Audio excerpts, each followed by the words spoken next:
The summer evening brought a sudden downpour, soaking the once glorious palace in gloom. I, Shun Miao, sat in my old chambers, kneeling on the cold, dusty floor. My surroundings, once grand, now mirrored my despair-scattered clothes, broken jewelry, remnants of my shattered world. I looked up at the eunuch before me.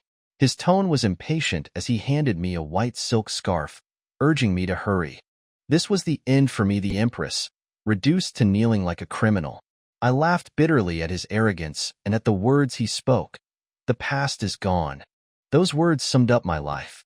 The past, when I was revered, when my family's power ensured my husband, Fu Xiui, ascended the throne. And the present, this cruel reality where I was nothing but a fallen woman facing execution. Where had it all begun? Was it when the enchanting Mei concubine entered the palace? When my son, the crown prince, was discarded? Or when my daughter was sent to die in a foreign land under the guise of diplomacy? The doors creaked open, and he appeared, Fu Xiui, my husband of 20 years. The man I had loved, sacrificed everything for, and supported through every storm. His face, untouched by time, still exuded the charm I had once admired. Yet his words chilled me to the bone. For the sake of your years of service, I'll grant you a whole corpse. Be grateful. I beg to know why. Why did he destroy my family, frame us as traitors, and bring ruin upon the people who helped him secure his throne? He dismissed my cries with cold reasoning, calling it a necessary act to maintain his rule. My love, loyalty, and sacrifices meant nothing to him. He had used me, used my family's power, and discarded us like pawns. As I lay on the ground, choking on the bitterness of betrayal, she arrived, Mei concubine. Her beauty was radiant, her smugness unbearable. Behind her stood my two cousins, Xinqing and Shenyu, whose betrayal stung even more. They had allied with Fu Xiui from the start, plotting to bring me down. Their smiles were triumphant as they gloated about the justice they had served against my family. I screamed at them, denouncing their treachery, but they laughed. To them, I was nothing more than a stepping stone to their ambitions. My family's downfall was their opportunity to rise. Then it was time. Mei concubine signaled the eunuch, and he stepped forward, tightening the silk scarf around my neck. The pain was unbearable, but my hatred burned brighter. As my vision darkened, I swore a vow of venomous promise. Fu Xiui, Mei concubine, Xinqing, Shenyu, all who wronged me, all who destroyed my family. If there is a next life, I will make you pay. Blood for blood, life for life. The world faded, but my oath remained. If I could return, nothing would stop me from tearing them all down. When I woke up, I was in a familiar yet distant place, the Shun family mansion, with its red pillars and intricate carvings of begonia flowers. The rain had stopped, and I could hear water dripping from the banana leaves outside. The air smelled of fresh incense, and two young maids, Jingxia and Guyu, stood by my bed, fanning me with worry in their eyes. Their voices sounded far away at first. They talked about my fever, how I had slept for a day and a night, and how no doctor dared come because of the rumors spreading in the family. Then I realized I wasn't supposed to be here. I looked at my hands, soft and tender, unlike the calloused ones I remembered. When I demanded a mirror, the reflection showed the face of a young girl, fresh and innocent. It was my face, but not the one that had endured years of suffering. I wasn't in the cold palace, wasn't a discarded empress. This was the face I had before it all began. I had returned, 14 years old. It was the year everything started, when I first met Fu Xiui, fell in love, and begged to marry him. The year my naive actions set the stage for my family's ruin. I gripped Jingxia's arm, desperate for confirmation. What year is it? 68th year of Mingqi, she answered cautiously. I clenched my fists, memories of my past life crashing down. I remembered everything. How Xinqing pushed me into a pond to humiliate me in front of guests. How my aunts and cousins pretended to care for me while scheming to ruin my reputation. How I trusted them, thinking they were family, only to be betrayed at every turn. But this time would be different. They took advantage of my parents' absence and raised me as a fool, a girl who didn't know the value of herself or her family. I wouldn't let them repeat their tricks. They thought I was still the naive girl who didn't know how to fight back. They were wrong. Just then, a maid came in and announced, "Second miss is here to see you." I sat up straight, a cold smile forming on my lips. "Let's see what you're planning this time, Xinqing. This time, I'll turn the tables." When I heard that my second cousin, Shunyu, was coming to see me, I already knew what to expect. My maid Jingxia grumbled about her timing, while Guyu looked equally worried. Both of them were sharp and loyal, carefully chosen by my parents. They could see through things I was too young or naive to notice in the past. Xinyu entered, dressed perfectly as always, exuding elegance and concern. She rushed to my bedside, asking if I felt better and mentioning how worried she'd been since my accident. Her words seemed kind, but I knew better. This wasn't just a friendly visit. As she spoke, her real intention came out. She pleaded on behalf of Xinqing, claiming my eldest cousin didn't mean to push me into the water and begging me to forgive her. She even mentioned Fushiui him. That name had once been my weakness. Xinyu had always known it would provoke me into a rage, and last time, it worked. I had confronted Xinqing publicly, only to be dismissed and punished for being disrespectful. My reputation had suffered, and the humiliation followed me for years. But this time was different. I wasn't the same girl anymore. I had seen betrayal, bloodshed, and death. I had lived and died as an empress, and I wasn't going to fall for their schemes again. I stayed calm, smiled faintly, and dismissed Shunyu's words. "It was my own fault," I said, pretending to agree. "I must have slipped." Her expression faltered as I politely ended the conversation, claiming I needed more rest. She had no choice but to leave. After she was gone, Guyu spoke up, clearly frustrated. "Why does she keep defending Xinqing? It doesn't sound right. She's trying to play the fisherman while we fight like clams," I said, my tone icy. The maids looked surprised at my clarity, but I didn't elaborate. I wasn't ready to reveal my thoughts yet. Looking at my hands, so soft and unblemished, I thought about the past. Xinqing had pushed me because I had openly said I wanted to marry Fushiui, believing my family would support me. Shunyu had always been the one stirring the pot, quietly fueling tensions. Why? Because they both loved him too. In my last life, I never saw it until it was too late. But now, I understood. If they were so infatuated with Fushiui, why not help them achieve their dreams? This time, I would make sure their obsession led them down a path of regret and despair. After all, the second and third branches of the Shen family owed my family a blood debt, and I intended to start collecting. As the autumn air turned crisp and leaves began to fall, I stood in the courtyard, wrapped in a cloak by Bai Lu. I gazed at the sky, watching the geese fly south, their formation slicing through the vast northern skies. My maids thought I was lost and thought about my parents, far away in the northwest desert. They didn't know the storm raging within me. In my previous life, my naivety had brought ruin. I forced my family to support a man, Fushiui, who saw me as nothing more than a tool.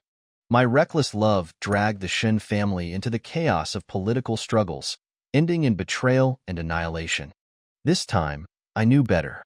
The mistakes of my past would not be repeated. When summoned to the matriarch's residence, Rongjing Hall, I knew what awaited me. It wasn't just a morning greeting, it was judgment disguised as care. I walked through the finely trimmed gardens, each step sharpening my resolve. The Shen family had always been divided. The east courtyard housed my scheming relatives, while the west courtyard, where I lived, was simple and practical, a reflection of my parents' straightforward nature. I used to envy the elegance of the east, but now I saw through its facade. At Rongjing Hall, the scene was painfully familiar. Xinqing, Shunyu, and their mothers, sitting close to my grandmother, a picture of harmony and affection. When I entered, no one even noticed until Shunyu spoke with her usual false cheer, chastising me for arriving late. I didn't rise to her bait. Instead, I smiled politely and blamed my weak health for the delay, making it clear I wouldn't play their games this time. The old woman, my grandmother, stared down at me from her lofty position. Her elaborate outfit and painted face only emphasized how desperate she was to cling to appearances. Once, I had admired her elegance, mistaking it for dignity. Now, I saw her for what she was, a woman who had clawed her way up from the gutters, still clinging to her petty schemes. Her sharp voice cut through the air, ordering me to kneel. I lowered my eyes and obeyed, but inside, I was calm. This wasn't the first time she had humiliated me, and it likely wouldn't be the last. But unlike before, I wasn't a helpless girl anymore. I wasn't here to beg for approval. I was here to watch, to wait, and to prepare. Every insult and every slight would be repaid in kind. They thought they could control me, but they were wrong. I had lived this life once before, and I wouldn't waste my second chance. When my grandmother's sharp voice demanded I kneel, I didn't move.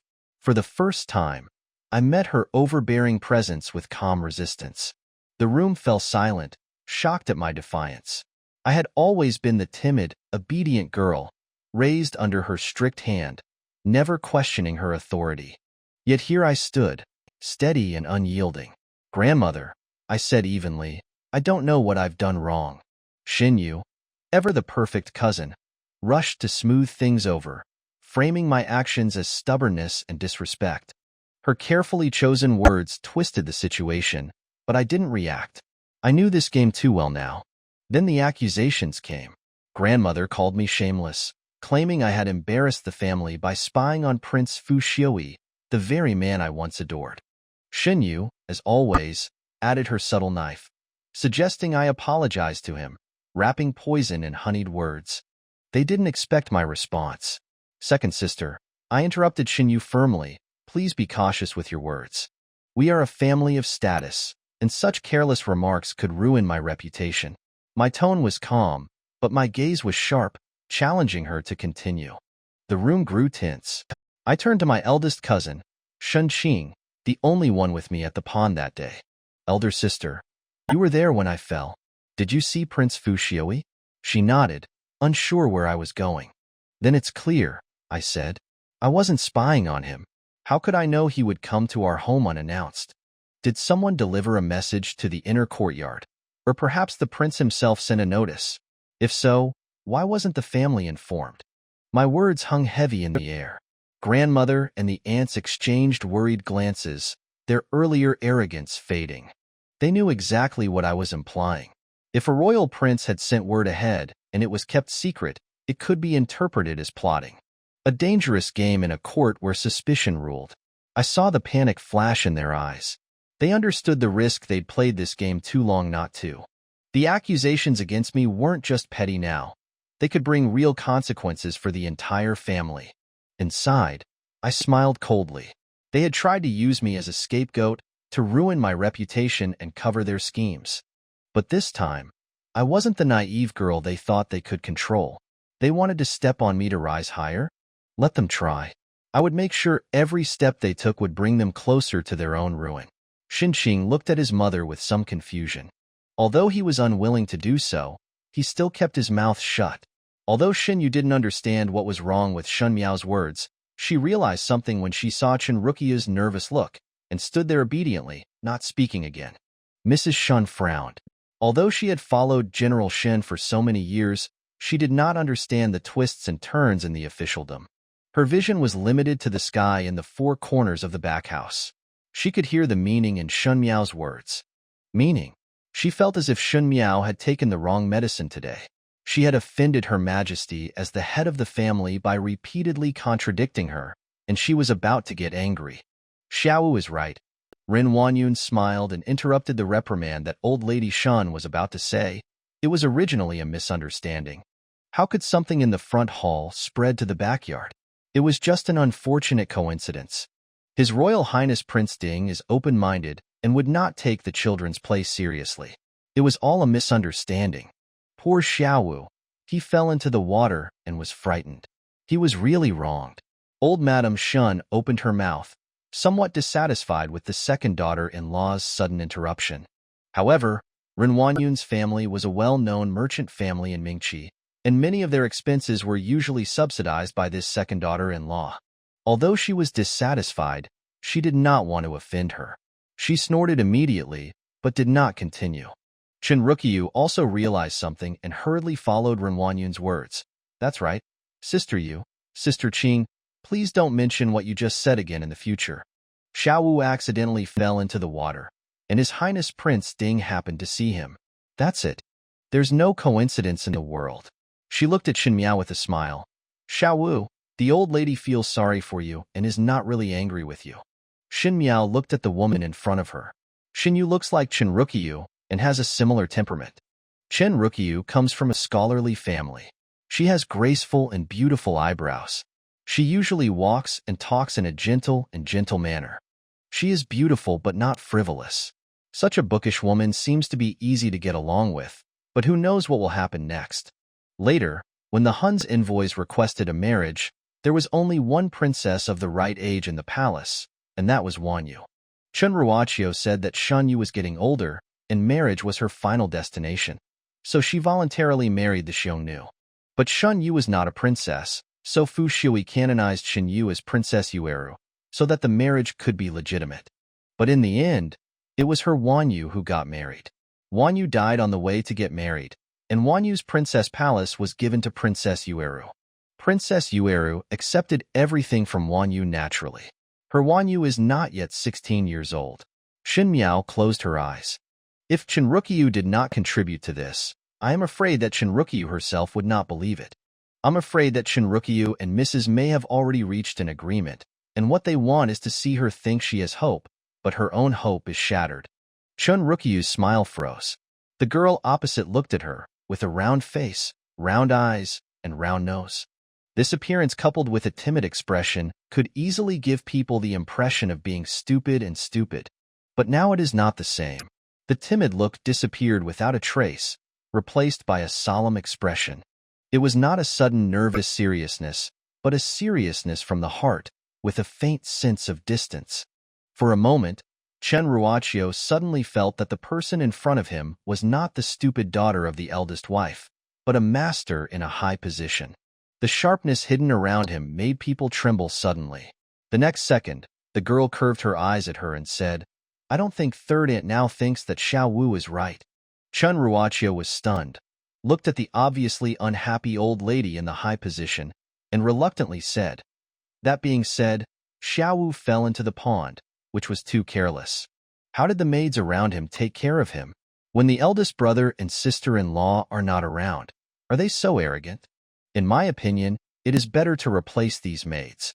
Ren Wanyun burst out laughing. Chen Ruoqiu looked at her angrily, and Ren Wanyun smiled knowingly. My younger brother and sister seem to be well educated, but they are very shrewd at heart. In this case, that fool Shen Miao was deceived, probably because he wanted to replace the people around Shen Miao. Now Shen Yu has reached the age where she should pay attention to others. In the capital, no matter how far Shen Miao's reputation for being stupid and cowardly is, her status, however, Shen Yu was not as good as Shen Miao. After all, Shen Xian still held military power in his hands. The third room is finally ready to make a move. Shen Miao lowered her head. Why did third aunt replace Gu Yu and the others? They were all left by father and mother to Wu Nyang. Nowadays, there have been many changes in the people in the West Courtyard. Wu Nyang didn't recognize any of the second-class maids in the batch a few days ago. And if Gu Yu is replaced, Wu Nyang won't know who to talk to in the West Courtyard.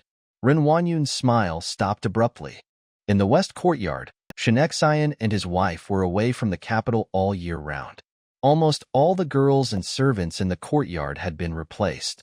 There were people from the old lady, people from the second bedroom, and people from the third bedroom.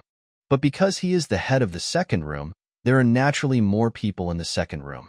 It would be better not to say this, but if it spread to the ears of outsiders, the daughter of the eldest brother does not know a single servant in his own yard. How can the second and third brothers be so kind? There was no reason for my sister-in-law to interfere in my eldest brother's yard. Her mind was spinning rapidly. She glared at Chen Rukiyu with a smile, and said to Shen Miao, Your third aunt is joking with you.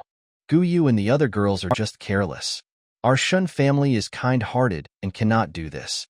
It's such an inhumane thing. Xiao Wu, don't worry about it. At the end of the sentence, Chen Rukiyu still choked. Shen Yuanbai looked at his mother, then at Chen Rukiyu, and yawned. Mrs. Shen was a little impatient with the quarrel between her second daughter-in-law and her third daughter-in-law. When she saw this scene, she said, It's done. It's just some trivial matters. From the second daughter-in-law's house, bring the seventh brother over and do everything. Let's disperse. So many people are making us dizzy. Ren Wanyun hurriedly carried Shen Yuanbai to Mrs. Shen's bed and said, Mom, the wives will go down first. Brother 7, be good when playing with the old lady. Chen Rukyu glanced at Shen Yuanbai, put her hands on her belly, and slowly walked out of Rongjing Hall. The second wife has a son, so she is highly regarded by Mrs. Shen. So what if she is capable? Shen Yu is a daughter after all. It would be great if I had a son. In the Shen mansion, sooner or later the big house would have to be fought over. If I had a son, I would at least be able to split the difference, unlike now where I get the second house for free. Moreover, Dafeng also has a legitimate son. Although he is following Shen Xian at the border, who knows if he will come back to get a piece of the pie. After thinking about it, Chen Rukyu raised her head and her eyes fell on the few people heading towards the west courtyard. The girl was wearing a deep red splendid dress. She always liked to wear bright and tender colors. In addition, without her parents around, she didn't know how to dress up, so she always showed a rustic feeling. But now, the deep red color made her complexion fairer. She still had the same appearance, but she felt a lot more serious. Even a little. Majestic? Guyu whispered, Girl, you haven't recovered yet, so why rush to the Guangwen Museum? You've already explained your condition, and you won't rush to do your homework. Or, no. Xin Miao interrupted her. Prepare the car immediately. It was clear that he didn't say anything harsh, but for some reason, Guyu shuddered and didn't dare to ask any more questions. Guangwenkin is the school in Dingjing. In the Ming Dynasty, dignitaries often sent their brothers and girls to the Guangwen Hall. The gentlemen in the Guangwen Hall were all famous Confucian scholars or talented scholars. The young sons and daughters of honorary nobles are all proud to be admitted to the Cantonese library. Xin Miao also studied at Guangwen Hall. It was a pity that Shen Xian and Mrs. Shen both came from a family of military commanders, and the eldest brother Shanxiu had a headache whenever he was in school. Xin Miao had been raised by Mrs. Shen since she was a child. Mrs. Shen was a singing girl and could not read a single word. Xin Miao's enlightenment was taught by Chen Ruoqiu, the third wife of Shen. Chen Ruoqiu came from a scholarly family, but Shen Miao was taught only by obscure textbooks. The child was always very playful and taught him over and over again, but it made Shen Miao completely hate reading and writing. When Shen Rukyu saw that Shen Miao did not like to study, she never forced her to do so and taught her to pay attention to food and clothing and live the life of a charming young lady. Later, when she got older and went to the Cantonese library, Shen Miao could not keep up with the knowledge taught by her husband. She was worse than the students in the first grade of junior high school and later became the bottom. After going back and forth, Shen Miao disliked studying even more and became famous in Dingjing for being ignorant and stupid. Among the 3 direct daughters of the Shen family, Shen Yu is the most famous for her talents. She is good at playing piano, chess, calligraphy, and painting. Although Shen Qing is not as outstanding as Shen Yu, she still does well. She is especially good at embroidery, and she also comes out on top in arithmetic. As a person who will marry into another family and become a matron in the future, the better the book is, the more favor she will have in her husband's family. So Shen Qing can also get a reputation as a capable person. The more outstanding Shen Yu and Shen Qing were, the more Shen Miao seemed to have no merit. Not even as good as the concubine Shen Dongling who was born in the big house. On the carriage, Jingzha asked, Girl, why don't you go with the eldest and second girls? On weekdays, Shen Miao always rode in the same carriage with Shen Qing and Shen Yu. Shen Miao felt that it was courageous to have her sisters accompanying her. As for Shen Yu and Shen Qing, it is probably because they will naturally appear more outstanding if they have a stupid younger sister as a foil. But now, Shen Miao didn't even think about fuss and coercion. We are not living under the same roof, and our paths are completely different. How can we talk about being in the same group? Jingzha stuck out her tongue, not knowing why. What her girl said became increasingly difficult for her to understand, but she thought it was good. Shen Miao's temperament has always been too cowardly, and everything was decided by the second and third wives. Now that she has fallen into the water, she seems to have her own ideas. This is the right way for the first daughter-in-law to be a serious daughter-in-law, in terms of status. No matter how short she is, she can be just like a maid.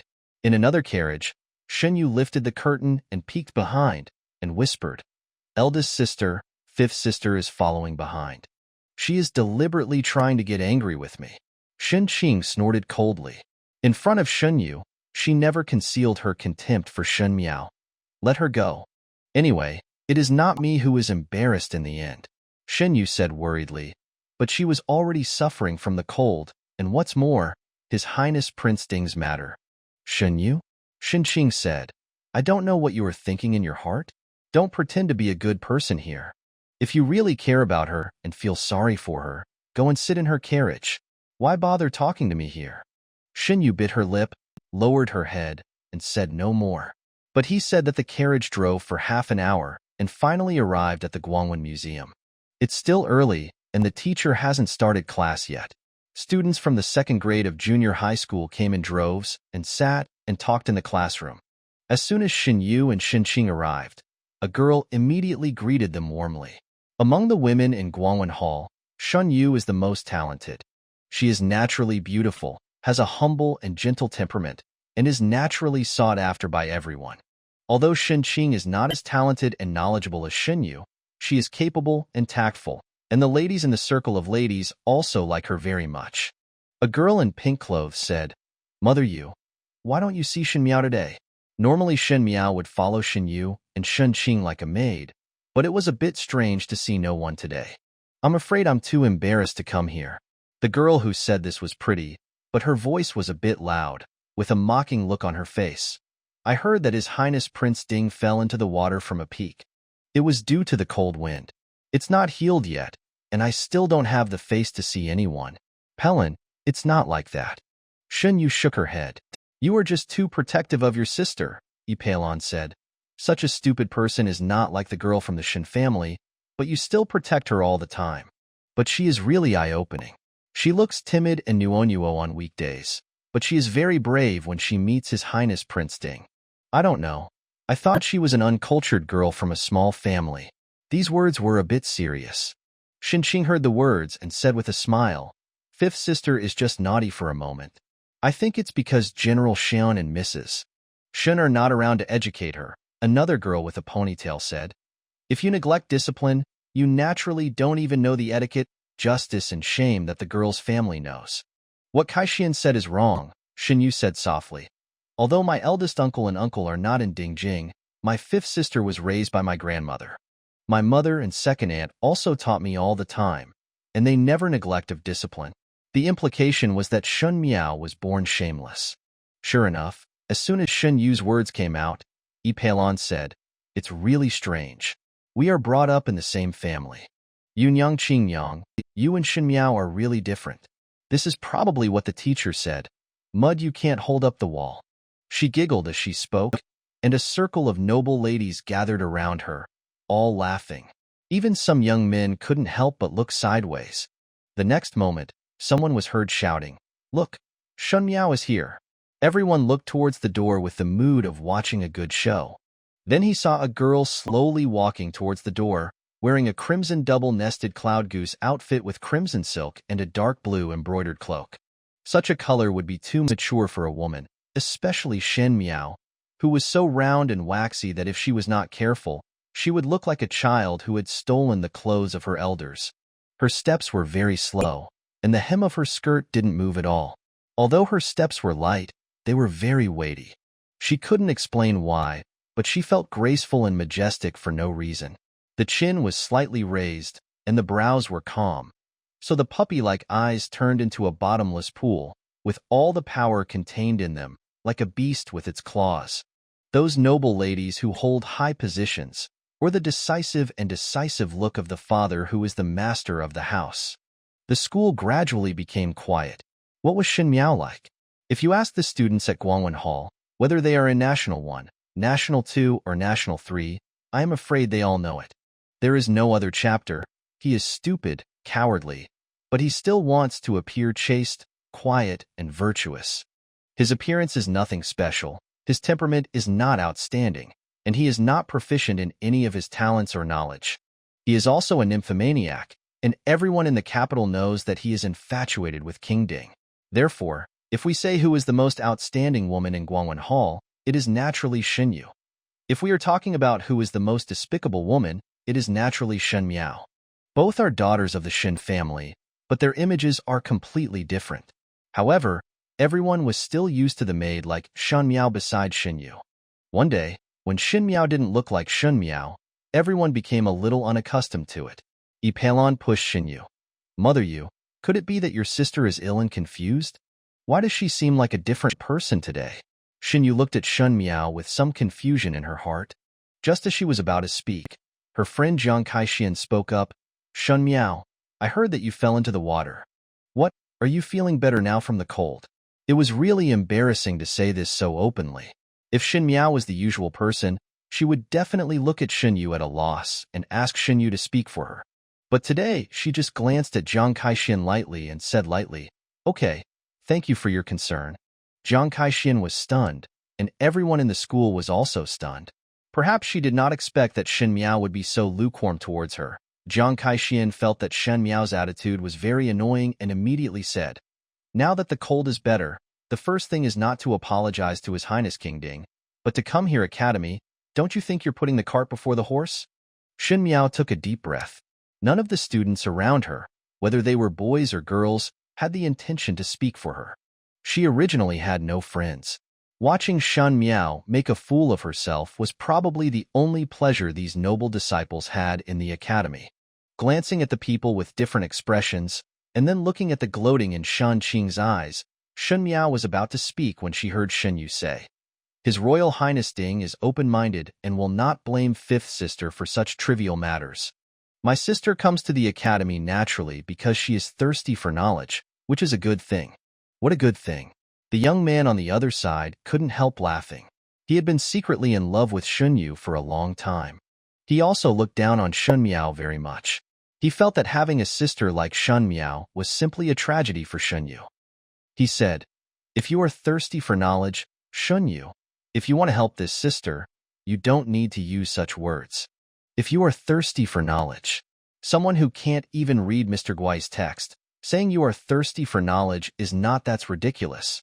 Besides, he looked at Shen Miao maliciously and continued, Who knows if she fell into the water on purpose? Isn't it like that in dramas, when a hero falls into the water, he saves the beauty with his body? Maybe, but I guessed the wrong ending. After finishing speaking, I probably found it interesting and burst out laughing. He was the leader of this group of teenagers. When he spoke like this, the teenagers around him started laughing. The noble ladies surrounding Shen Yu also felt it was funny. For a moment, Shen Miao was surrounded by ridicule, and the eyes that fell on her were full of malice. Words are the most hurtful weapon.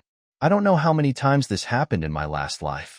She was used to being looked down upon, insulted, and laughed at, and she was even more unwilling to take the initiative to break these inherent concepts. In the end, Shen Yu and Shen Qing became friends with these noble sons and daughters, but she became more and more distant from this circle. She once thought that this was the greatest misfortune, but compared with the tragedies later in her life, what did this mean? These boys and girls are not as big as her Wan Yu and Fu Ming, but they are just in conflict with each other because of provocation.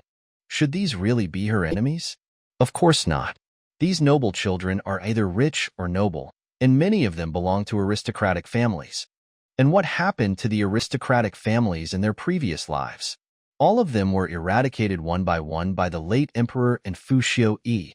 For example, the person in front of her who was laughing at her, Shen Yu's admirer, was Kylin, the eldest son of the Kai family. A few years later, the Kai family was involved in a corruption case, and their home was ransacked. Kylin was also sent away. Filled the army. It's a pity that he has been in love with Shen Yu for many years, but in the end, Shen Yu was eager to break off the relationship with him. She is not hostile to these boys and girls, and some of them are even on the same side. It's just that because of the emperor's deliberate checks and balances and provocations, these aristocratic families are on subtle opposite sides, and their connections with each other are not close, and there is even some resentment. There is no need to turn allies into enemies. Shen Miao learned a lot from being a queen in her previous life. Don't make enemies just because of your anger. It's not worth it. Kylin, how could you say that to fifth sister? After everyone had laughed enough, Shen Yu suddenly spoke. Fifth sister is not that kind of person. Kylin. Shen Miao interrupted Shen Yu's words. Her tone was flat and without any fluctuation.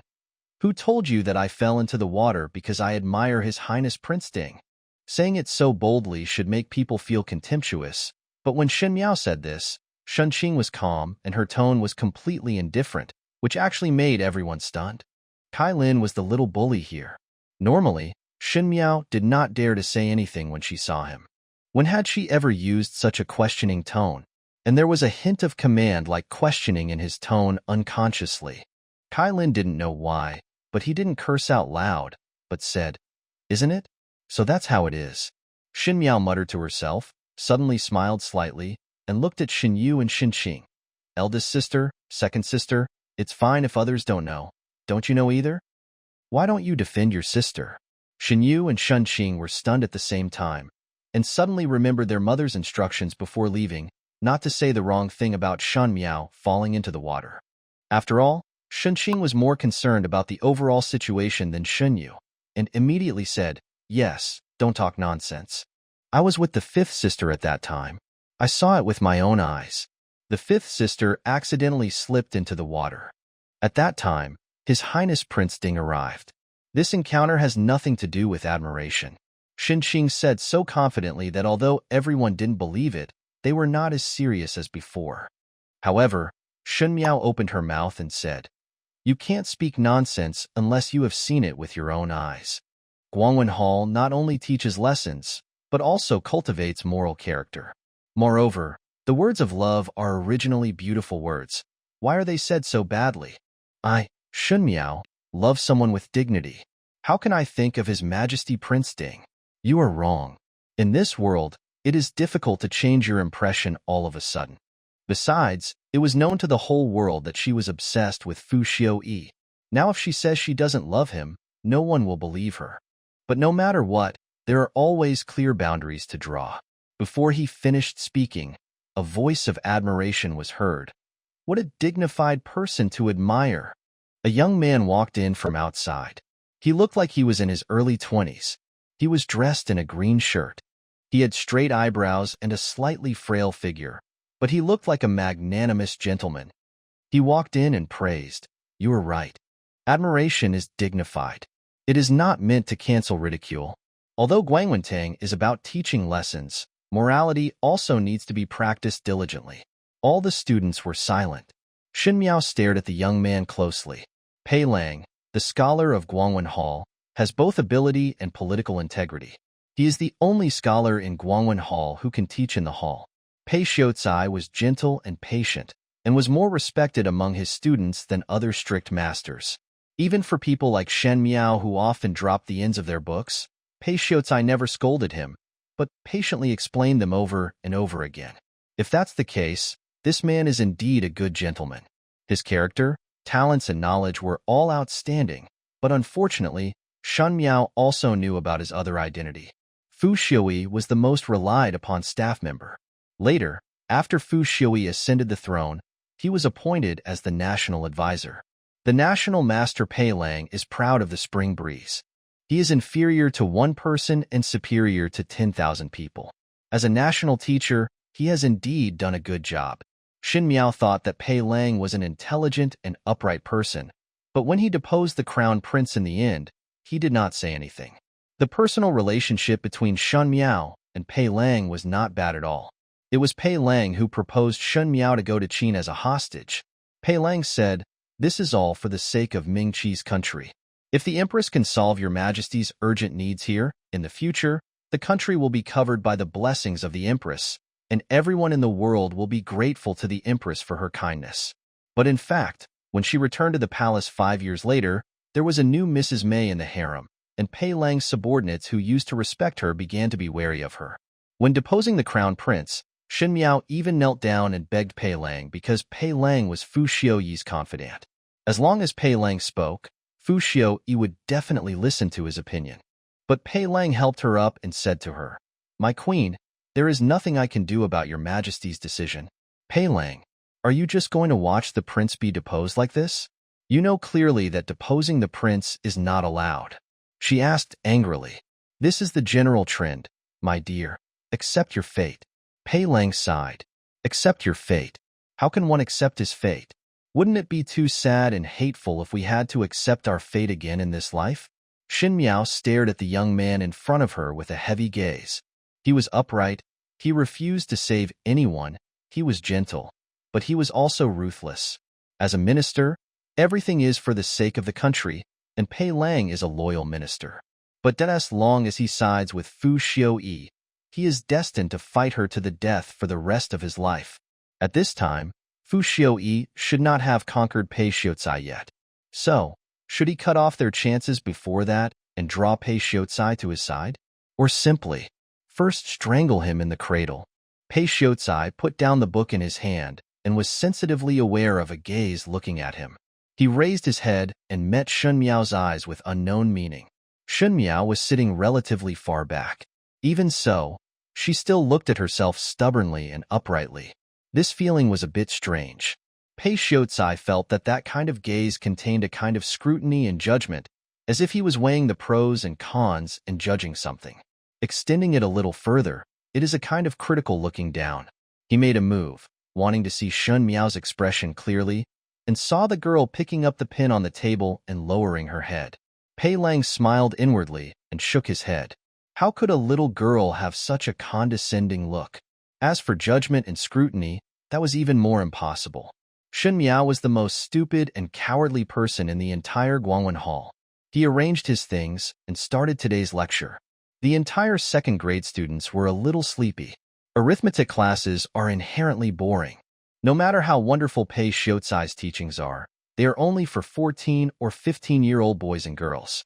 They are at the age where they can escape, and they can listen to them everywhere. Coupled with the beautiful autumn weather, everyone felt a little dozed off. If it were any other gentleman, he would definitely start scolding him with a ruler, but Pei Lang was the gentlest and never punished his students. Therefore, everyone in his class is the most courageous. Except for Shen Qing, who often ranked first in calculations, who listened carefully, the rest of the people were bored and doing their own thing. Today Shen Miao is different. She stared at Pei Xiucai without blinking. She sat upright and seemed to be listening very seriously.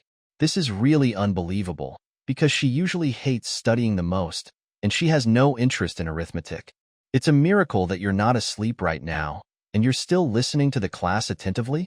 Sitting at the same table with Shen Miao was a beautiful girl wearing a thin coat and skirt embroidered with chrysanthemums. She had a somewhat arrogant expression. Seeing Shen Miao's behavior, she couldn't help but look at her in surprise and looked sideways at Shen Miao's careful listening to the lecture. How could Shen Miao manage so much?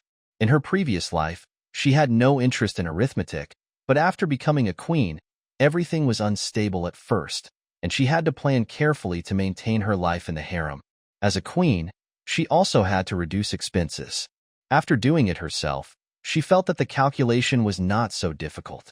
There are many and miscellaneous accounts in the harem, ranging from the expenses related to etiquette to the cups and snacks provided by the concubines. I have gone through them one by one. What do the books in these books count? She just wanted to work harder to see clearly what kind of person Pei Xiucai was. Only in this way can she know what method is more suitable for this person. Her focused look was already very unusual in the eyes of the girl next to her.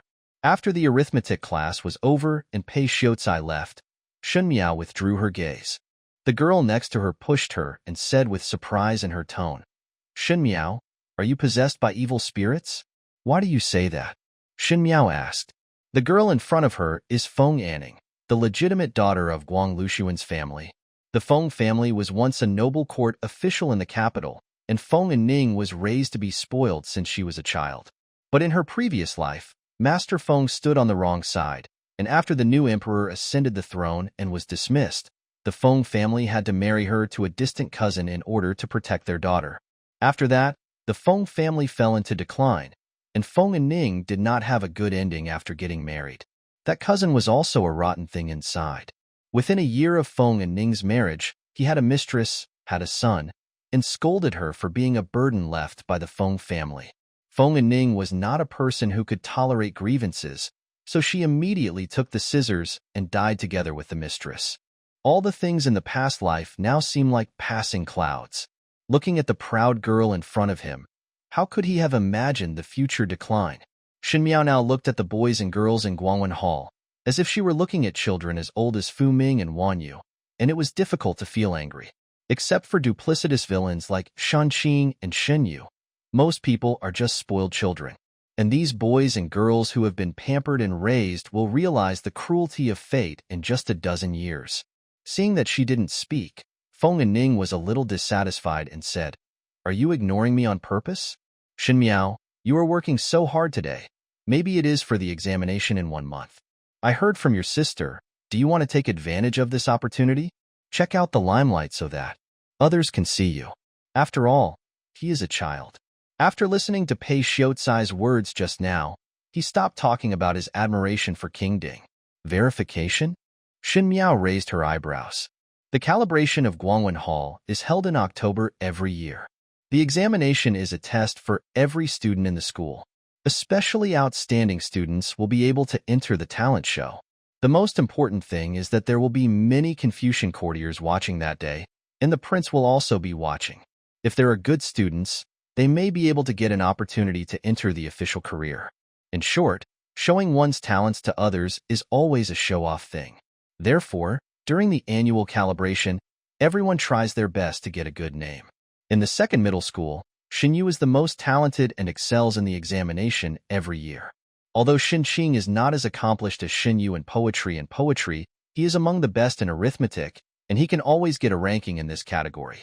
If it was said that nothing was accomplished, Shen Miao would be at the bottom. He doesn't know how to play piano, chess, calligraphy, or painting, and he knows nothing about calligraphy and strategy. Whenever I make a fool of myself on the exam day, it is very difficult to pass the test, let alone the talent show. In her previous life, Shen Miao was most afraid of the annual inspection, but she felt envious when she saw Shen Yu and Shen Qing being so proud on the stage.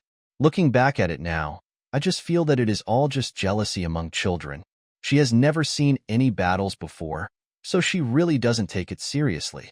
She glanced at Feng Anning and said, "Is it going to be checked? I never thought about competing for a ranking. What's there to fight for at the bottom?" Feng and Ning was slightly startled. She did not expect that Shen Miao would tell the truth about losing her tail so openly. She looked at Shen Miao carefully and asked, "Did you really get hurt so much that your temperament changed so drastically?" Shen Miao seemed to have changed overnight. She was ordinary, frank, and generous, but she had a kind of calmness that was not expected at this age. Because they were sitting at the same table, this change in temperament seemed more obvious. "Yes." Shen Miao smiled and said nothing more. Perhaps it's because boys and girls of this age instinctively feel respect or envy for people who are more mature than them. Shen Miao's gesture actually made Feng and Ning's attitude toward her better. After finishing arithmetic, the students went to the garden outside Guangwen Hall to rest and play. The girls were all playing chess or discussing newly written poems in the school, but they heard the sound of something frightening, a horse passing by outside. "What's the sound?" Pei Lang turned his head. "Let's go outside and have a look," Jiang Kaixian suggested, pulling Shen Yu up. "Let's go and see what's going on." Shen Miao had no intention of joining in the fun, but Feng and Ning took 2 steps and then turned back, thought for a while, and grabbed Shen Miao's hand. "Let's go watch together." Shen Miao was a little surprised. Feng and Ning had always looked down upon her, let alone such an intimate gesture. She was still confused, but Feng Anning had already dragged her out of the school. Outside, many students had heard the sound and gathered at the door. But when they saw Feng and Ning dragging Shen Miao over, they all looked at him in surprise. Shen Yu's eyes flashed slightly, and she remained silent. However, Shen Qing snorted coldly when he saw this. Ever since she knew that Shen Miao also loved Prince Ding, she no longer even bothered to pretend to be friendly on the surface.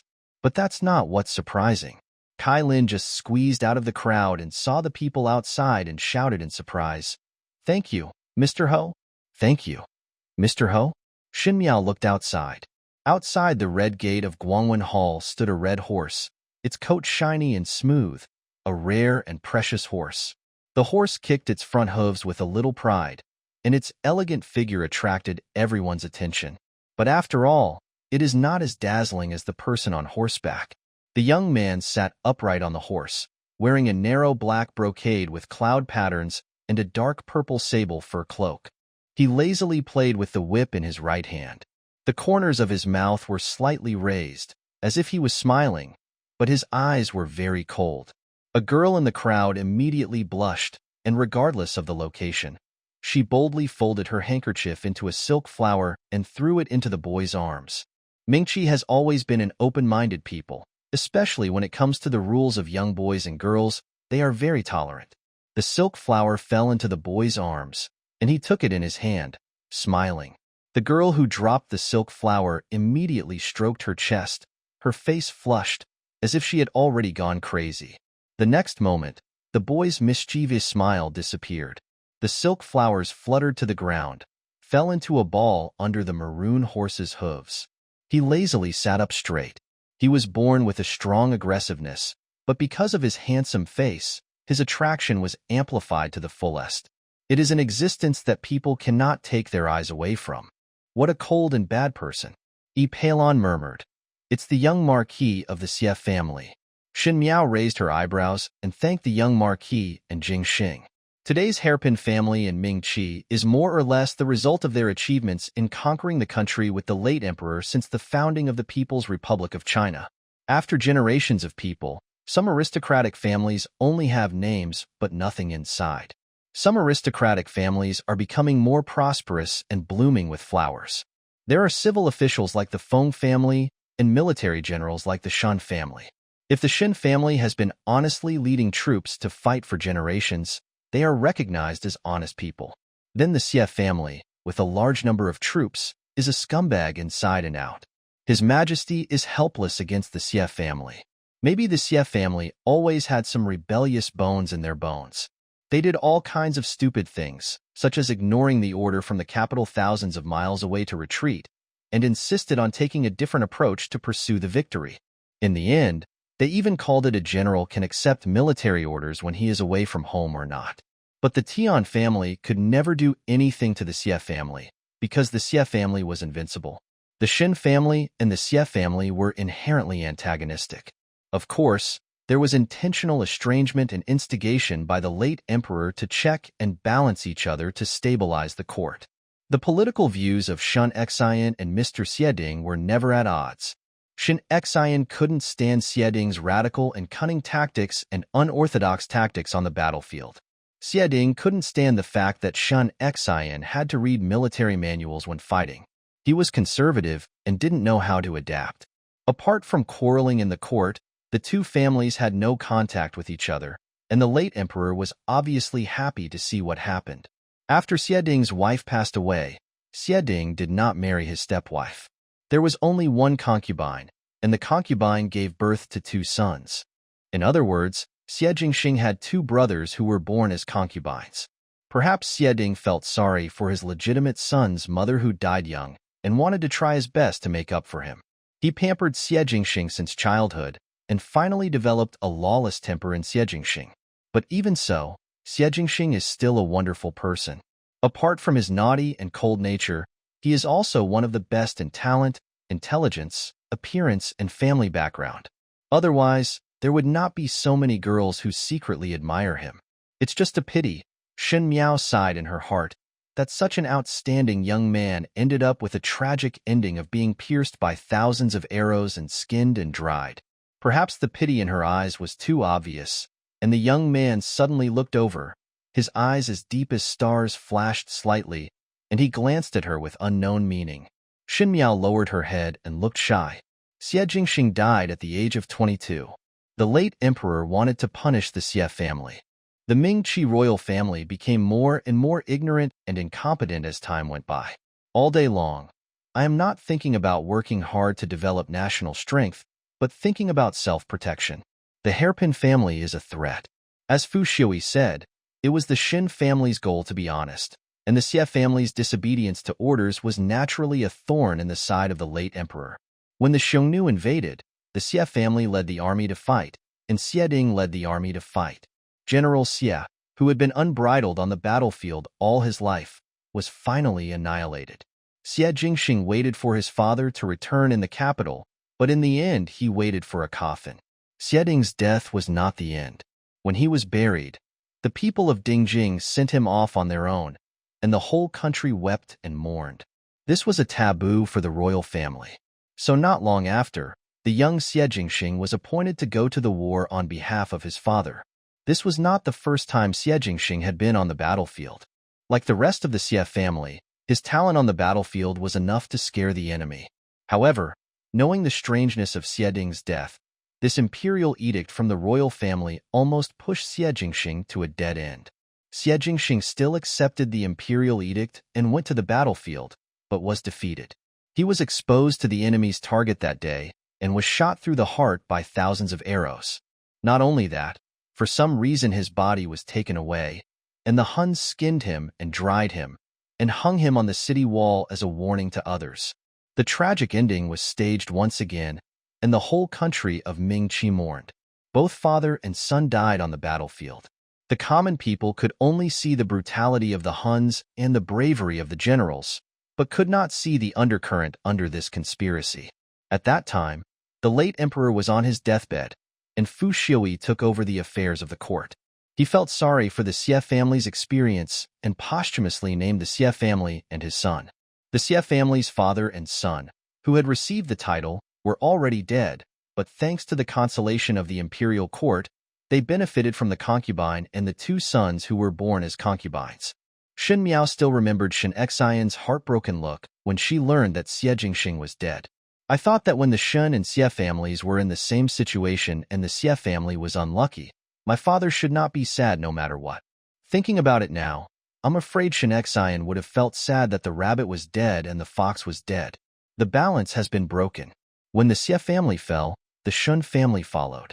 It's ridiculous that at that time, she was still obsessed with getting the Shen family into the muddy waters of seizing the legitimate heir. Shen Miao had no feelings for the Xie family, but at first she was very sad about this young man's fate. Such a wonderful and charming son should have left a lasting mark in the Ming dynasty, but who knew he would end up like this? And even though he knew that the imperial edict was a summons to death, he still went. Perhaps it was to preserve the dignity of the Xie family and prove the family pride that the Xie family had never lost in the end. But even though he knew he couldn't do anything, he could still see Xie Jingxing's very human nature beneath his stubborn appearance. He is also a very upright and brave person. Shen Miao thought like this and saw Kylin squeeze out from the crowd, holding a small cloth bag in his hand and handing it to Xie Jingxing, saying respectfully, "Little Marquis, this is the only medical book you asked me to find." A little bully treats people so respectfully that people are shocked. But then I thought about it, isn't it? Compared to Kylin, Xie Jingxing is a big overlord in Dingjing City. The Xie family is the overlord among overlords.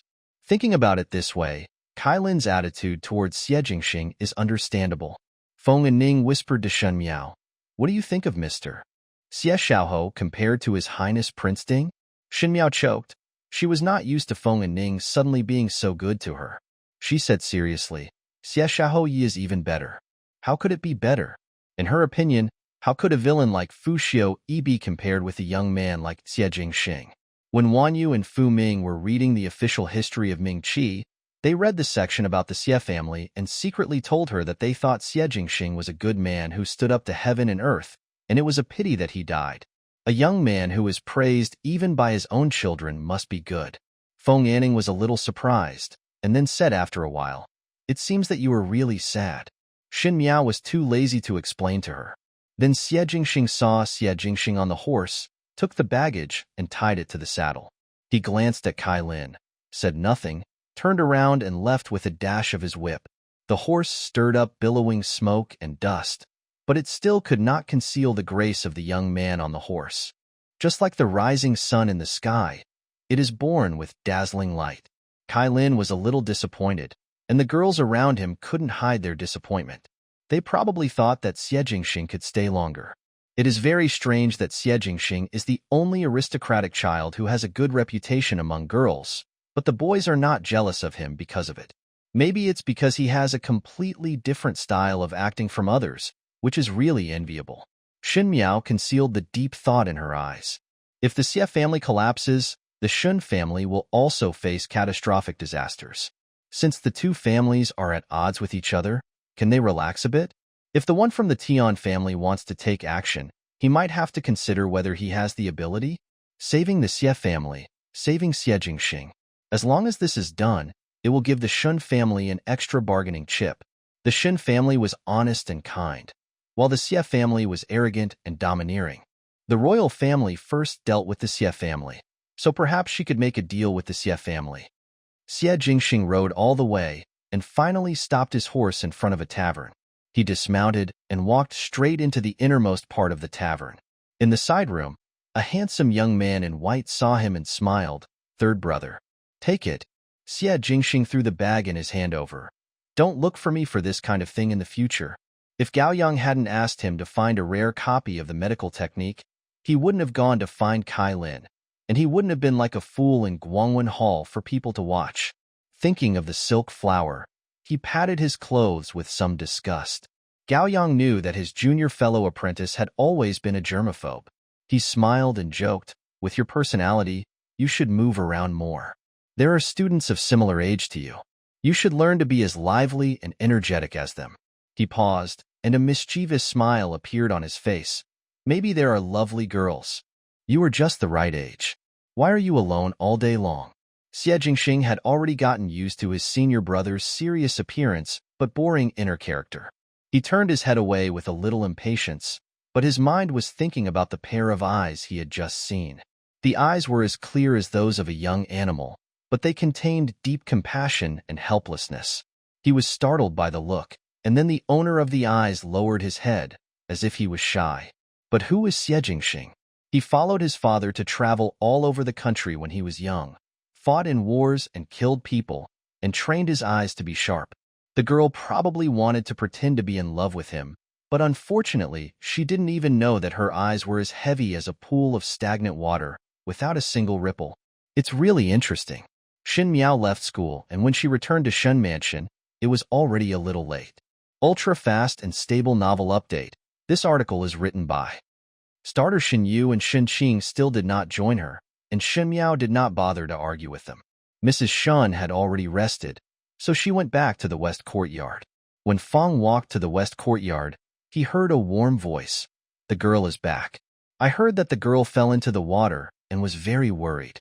Now that the girl has recovered, I feel relieved." Turning his head, he saw a middle-aged woman walking towards here. This woman was about 40 years old. She was slightly fatter and had darker skin. She was wearing a cyan jacket. Although the style looks ordinary, the material is good. There was a heavy silver bracelet on her wrist, and her eyes were full of smiles. "Mother Gue," Xin Miao replied lightly. The woman didn't seem to think there was anything wrong with her and kept saying, "Old captive, I wanted to come here earlier, but Ranner's illness never got better, and he kept tossing and turning. There was really no way, so he had to give up on Ranner. Leave it to his mother and go back home first. Only when you see that the girl is doing well can you feel at ease."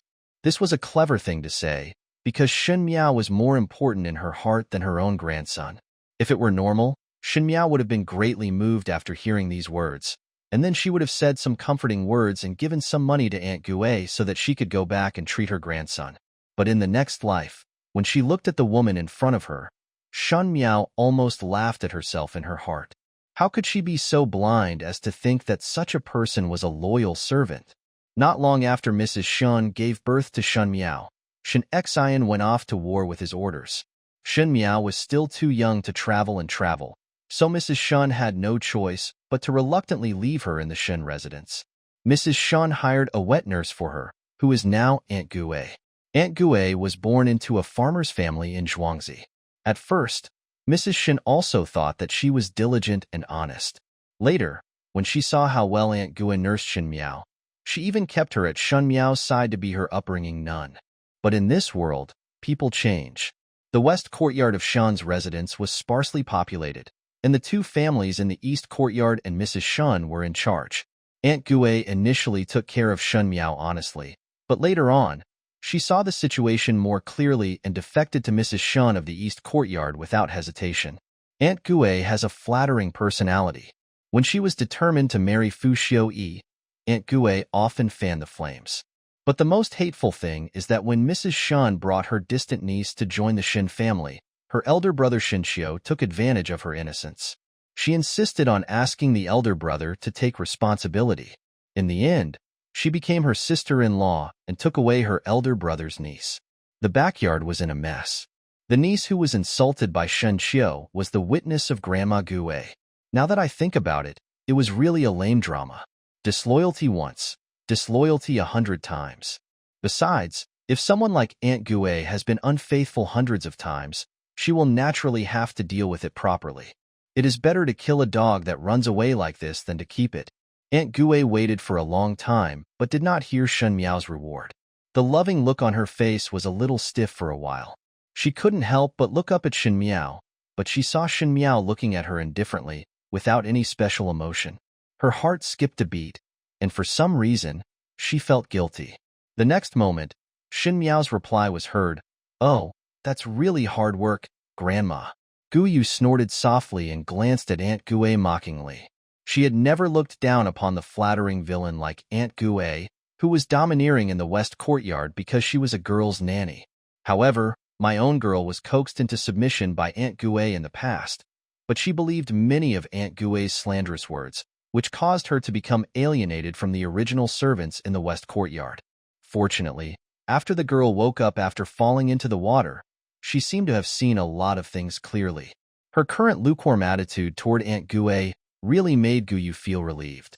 Aunt Gue smiled coquettishly. She could not figure out why Shen Miao treated her with such a cold attitude today. Thinking that Shen Miao was in a bad mood because of the incident of falling into the water, she smiled and persuaded. Old servant advises the girl, "Don't be too sad, just protect yourself. The girl is like a flower.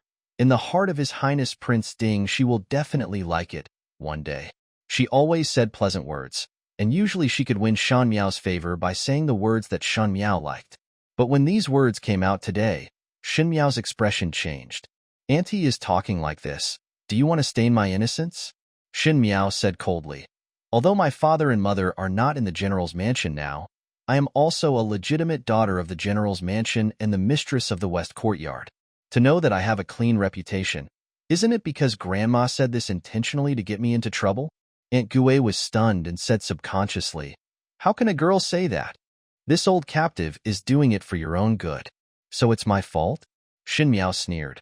"That's fine. Why not ask the old lady clearly? Is it true that the innocence of the general's daughter is just Chinese cabbage? How much is the Chinese cabbage worth?" "Copper coins, Aunt Gue. You said it so grandly. I can't help but wonder if I am too ignorant of etiquette." Perhaps Shen Miao did not expect that Shen Miao would suddenly change her momentum. Even if she was in a bad mood, she should not take it out on herself. Aunt Gue was used to being domineering in the West Courtyard, and Shen Miao was usually well controlled by her. Today, she was even humiliated in front of Guyu and Jingxia. She felt a little annoyed and couldn't help but say, "What the girl said, this is really a shameful old captive. The old captive has been with the girl for more than 10 years. How can the girl think that the old captive is intentionally harming others? How dare you?" Jingxia said loudly. "The girl is the master. Aunt Gue, how dare you talk to the girl like this?" Aunt Gue was startled and annoyed that she had just gotten excited. "But if you say it, the water will be thrown out, and there are many servants around to watch the fun." She only thought that Shen Miao was the little girl who was easily coaxed, and said in a soft voice, "Girl, I really care about the girl. I have been with the girl for so many years, and I have long regarded the girl as my own child. The old captive was wrong just now. Don't be angry, girl, and be careful not to get angry. Treat her as your own child?" Shen Miao sneered in her heart. She actually thought that Aunt Gue was a wonderful person. "I get a lot of money from her on weekdays, but I treat the one from the East Courtyard as my real master." In the end, her elder brother suffered such a big loss. If she had encountered such a naughty captive in the harem in her previous life, she would have ordered him to be beaten to death and thrown out. But now? Since Aunt Gue sincerely surrenders to the East Hospital, how about using her help to make the East Hospital suffer? She raised her eyebrows and said calmly, "Since Aunt Gue knows her mistake, she will only fine her 3 months' salary." Aunt Gue's expression froze, and the corners of Shen Miao's lips raised. What should Aunt Gue do if she has no money? Naturally, I went to the East Campus to show my loyalty. There was a cool breeze in the night, and as we got closer to late autumn, the weather became colder day by day. Dingjing is located in the north, and it is getting surprisingly cold. Under the light, the girl was holding a book in her hands, leaning on the couch and reading slowly. The tea beside him was cold, and he didn't even realize it. He was just looking at it in a trance. Bai Lu stared blankly at her girl, as if overnight, this girl was no longer the same as before. Just reading quietly like this at this moment, not to mention that Shen Miao hated reading in the past, but now she looks like this. If she didn't know that it was her own girl, Bai Lu would even think that she saw some noble lady. How could a little girl have such an aura? Bai Lu was a little confused and stood there in a daze, until Shuangjiang came over and pushed her and scolded her in a low voice. "Why are you standing there stupidly?" He walked over and put the cloak on Shen Miao and advised her warmly, "Girl, it's not too early now. We have to wait for tomorrow. It's better to go to Guangwantang and rest early." Shen Miao shook her head. "You guys should rest first. I will watch for a while." There is no reason for the girl to rest first if the master doesn't want to sleep. Shuangsheng was helpless and wanted to persuade her for a while, but was pulled by Guyu, who was changing Shen Miao's tea. After changing the tea, she and Bai Lu were pulled to the outer room. "What's wrong, Guyu?" Bai Lu didn't understand. "Young girl is just in good health. Why don't you follow my advice? Why didn't I persuade you?" Guyu had a headache. "How can the girl listen to what I say now? I have been reading all day today. I guess dating is the husband's homework. The girl has made up her mind to see what I can do." She glanced at the back room worriedly. When he was timid, he always had to make decisions. Now I am no longer timid, but no one dares to refute my own ideas. The closer she was to serve, the more Guyu could feel that every time Shen Miao gave an order, no one dared to refuse. Even speaking so calmly, he also revealed a sense of majesty. It seemed that the master's anger was not so terrible, so Guyu sighed. In the room, Shen Miao was still reading. She looked at it carefully and didn't miss any detail. If you look carefully, you will find that what she is holding is the official history of Mingqi. She knew about the major events that had happened in Mingqi since the founding of the People's Republic of China and what would happen in the next few decades, and she was ready to find some ways to prevent the tragedy from happening. Before that, she must find the source of the current situation of these hairy families. The emperor ordered the eradication of these aristocratic families was coming soon. Shen Miao remembered clearly that if nothing unexpected happened, there would be a catastrophe next month. The enemy of my enemy is my friend. If these hairpin families arrive, it will soon be the turn of the Shen family. Before Shen Xian came back, she could only support the Shen mansion by herself, and she had to be wary of the jackals in the east courtyard. Shen Miao expected it well. That night, Aunt Gue entered the Rongjing Hall. She came to deliver the specialties she had brought back to Zhuangzi, but she had a conversation with Mrs. Shen's mother Zhang, who was beside her. They were all saying that Shen Miao acted more rebelliously and often got angry. Mother Zhang didn't know what she was thinking. After saying a few words with her, Grandma Gue asked Mother Zhang to say a few nice words in front of Mrs. Shen before she left. As soon as she walked out of the courtyard of Rongjing Hall, she saw Xianglan, the girl next to Ran Wanyun, walking over. When she saw her, she smiled. "Mother Gue, I was just looking for you." "Oh." Grandma Gue squinted her eyes and saw that it was Xianglan, and she also smiled. "What does Miss Xianglan want from me?" "It's not a big deal." Xianglan came over and took Grandma Gue's arm. "It's just that our wife heard that you know a place that sells lipstick. The lipstick is very good looking. I want to ask you about the lipstick seller." "Where?" This was obviously an excuse. At that time, Ren Wanyun wanted to go to Aunt Gue to say something private. Aunt Gue knew it well and followed Xianglan and said, "What is this? Since Madam wants to hear it, I will tell Madam about the place." Speaking of that lipstick, many ladies and ladies from official families like to use it. When Tong Xianglan arrived at Kylin Garden, all the maids and maids outside had been sent away. Ren Wanyun was sitting on the couch. Mr. Shen was still out socializing at the moment and had not come back. She was casually sewing for a while, probably embroidering a purse, while eating a plate of grapes next to her. This is a rare thing. In this weather, grapes cannot be found in Dingjing. Only Mr. Shen had the ability to ask for a basket and share it with the women in his yard. Aunt Gue secretly spat in her heart. Although on the surface she saw that the second in command of the Shen family did not treat her eldest brother badly, the food Shen Miao was eating looked bright on the surface, but it was the food of the nouveau riche that was not available on the table like that of a merchant. In other words, when it comes to eating, Shen Miao does not have the grape treatment. She was thinking to herself, but Run Wanyun finally put down the needle and thread in her hand and said, "Mother Gui." Aunt Gui quickly came to her senses and responded, "Madam, I'm here." Run Wanyun is already 40 years old. Although she is extremely well maintained, she still has some fine lines at the corners of her eyes. She was just sitting there, wearing well-tailored clothes made of fine materials, and her movements were that of a lady in charge. Even when she was smiling, she looked somewhat majestic. She said, "I heard that you are back. Now that Xiao Wu is in good health, you need to take good care of her." Aunt Gui laughed in her heart and said, "Who doesn't know that the East Courtyard wishes the West Courtyard to suffer misfortune? How could Run Wanyun be so kind? It's just to deceive others." "Sure enough," Run Wanyun said again. "These days, Xiao Wu is probably in a bad mood because he fell into the water. My eldest brother and sister-in-law are not here. Whatever I do as an aunt is wrong. Even if I want to hear some news, I have to listen to you. Come and listen." This meant that Nanny Gui would tell Run Wanyun everything about Shen Miao's actions. Aunt Gui hurriedly said, "It is the fifth girl's blessing that my wife cares about her." But according to Yi Laonu, the fifth girl was indeed angry when she fell into the water this time. Her temperament has changed a lot in the past few days, and her temperament has changed a lot. "I'm also angry with the old captive. If nothing else, he was fined 3 months' monthly payment even though he was fine today," she said with a sad face. The old captive was anxious when he heard that the fifth girl fell into the water. "I don't care about my little grandson who is still ill."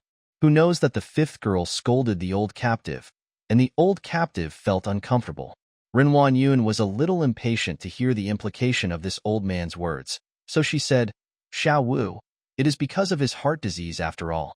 Then, "Aunt Gui, do you think Xiao Wu's attitude towards His Highness Prince Ding has changed?" This was what she wanted to ask most.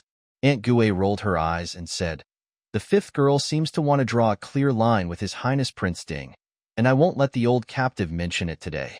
However, the old captive has taken care of the fifth girl for so many years and knows her temperament. 5. The girl is extremely persistent in the matter of His Majesty Prince Ding, and I am afraid that she will not give up so easily." These words are probably just what the girl said out of anger and cannot be taken seriously. After Aunt Gui left, Shen Qing walked out from behind the screen. She crawled to Ren Wanyun and cuddled up against her mother, with anger that could not be concealed in her tone. "Mother, Shen Miao refuses to give up His Highness Prince Ding. What should I do?"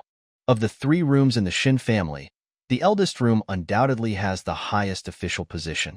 If Shen Miao asks Shen Xian to marry him, it is very possible. But she also loved Prince Ding. If Shen Miao succeeded, who would she be? How could such a handsome person like His Highness Prince Ding be taken over by a stupid and ignorant person like Shen Miao? Every time he thinks about this, Shen Qing becomes 100 unwilling. "Don't worry, no one in this Shen mansion can be bigger than you," Ren Wanyun said. "Shen Miao has a stupid personality, so there is nothing to be afraid of. Mother naturally has ways to prevent her from marrying His Highness Prince Ding. But you," she sighed. He took a breath and said, "You might as well look at the people in Qiu Shuiyuan carefully. Do you think Er Yatu is good? If you have such an idea, Er Yatu may not be the same." "Shen Yu?" Shen Qing frowned. "She is also in love with His Highness Prince Ding? How is that possible?" Shen Qing said, "Besides, she really likes His Highness Prince Ding. The third uncle is no better than the uncle, and he can't talk." Looking around, nothing to fear. "You?" Ren Wanyun pointed at Shen Qing's forehead angrily. "How can I rest assured? Your third aunt is very powerful, and your third uncle back then." As if realizing that these words should not be said in front of the child, Ren Wanyun stopped suddenly. He just said, "Anyway, don't take it to heart, 5 girls. Mother will certainly have something to do." "Thank you, Mother," Shen Qing said sweetly. Mother and daughter laughed together. In Qiushui Garden, Chen Ruqiu was sitting at the table writing. She is a woman from a scholarly family with unlimited talents. Even though she is a married woman, she still often likes to write and read. Shen Yu stood behind her, wearing a long goose yellow satin dress, with a delicate and slender figure, looking exactly like a little Chinrukyu. "Mom, why did you say that to Aunt Gue just now?" After a long time, she couldn't help but ask. Aunt Gue came once, but surprisingly, Chinrukyu not only did not let Aunt Gue stop Shen Miao from falling in love with His Highness Prince Ding, but instead let Aunt Gue persuade Shen Miao that His Highness Prince Ding was a good home. Didn't this make her decide to marry His Highness Prince Ding? Shen Yu complained a little. Chen Ruochio put down the wolf hair in her hand, sighed softly, took Shen Yu's hand to sit in front of the couch, and said warmly, "You err, didn't Mother tell you that anything you do, especially in this back house, will be done without any care? You have to do it in a roundabout way, so that no matter what happens in the future, no matter what, you will have nothing to do with it." Shen Yu shook her head. "Mom, I don't understand." Chinrukyu smiled. Her daughter is gentle, talented, and not stupid, but she is still too young after all. Probably Master Shan San loved her too much, so he didn't know the danger in the back house. It's not like when she was in Shangshu Mansion. She had a bunch of sisters, aunts, and concubines, none of which were economical. So after she got married, she kept Master Shan San firmly in her hands. It's just that I couldn't give birth to a son in the end, which is the most regretful thing. No matter how much Master Shan San loves her, without a son, he has no weight to rely on. Sooner or later, Master Shan will make his concubine deprived of his child. By then, what will happen? Therefore, she must educate her daughter well. "Yuer, what do you think of Shen Wu?" she asked softly. Shen Yu thought for a while and then replied, "She doesn't know how to write, and she doesn't know how to play chess, calligraphy, or painting. She is timid, stupid, and not good at words. If she wasn't protected by the name of uncle, no one would give her face. She is a concubine. They all look more dignified than her. If anyone heard it, they would be shocked." These words that devalued Shen Miao as worthless came from the mouth of this gentle cousin. "You must know that Shen Miao's best friend tomorrow will be Shen Yu." "Maybe it was like this before." Chinrukyu shook her head. "But after falling into the water this time, I saw that Shen Wu had changed a lot." "Why did Mother say that?" Shen Yu was puzzled. Chinrukyu didn't know why she felt like this. Maybe she could use it as a little girl's anger after being hit, but Chinrukyu had met a lot of people, and she could see people more clearly than her second sister-in-law, who thought she was smart. Shen Miao became smarter. Her conversation with the old lady in Rongjing Hall and her behavior were completely different from before. Chinrukyu's voice was soft, as if singing. "Since you are also happy with Ding, Your Highness, why should you focus all your attention on Shen Miao? No matter how powerful your uncle is, there is no way that any man in the world would fall in love with a stupid and ignorant woman. If you really marry Your Highness, wouldn't it be a joke for everyone in the world to kill such a miserable woman?" But Shen Yu felt a little aggrieved. "Listen to Mother, not only should you not alienate Shen Wu because of this, but you should also be friends with her as before. You must work harder to let everyone see your talent and beauty. The more outstanding you are, the more she will appear. She is stupid." Chen Ruochio smiled as if she was chatting about common things, but every word she said was heartbreaking. "I asked Aunt Gue to persuade her to continue to fall in love with Prince Ding. Such a stupid woman showed her love for each other more and more. She is a joke without knowing it. His Highness Prince Ding will only hate her even more." In this case, Shen Yu seemed to understand a little bit. Chinrukyu touched her head. "You are a smart child. You should understand what Mother means. Therefore, we must persuade her to continue to love Prince Ding and make a fool of herself in front of Prince Ding. Only in this way can His Highness Prince Ding notice more. You are outstanding. Even if the whole world wants His Highness Ding Wang to marry Shen Wu, if you can make the person in His Highness Ding Wang's heart be you, you will win." "Mother." Shen Yu said it so loudly that she buried her head in Chinrukyu's arms with some shyness. "I don't have to worry about it." Chinrukyu smiled. There were many obstacles to her marriage to Mr. Shan San. At that time, Mr. Shan San was also considered a young talent, and many matchmakers came to talk about the marriage. "Why did you choose her alone?" "It was just because they met by chance in the temple once. She happened to be wearing a white brocade dress and playing the piano under a tree, and Master Shan San heard her. Mr. Shan San was so amazed by her that he insisted on marrying her after he returned. Master San loves to listen to the piano most, and his favorite color is white. Look, there were so many women vying for it, and she was the final winner, just because she knew from the beginning that she was dealing with a man. What about the 3 legitimate daughters of the Shen family? Only her Yuer can deal with His Highness Prince Ding. No matter what the people in the East Courtyard did, Shen Miao still started to deliberately alienate the people in the second and third rooms, no longer clinging to Xin Yu and Xin Qing as before. At first, everyone in the Shen family thought that she was just a child angry because of the incident of falling into the water. However, when Shen Miao started to have her own ideas for things to do, everyone felt that something was wrong. Aunt Gue continued to advise Shen Miao not to get angry with Dong Yuan, and occasionally she would make insinuations and say that Prince Ding was the unparalleled man of Mingqi. But Shen Miao seemed to be determined. Every time Nanny Gue mentioned this person, she would scold him severely, which gave Nanny Gue a headache. However, the West Courtyard is now full of people from the second and third bedrooms, and they are always a bit unruly. Guyu and others thought that since Shen Miao had changed her temper, she would tidy up the backyard, but who knew that Shen Miao actually ignored it? Shen Miao naturally had her own plans. These days, she went to Guangwen Hall more and more diligently. Although everyone still looked at her as the bottom one, she was not annoyed and just did her own thing well every day. The more magnanimous she was, the more boring people felt, and they actually lived a peaceful life. In the early morning of this day, after the Ci-Fu class, Shen Miao felt a little tight in her chest, so she walked casually in the garden of Guangwen Hall. Although Guangwen Hall is a school, it covers a large area. Because there were 3 levels, Country 1, Country 2, Country 3, Shen Miao, who was in the second country at her age, walked in front of the first country unknowingly. I happened to see a child sitting on the steps wiping tears. This child is about 6 years old. He is white and chubby. Perhaps his body is a little too bloated. At first glance, he looks like a fat ball. He wore a blue silk coat, small cloth boots, and a round collar around his neck, like a doll stepping out of a New Year painting. Shen Miao was startled for a moment, then walked over and said softly, "Why are you crying?" The baby probably didn't expect someone to come suddenly, so he was so frightened that he fell down the steps with a plop. He did not cry, but sat up and looked at Shen Miao blankly. He was white and fat, with piercing eyes, a small knot on his head, and wet tears on his face. He was really naive. Shen Miao couldn't help but laugh out loud.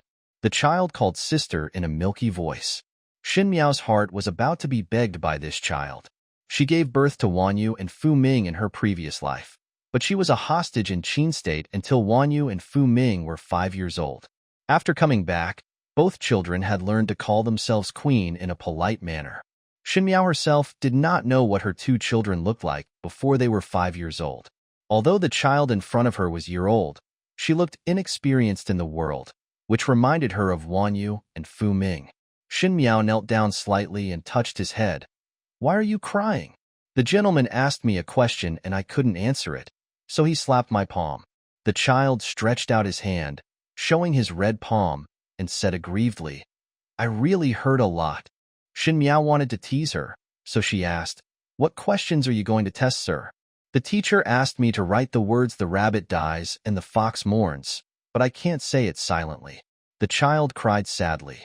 If he was Gui's age and couldn't even speak silently, it would be a bit unreasonable.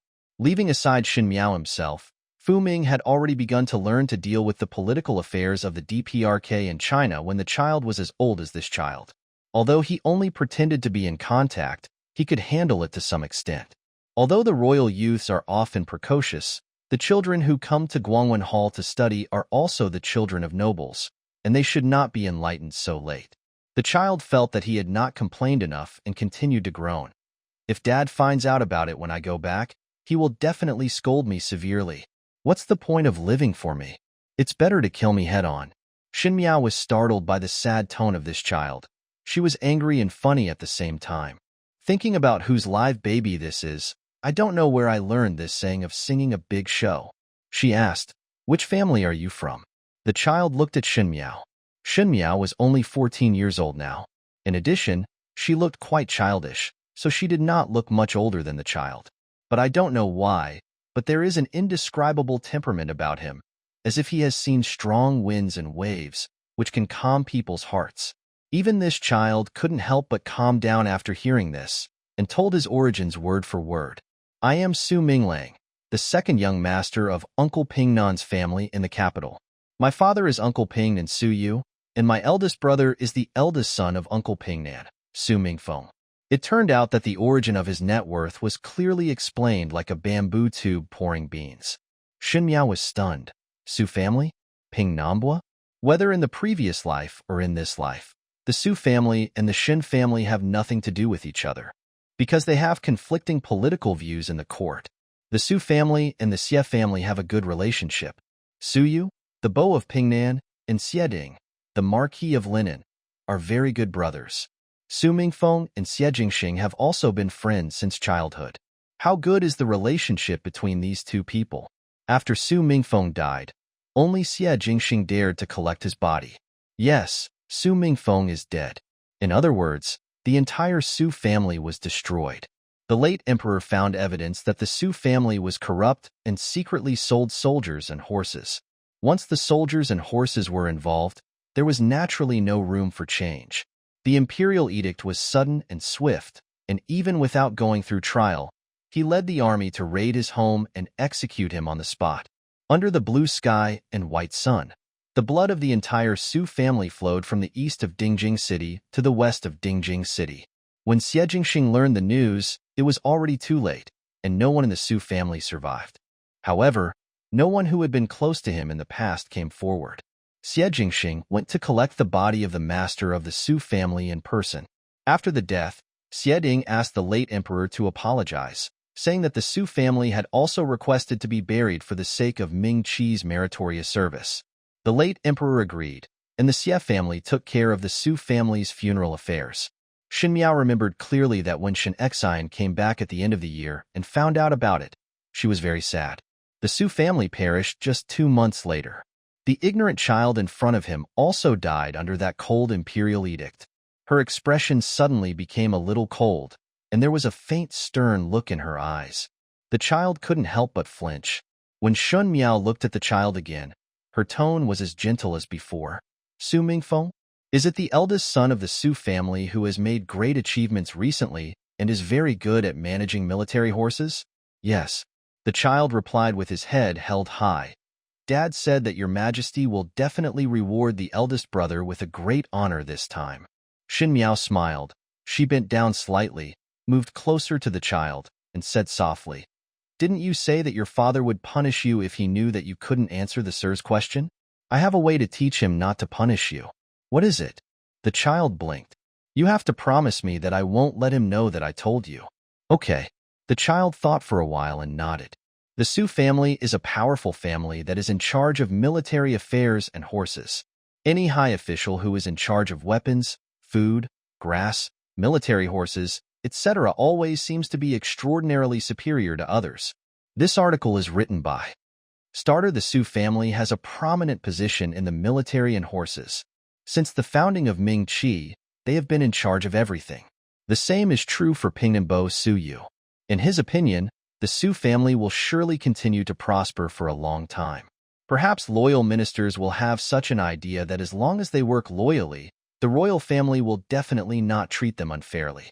But since ancient times, serving the emperor is like serving a tiger.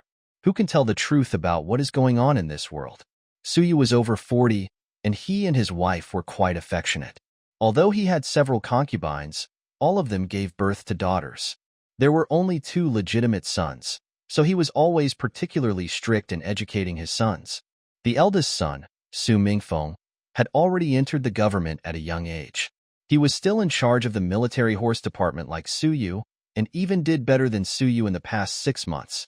Some time ago, Su Mingfeng discussed with the veterinarians of the Imperial Hospital to reform some military horse regulations, and the number of military horses that died of horse plague each year was reduced by half, which was a great achievement. After the military horse statistics were fed back next month, Su Mingfeng would definitely be rewarded for this. The reward is secondary, the main thing is the honor it represents. Su Yu is already over 40, and now Su Mingfeng is at the right age. It is time for him to inherit his father's business and expand Su Mingfeng's fame. If Su Mingfeng is more outstanding, he may become a trusted talent left for the next crown prince. Su Yu was naturally very happy that his eldest son was so outstanding, but his youngest son gave him a headache. Perhaps it was because his youngest son, Su Minglang, was born when his wife was quite old, and his wife doted on him very much, so he developed a spoiled personality. Not to mention that he was as outstanding as his eldest son. He always seemed to lag behind his peers. Originally, Su Minglang was not the eldest son, so he naturally did not have to inherit the position of the crown prince, so it did not matter if he was a little stupid. But Su Yu was a stubborn person, and he would not tolerate any bad things from his son. So every time he came back from Guangwen Hall to take exams, the youngest son would be scolded and beaten, and his wife would protect him, which was really a bit chaotic. Just this day, Su Yu was discussing something with Su Mingfeng in the study. The father and son had endless topics to talk about military horses. Master Su was very proud. He had such an excellent son, so what else could he be dissatisfied with? As they talked, they mentioned that the reward for Su Mingfeng would be issued next month. In my opinion, His Majesty will definitely confer an official title this time. I won't talk about jewels or anything like that for now. Dad only hopes that your career will be more stable. Now that the Xiongnu are ready to make a move, the power of the army and horses needs to be valued. Mingfeng, as long as you are valued by His Majesty, our Su family will only go further and further in the future. Your brother is young, and the Su family still needs you to shoulder the responsibility. Su Mingfeng nodded. He was in his youth, and there was a righteous spirit between his eyebrows. However, he couldn't help showing a little pride in his eyes. Young men are in their most competitive period. What's more, it was the affirmation from his father. Even though he had always been calm and steady in his official duties, he was very happy at this moment. Both father and son were in a good mood, and then they heard the servant outside the door calling, "Master, the second young master is back." It was the time when the second young master Su Minglang was finishing school. Every day after school, Su Minglang would be called to the study of Master Su to test his homework, and today was no exception. Master Su held his forehead with a headache, looking at his excellent eldest son, and then at his second son who was as stupid as a pig, which was really funny. Su Minglang came to the study every day, and in the end, he would only make Su Yu angry. The same is true today. Su Minglang slowly walked into the study, curled his lips, and called out, "Dad, big brother." He was like a round ball, silly and cute. Su Mingfeng smiled and touched his brother's head. "Minglang, did you have a good time in school today?" Su Minglang pursed his lips and said nothing. Every time he did this, it meant that he was not living well, not at all. He was scolded by his teacher. Master Su said to Su Minglang with a stern face, "Stretch out your palm." Su Minglang shrank back, stretched out his hand aggrievedly, and saw several red marks on his white and tender palm. Could they be anything else but the marks of being beaten with a stick? Master Su looked as if he had expected this, but Su Mingfeng felt sorry for his brother and asked, "Why did the master hit him so hard? He's just a kid. It's because you spoiled him all day long that he got spoiled." Upon hearing this, Master Su flew into a rage and said angrily, "What went wrong today?" Little Su Minglang paused for a moment before he said shyly, "The teacher asked me to recite the 4 words, 'The rabbit dies and the fox mourns,' but I can't recite them. What can I say about you?" Master Su said with a look of deep sorrow, "You can't even recite the word silently. Look at those young masters your age. None of them are like you. When your elder brother was your age, he already started to learn military tactics. You are almost destroying the reputation of our Su family." Su Mingfeng was just about to persuade him when he heard his second brother sobbing. "Although I can't recite the 4 words, 'The rabbit dies and the fox mourns,' I can recite the 6 words, 'The cunning rabbit dies and the running dog is cooked,' which is 2 more words. Since they have the same meaning, isn't reciting 'The cunning rabbit dies and the running dog is cooked' the same thing?" Nonsense.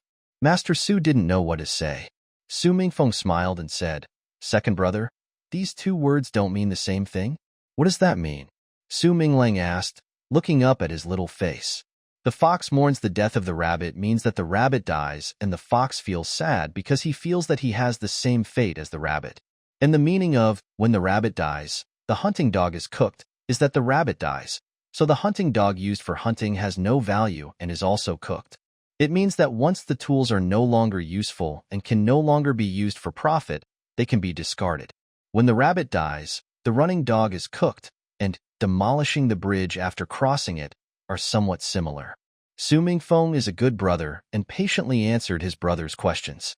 However, Su Minglang shook his head and said with a confused look on his face, "Since they are all things that will happen after the rabbit dies, shouldn't they be exactly the same?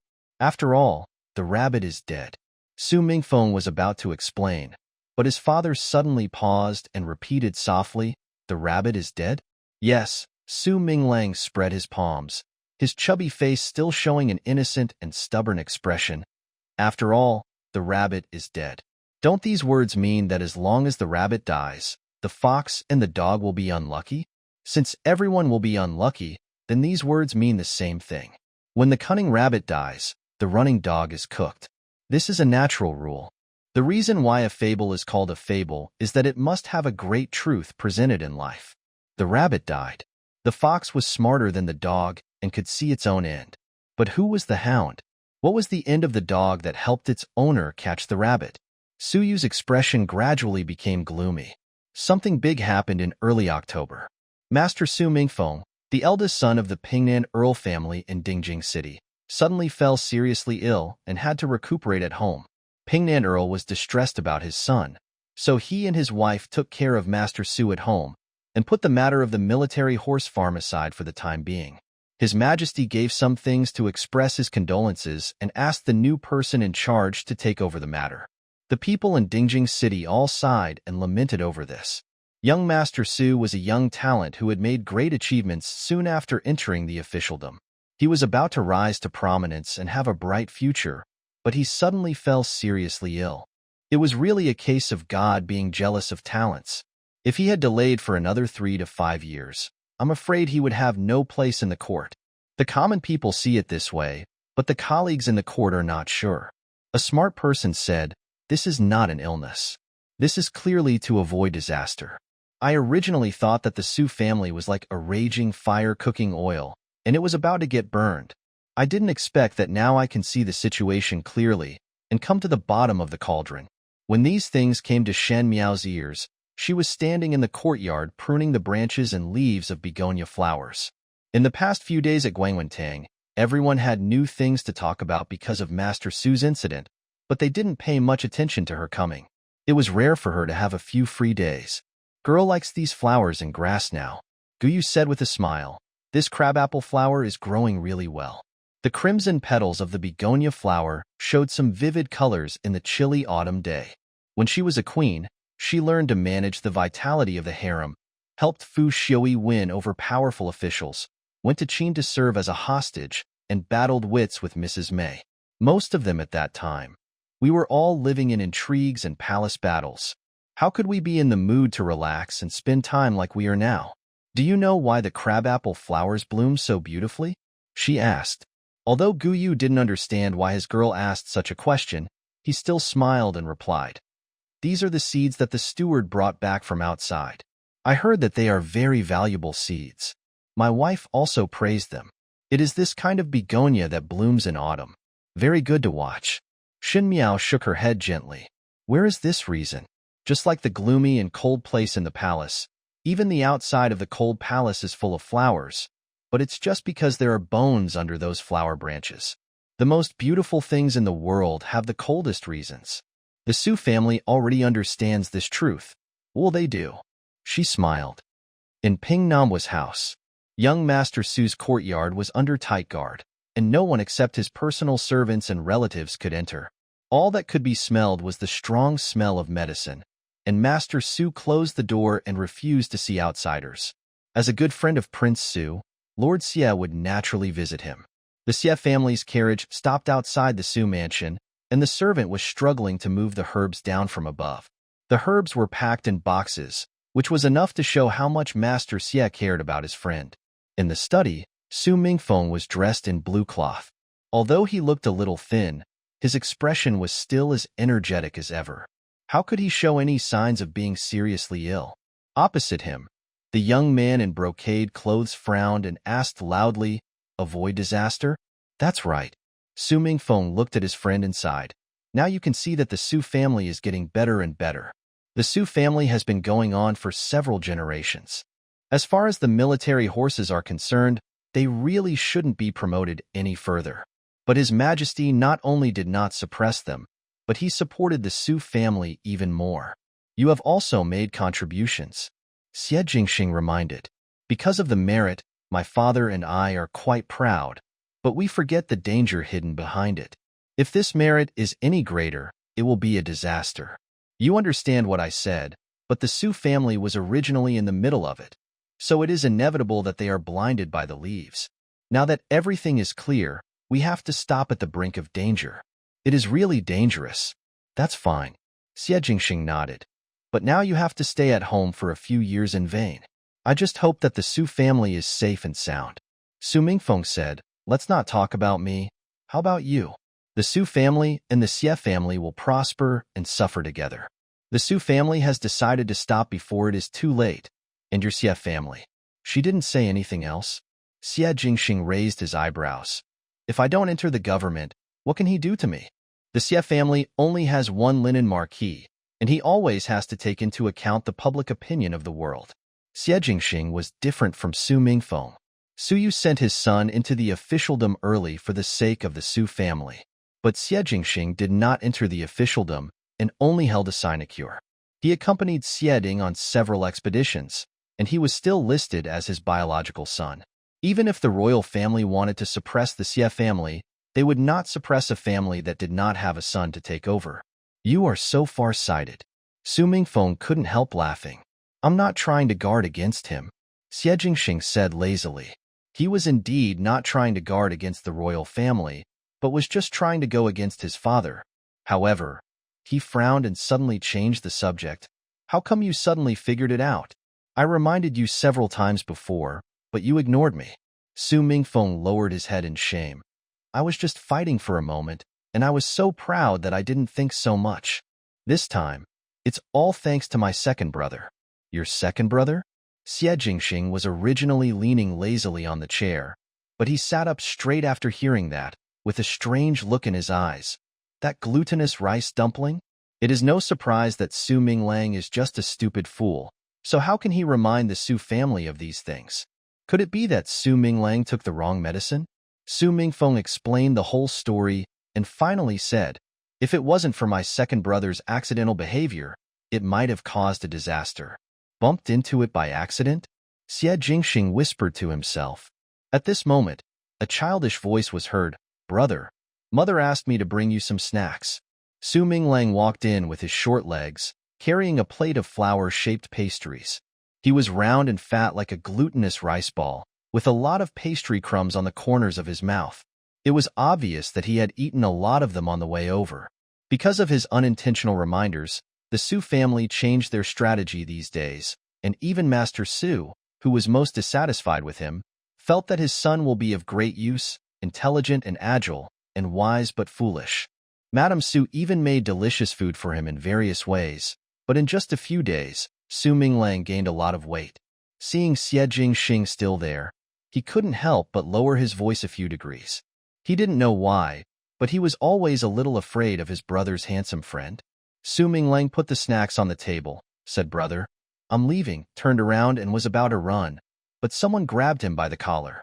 Looking back, I saw the young man in gorgeous clothes. He squatted down and touched his head gently. His peach blossom eyes were smiling and lively, but his expression was extremely cold. He asked, Who taught you to say that? Su Minglang's eyes widened. When the cunning rabbit dies, the running dog is cooked. Xie Jingxing smiled evilly. Life always goes by so fast. Precisely as the weather gets colder and colder, students in Guangwen Hall also begin to prepare for the exam at the end of the month. Boys do it to become officials, while girls do it to show off their talents and enhance their chances of getting married in the future, or to be favored by a well-matched family. This is what a noble family must do. Even a delicate girl like Feng Yanning has begun to work hard these days. Not to mention Shen Qing and Shen Yu, especially Shen Yu, who played the piano and recited poems in the East Courtyard all day long, just looking forward to being in the limelight again this time. Shen Yu and Shen Qing are already 15, and according to the rules, it is time to see each other. In Ming Qi's daughter's family, people get married at around 16, and engagement can begin at 15. Xie Jingxing and Shen Yu were still undecided. They were just too high-minded and looked down upon. Those who were too high were a little ungrateful. After all, these two rooms unanimously set their sights on Prince Ding. Among the 9 sons born to the late king, only the old King Ding has not yet been engaged, and he is only in his early 20s. It is time for him to get married. However, due to various reasons, the position of the imperial concubine was pending. Just like a piece of cake, this time at the calibration field, King Ding will also be the examiner himself. Therefore, many daughters' families are working hard, just hoping to please King Ding, hoping that King Ding will fall in love with them at first sight. Shen Miao had no such idea. In the next life, she will still be a woman with no wind and moon. She doesn't know how to recite poetry, nor does she know how to play the piano or dance. You can't stand on the stage and talk to others about important matters in the court. What's more, she doesn't want to have anything to do with King Ding anymore. In her previous life, King Ding used her Shen family to harm her children and massacred her whole family. Sooner or later, this debt would have to be paid. How can we be husband and wife since they are a blood feud? Feng and Ning asked her, "Why don't you read? It's the end of the month. If you lose your tail again, wouldn't it make people laugh?" It turned out that Shen Miao seemed much calmer after falling into the water once. She thought that Shen Miao had suddenly become enlightened, but now it seemed that she was no different from before. He is still the stupid and ignorant student. Shen Miao said, "I still don't understand, so why waste time?" Pei Lang laughed out loud when he heard this and said sarcastically, "Mud can't hold up a wall, that's all." Shen Yu was talking to Shen Qing, pretending not to hear what was being said and not helping to rescue him. These days, Shen Miao did not please them as much as before, and they were also dissatisfied in their hearts. He just wanted to see Shen Miao make a fool of herself. However, Shen Miao seemed not to have heard Pei Lang's words and stood up and said, "I will go for a walk in the garden." After she left, Pei Lang curled her lips and said, "I guess I ran away because I had nothing to say. I'm really as timid as a mouse." "Have you said enough?" Feng Yanning frowned. "Have you done well in academics?" She was somewhat dignified in the 2nd grade of junior high school, and she was even more pampered at home. Pei Lang didn't want to antagonize her, so she remained silent again. But Shen Miao came to the garden and walked slowly. Guangwentang is also a place of elegance. The garden has lush forests, bamboos, ponds, and rockeries, and the architecture is really lovely. When you walk in, you can smell the fragrance of the forest, which is refreshing. She just wanted to be by herself quietly for a while.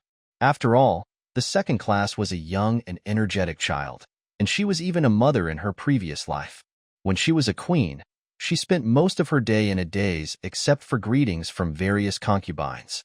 In his own Fingy palace, "I am used to being deserted and empty, and I am too lazy to deal with the commotion with a group of children, whether it is ridicule or ridicule." In the end, I didn't even pay attention to it. As I walked, I saw a snow-white glutinous rice dumpling appearing in front of me. The little dumpling in an ivory satin robe was standing under the bamboo. The clothes should have been very beautiful, but in the end they were squeezed out of shape because of her round figure.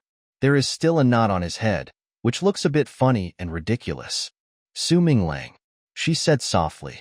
Hearing this, the Tuanzi turned his head hurriedly. Looking at Shen Miao, a hint of surprise flashed in her eyes. It seemed that he wanted to rush forward, but he hesitated and stopped, looking at Shen Miao without saying anything. This child really looked like a 4- or 5-year-old baby. Shen Miao had a headache. Could it be that he regards her as his mother? Su Minglang looked at Shen Miao and pursed his lips, as if he wanted to say something, but said nothing. Then, his eye circles turned red, and he whispered softly, "I'm sorry." "Sorry?" Shen Miao was slightly stunned when she saw the corners of Tuanzi's mouth flattened, feeling aggrieved and about to cry. The next second, a lazy voice sounded. "It turns out to be you." A handsome young man walked out of the bamboo forest. He was also wearing a long brocade dress with ivory white piping and silver thread. Compared with the white dumpling, he was really elegant and slender. He walked to Shen Miao and stopped, looking down at her with probing eyes. This young man was extremely tall and Shen Miao could barely reach his chest. He seemed to be looking at a child, with a habitual mischievous smile on his lips, but because of his handsome face, it was not offensive at all. If it were an ordinary girl, her heartbeat would be racing and her face would be red at this moment. However, Shen Miao was not the real Dojia Fenghua after all. She glanced at the other party without saying a word. The young man curled his lips and smiled, and at some point there was a delicate short knife in his hand. He pointed the end of the scabbard at himself and used the handle to lift Shen Miao's chin, forcing her to raise her head. Shen Miao had no choice but to look at the other party. The boy was about 10 years old, but he had sharp eyebrows and starry eyes. His eyes seemed to be filled with autumn water, and his half-smile was very touching. However, the depth of his gaze was chilling. It was a pair of sharp eyes that could almost see into people's hearts. Such a person, no matter how cynical he looks on the outside, is as hard to invade as a piece of ice on the inside. She took a deep breath, took a step back, and let the handle of the short knife leave her chin. He said gently, "Thank you, Mr. Ho." Xie Jingxing smiled and said in an unclear tone, "Do you know me?" "No one in the capital knows the name of Mr. Xie Xiaoho," Shen Miao said calmly. There seemed to be some irony in these words, but when she said it, it was surprisingly serious, making it impossible to distinguish the tone. "I don't know you." Xie Jingxing glanced at her, and then at the shivering dumpling on the ground. "It was you who asked Su Minglang to send a message to the Su family." "Pass a message?" Shen Miao looked at him and suddenly smiled. "It's just to teach him a way not to be scolded by his father and divert his attention." "Why do you still use the word pass a message?" The young marquis must have thought too much. Thinking too much? The young man chewed a few words playfully and suddenly pushed forward, almost forcing Shen Miao onto the huge tree trunk behind him. His expression was ambiguous, but his tone was very clear. "If I don't want to think too much, just you kept it secret." Shen Miao frowned. Although Ming Qi was not too strict about the relationship between men and women, it was really rude for unmarried men and women to do such a thing in broad daylight. Especially outside Guangwen Hall, there are many noble children, if anyone sees them. She didn't mind her bad reputation, she was just afraid that Shen Xian would be humiliated because of her.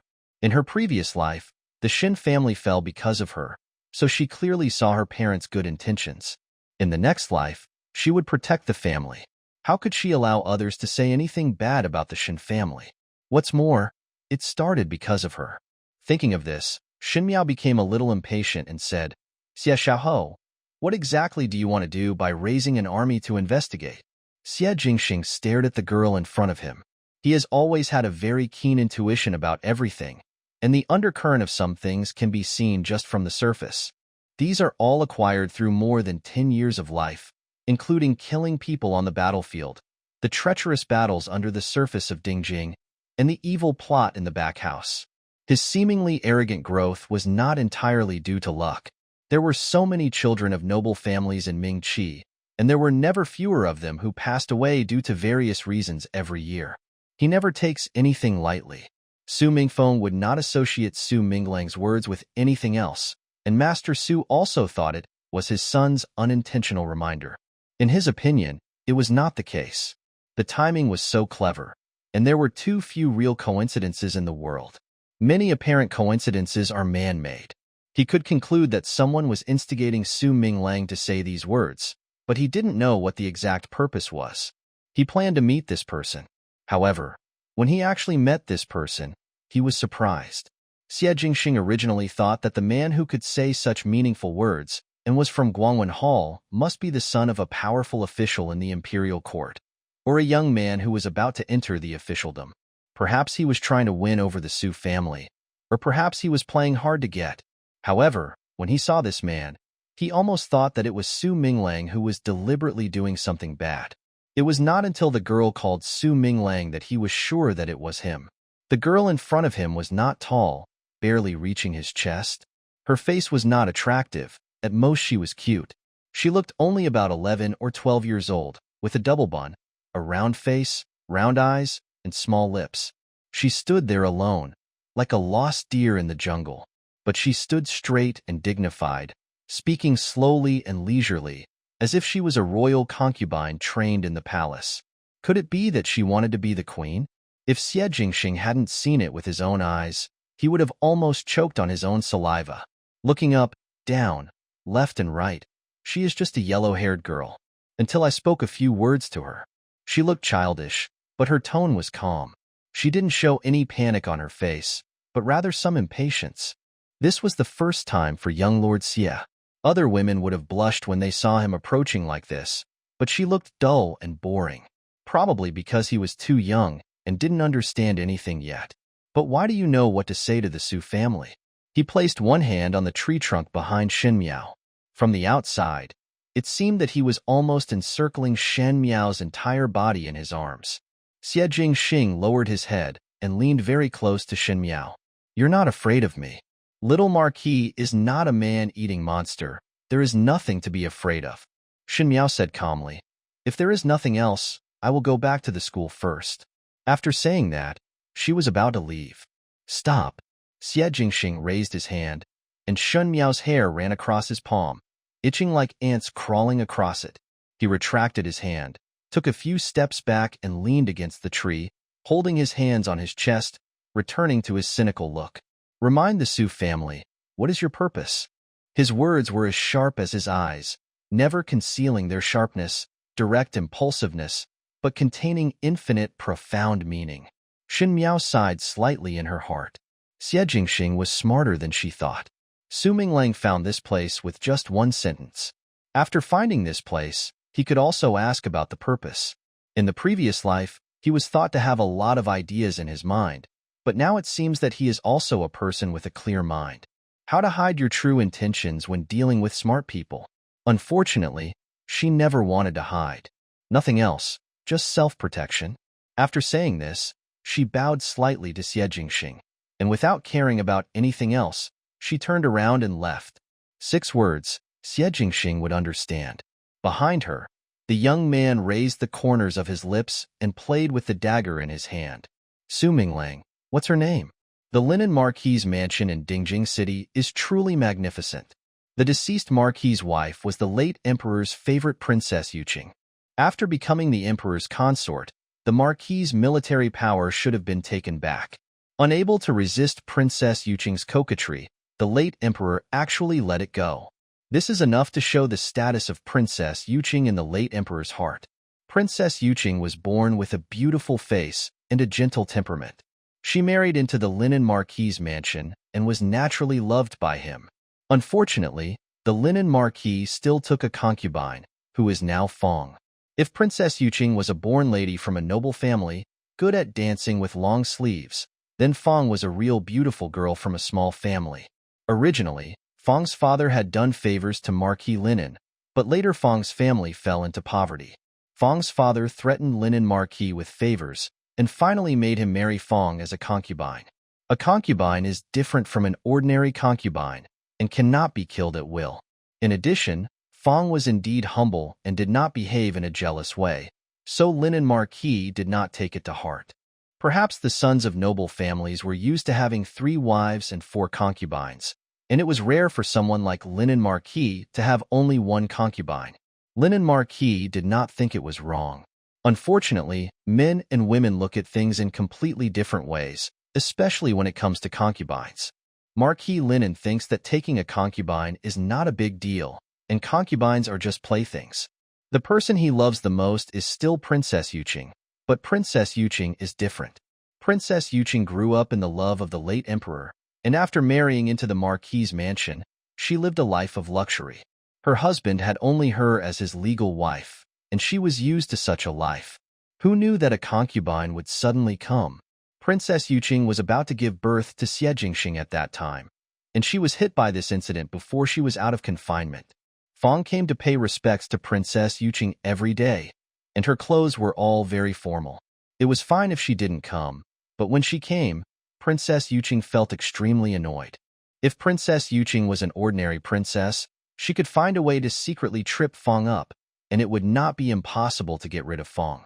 But Princess Yuching has always been well protected and has always been innocent and naive, so she would never let anyone use those shady means. It was the princess's dowry nanny who came up with a plan. Without telling the princess, she secretly found a reason to drive Fong away. But somehow she failed and was even discovered by Lin and Ho. Although Lin and Ho behaved unruly in his daily life, he was actually a man of integrity in his heart. He hated women playing tricks and immediately reprimanded Princess Yuching harshly. This was the first time Princess Yuching had quarreled with Marquis Linen since she married him. She was a person who could not stand being wronged, so she did not tell anyone about the nanny, but only confronted Marquis Linen, who finally left in anger. She originally thought that Lin and Ho would come to see her in a few days, but who knew that a month had passed and Lin and Ho was only resting at Fong's place. Women should not be sad during the confinement period, and Princess Yuching was angry and fell seriously ill. After all, Marquis Linen was still deeply in love with his first wife, so he wanted to come and visit Princess Yuching. However, he received the imperial edict to go to war overnight, and left without even having the chance to say hello to Princess Yuching. Not long after Lin and Ho left, Fong discovered that she was pregnant. As the principal wife, Princess Yuching must not put obstacles in Fong's way when Marquis Linen is away, and she even has to protect the child in Fong's belly. Otherwise, if something goes wrong, the rumors in Dingjing City will all be that she took advantage of her husband's absence to murder the concubine. As time went on, she was exhausted and her health gradually deteriorated. She was about to die. The nanny was anxious when she saw this, but Princess Yuching refused to let her report to the royal family. She got up and wrote a letter to Lin and Ho, asking him to come back to see her. She waited and waited, but in the end Lin and Ho never arrived. Princess Yuching died. 3 days after the burial, Lin and Ho returned triumphantly, but he was unable to even see his beloved wife's body. He was filled with grief, but it was a pity that the beauty was gone, and only a handful of yellow earth remained. At that time, the late emperor was furious and dismissed the Marquis of Linen. It was not until the new emperor took office that he took pity on his talent and reinstated him. Unfortunately, there was no such a good story of a talented man and a beautiful woman. Linen Marquis never married a second wife, and there was only Fong in Linen Marquis's mansion. Fong had been humble and submissive for decades, and Linen Marquis showed some care for her children, but still put all his energy on his legitimate son Xie Jingxing. But Xie Jingxing did not appreciate it. Ever since he gradually became sensible, he had been distancing himself from Marquis Linen. The love-hate relationship between Princess Yuching and Marquis Linen was known to almost everyone in Dingjing. If they wanted to know, they could always find out. Lin and Ho felt guilty towards his son and always tried his best to satisfy him. Xie Jingxing seemed to like going against his father, which always made his father angry. But no matter what, he inherited the beauty and talent of Princess Yuching. Except for his bad temper, he was a wonderful and good boy. Naturally, he was also the dream lover of the daughter of the noble family of Mingqi. The same is true today. Xie Jingxing strode into his study. His courtyard was the one where Princess Yuching lived when she was recuperating. It was far away from the main courtyard, but it was quiet. Xie Ding had also wanted him to move to a place near the main courtyard, but Xie Jingxing refused.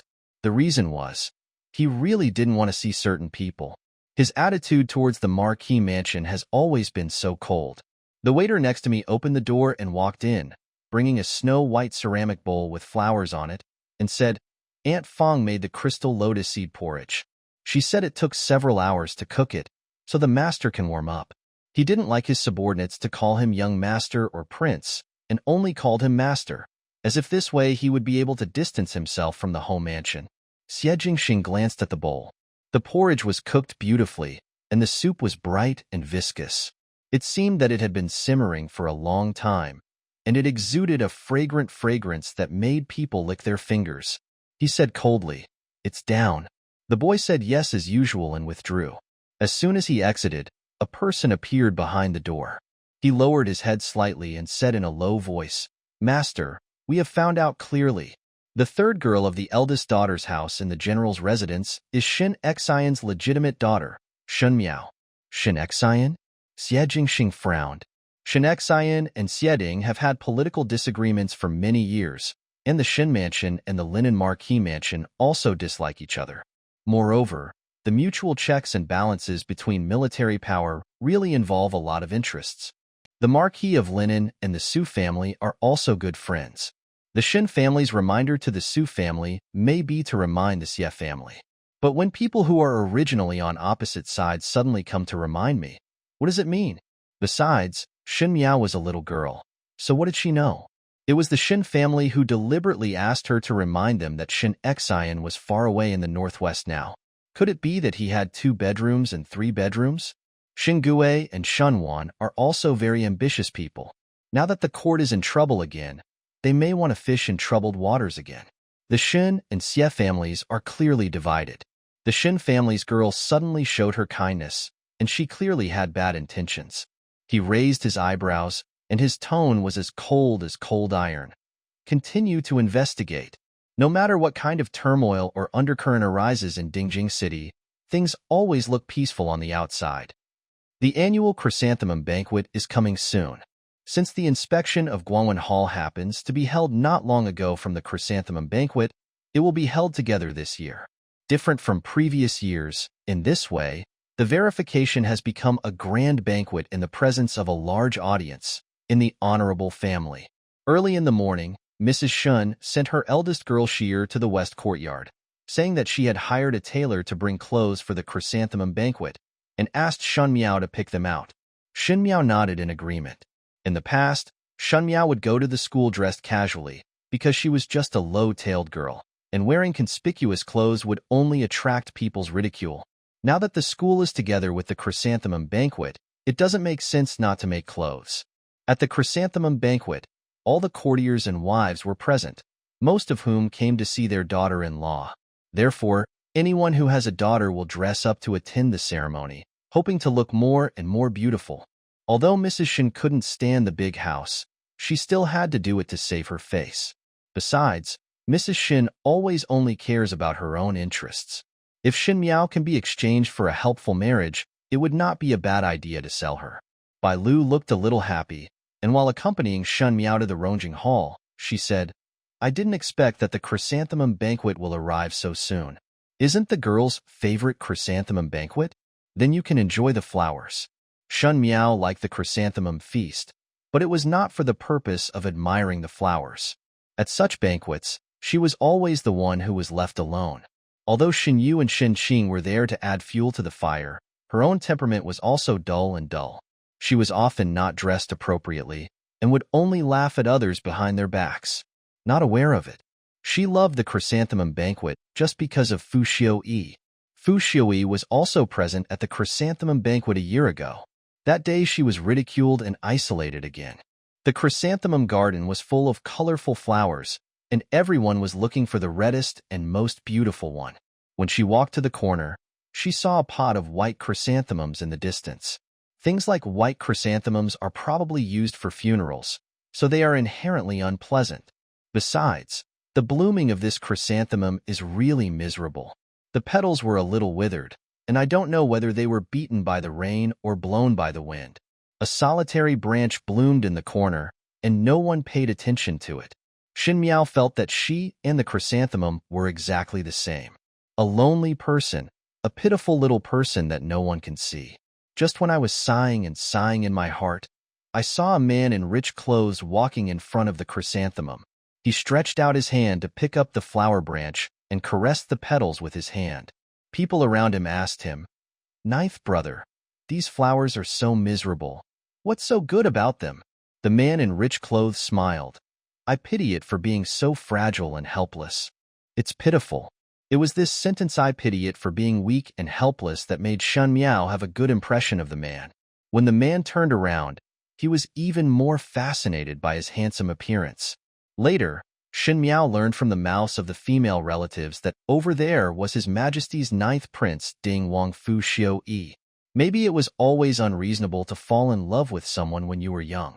Fu Xiuyi's words were clearly talking about chrysanthemums, but she felt that she felt the same. She thought that if such a gentle person married him, he would definitely pity her like a lonely flower. It's a pity that she got distracted after all. Fu Xiuyi pities the delicate flowers, pities the world, pities Mrs. May, but unfortunately he never pities her. In his opinion, everything she has done is based on the responsibility that a wife should fulfill. Those days when they treated each other like guests were nothing more than Fu Xiui suppressing his disgust and acting out a scene with her. He didn't pity the ace, but he just mentioned it casually and she took it seriously. Girl? She was so lost in thought that she didn't realize that she had arrived at the entrance of Rongjing Hall. Bai Lu hurriedly reminded her, and then Shen Miao followed Sheer and walked in. Xin Yuanbai was not here today. Mrs. Shen was wearing a green and white embroidered long button dress. She was in such a 70-year-old age, but she still wore such a fresh green color, which made her face look like a ghost. But she herself was unaware of it. Xin Yu and Shen Qing were both standing beside their mothers. The second wife originally had 2 concubines, but Run Wanyun was too domineering. Concubines were not allowed to go out to steal the limelight at such a banquet. As for the third bedroom, Shenwan only had 1 bedroom apart from Chen Ruoqiu, his first wife, not to mention the concubines and concubines. So in this way, only the legitimate daughters of each house got the invitation to attend the flower banquet. Shen Miao greeted Mrs. Shen, and Run Wanyun looked at Shen Miao and said with a smile, Xiao Wu is here, come pick out the fabrics. I will ask Lin Yang to measure your clothes later. Shen Qing said with a smile, Second sister and I have already chosen, and we are waiting for you to choose. It was obviously Sheer's late arrival, but it seemed like it was her fault, leaving everyone in the Rongjing Hall alone. Shen Miao was too lazy to argue with her, and just walked to the soft couch spread with cloth. Lin Yang is a middle-aged woman in her 30s, and everyone in the Shen family gets new clothes every year from her shop. When she was young, she learned some embroidery skills from the female officials in the palace, and she also made very beautiful clothes.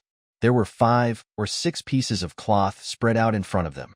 1 piece of begonia color and 1 piece of smoky pink had been picked out. They were picked out. Don't mention it.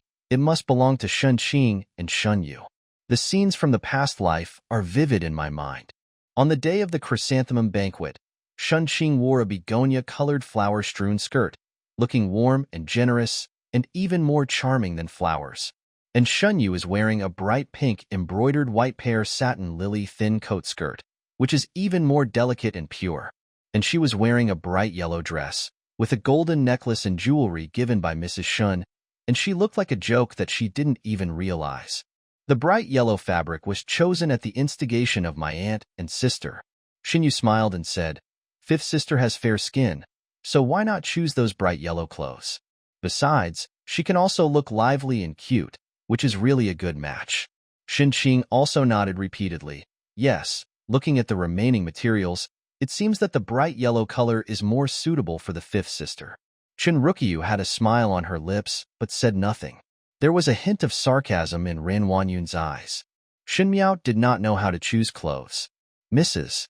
Shen is not at home all the year round, and her mother is not here, so the children will inevitably lose many advantages.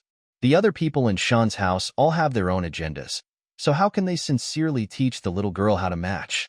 So in the long run, Shen Miao would only follow Shen Qing and Shen Yu, and Shen Miao would pick whatever they said. For example, the bright yellow material matched her skin tone perfectly, but it looked too childish and cheap. Coupled with those golden jewelry, she looks like the daughter of a landlord. Guyu and others wanted to persuade her to throw away those jewelry, but she was still stubborn and rushed to embarrass herself. How ridiculous. She pointed at one of the tinsel brocades and said, "That's it. Super fast and stable novel update. This article was first published by." It was made of lotus green material. Generally speaking, most daughters would not choose this material. Because the lotus blue color is attractive, if a daughter wears this color, she will easily look too old-fashioned. If you don't have a noble look, wearing this color will look overwhelming and ugly. Chen Ruqia's eyes flashed slightly and she said with a smile, "Why did Xiaowu choose such a dark color? Girls' families all wear bright clothes, like your two sisters. I'm afraid such dark colors are a bit old-fashioned." Not bad. Ren Wanyun also followed. Although she also likes to see people in the big house making fools of themselves, this lotus green color is too outrageous. If outsiders looked at it, they would think that the girls of the Shen family were all old-fashioned. Qing'er still wanted to show off her skills at the Jew banquet. How could she be held back by Shen Miao? Shen Yu and Shen Qing secretly laughed. Shen Qing said, "I think this lotus green color is quite good. Hasn't fifth sister never worn such a dark color? You might as well give it a try. I heard that this color is also very noble. If I hadn't already chosen the material, I would have tried the lotus green one. Shen Yu said with a smile. Lin Yang looked at the two sweet-talking and sword-loving legitimate daughters of the Shen family, and then at Shan Miao, who looked calm and sighed in her heart. Shen Miao, the legitimate daughter of Shen Xian, the eldest son of the Shen family, was stupid and ignorant, and no one in the capital knew it. But who knew that the two cousins who looked kind and gentle could actually have such vicious hearts? It was actually a different method to make Shen Miao look embarrassed. She felt some sympathy for Shen Miao. General Shen was protecting his family and country outside, but her own daughter-in-law was plotted against by her relatives in the palace. She was really pitiful. Thinking of this, she said politely, "The lotus green color is indeed a bit too solemn. If it is a chrysanthemum appreciation banquet, you might as well choose some relaxed colors. Miss, why don't you choose this jade white one?"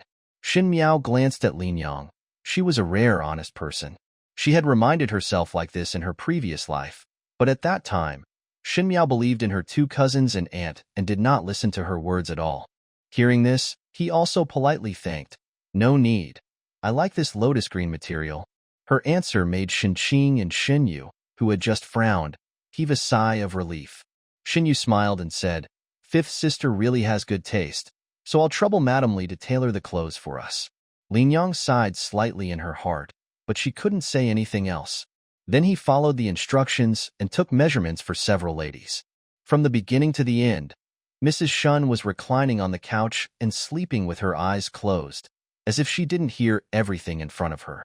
As long as it was about money, she was always happy to pretend not to know. Today, the tailoring and fabrics come from the public house, and the money from the public house is all managed by Ren Wanyun. After measuring the clothes, Lin Yang left. Ren Wanyun then smiled and said, "These children are now grown-up girls. We girls from the Shen mansion cannot be looked down upon when we go out. So I made some jewelry for these girls, and they will be ready for use on the day of the chrysanthemum appreciation banquet." As she said that, she ordered Xiang Lan behind her to bring out several boxes, giving one to Shen Qing and the other to Shen Miao. Shen Miao's box was heavy. Ren Wanyun looked at her. Her tone was extremely kind. "Second aunt, I see that you are busy preparing for the inspection in Guan Hall these days. I gave you the box when I went to the jewelry shop, all in accordance with the best standards. Style, I just hope you like it." On the high seat, Mrs. Shen frowned, as if she wanted to open her eyes, but after a pause, she continued to doze off. "Thank you, second aunt." Shen Miao returned the greeting. Both Shen Qing and Shan Yu were able to pick out the styles themselves and send them back. However, they didn't take her with them when they went shopping in the store. They said they didn't want to disturb her. In the end, they gave her a gift as a gift. Now it's too late to change it. "Then let's go back and take a look first." Shen Yu pulled Shen Rukiyu and winked at Shen Miao. "Fifth sister's jewelry must be the most important one." Shen Miao smiled slightly but said nothing. Returning to the west courtyard, Shen Miao threw the box aside without looking at it carefully. When Jingxia saw this, he asked curiously, "Young lady, don't you open it and take a look? What's there to see? What's the difference anyway?" Shen Miao answered without turning her head. Jingxia hesitated to speak. Every time she got the jewelry from the second and third bedrooms, her girls couldn't put it down. Unfortunately, even their servants could tell that the jewelry was really for the nouveau riche. Shen Miao was brought up by the second and third bedrooms to have an exaggerated temperament, and her favorite things were these rather tacky gold and silver items. Shen Miao thought for a while, then reached over and opened the box. As soon as it was opened, golden light came to the face. Inside were all bracelets, necklaces, and even hairpins made of gold and silver. The rubies inlaid on them were quite large, but the quality was very poor. Jingxia couldn't help but show a hint of anger. Shen Miao almost laughed. These were all her jewelry before she got married. Even a country girl wouldn't wear such a gold hairpin and silver necklace.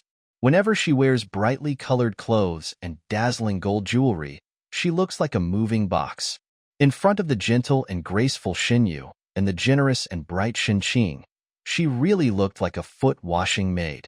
Now when these things fell in front of Shen Miao, she felt that it was really ridiculous. Jingxia observed his girl and was surprised to find that she did not show the same excited expression as before. Just when he was surprised, he saw Shen Miao closing the box and pushing it to Jingxia. Let's find a shop to it. We can also go buy a silver hairpin and bring it back. It doesn't have to be too good, it just needs to be engraved. Girl, Jingxia said in surprise. Just take it for granted. If people from the East Courtyard discover it, they will inevitably use it to make rafts. Although she was also very happy that Shen Miao finally did not like these gold and silver as before, but it's still too bold to act like this. Since these jewelry can no longer be worn, what is the use of keeping them? It would be better to use them as real gold and silver. It is always more convenient to do things on weekdays. Shen Miao replied lightly. Everything must be practical. This is what she realized when she was a queen. The Shen mansion gives monthly silver according to the quota, and each girl receives 2 taels of silver per month. However, how much subsidies did Shen Yu and Shan Qing receive from their own families? Shen Miao did not know, but one thing was certain. After all, she would not have that subsidy. She was clearly the girl from the general's residence, but her attacks were not as generous as those of her 2 sisters. She used to think it was because the second aunt and the third aunt were willing to support their daughter, but now? The money in the palace was all controlled by Ren Wanyun, but Shen Gui and Shan Wan were working in the palace on weekdays, and their own salaries were not enough, so there was no spare money. On the other hand, Shen Xian, because he spent his life in blood and sweat on the battlefield, His Majesty gave him many rewards. However, Shen Xian never kept these rewards for himself, but gave them all to the public. Only the old lady's family could do such a shameless thing with their money. She will always find a way to separate the family. The chrysanthemum feast of the 68th year of Ming Qi finally came. Guangwentang is also different from the past, and the verification has become a battle of talents. Anyone with talent can freely go on stage to demonstrate and challenge their classmates, which not only shows the vitality of young people, but also allows people to see that the students of Guangwen Hall have their own merits. Therefore, male students and female students have to be on the same stage. That is to say, they are not divided into male and female groups as usual in the past. If they like, women can challenge men in strategy, horseback riding and shooting, and men can challenge women in chess, calligraphy and painting, but it is rare for such a situation to happen. Early in the morning, flowers were blooming in Shen's mansion. In the west courtyard, Shuangjiang carefully tied a silver hairpin on Shen Miao's hair and said with a smile, "Girl, that's it." Shuangjiang was the best at combing her hair. Shen Yu had wanted to ask her to comb her hair before, but Shuangjiang was Mrs. Shen's personal order and left it to Shen Miao's girl. Shuangjiang didn't want to, and Shen Yu had nothing to do. "This girl is really beautiful." Bai Lu smiled when she saw it, and then hesitated. "It's just that the head looks a bit too plain." Shen Miao's hair was dark and voluminous, and was styled into an exquisite bun by Shuangjiang, making her look elegant and unique. Even after she had haircut, Shen Miao still wore her hair in a double-ringed bun like a girl. With a different style, it looked like Jing had grown a lot.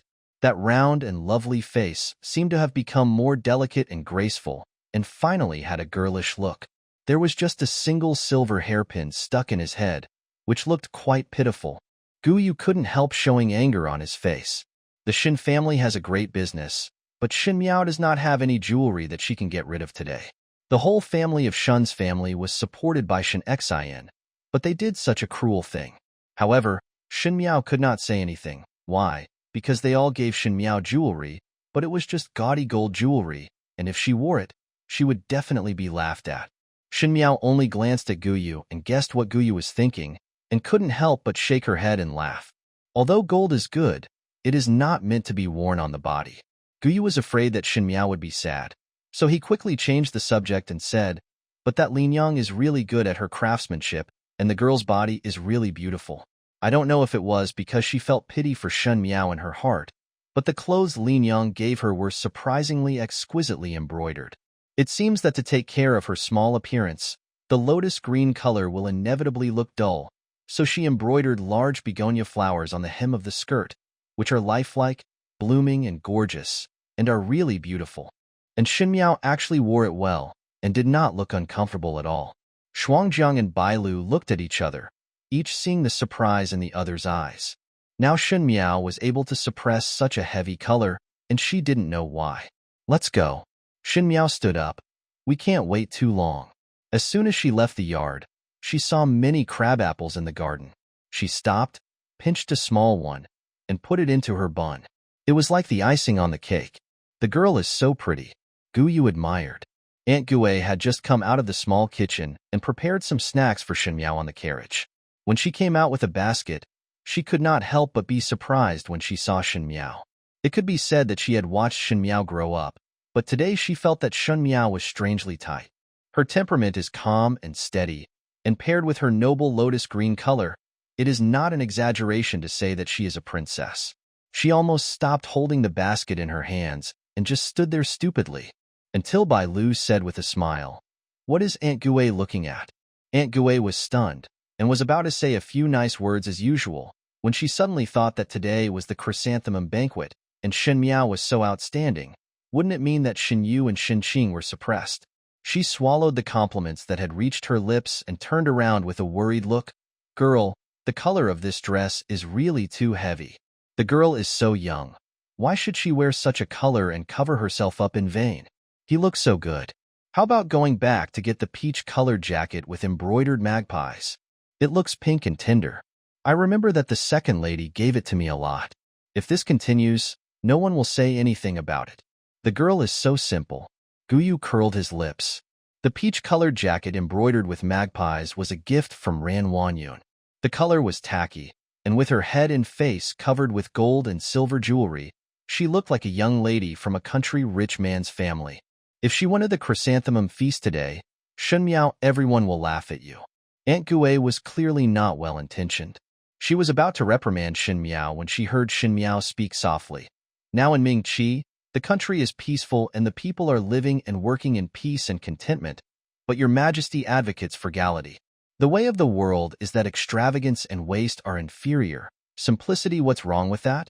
If someone sees me, they will only say that my general's office is upright, which is a good thing. As for the clothes, you don't have to worry about it." Shen Miao raised her lips and said, "Today I am admiring flowers. People compete for talent, but it has nothing to do with clothes." What she said was gentle, kind, but also filled with undoubted majesty. Aunt Gue's mind was in confusion. She was not afraid of Shen Miao getting angry, but when could Shen Miao explain a lot of truth to her like this? Shen Miao didn't like homework on weekdays, so she had no brains. Nowadays, there are many paragraphs of truth, and they are so elegant that Aunt Gue, a rough person who has never studied, does not know how to refute. Bai Lu couldn't help but burst out laughing. She quickly kept silent and her face became solemn, but she still couldn't hide the joy in her brows. Aunt Gue refuted and couldn't refute, and was laughed at by several girls. She felt annoyed, but she couldn't figure out why she was at a disadvantage every time she went back to her hometown and talked to Shen Miao. Although Shen Miao had sharp teeth and a sharp mouth, her tone was very gentle. She was said to be gentle, and those who said every word were speechless. "There is still some distance to go to the chrysanthemum banquet, so don't starve the girl," she said to Shen Miao. "I'll go back first. The hospital is doing something. Go." Shen Miao replied lightly. After Aunt Gue left, both Gu Yu and Bai Lu were very happy. The stronger Shen Miao became, the more she looked like a master, so that those who were cold-blooded in Shen's family would not dare to bully her. When Feng walked to the door, he saw 2 carriages parked at the door. The first one was ready to go, but the second one was empty. Shen Qing's girl Chuntao was standing in front of the first carriage. When Chuntao saw Shen Miao, she hurriedly approached the carriage and said something to the people in the carriage. Then, she saw the curtain of the carriage being opened. Equals inside were Shen Yu and Shen Qing, as well as Ren Wanyun and Chen Ruqiu. When these 4 people saw Shen Miao's appearance, they couldn't help but be startled. Chen Ruqiu's eyes flickered, but Ren Wanyun frowned. "Xiao Wu, why are you dressed so plainly?" "That's right," Shen Qing said eagerly. "It looks really ugly, so it's better to wear something bright. I also have a bright yellow new dress in the house. Chuntao, you take 5th sister to change out of that dress. There are also jewelry. Why are you not wearing anything?" "I don't know. I thought the general's palace had treated you badly." She secretly suppressed the jealousy in her heart. In fact, Shen Qingsheng can be regarded as a pretty lady. In addition, She is cheerful and generous outside on weekdays, and she looks like a well-behaved lady. But one thing she cared about the most was that her skin color was not very fair and was a little more wheat-colored. Who in the daughter's family wouldn't want their skin to be as white as snow? Shen Yu's skin was white. She didn't dare to say anything, but Shen Miao's skin was fair, and she was wearing lotus green clothes today, which made her skin look like snow even more. As a result, among the 3 daughters of the Shen family, she had the darkest complexion, so she was naturally unhappy. Shen Yu's eye looked at Shen Miao carefully and saw that the bun she wore was very small and delicate, and she looked very dignified when paired with the lotus green clothes. Today, she did not wear any gold or silver jewelry. Although she was simple, her temperament was naturally noble. She smiled and said, "Fifth sister, let's not talk about clothes for now, but you must wear jewelry. After all, it is the face of our family. Grandma will be displeased when she sees you dressed like this. Besides, why do you comb your hair like this? You are not very old now, and the double ring bun was just fine before." Gu Yuqi's face turned pale, but as a servant, she couldn't contradict her master. I can only gnash my teeth with hatred, knowing that the 2nd and 3rd bedrooms in the Shen mansion all have evil intentions, and they did not hesitate to harm their niece. I wish that Shen Miao dressed up in a more rustic style, the better. Shen Miao sneered in her heart. Shen Yu even moved out Mrs. Shen, knowing that what she feared most in the past was the majesty of the old lady.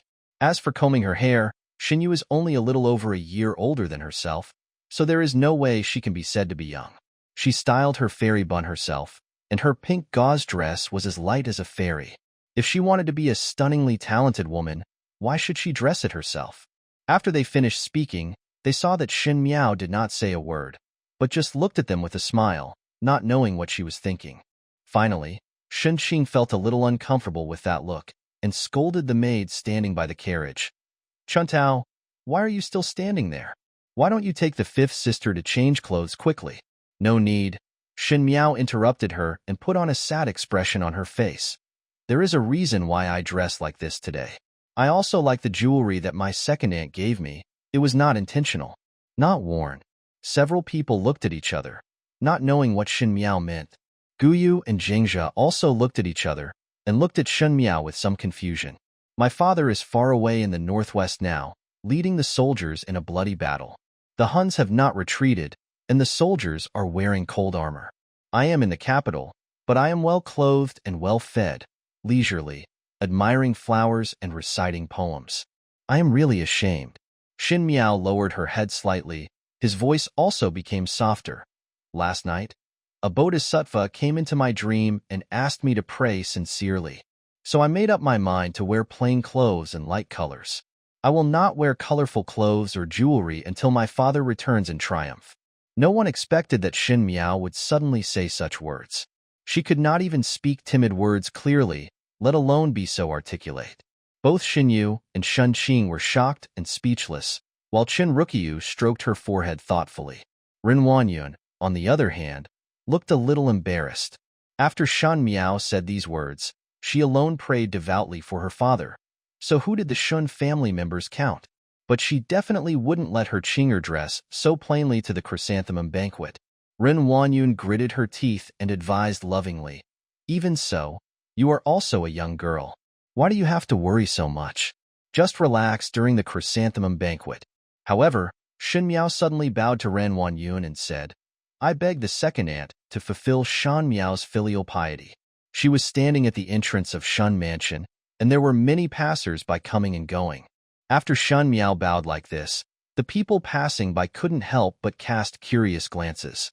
Ren Wanyun could force Shen Miao to wear gorgeous clothes to maintain the reputation of the Shen family, but did Ren Wanyun dare not fulfill Shen Miao's filial piety? "My eldest brother is fighting in the northwest, so he just doesn't pray. He doesn't even fulfill his daughter's filial piety. What kind of intention is that?" Ren Wanyun's face suddenly turned blue. She did not expect Shen Miao to answer like this. What was even more frustrating was that she could not refuse. Ren Wanyun quickly asked Chuntao to help Shen Miao up and said, "You child, how could the second aunt not fulfill your filial piety? It's hard for you to have such thoughts at such a young age. That's all. Just be simple." Shen Qing was still a little unconvinced. but it was difficult to refute his mother's opinion. However, Shen Yu and her daughter seemed to have noticed something, and their eyes were different when they looked at Shen Miao. However, Ren Wanyun said with a smile, "Our carriage can no longer accommodate any seats, so we asked the butler to prepare another one specially for Xiao Wu. It is also spacious, so Xiao Wu will follow us behind the second carriage. Wait a moment, let's go in together." Every year during the chrysanthemum banquet, Shen Miao rode in a carriage with the two mother and daughter. There was only one more person. How could they not fit in? What he did today was just intentional. Ren Wanyun also had her own considerations. Shen Qing had also reached the age of looking for someone to marry. However, Shen Xian's official position was higher than Shen Gui's, so if there was someone from that high-ranking family, he might consider Shen Miao first. Shen Miao had a clumsy temperament. As long as there was no one to guide her, she would probably make a lot of jokes. Only in this way could Shen Qing's generosity and decency be brought out. So she specially prepared two carriages. If Chen Ruoqiu and her daughter had an idea with her, they would naturally not refuse it. Okay, but it depends on second aunt's orders. Shen Miao smiled slightly. Ren Wanyun was still a little surprised. She did not expect Shen Miao to agree so easily. Shen Miao had always been timid, and she had always clung to Shen Yu and Shen Qing before. She thought it would be difficult for her to ride in a carriage by herself, but she did not expect that Shen Miao did not refuse at all. In this way, it seemed that her preparation was redundant. If there is nothing else, Shen Miao will go to the carriage first. She saluted the four of them and got on her carriage. That carriage was spacious, but not as refined as Ren Wanyun's. Guyu said angrily, "It's enough to let the girl ride in the carriage alone, but let her sit in the back. What kind of peace of mind is this?" Jingzhe glanced at Shen Miao worriedly and sighed in her heart. Shen Miao looked at the candied fruits on the small table with deep eyes and gradually tightened her hands. Wanted to lose Dafeng's face and deliberately distanced herself from Dafeng, making her a joke and bringing Shen Xian a bad name? She wanted to see who would cause trouble for whom in the end.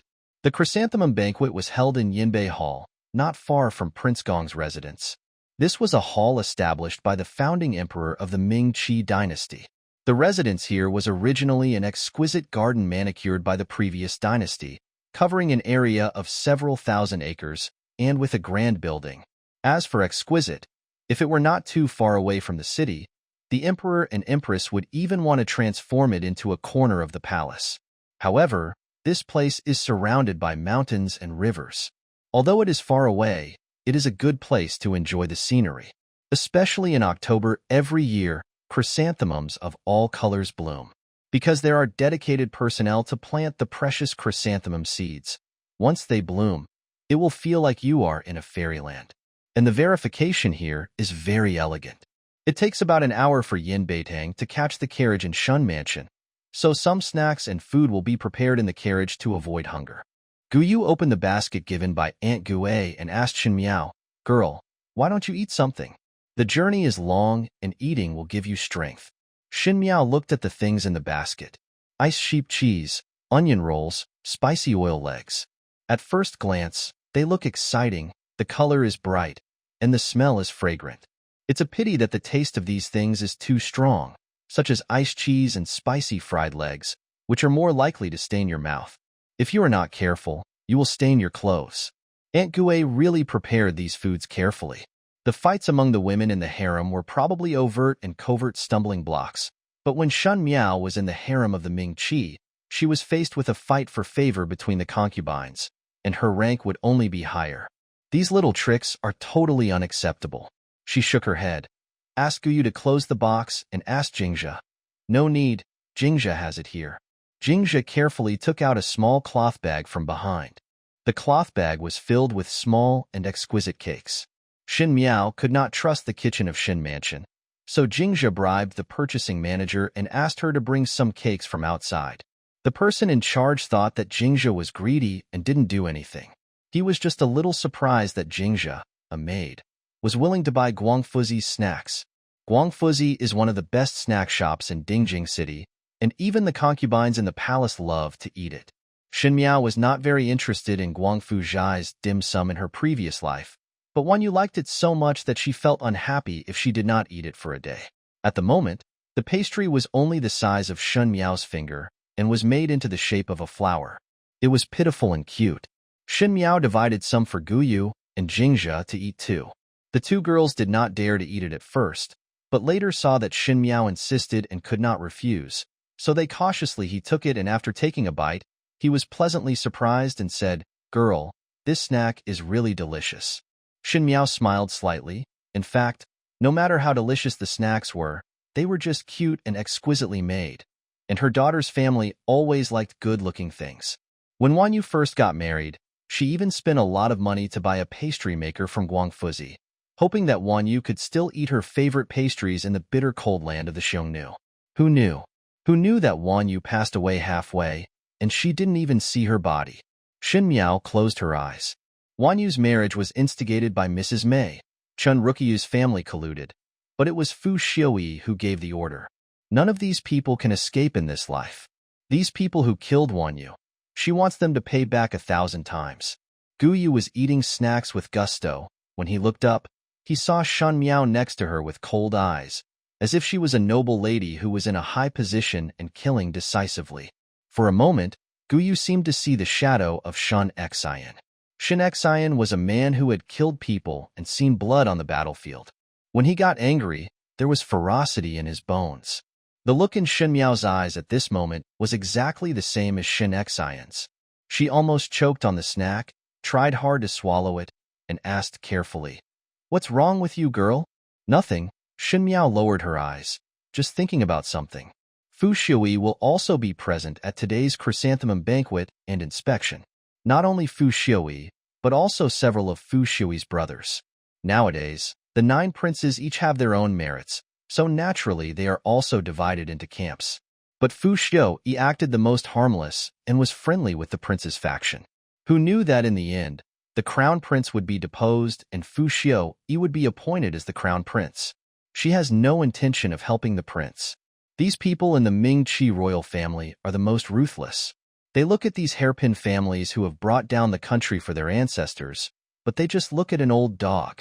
It was clearly these hounds that killed rabbits for them in the first place, but now the rabbit was in the bag, but he was still worried that the dog would bite him to death, so he drained the last drop of blood from the dog and then killed and cooked them. The world is unkind and the prince is unjust, so why should everyone be required to be loyal? How about watching dog bite dog first? The corners of Shen Miao's lips curled up slightly. Many honorable families have come to Yambitang at this moment.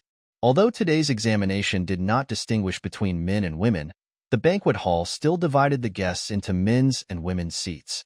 In the men's seat, the young boys and their fathers were busy getting to know each other. It was natural for noble families to build relationships and support each other. Besides, these boys will one day take over their father's responsibility for the entire family, so it's good to make more friends. Women don't meet as often as men do, so they often chat with each other, so the ladies all have regular friends. 3 or 5 of them get together to chat, and they are both nervous and looking forward to today's chrysanthemum banquet. Occasionally, they will look up at the young man they like across from them. Pei Lang fiddled with the flowers on the small table and said, "Are you sure about today's inspection?" "I don't have one." The woman next to her laughed and said, "There are so many people, and I am just average in talent, so I am really scared. I just hope that I won't be picked later, and no one will choose me to go on stage. I don't want to stand out, as long as I don't make a fool of myself." Pei Lang curled her lips. "It's better to at least give it a try. You know that His Highness Prince Ding will be here today, and besides, your favorite young master of the Li family is not here either. The young master of the Li family is so outstanding in diction, he will definitely be here. When you get on stage, why don't you seize this opportunity and perform well?" The girl pushed Pei Lang, with a shy look on her face. "That's nonsense." Zhang Shaoxian heard the words and said with a smile, "That's right, Bai Wei, don't be afraid. If you want to make a fool of yourself, the 5th child of the Shen family is there to support you. No matter what, you must be better than her." "Not bad." Pei Lang also laughed wildly. "Isn't Shen Wu responsible for making fun of every year's inspection? It's hard for her to have the face to come every year. When I think that she will come to perform her tricks again this year, I just want to laugh. I wonder what kind of clothes she will wear again. Like last year's scary bright red with purple gold hairpin? Several girls chuckled. That's enough. But Feng Yanning suddenly said, Is it funny? Pei Lang was stunned for a moment, then said, Feng Yanning, you seem to be acting strange recently. Why are you friends with that fool? Feng Yanning's face became angry, and just as he was about to speak, he heard someone on the other side say, Hey, Mrs. Shen's family is here. Pei Lang's mother, Mrs. E, was usually on good terms with Ren Wanyun. Master E and Shen Gue looked after each other in the officialdom. Occasionally, Ren Wanyun would take Shen Qing to the E mansion as a guest. Pei Lang had the best relationship with Shen Qing, and she was also good with Shen Yu. The women present and the male dependents on the other side of the table all looked in that direction. Shen Gue and Shen Wan have been busy with political affairs all day recently and cannot come. But the reason why everyone looked at where they came from was not Shen Gue and Shen Wan. In any case, the mighty General Shen Xian had a high prestige in the court. When the late emperor was still alive, the Shen family had many privileges, and they were worthy of the title of being close to the emperor. Whoever has military power has the right to speak. Therefore, even if Shen Xian is away from the capital all year round, everyone still cannot help but respect the Shen family. Shen Gue and Shen Wan's smooth sailing in the court is also based on their eldest brother's momentum. When the male family members look at the Shen family, they see it as a powerful family and the military commanders are powerful, but when the female family members look at the Shen family, they see it as a joke. The ladies are okay. After all, they are older. Even if they are contemptuous in their hearts, they always have to say a few perfunctory words to save face. But the girls are different. Maybe people are jealous. Shen Xian only has one legitimate daughter. Shen Miao is Shen Xian's legitimate daughter. Her status is naturally different. It can be said that it is even comparable to the princess. But such a genuine daughter-in-law of a high family is an out-and-out fool. He is stupid, ignorant, timid, and cowardly. He loves Prince Ding Fu Xiui and makes a lot of jokes. Unfortunately, it is known to everyone in the court that Luo Hua is deliberately ruthless. Not to mention that in front of two outstanding cousins, she looked more and more like a country girl. I don't know what kind of show is going to happen today. With His Highness Prince Ding present, Shen Miao will definitely dress up carefully. Pei Lang covered her mouth and smiled. Don't you think it's funnier during the verification? With Shen Miao's brainless temperament, I'm afraid Shen Miao will take the initiative to take the stage and introduce it. That would be wonderful. Zhang Xiaoxian also started laughing. Bai Wei sighed and shook her head in a pretentious manner. I don't know what evil General Shen did in his previous life. How did he end up with such a daughter? Just as he was talking, he saw the maid from Yambitang leading a group of people in. The ones walking at the front were none other than Ren Wanyun and Chen Ruqiu. Ren Wanyun was wearing a thin silk robe made of gold and gold. She was already plump, and her bun made her look even more wealthy and dignified, like the mother of a housekeeper. Chen Ruoqia was different. Although Xinyu was already 16, she still looked like a young woman. She wore a light green smoky skirt with a pipa skirt. At first glance, she looked like a gentle woman from a scholarly family. Behind them were Shen Yu and Shen Qing. Shen Yu wore a pale pink double-breasted feather gauze dress, and her long hair was pulled into a fairy bun. It was decorated with pink pearls. The pearls were of excellent color and exuded a faint luster, attracting people's attention. Next to her, Shen Qing was wearing a peach-pink Rui Yunyan skirt with scattered flowers, which was also a bright color. She was wearing a flower bun, which made her look energetic and bright. The jade bracelet she wore on her wrist was translucent in color, and you could tell at a glance what kind it was. The two of them are young. One is soft and the other is generous. Their clothes show that they are of great value. They are born well, but because of their clothes, many young men have turned their attention to her. At the men's banquet, an adult couldn't help but admire. The daughters of the Shen family are quite good-looking. There is another one. Kylin felt happy when he saw his favorite Xinyu. Hearing this, he couldn't help but sarcastically said, The Shen family also has a daughter of General Shen. That's a good look. That adult didn't seem to pay much attention to the rumors outside and didn't know anything about Shen Miao's comments. When he heard what Kylin said, he thought it was true and said, General Shen's daughter will definitely be good. Ha! Kylin couldn't help laughing and pointed at Xinyu and his party. That's not. He didn't finish his words, but swallowed them.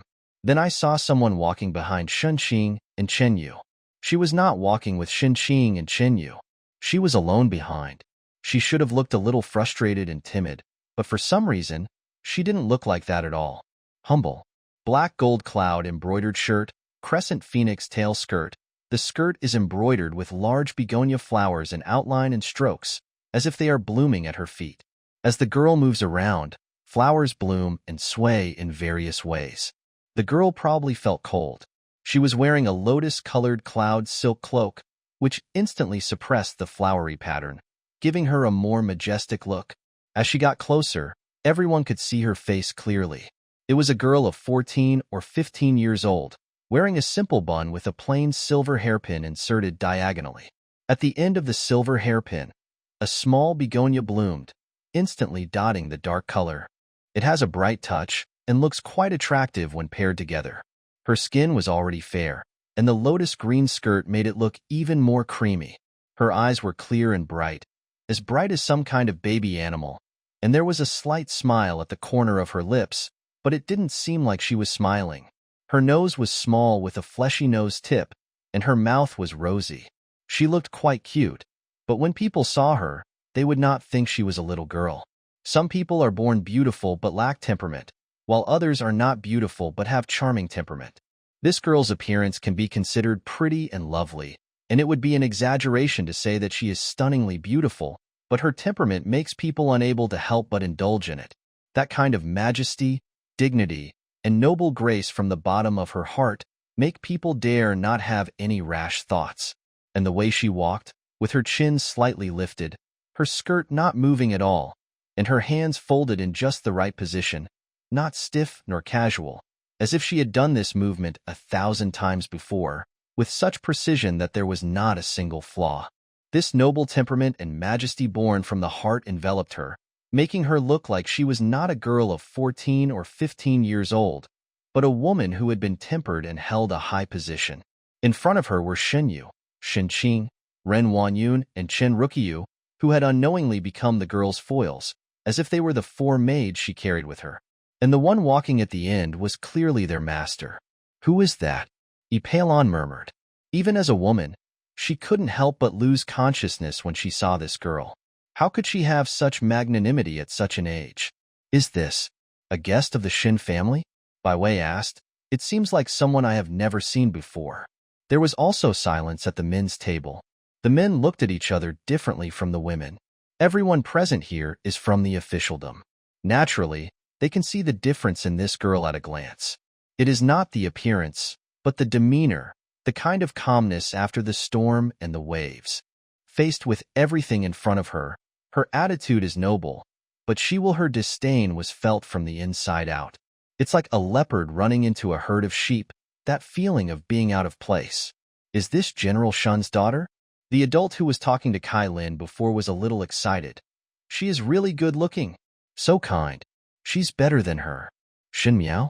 Kylin was stunned for a moment, looked at it carefully, and cried out, "Is it Shen Miao?"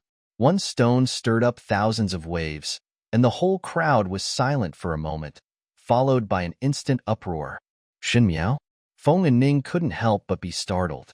She and Shen Miao usually sat at the same table in Guangwen Hall, so they could naturally see it more clearly than others. That was indeed Shen Miao. These days, Shen Miao's temperament has become much quieter. Although she was very quiet before, she no longer followed Shen Yu and Shen Qing and said stupid and ignorant things, and she looked quieter now. Feng and Ning thought that Shen Miao had just become smarter, but she did not want to dress up in such a serious manner. But she looked so amazing. As she was recuperating after falling into the water some time ago, she lost some weight. She didn't notice it on weekdays. From this point of view, her chin was slightly pointed, making her look more like a 14-year-old cardamom girl than the 11 or 12-year-old before. It was as if the beast cub that had been curled up in its nest finally showed its claws for the first time after sleeping for a long time. Pei Xiaocai was also among the men's family members. Although he was just a scholar in Guangwen Hall, people respected talented people, and he still had a high status among the officials. He is still young and has such talent. If he were to become an official in the court, he should be able to get an official position. People in the officialdom are all talented people. If you have to know how to pave the way for the future, Pei Lang may not be able to prosper one day. Shen Miao's eyes swept across the men's table and stayed on Pei Lang for a moment. She knew that in today's examination, although Pei Lang was a master of shu and mathematics, during the competition of talents, there were students who relied on their talents to challenge him. Pei Lang's Xing Lv Su was brilliant in literary style and well-founded. That day, he caught Fu Xiuyi's eye. Later, in order to recruit this talent, Fu Xiuyi did many things to treat the virtuous corporal, and finally got the General Pei Lang. In this life, we absolutely cannot let this happen. Pei Lang was sensitively aware that the girl's gaze seemed to fall on him from a distance, with scrutiny, as if she was measuring the value of her prey, which made him feel a strange feeling in his heart. He followed his gaze and looked back, but Shen Miao had already turned her head. The adults around her were all praising her. General Shen's daughter-in-law has such magnanimity at such a young age. She should not be underestimated in the future. The appearance is not bad. A young man in blue said, "Why didn't I realize that Shen Miao is also a beauty?" When the young people looked at the girl, they only looked at her appearance. It's a pity that he is an idiot. Kylin came back to his senses after a brief surprise. He was dissatisfied that everyone was looking at Shen Miao but ignored Shen Yu, so he snorted, "You're the idiot." A sudden voice rang in his ears. Kylin was startled when he saw a man in soft satin and red clothes glaring angrily at him. He was short but powerful. "I'm sorry," the young man in Tsingy who came over after hearing the news smiled good-naturedly at Kylin. "My younger brother was rude and I bumped into him." Kylin was about to curse, but when he saw that the other person was Su Mingfeng, the eldest son of Ping Ninbo, and that the dumpling was Su's second young master Su Minglang, he swallowed the words that came to his lips. Su Mingfeng is Xie Jingxing's close friend. Who dares to offend him? "Brother," Su Minglang tugged at the corner of Su Mingfeng's clothes. "That sister is so beautiful. Please marry her back and be your sister-in-law." Su Mingfeng's mouth froze. Fortunately, Su Minglang's voice was very low, and no one around heard him. He leaned slightly and asked, "Second brother, do you know Miss Shen?" "I don't know you." Su Minglang innocently played with his fingers. Su Mingfeng stopped talking. Shen Miao followed Ran Wanyun and his party and walked to the women's banquet. Generally speaking, ladies and ladies sit casually according to their familiar friends, and the same goes for ladies.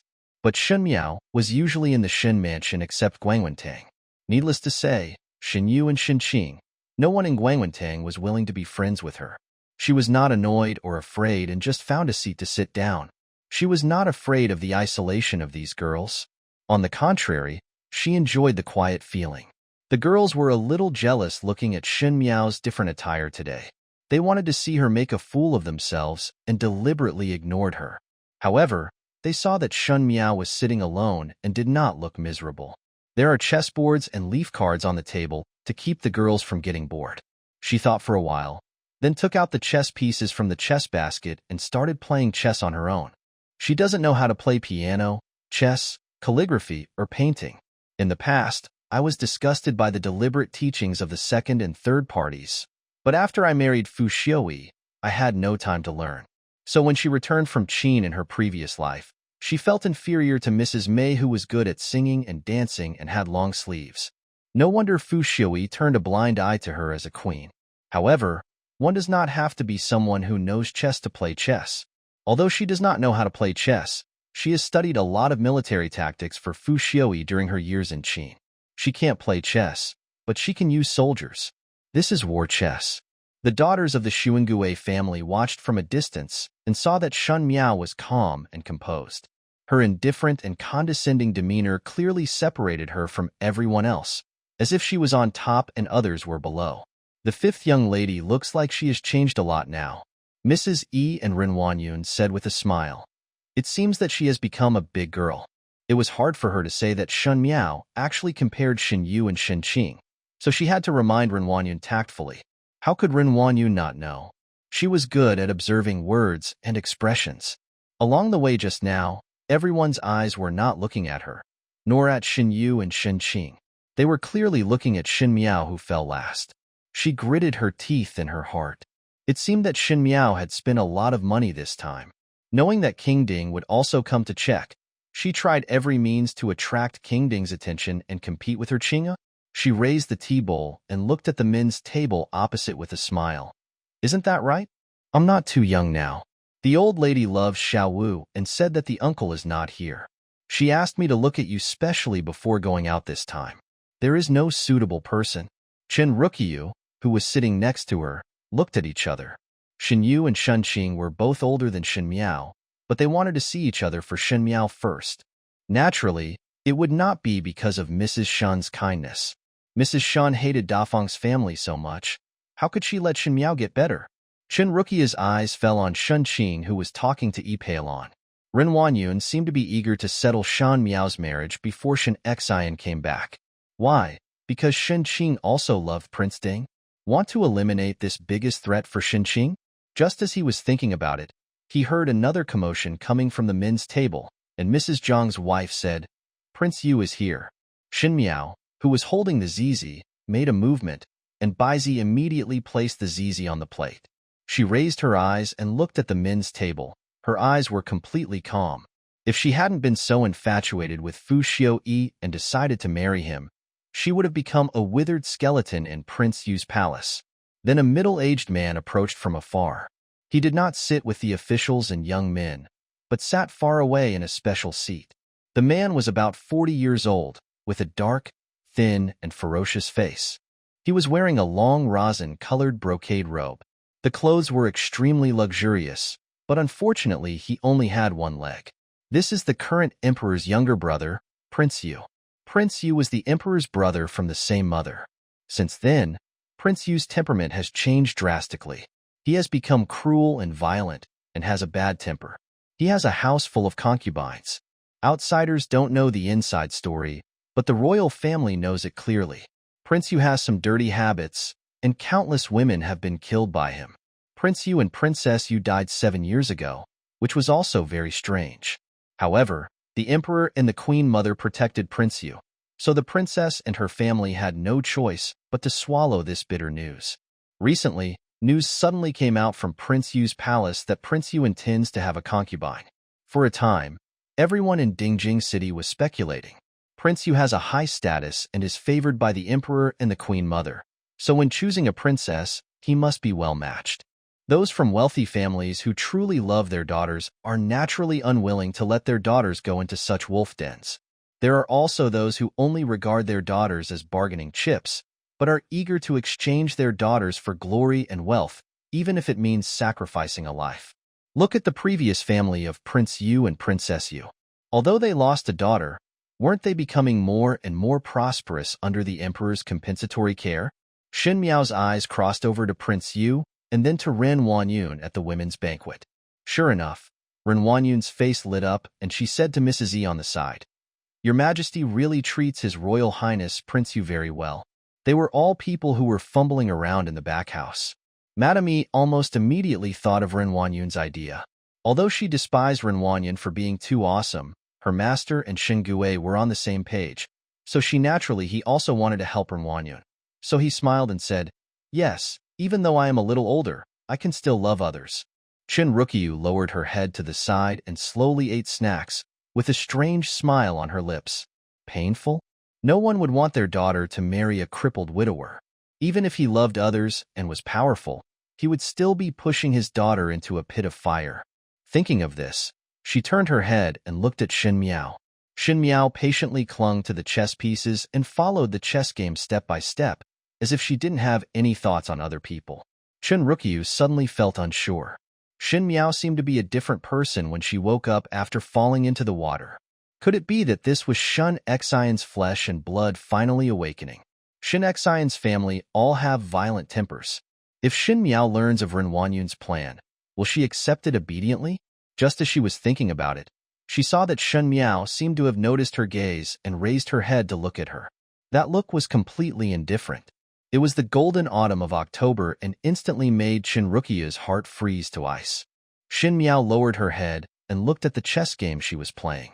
In her previous life, she made a fool of herself during the Jinju banquet, but after returning home, Ren Wanyun mentioned the marriage at Prince Yu's mansion to old Mrs. Shen.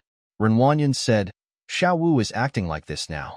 It has no merit, and it has also brought shame on the Shen family. Which high-ranking family would be willing to marry a girl like Xiao Wu? At present, there is a good marriage in Prince Yu's mansion. Xiao Wu 5 has passed, and it is the princess who is blessed to have His Majesty and the Queen Mother taking care of her.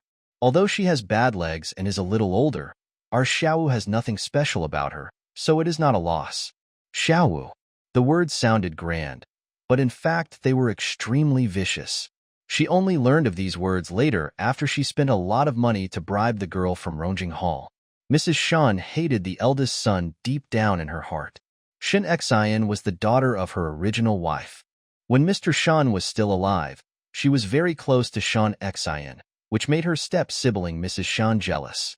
She finally managed to kill Mr. Shen, but Shen Xian and the military merit is too much for him to move. Shen Xian could not be moved, but Shen Miao could always be moved. And for a woman, there was nothing more painful than having her marry poorly. Mrs. Shen and Ren Wanyun hit it off immediately and immediately sent someone to Prince Yu's mansion to raise the matter. Shen Miao was angry and scared in her heart. At that time, she was in love with Fu Xiuyi and her heart was filled with anger. That night she took the package and went to Prince Ding's mansion to ask for him to be taken in. He also ignored his own reputation and deliberately let people spread the news, thinking that since his reputation was ruined, it would be better to marry Prince Ding as a concubine than marry into Prince Yu's palace. At that time, Mrs. Shen was so angry that everyone fell on their backs. Although Fu Xiuyi was annoyed in his heart, he did not treat her too badly. Perhaps he also saw the value of the Shen family's military power to him.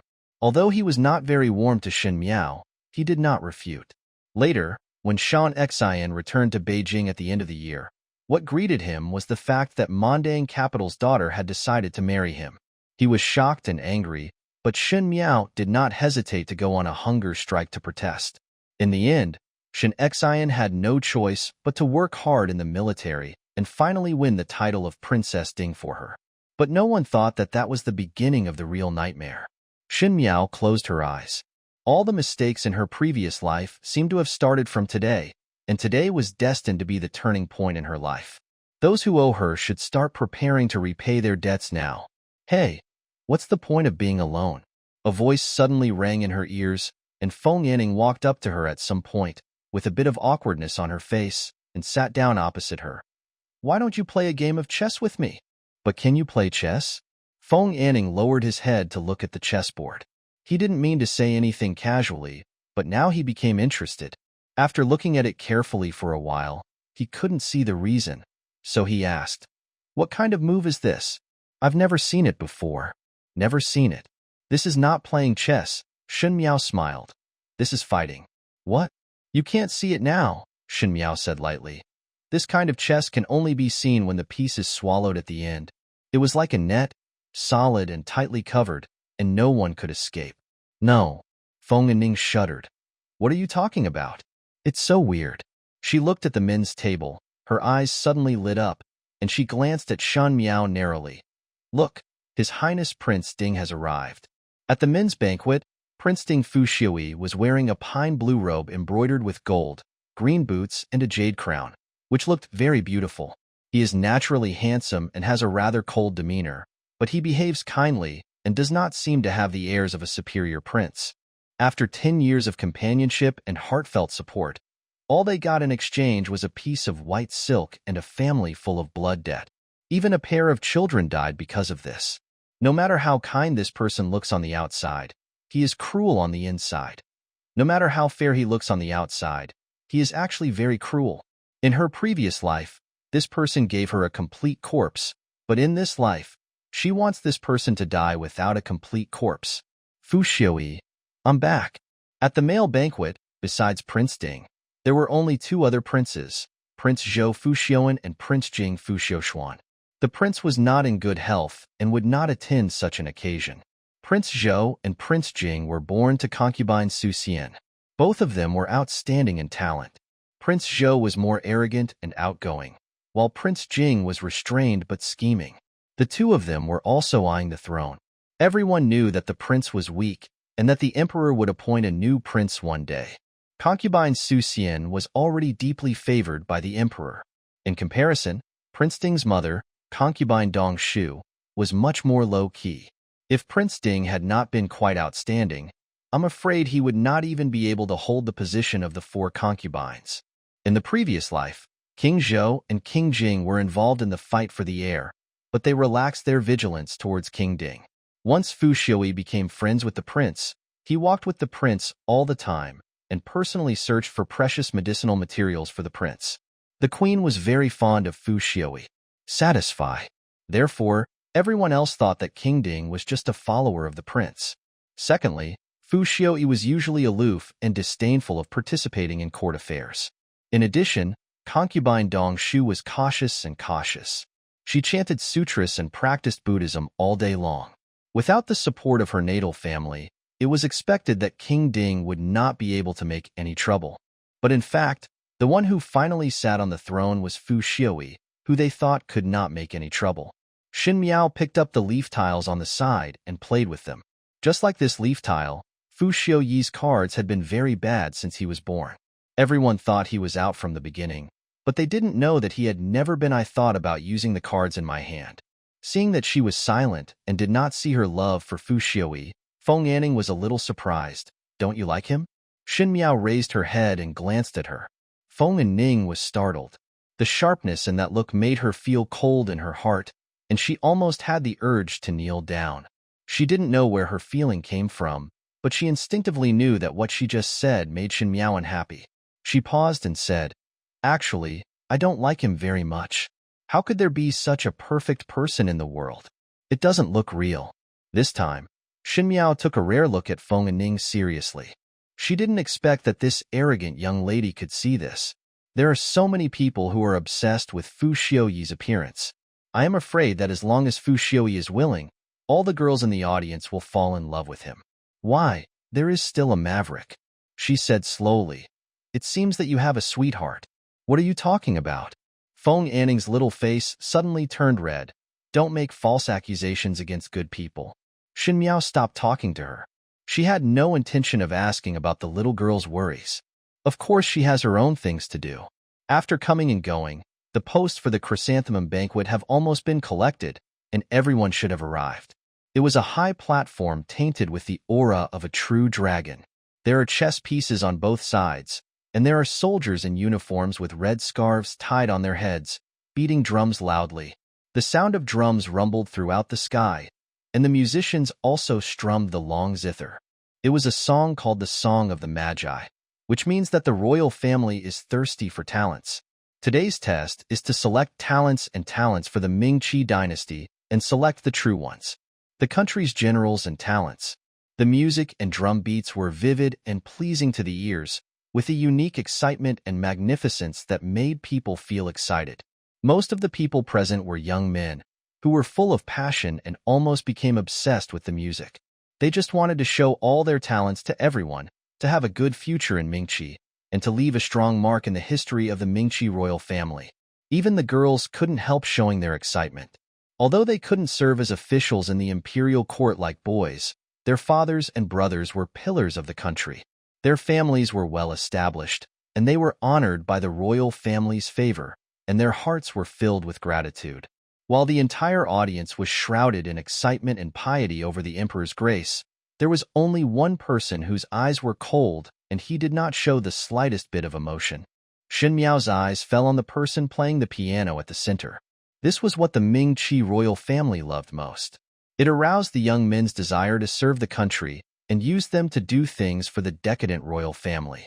However, in the end, once the country was calmed down, these men who sacrificed their lives and blood for the country rarely get a good ending. The cunning rabbit dies and the lackey is cooked.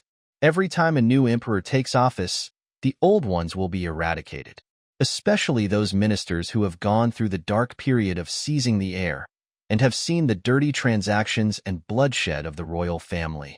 How can the royal family let them rise step by step with confidence? These uplifting music will only become deathly mourning songs in the future. And these young people who are immersed in serving their country at the moment will only die under the treacherous strife of the royal family and become innocent victims in the future. She couldn't save the world, but she could save her own people. Shen Miao raised her hand gently, and the hem of her right hand brushed across the edge of the table in an instant, and the bowl of clear tea soup was brushed to the ground. With a pop, a clear sound resounded in the venue, which should have been inaudible. But compared with those rhythmic music, it is like pulling up one thread among the neatly arranged threads, messing up the other threads. A bang disrupted the rhythm of the music. Like waking up from a big dream, Feng Ning suddenly came back to his senses and saw Shan Miao Shiran picking up the teacup on the ground and smiling slightly. "I'm sorry," my hand slipped. The musician who was playing the rhythm fiercely on the stage and strumming the strings felt his head explode, and he almost fainted from the pain. This kind of music was learned by Ming Qi from an imported Westerner, and it seems to have a somewhat bewitching meaning. It can arouse people's emotions in a small way. This song is also a war song, which almost greatly amplifies the fighting spirit and loyalty in people's hearts. If the song is played to the end, some loyalties may turn into foolish loyalties. The horror of this kind of music was only realized by Shen Miao later when she became the queen. The royal family of the Ming Qi dynasty used such music to confuse the younger generations and make them sacrifice their lives for them. When the Huns invaded, the royal family sent a large number of imperial guards to guard the capital. When recruiting new soldiers to go to the border, they let these musicians play drums on the stage. After playing the music, a large number of young people joined the army without looking back, some of whom had not even grown their hair. Being interrupted like this by Shen Miao, the energy of those musicians became less and less. The last sound of the piano no longer had the impassioned tone just now. It was just an ordinary playing, and the demon-like passionate feelings present gradually dissipated, and everything returned to calm. But Shen Miao's actions just now still attracted the attention of some people. At the men's table, Fu Xiuyi and Pei Lang looked over together. Fu Xiuyi is a member of the royal family, so it is impossible for him to know nothing about the royal family's methods. The crisp sound of the teacup falling to the ground, seemingly inadvertent, has disrupted the rhythm of the musicians on the stage, making those bewitching tones unable to continue. Naturally, he wanted to see who was the instigator. Fu Xiuyi himself was a cautious and suspicious person, and he did not think that the other party was unintentional. The girl in purple clothes was holding her chin and talking to the people around her. Her expression was cold and distant, but there was an indescribable demeanor that clearly separated her from the people around her. Who was the ninth brother looking at? Zhou Wang Fu Xiuan followed Fu Xiuyi's gaze and showed a clear smile. "Speaking of our brothers, the ninth brother has never married. Didn't my father mention it many times?" Regarding the matter of choosing a concubine, the girl looks pretty good from which family she belongs to. I don't know who's relative here, but does anyone know her? She is the fifth lady of the mighty general's residence, my student. Pei Lang stood not far away and answered after hearing the words. The fifth young lady of the mighty general's residence? Qingjing Fu Xiuxuan had a good memory, perhaps because Shen Miao's name was so great that even the royal family was not unfamiliar with her name. He said, "Isn't that the legitimate daughter of General Shen Xian? She seems to be called Shen Miao. How could it be Shen Miao?" Fu Xiuan smiled nonchalantly. "The whole capital knows about Shen Miao chasing our ninth brother. Wasn't it just to see our ninth brother fall into the water a few days ago? If the ninth brother really likes Shen Miao, there is no need to go to such trouble. Besides, Shen Miao is a fool. Look at the girl opposite. She has a calm and noble temperament. How can she be Shen Miao? Fourth brother, please be careful. Xiuyi has no such intention." Fu Xiuyi shook his head, but his eyes fell far away on the purple-clothed girl at the women's banquet. He was not without shock in his heart. In his eyes, Shen Miao was no different from those girls who admired him. Those girls who admired him would at least pretend to be reserved on the surface and always knew some etiquette before and after, but Shen Miao probably could do nothing but look at him and be stupid.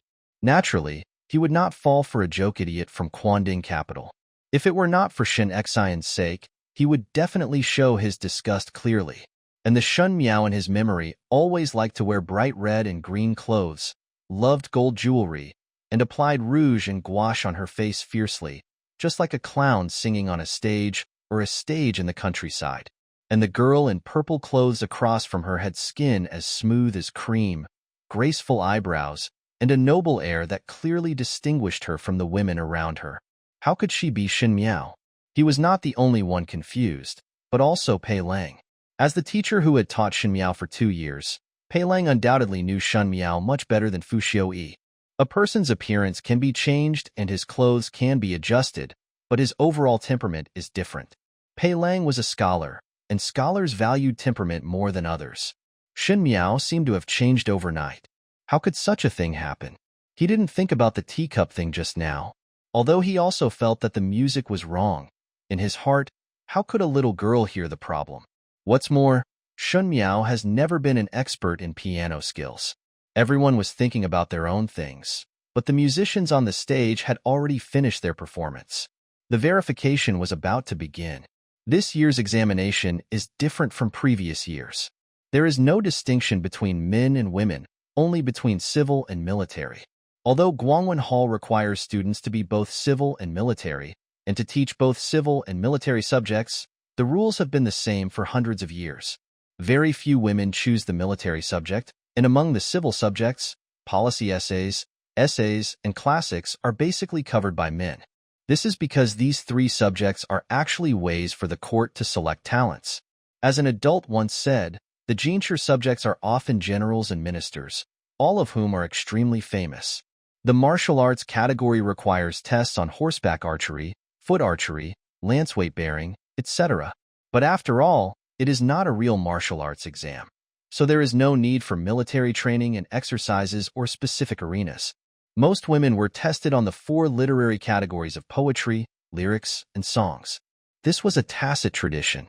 Even though Mingqi was relatively open, women were always much more demanding. This was not unique to Mingqi, but was the case in almost all countries. Women were supposed to stay at home to take care of their husbands and children and sing and dance. Mingqi's calibration has always been divided into 3 parts, selected by lottery. Everyone has to draw, and the checking officer will mess up the order. The situation of the drawing determines what items each person draws for checking. In order to avoid making the draw too difficult and increase the difficulty, women draw in the 4 categories of literature, while men draw in the strategy and time classics of martial arts and literature.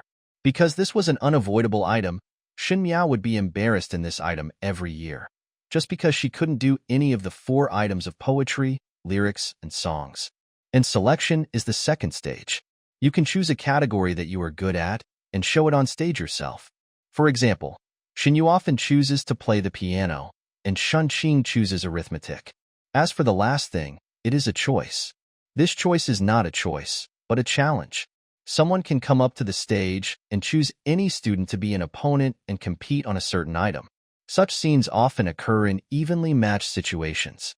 For someone like Shen Miao, picking her would be an insult to his own strength. However, there were also people who wanted to see Shen Miao's jokes.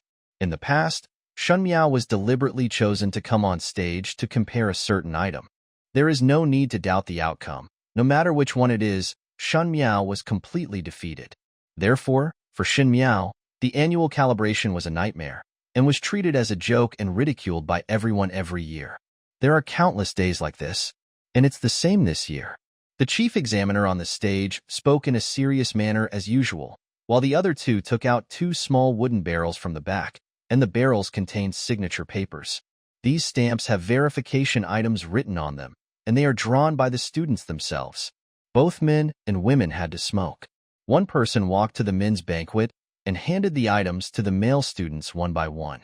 Another tall woman took the bucket and walked to the women's table, asking the female students to draw lots in order. Feng and Ning blinked her eyes. God bless me. I only hope to get the piano and book categories. Drawing and chess are really difficult. She looked at Shen Miao. You are not worried at all, is it possible? Is she confident? Or is she just a loser? It's not that she was mean, but Shen Miao is indeed such a fool who doesn't understand anything. Shen Miao was non-committal. Does it make sense to smoke something? She didn't know anything about music, chess, calligraphy, and painting. When the wooden barrel was passed to Shen Miao's table, Feng Anning drew first, took out the lotus paper and eagerly opened it, and immediately breathed a sigh of relief. It's Qin. It's Qin. This is great, these days. Qin finally did not practice in vain. Shen Miao, what are you doing? Painting? Feng and Ning stretched her neck, and when she saw the signature paper in Shen Miao's hand, she was slightly startled, and then said, "Can you do it?" This is the truth. Shen Miao really doesn't know how to play piano, chess, calligraphy, and painting. Not to mention the charm of the picture, it cannot be drawn well even if it is drawn well. Seeing that Shen Miao remained silent, Feng and Ning also became quiet. People are probably very strange. She didn't like Shen Miao at first, but now Shen Miao was cold to her. Feng and Ning was more willing to talk to Shen Miao. She felt that Shen Miao now had a special temperament that unconsciously attracted people to get close to her. The two of them were silent when they saw Shen Yu and Shen Qingshi walking over. Shen Yu smiled and said, "What is the signature paper in the fifth sister's hand? Please show it to me. Maybe my eldest sister and I can still think of some ideas." Shen Qing nodded. "That's right. My second sister and I got books and paintings respectively. What are you?" Shen Miao didn't say anything. Shen Yu smiled and stepped forward to take away the paper in her hand. She said as if she had no intention of doing so, "Fifth sister, don't be afraid. Anyway, there are still two of my sisters here, and they will always take care of you." Feng Anning snorted from his nose. Although she did not like Shen Miao before, she did not like Shen Yu and Shen Qing. Her mother is a powerful person, and there are many sisters in the family. Whoever harbors evil intentions and who has small calculations can be seen at a glance.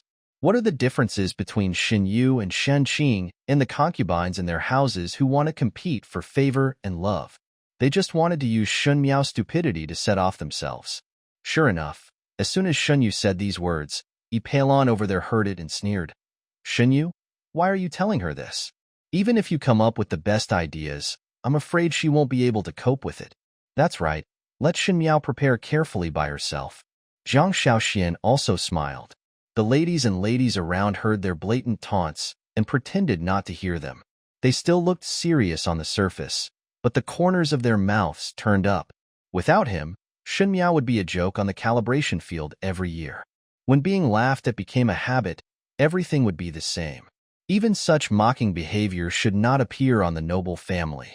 "Don't talk about fifth sister like that." Shen Yu disagreed. "Fifth sister is also very attentive."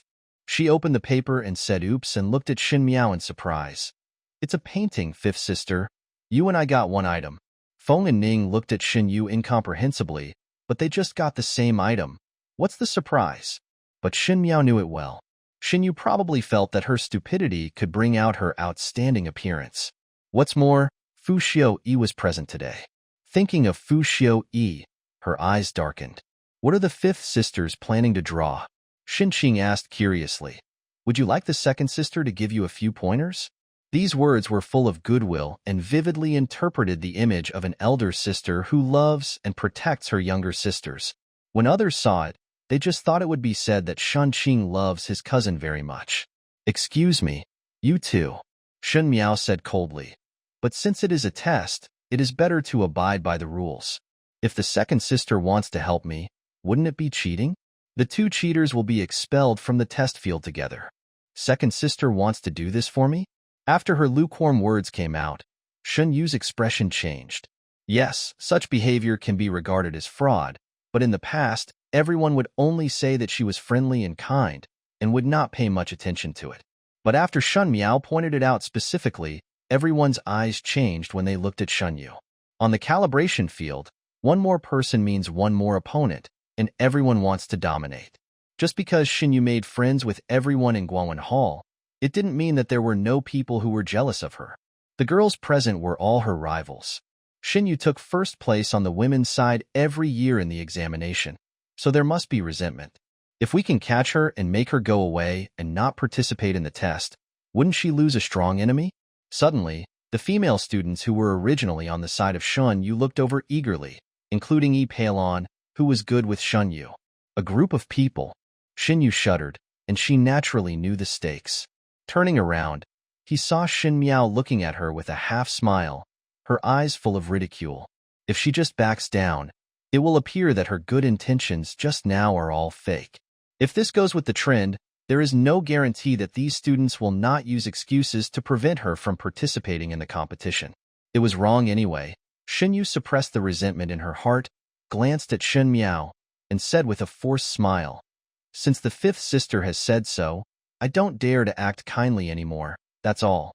Feng and Ning couldn't help but sneer, and deliberately said loudly, I thought I loved my sister so much, but it turned out to be nothing more than that.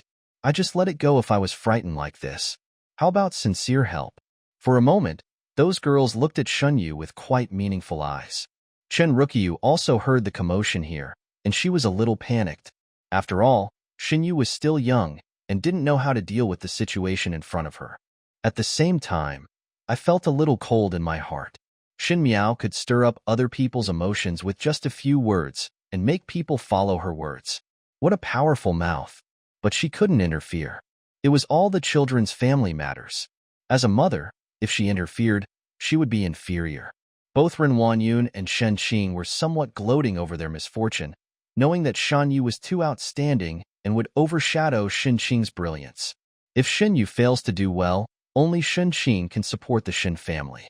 Shen Yu looked at Shen Miao, and she thought that if this sister became smarter now, she would also speak to her to save her from the situation. After all, they are all sisters in Shun's house. What good will it do if it is spread that several rooms in Shun's house are at odds? What's more, Shen Miao always fawned over Shen Yu. If she offended Shen Yu, Shen Miao would no longer have any friends. But after waiting for a long time, she did not hear Shen Miao's answer. Shen Yu couldn't help but said, Fifth sister, second sister, don't you need to think about what to draw next? Shen Miao said in a calm voice, As for me, no need. Seeing that Shen Miao had no intention of rescuing her, and then looking at the slightly mocking eyes of the girls around her, Shen Yu could hardly control herself and wanted to slap Shen Miao hard for the first time. She barely suppressed her emotions and gritted her teeth and said, It seems that the fifth sister is already confident. In this case, we will see how the fifth sister shines later. It will definitely be exciting. Shen Yu meant the words extremely wonderful very seriously. After saying this, she flicked her sleeves, turned around and walked away angrily. Shen Qing quickly followed. Feng and Ning looked at Shen Miao and asked, Although you are very happy, why don't you leave yourself a way out? When you come on stage, she will definitely seize the opportunity to laugh at you. I don't like to be patient. Shen Miao looked at the chess game in front of her and said, Don't be patient. Don't look back. Don't be soft-hearted. Don't bear it. Kill it. She picked up a chess piece and placed it on the chessboard. The examiner in charge of verification has already stood on the stage, and the woman who just took the lottery tube has written down her respective items one by one, which is to be examined in groups. The first is the women's group, playing piano, chess, calligraphy, and painting. For Guangwentang students, those in National 1 do not need to be tested, only those in National 2 and 3. The third-level students were left in the next group, and this wave of second-level students only counted about 20 people. The women who come to Guangwen Hall are the daughters of high-ranking families in the capital. Naturally, concubines are not qualified. Among the legitimate daughters, there are also some who have invited their husbands to come to the house to teach on their own. Furthermore, the threshold of Guangwentang is not low. The amount of silver paid every year alone is 1,000 taels. Shen Xian didn't care about these extraneous things at first, and sent all three daughters of the Shen family to Guangwen Hall. Ren Wanyun was a little dissatisfied with this, but Shen Xian waved his hand and did not dare to argue anymore. After all, the confiscated money was the emperor's reward for Shen Xian's war. There are 22 people, divided into 4 groups in total. There are more people playing piano, with 7 people. My daughter's family always likes these things that can show their own charm. The other 3 groups are all 5 people. As for the group of paintings that Shen Miao was in, there were Shen Yu, Qin Qing, the legitimate daughter of Zhudu Yushi, Fan Luer of Fengtian Mansion, and Zhao Yin of Zhou Shilong's family. Fan Luer and Zhao Yin were both a little disappointed. Fan Luer was good at piano, and Zhao Yin was good at chess. Not everyone was as proficient in everything as Shen Yu, not being able to draw what they were good at. Fan Luer and Zhao Yin were not very happy in front of their male relatives. Qin Qing, on the other hand, is as arrogant as ever. Qin Qing's beauty is the only person in Guangwen Hall who can compete with Shen Yu, but it is not because of talent. Although Shen Yu is also beautiful, Qin Qing's beauty can't help but he pressed her down calmly. Shen Miao's eyes fell on Qin Qing. Today she was wearing a blue embroidered cotton robe with wide sleeves and a goose yellow belt around her waist, which made her waist less than a handful. The fluttering skirts made her look quite fairy wind. Compared with Shen Yu, who is soft and weak on the other side, she is more like a clear lotus. Later, it was heard that she took a knife and died with a certain young general in the military camp. As if aware of Shen Miao's gaze, Qin Qing looked over, seemingly a little surprised, and then turned her head in disgust, as if she did not want to look at Shen Miao one more time. Shen Miao didn't care, but Feng Anning, who was standing next to her, pulled the corner of her clothes. When I was introduced, just draw whatever you want. Don't think too much. Feng Anning thought simply, he would make a fool of himself anyway, and making a fool of himself openly would make those people feel bored. But if Shen Miao did something outrageous on stage in order to win a moment, that would be a serious matter. Shen Miao nodded. Then I heard the ceremony official on the stage beating the drum heavily, and the verification officially began.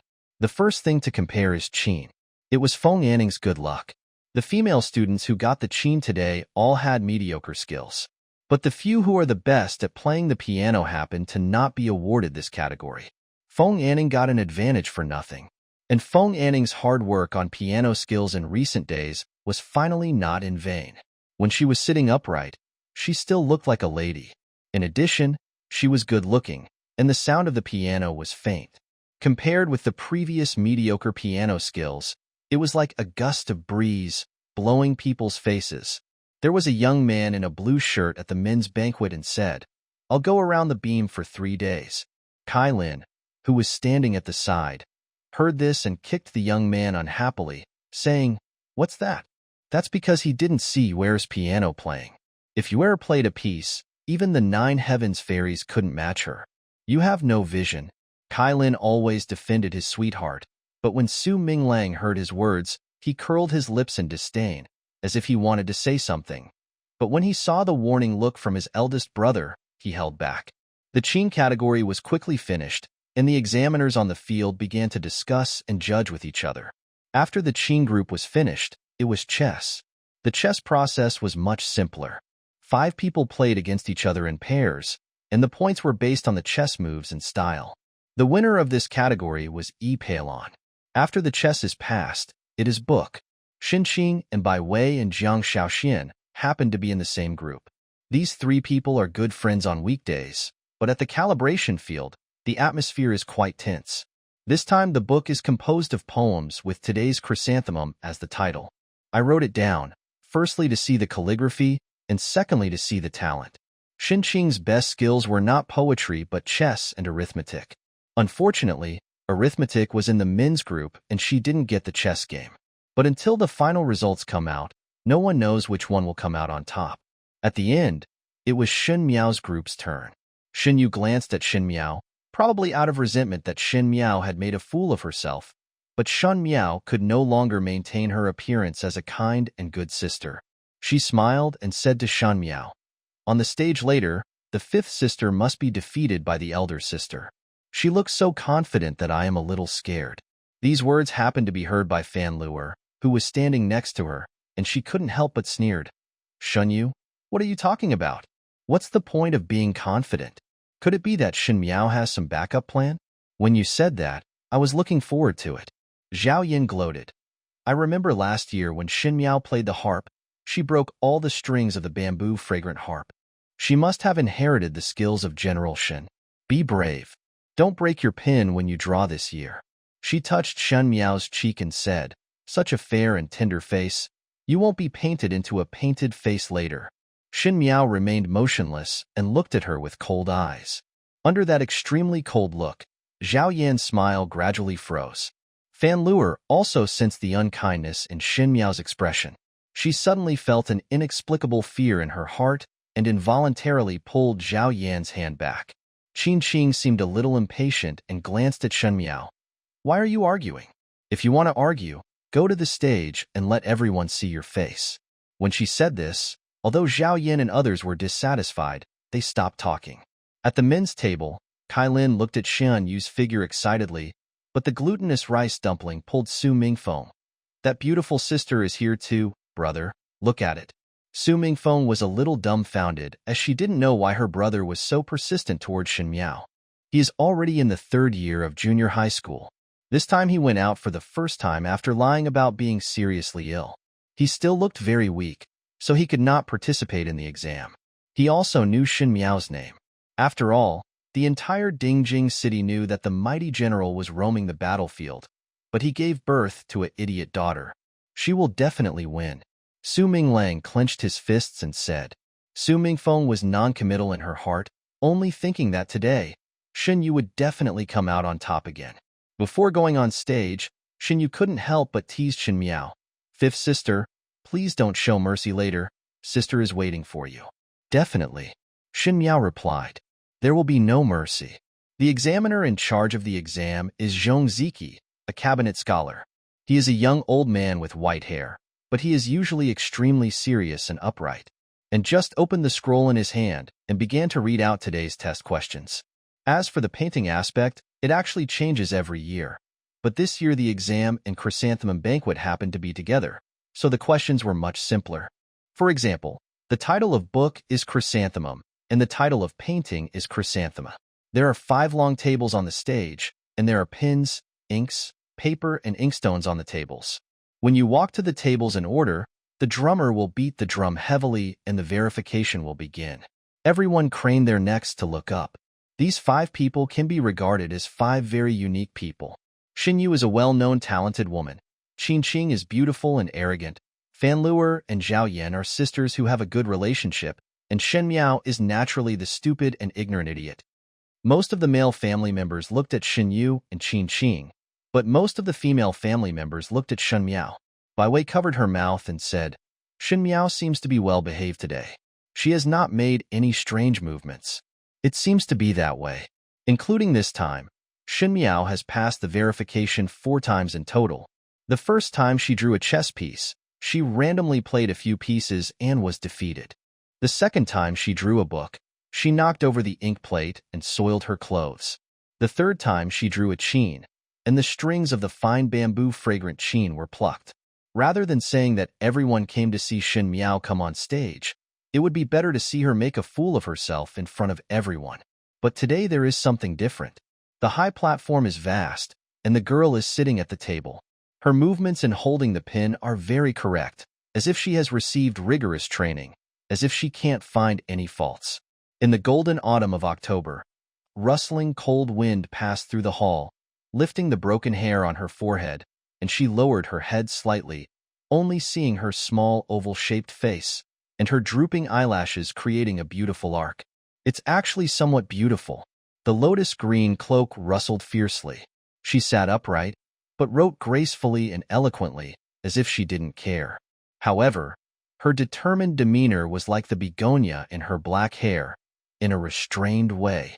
In full bloom, Mrs. E pursed her lips and said to Ren Wanyun with unclear meaning, Wu Nyang has really grown up. Ren Wanyun forced a smile, but secretly clenched her hands. The sound of girls talking could be heard behind them. Shen Miao has not made any mistakes until now. Could it be that she has really changed her temper? Impossible. It's just a show. Didn't you see that she didn't even think about it before she started writing? Shen Yu still needs to think about it for a few moments. The most likely thing is that she was just scribbling carelessly. Feng and Ning looked at Shen Miao on the stage, and that strange feeling came again. She suddenly had an intuition that today's chrysanthemum banquet might not be like before. For example, Shen Miao on the stage, would she really make a fool of herself? Or, with an irresistible gesture, destroy all people's misunderstandings about her? At the men's table, some people gradually realized the difference. This group is probably the most pleasing to the eye in the entire women's group. Shen Yu's pink dress is elegant and graceful. Qin Qing wears green clothes with wide sleeves, looks proud and beautiful. Fan Luer is charming and charming. Zhao Yan is quirky and quirky, and the one with the least characteristics is the stupid, cowardly, and tacky Shen Miao. But at a glance, among the 5 people, Shen Miao not only was not inferior, but actually stood out. She just sat quietly, obviously with her head lowered. But she had a feeling of looking down on all living beings, as if that delicate figure was standing on a high position of decisive killing, which made people involuntarily feel surrendered. Pei Lang frowned. How could a person's temperament change so dramatically? Is this person really Shen Miao? Fu Xiu, he couldn't hide the surprise in his heart. It was not that he noticed the huge difference between Shen Miao now and before, but Shen Miao's sitting posture, straight back, and movements made him think of a person. The current owner of the 6th palace is the queen. Fu Xiu knew that his idea was ridiculous. Everyone in the capital knew that Shen Miao was in love with him, and he also hated being loved by such a woman. But most of the time, the news about Shen Miao was heard from rumors. Now it seems that he only has one feeling in his heart, and he is afraid that those rumors may not be entirely true. That's really weird. The boy in blue shirt who was scolded by Kylin before said curiously, "Didn't you say that Shen Miao from the 2nd grade is an idiot?" "It doesn't look like it." Kylin was also stunned. His eyes kept following Shen Yu.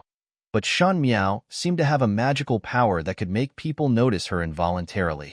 It seems that he was born to stand in a position where others can see him, especially today. He tried hard to suppress his strange thoughts and snorted, "It's just pretentious. Brother, she will win." Su Minglang tugged on the sleeve of the person next to him. Su Mingfeng's eyebrows were smiling, but her expression was a little strange. "Shen Miao?" After one stick of incense, the drummer beat the drum again to signal that the time is up. Shen Yu put down her pen. She was very confident in her painting today. Next to her left hand was Qin Qing. Qin Qing had also completed the painting and was washing the brush. Even simple movements made by her are as moving as a painting.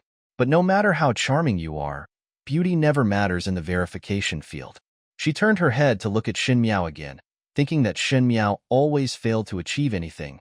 But today there was no problem. Maybe someone around her had given some advice and become smarter. You can pretend to be a person, but you cannot pretend to be talented.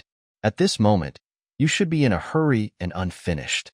However, in front of her, Shen Miao had already put her pen down and looked calmly at the person who came to collect the scroll.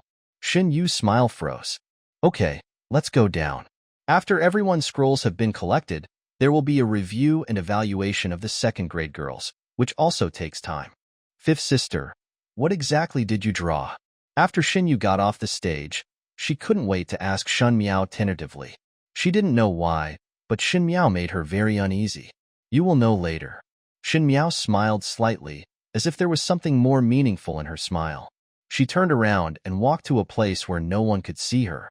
Then she said to Gu Yu, who was beside her, "Find a way to deliver this to the 2nd young master of Jingdian Shifu." "Well, there are 3 people in light green clothes on the opposite table from the left." Gu Yu hesitated for a moment, as if he was still a little confused, and then said, "Captive, please don't worry. Go." Shen Miao patted her shoulder, walked back to her original seat, and looked at Pei Lang from a distance. As soon as Pei Lang raised his head, he met a pair of eyes.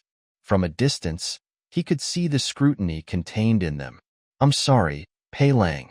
Shen Miao thought to herself, "Let me lend you your hand to shake the unbreakable foundation of the Ming Qi royal family. After all, you owe me." The examiners on the stage were evaluating the results, and the students in the audience were also talking about it. This article is written by Starter. Shen Miao did not make a fool of herself today, which not only made the examination seem a bit boring, but also made her classmates who usually did not look at her take notice. People are probably weird. As long as people who are usually terrible behave a little better, they may be able to turn around in the eyes of others. Feng Anning was a little nervous and looked towards the Taipei Colonel examiner from time to time. I don't know the reason on the stage, but several adults seem to be arguing. It seems that today is also very intense. Fu Xiuan smiled and said, "But she is a girl. Why should she care so much? She will not become an official anyway." He has always been a bit conceited, and he is not afraid that the adults around him will be dissatisfied when they hear it. After all, some of them have daughters like the students who just went on stage. "The opportunity to check is rare," Fu Xiui said. "Of course we must seize it well." "Ninth brother, you're right." Fu Xiuxuan took a sip of the tea on the table and said, "If there is a particularly outstanding woman, Ninth brother can also pay attention to her." Although he looked calm, he was not easy to deal with. He was testing Fu Xiui to see if he would find a wife with a strong background for himself. "Fifth brother, you're joking." Fu Xiui shook his head. "My father will decide my marriage. It is not my turn to comment." That was true. Fu Xiui usually did things arranged by the emperor, and rarely took the initiative to come up with ideas. To outsiders, such a prince was simply too docile and had no ambitions, just like concubine Dong Shu. However, in the eyes of Prince Jing Fu Xiuxuan, there was always something different about him. In life, one must always try one's best, and the same goes for one's wife, right? Prince Jing said with a hint of meaning. Until the end, who knows what the outcome will be? King Zhou also heard his brother's test of Fu Xiui. He rolled his eyes and stopped talking. Not long after, the examiner on the stage came out and announced the result. In the piano category, as expected, Feng Yanning came out on top. Originally, there was no one particularly powerful in this group, but Feng Yanning stood out. Naturally, she was also happy. She went up to receive the verification letter and came down happily to show it to Mrs. Feng. Mrs. Feng was happy to see it. For a woman, such honor, although she could not enter an official position, was like the icing on the cake. The children of the Xuangue family naturally have no shortage of wealth and splendor, but their talents and beauty can clearly distinguish them among different levels. Feng Yanning used today's verification to raise her level to a higher level. In chess, Bai Wei came out on top. There is a checker who specializes in recording chess games and shows the drawn chess paths to the people below to show fairness. Xin Miao glanced at the chess game. After several games, Bai Wei's chess game seemed much more detailed, so it came to the end. It's a pity that too much attention is paid to the details, instead of focusing on the overall situation, which delays the progress and makes it a bit cumbersome. In the book category, Shunqing only got second place. The first is Pei Lang. Her poem about chrysanthemums is also elegant and lovely. Although it is a bit too much for a young girl who has not left the court to write such poems, Guang Wentang is better at breaking through the constraints of etiquette and not being too strict on women. In addition, the poems are indeed written in an interesting and lovely way, not just in terms of simply chanting chrysanthemums, but in expressing lovesickness through chanting chrysanthemums, and the level has reached another level. Xinqing didn't look good, but she was naturally not good at composing poems, so she was very helpless. The last one was this group of paintings by Shen Miao.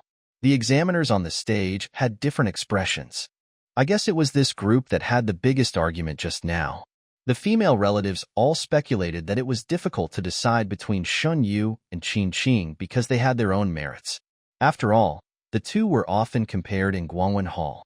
Qin Qing sat there with an arrogant expression, as if she didn't disdain the result at all, but her fingers holding the teacup were a little stiff.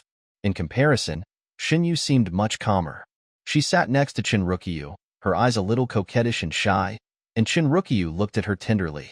This daughter is smart and agile, and her talents are as outstanding as hers. She is proficient in all kinds of music, chess, calligraphy, and painting. She is always in the limelight every year during the examination.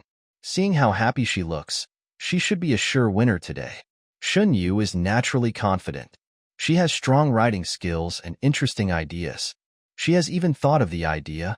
It seems that she has already figured out the preferences of the examiners, and she can always produce the best work. It doesn't matter that Qin Qing is beautiful in the end. It's not useful. Thinking of the futility, she turned her eyes to Shen Miao, who was sitting on the other side. Shen Miao had caused her such a big loss today. She thought that Shen Miao would make a fool of herself on the calibration table, but she actually escaped safely. But when the picture scroll was to be shown to everyone, Shen Miao could not avoid ridicule. Regardless, it was all a joke, and a flash of joy flashed through her heart. The examiner who was responsible for reading out the results sang loudly on the stage. Painting Group 1 Shen Miao. First armor. One stone stirred up 1,000 waves, and everyone started to shout. Even the sound of the examiner reading out the names of the last few people was drowned. Shen Yu's smile suddenly froze on her face. She looked at Chen Rukiyu in disbelief, her voice trembling. Mom, who was the first person just now? I heard it wrong. Chen Rukiyu pinched Shen Yu's arm. Although she was shocked and angry, she had eaten more than Shen Yu for decades. She knew that in this situation, there must be many spectators waiting to see Shen Yu's reaction. It would be okay if Shen Yu was honest, but he was already at a disadvantage if he was so desperate as before.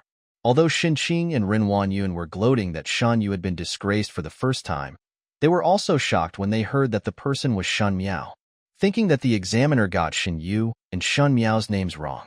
There was a lot of discussion among the female family members at the banquet, and naturally there was an uproar among the male family members at the banquet. What's going on? Why isn't it Xiaoya? Kylin stood up immediately and looked at the classmates beside him. Did I hear it wrong? Did the old man pronounce it wrong? Naturally, more than one thought like her, especially the young men who were classmates with Shun Miao, all discussed with extremely surprised eyes. Look, brother, I knew she would win. Su Minglang pulled Su Mingfeng. Among the group of people, he was probably the happiest, and the white fat on his face was shaking. Su Mingfeng also had a headache, who knew it was Shen Miao. You must know that before each verification, there will be a private casino to open gambling. He bought Shun Yu for 1,000 taels of silver. Yes, 1,000 taels of silver were all wasted. If Mr. Su knew about it, he would have to be killed. Looking at Su Minglang, who was jolting with joy, Su Mingfeng wanted to cry but had no tears. Pei Lang frowned, but did not look at the examiner on the stage, but looked at the purple-clothed girl in the female seat. Her face was unusually calm, and she looked at everyone's surprise and suspicion with indifference. She knew she would win. The discussion was still going on, and the examiner on the stage had already shown the finished scroll to everyone to show that the result was fair. Fan Luer and Zhao Yan's paintings are of the same style, both depicting the scenery of blooming autumn chrysanthemums in the garden. To be fair, they are beautiful, but the artistic conception is too mediocre, so naturally they ranked at the bottom. Qing painted a large chrysanthemum called Red Fairy, which was probably a type of chrysanthemum she was familiar with. Only this one chrysanthemum was depicted in the painting. Every detail of it was vivid and lifelike. She also took a different approach, completely abandoning the concept of artistic conception and interest, and only showed off her painting skills in a carefree manner. A red fairy pops up on the paper. It's really beautiful. But the examination not only tests the painting skills, but also tests the artistic conception. Therefore, no matter how beautiful the chrysanthemum is, it will only be ranked third in the end. Soon, we arrived at Shan Yu's picture. Shen Yu bit her lip and sat next to Chen Rukyu, barely maintaining a smile on her face, but her fists were clenched tightly. Normally, she would have been smiling calmly at this moment, accepting everyone's sincere praise and admiration. But now, this second B seemed like a profound irony, making her feel that everyone was looking at her with ridicule and ridicule. This scroll can be considered to have a lofty intention. Generally speaking, judging from the painting and the person, the quality of the residual chrysanthemum in the painting is noble, and the person who painted it must also be able to see that it is an upright and lofty character. The examiner who was in charge of the examination loved people with such talent and character. If Shen Yu couldn't get the first class in this one, he really couldn't imagine what Shen Miao had drawn. The painting is so good. Why is it actually Arii? Bai Wei said, I really don't understand. Chen Rukyu was also puzzled. At first, she thought Shan Yu was a little nervous today, so she went astray. Who would have thought that as soon as she took out the painting, she would know that her daughter had done nothing wrong. Just like in previous years, she indeed deserved to be ranked first. But why is it another result? Renwan Yun was somewhat gloating that Shan Yu was outstanding in talent and learning, and was ahead of Shen Qing in every test. Seeing that Shan Yu was defeated this time, although Shen Miao won the first place, she was displeased. But since it had nothing to do with her, she is always happy to watch the fun. The examiner on the stage asked the two children to unfold the scroll, and the noise stopped abruptly. The painting paper was very large, but Shun Miao's painting had too much white space. Her painting skills were not outstanding, so I only painted a rough outline of the distant view, but unexpectedly it had a magnificent and majestic atmosphere. On the scroll, there is a long stretch of yellow sand, a ray of blood from the setting sun, a broken sword standing in the luss, and a white chrysanthemum under the sword. Here, the chrysanthemum seems to be just an embellishment, so small that even the petals and meridians cannot be seen clearly. But in this painting, it is like the finishing touch, and the feeling of desolation and desolation is ready to emerge. Everyone present was silent for a moment. Through paper and pen, one can seem to feel the desolation, misery, and helpless struggle. That's war. Chen Rukyu and Shun Yu trembled at the same time. After seeing clearly what was drawn on the scroll, they knew that there was absolutely no possibility of a comeback in this game. Yes, Shen Yu is indeed elegant, her character is not gaudy, and she can take care of her character and nobility. However, Shen Miao's painting was completely free of the human self. If Shen Yu was using chrysanthemums to express her feelings about people, Shen Miao was using flowers to express her aspirations. How can the emotions of a single human being compare with the cruelty of war?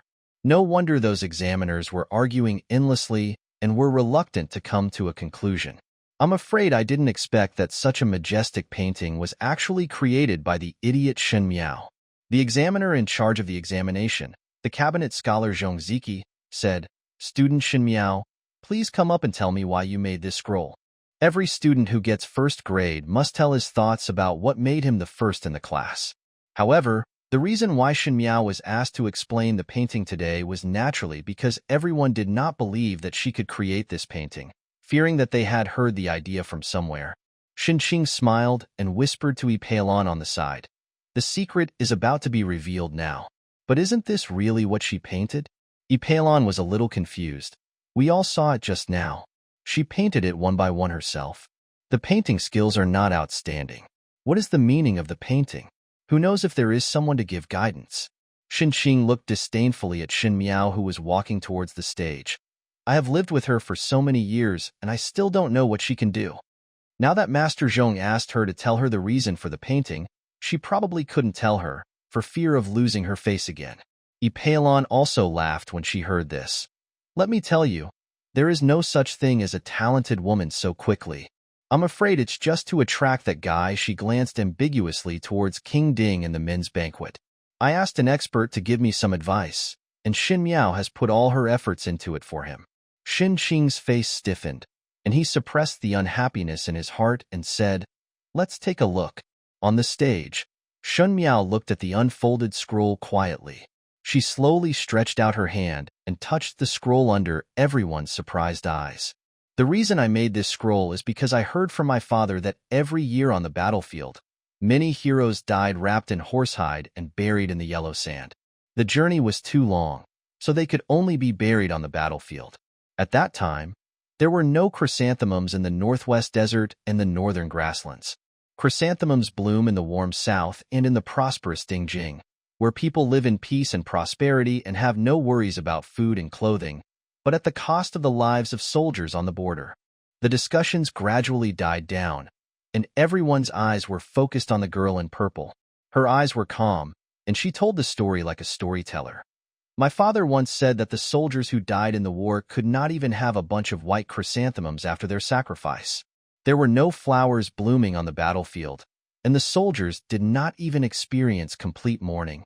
Their wives and children could only wear white chrysanthemums on their heads and offer them white chrysanthemums from afar in their hometown. I think that the reason why you can calmly admire the chrysanthemums here now is because of the brave warriors at the border. Unfortunately, I can't do anything for them. I can only draw a picture on the scroll in front of a handful of luss, holding white chrysanthemums to comfort the heroic spirit. The girl stood in the wind. Her eyes were clear, but her words were loud and clear, as if her words were the only ones in the world that were clear and sweet. But they were like bells in the morning and drums in the evening, beating everyone's hearts. Shen Miao lowered her eyes slightly. Aren't the Tian family of Ming Qi going to deal with the wealthy family, the Shen family? But the world is so big that everyone's eyes can see and everyone's ears can hear. She was more protective of the people than Feng Chuan, and struck first to gain the upper hand. Since the Tian family wanted to attack the general's mansion, she let everyone in the world take a look. Look, the merits of the Shen family have been earned with their lives. The Shen family has spent their lives guarding the city walls of Ming Qi, and now you noble sons and daughters are singing and dancing in the capital. They are all the ice built by flesh and blood under the sword on the battlefield. After the blood of the soldiers, does the Ming Qi royal family still dare to suppress it in a big way? If you dare, don't be afraid of the eyes of everyone in the world. The most supreme thing is imperial power. For Sensi, what is more powerful than imperial power is the mouth of the people. Although it can be suppressed with iron-blooded tactics, but when the day comes, the people will not dare to speak nonsense and the road will be spread as a joke. Wouldn't it be a big joke in the world? The royal family of Ming-Chi is probably like this. Even though they have done many dirty things inside, they still have a face of caring about the country. They enjoy the family's support and protection with peace of mind. But in the end, they have to turn the tables. Shen Miao's words made everyone present gradually fall silent. The daughters thought of the glory of their ancestors, and if the house belonged to a military general, they would be even more moved. The male students are still in their prime of life. Soldiers on the battlefield are admirable wherever they go. Naturally, they also worship heroes. But some people are not so happy. The three Ming-Chi princes present all frowned in unison. Others don't know, but they know what the royal family's intention is to treat such a noble family now.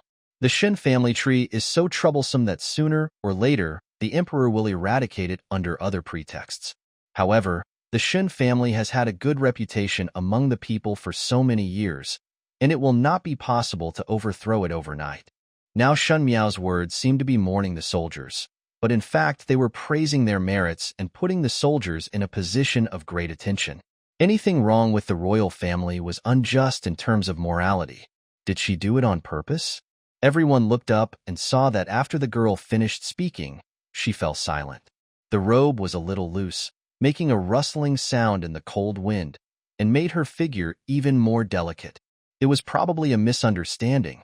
She was just the daughter of a boudoir. She was able to come out on top this time, uncharacteristically, just because she was Shen Xian's daughter, and Shen Xian really told her about these things on the battlefield, so it was a coincidence for her. Prince Yu followed the girl in purple with his eyes. After a moment, he suddenly smiled meaningfully. This Miss Shen family is very interesting. For some reason, as soon as Prince Yu said these words, Pei Lang and Fu Xiui frowned at the same time, with a bad premonition in their hearts. After hearing this, King Zhou asked meaningfully, "Does Uncle Wang like the Miss Shen family? I heard that the Miss Shen family is ignorant, but it seems that is not the case now. She is eloquent and has a good daughter. If there is an extra sister-in-law Wang." He laughed very obscenely. It should also be interesting. Prince Yu is now in his 40s. In addition to his cruelty, countless women have been teased to death by him. If Shen Miao falls into his hands, I am afraid that she will die soon. What King Zhou said was a bit out of line, but since he had such an arrogant temper, others would not find it strange when he said it. But after all, putting a cardamom girl into such a tiger's mouth is really immoral. Prince Jing, however, thought further than his brother. Although the royal family was determined to suppress the Shen family, the Shen family had military power, just like a man with a treasure. Any prince who secretly received help from the Shen family would be on his way to the throne. Huge chips. But if Shen Miao marries Prince Yu will no longer be able to fight for power, which is equivalent to placing the military power in the royal family and not being coveted by any prince, which may be the best approach. Thinking of this, King Jing Fu Xiuxua nodded and said, "Miss Shen's mind is very quick. If Uncle Wang thinks it's good, there's nothing wrong with it." Fu Xiui frowned even more tightly.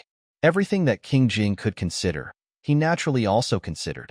Knowing that Shen Miao married into Prince Yu's palace was of great benefit to him without any harm. At least he could get rid of Shen Miao's entanglement and have one less peach blossom joke. Secondly, the Shen family's military power was too hot to hand. Even if he wanted to take advantage of it, he was afraid of arousing the emperor's suspicion that the gain would outweigh the loss. It would be better to leave it in Prince Yu's palace and wait for opportunities. But for some reason, he always felt an unpleasant thought in his heart, as if this was not the right thing to do. Pei Lang glanced worriedly at Shen Miao, who was walking down the stage. She walked calmly and looked calm. She probably didn't know that her fate was already in the hands of this group of royal children. He sighed in his heart. After all, it was still a matter of teacher and student, but he was just a small teacher, but he could not change anything. He could only feel sorry for Shen Miao's fate in his heart. Prince Yu waved his hands impatiently, not necessarily very happy, and the smile on the corner of his mouth was indeed a bit sinister. "Emperor's nephew, it's not that I don't know what you are planning. Prince Yu's palace cannot afford the Shen family." Buddha, his eyes fell on his stump, "But Miss Shen is interesting, so it would be nice to bring her here to play with." Su Mingfeng glanced here. He and Fu Xiui were close to each other. They only carefully observed the situation in front of the stage, but felt a little unhappy in their hearts. No matter how stupid Shen Miao was, if she was targeted by Prince Yu, she would be in danger. It would be okay if Shen Xian was in Dingjing, but it was a pity that Shen Xian didn't come back until the end of the year. Without the protection of her father and brother, how could a little girl contend with these evil wolves? As if anticipating the tragic ending, Su Mingfeng sighed, brought Su Minglang to Mr. Su, and left the table quietly first. Shen Miao was unaware of the changing situation at the men's table. Jingzhe was very happy for Shen Miao, but Shen Yu finally couldn't maintain the good look on her face and left the table stiffly. After the women's group has finished checking, it's the men's group's turn. The girls who had been tested by the female family members all left the table to rest. Feng and Ning followed Shen Miao. This previously proud girl finally showed a sincere expression towards Shen Miao. She said, "You did really well just now, but it's great." Shen Miao replied calmly, "You are not bad either." Probably thinking that he had won first place in the piano category, Feng Anning smiled and said, "All hard work pays off. I'll go get something from the carriage. You wait here for me." After Feng and Ning left, Shen Miao walked to the plum forest in Yinbei Hall to wait for her. The plum blossoms were not in bloom at this season, but the trees were lush and lush. Guyu walked out of it. She looked around and whispered, "Girl, it has been delivered to Mr. Jingdian Sure. He bribed a boy outside to replace it. It is guaranteed to be safe." "Very good," Shen Miao said. Guyu was still a little confused and didn't understand why his girl did this. You must know that there is absolutely no chance of knowing the young master of the Jingdian historian and his own girl. At this moment, he heard a chuckle coming from above his head. The three of them all raised their heads and saw a wisp of purple falling from the treetops nearby, landing in front of the three of them in an instant. The purple-clothed young man's appearance was different from that of a mortal. He leaned lazily against the tree trunk with his arms folded, his lips curled up in a half-smile, but his eyes were as deep as a winter night in Dingjing, with a coldness. It was Xie Jingxing. Girl. This article was originally published by Guyu and Jingzhe both guarded Shen Miao with some vigilance. It would be too rude to shout loudly. Besides, this young man is dressed in rich clothes and is extremely noble and beautiful, which makes people can't help but suspicion of his identity. But since they are strangers after all, Guyu and Jingzhe are always afraid of something unexpected happening to them. "Guyu, Jingzhe, you guys are guarding at Linko," Shen Miao said. "But girl." The two hesitated. "Go." Shen Miao frowned slightly. "I don't know why, but she is very good at giving orders. Whenever she orders her maid to do something, she will do so with an inexplicable majesty that makes people dare not refute." Jingzhe and Guyu had no choice but to retreat to Linko. "You are interesting." Xie Jingxing leaned against the tree trunk and looked at her playfully. He was clearly a noble young master, but his eyes were as sharp as a bloody blade on the battlefield, and his plain tone could also bring out a chill. After all, he is someone who has seen blood on the battlefield. "What does Mr. Xie want to say?" Shen Miao asked. Xie Jingxing suddenly appeared, so naturally he was not here for a small talk. Although this man is young, he has great ideas in his actions. Since the old marquis can't control him, he will act even more recklessly, making people confused. Prince Yu's palace is still short of a princess. The lame man seems to have taken a liking to you and wants to say congratulations. His tone was unclear. Shen Miao was thinking in her heart, but she didn't show it on her face. She actually forgot whether this calm look in the other person's eyes meant something. Xie Jingxing suddenly took a step forward. He was extremely tall, and Shen Miao's entire body was under his shadow. The young man in purple leaned over slightly, leaned close to her ear and said, "Sure enough, you already knew." The pleasant smell of cold bamboo fragrance came from the young man's body, and his voice was deliberately lowered, with an ambiguous magnetism. This action was also ambiguous. Shen Miao raised her eyes. That handsome face was right in front of her, and the corners of her lips were slightly raised, which added a bit of evil aura to his smile. But after all, she was not a real cardamom girl. She just lowered her eyes slightly and said, "What if you know?" "So what if you don't know?" Xie Jingxing saw that she was indifferent and didn't bother to act like a young master. He pushed her away without mercy and held up a piece of paper with a frivolous smile. I know, but I am not in a hurry about my own affairs. Instead, I am doing it for the second young master Jingdianshi. Worry? Shen Miao's eyes suddenly moved, and then she stared at him closely. Her tone could not help but become a bit cruel. Is Mr. Xie being too nosy? A piece of paper. You're nervous. Xie Jingxing returned to his cynical look. What kind of relationship do you have with Jingdianshi's second son, to help him like this? Or, Shen family girl, what are you planning? Shen Miao's face was as dark as water, and she stared at the paper in Xie Jingxing's hand quietly. The paper was thin, but it was a heavy stone in her heart. It was Xing LV, so that she silently composed for a long time. In his previous life, Pei Lang was discovered by Fu Xiuyi based on this strategy. From then on, he was accepted as a staff member by Fu Xiuyi and made suggestions for Fu Xiuyi's empire. Now he has not yet shown his talent, but Shen Miao wants to cut off the possibility before that. Not only that, Pei Lang had better never work with anyone in the royal family. This is the safest approach. Gao Yin, the second son of a Jingdian historian, was a newly rising aristocrat in Dingjing City in addition to the aristocratic families with ancient heritage. The Ming-Chi royal family wanted to suppress the old aristocratic families, so naturally they also wanted to support the new aristocrats. Jingdian historians are the most obvious branch of the new support. Gao Jin, the eldest son of the Jingdian historian, was truly talented. Later, when Fu Xiuyi came to the throne, he was even more supportive. Because of this, the Jingdian historians were favored and became more and more domineering, and this Gao Yin even coveted her Wanyu. If she hadn't been the master of the 6th palace at that time, and Fu Xiuyi hadn't started to deal with the Shen family, Wanyu would have been killed. This Gao Yin is not as talented as his elder brother, and he is also extremely vain. He always likes to claim his elder brother's achievements as his own. His shortcomings must be reported. He is narrow-minded, and he is just a troublemaker. In his previous life, Gao Yin never entered the official career. In this life, the Jingdian historian has not yet reached his heyday, and Gao Jin has just entered the official career. She might as well work harder and send him away. Gao Yin entered this open official career. She gave Pei Lang's Xing LV Su to Gao Yin, naturally because she knew that Gao Yin would ask his servant to spend money to buy a copy of the test paper every year. Today I asked Gu Yu to wait for someone to replace this exam paper. With Fu Xiuyi's cherishing talent temperament, he would definitely recruit Gao Yin at all costs. And Gao Yin has a vain personality, so he will definitely not admit that this is not his handiwork. Such a person entered Ming Qi's officialdom. She wanted to see how the two of them would fight against Fu Xiuyi.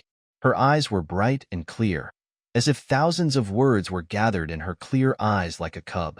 Xie Jingxing finally raised his lips and said lazily, "You don't have to look like you hate me so much. This letter was copied by my people, and the original copy is still in the hands of the Gao family kid."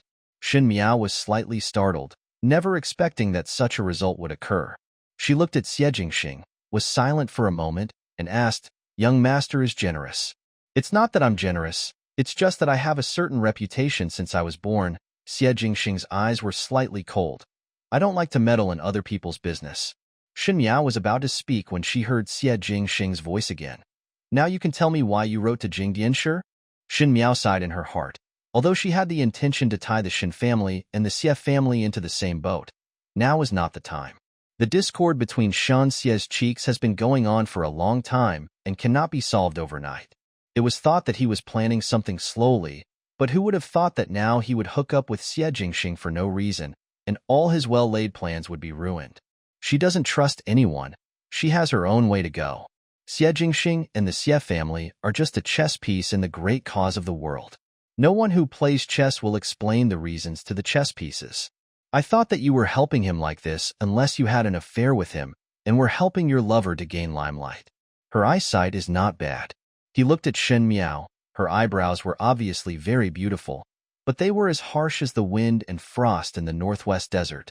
Also, if you want to help Gao Yin, you want to help the history of Jingdian become famous, but you don't help Gao Yin, and you become a waste of Gao Yin. It seems that you have bad intentions. He smiled with evil intentions, but his words hit his heart. Girl of the Shen family, does Jingdianshi have any grudge against you? Girl of the Shen family, Does Jing Dianshi have any grudge against you? Shen Miao looked at the young man in front of her quietly. CW0. He has beautiful features and handsome features. Although he has a cynical expression, he has a kind of stability that transcends his age.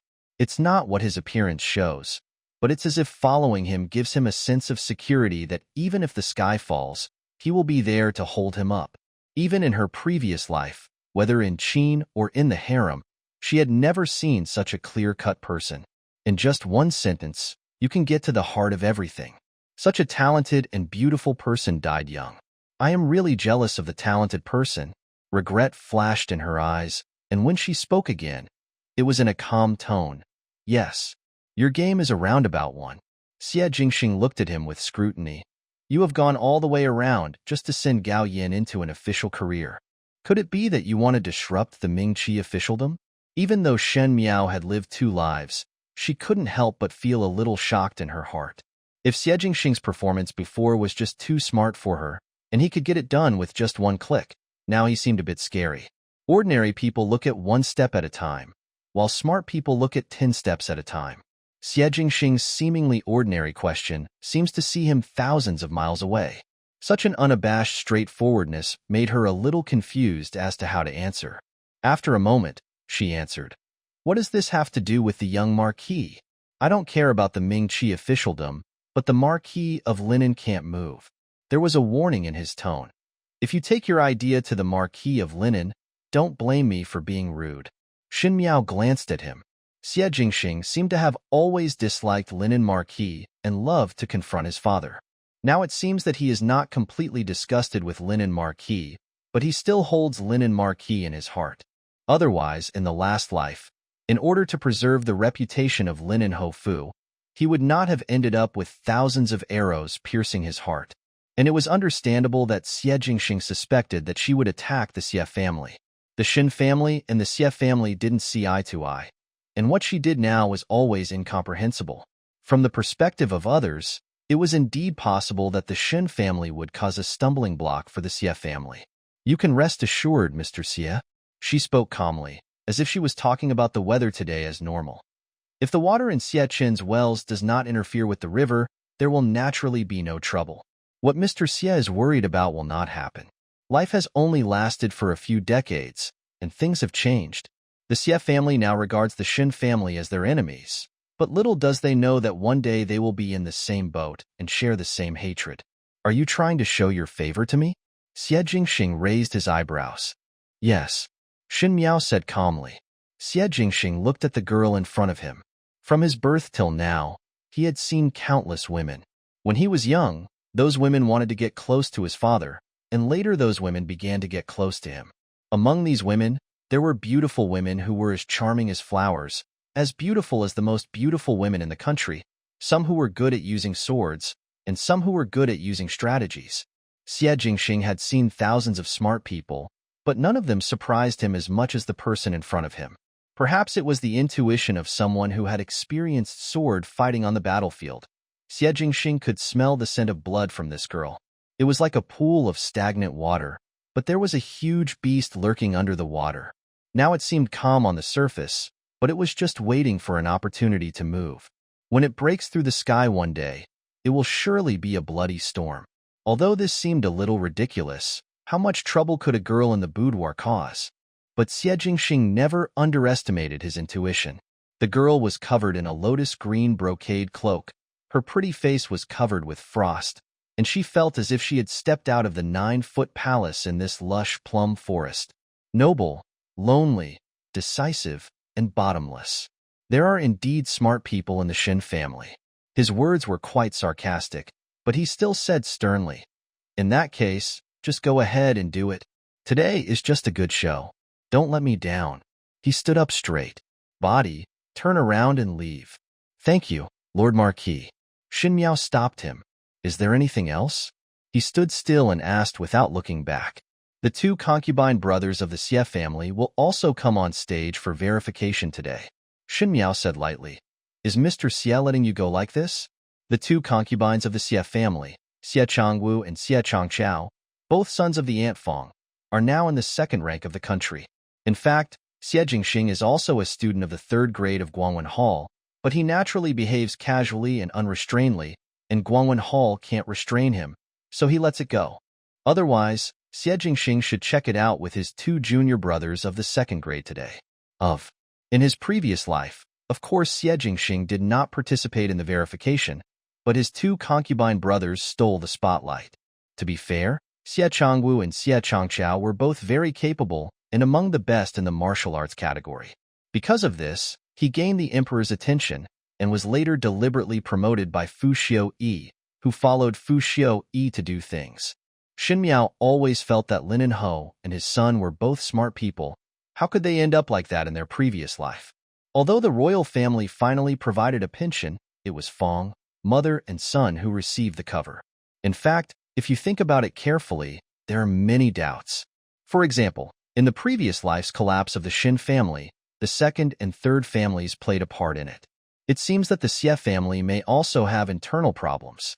You don't want me to go up and compete with them? Xie Jingxing turned around and said with some surprise, "Just like you compete with your sister? Aren't the situations that Mr. Xie and I are in the same situation?" Shen Miao ignored the ridicule in his words and only said, "The person who stabbed the most deeply is the person closest to him." Her words were clear, and her tone was clearly extremely warning, but her eyes were clear as a young child. Nip them in the bud. Let them never sprout. Rather than letting them be supported by nobles and always pretending to be brothers and sisters, would it be more pleasant to pick them off one by one, make a fool of themselves in front of others, and don't have to pretend in the house? Xie Jingxing's heart moved. His mother is the golden princess Yuching, and he doesn't want to argue with the rascal. Otherwise, people will not only say that he is not generous enough, but also bring up the jealousy of his biological mother who was angry to death in the first place. He doesn't need to care about his own reputation, but he will always take Princess Yuching's reputation into consideration. In the Marquis of Linen, he looked at the mother and son with cold eyes all day long. Although the Marquis of Linen was partial to him, it was inevitable that outsiders would gossip, and the mother and son wanted to act submissive and loving, which made him sick. He just wanted to watch these 3 people acting like an outsider, but now Shen Miao's words made his heart move. Would they be happier if their hopes were extinguished? To tear them apart in front of each other, so that they no longer have the shame to be brothers and respectful brothers and make people upset? Shen Miao's voice seemed to be bewitching as she said, "It has been too long. Don't bear it. Don't bear it." He lowered his head and looked at the person close at hand. There was a faint fragrance coming from the girl's body.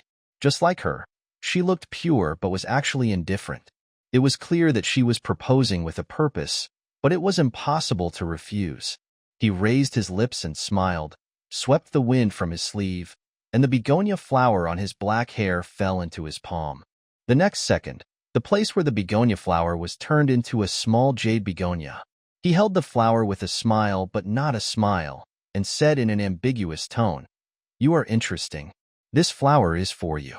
It's a good suggestion. Thank you very much." After Shen Miao came out of the mail-in, Guyu and Jingzhe, who were guarding him, both breathed a sigh of relief. Jingzhe raised his eyes and looked in, but saw no one. He was a little confused. How come there is no one? Shen Miao also looked back and saw that the branches and leaves of the plum forest were lush and green, swaying gently in the wind, but there was no human figure anywhere. Xie Jingxing was a man with martial arts skills, so he probably disappeared by flying over the wall. She said, "Let's go." After returning to the table, Feng Anning hurried over and complained, "Didn't I tell you to wait for me? But I couldn't see anyone when I turned around. I didn't see you here when I came back. Where did you go? Look at the chrysanthemums blooming well. Feel free to take a walk." Shen Miao raised her eyes to look at the stage. "Has it started already? You've been here for a long time, and you've already passed the men's group." Feng Anning curled his lips. Now it's time to choose the men's group. The young men on the stage were competing. The first round of drawing had already passed. Shen Miao did not care about the results of the competition. The second round is selection, where you choose the subjects you are good at. Shen Miao's eyes fell on the young man on the far left who was wearing lake green clothes on the opposite table. And he had to wear green clothes, which made his skin color darker. Not only that, He also wore his hair in a high bun and a bamboo hairpin inlaid with jade. He probably wanted to imitate the gentlemanly style of the ancients, but he looked a bit nondescript because he was reluctant to dress up in wealth. In a word, although he tried his best to be noble and clean, he could not hide the vulgarity all over his body because of his imitation. This is Gao Yin, a Jingdian historian. Gao Yin is still young now, only 16 years old, and still fledgling. Later, after Fu Xiuyi ascended the throne, Gao Yin's status rose due to riding on Gao Jin's trend. He bullied men and women in Dingjing, and even Wan Yu dared to covet him. He was really audacious. Whenever she thought of Wan Yu's verbal teasing from Gao Yin in the palace, Shen Miao became furious. She stared at Gao Yin from a distance, as if watching the prey jump into the trap. Gao Yin didn't know what he was thinking of at this moment. He looked happy and was talking to Gao Jin. He was naturally happy to get such a unique essay. In the drawing, he had just drawn the meaning of the classics, and his performance was mediocre. The choice that can wait for later. As long as this policy statement is presented, it will surely shock the whole audience. Shen Miao sneered in her heart. Go ahead, take this policy and go to Fu Xiuyi's side.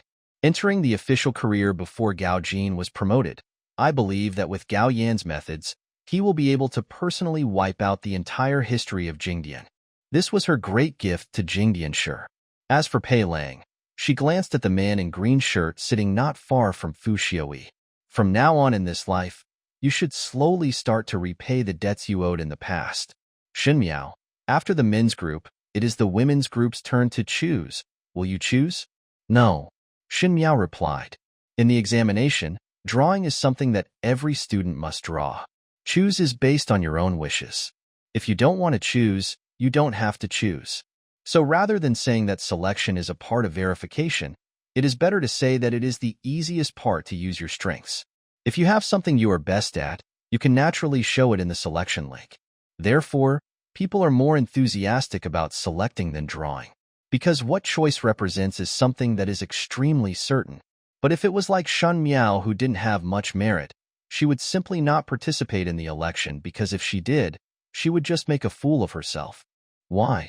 Feng Yanning was a little disappointed. She said, Aren't you very good at painting now? You should also have strengths in other categories. Why not just show it off? It's not necessary. Shen Miao started playing with the chess game on the table again. She replied to Feng Yanning without raising her head. It doesn't matter if you are in the limelight or not. There is no difference between the two to me. What's more, I am a chess player. I don't understand everything about calligraphy and painting, so it's just a fluke. You, Feng Yanning said angrily. How can anyone say that about himself? Fifth sister. A voice interrupted their conversation. Shen Yu stood in front of them at some point. She said with a worried look on her face, Fifth sister, are you really not going to participate in the next selection? Does second sister want me to participate? Shen Miao asked back. Shen Yu was choked by what she said. For some reason, Shen Miao seemed determined to break up with her now, and Shen Yu was puzzled. Could it be that the incident of falling into the water caused anger to the second and third bedrooms? Although she was confused, she was already filled with anger in her heart for Shen Miao's continuous ill-intentioned behavior. Shen Yu bit her lip, seeming a little aggrieved, and said softly, Of course I hope that the fifth sister will participate. The painting was very good just now. Since the fifth sister has such a talent, why not continue to choose painting next? This kind of thing, everyone in the province is still talking about it behind the scenes. If the painting is done again, the rumors will be disproven. Shen Yu's voice was not low, and she was surrounded by young ladies and ladies, so she heard every word clearly. These words seemed to be nothing, but they revealed the doubts in everyone's hearts. Shen Miao's painting of white chrysanthemums just now was a first-class one, but she had been a fool for so many years, and people's impressions would not change easily, and of course they would not believe that this painting was painted by her. I thought maybe someone was there to guide me.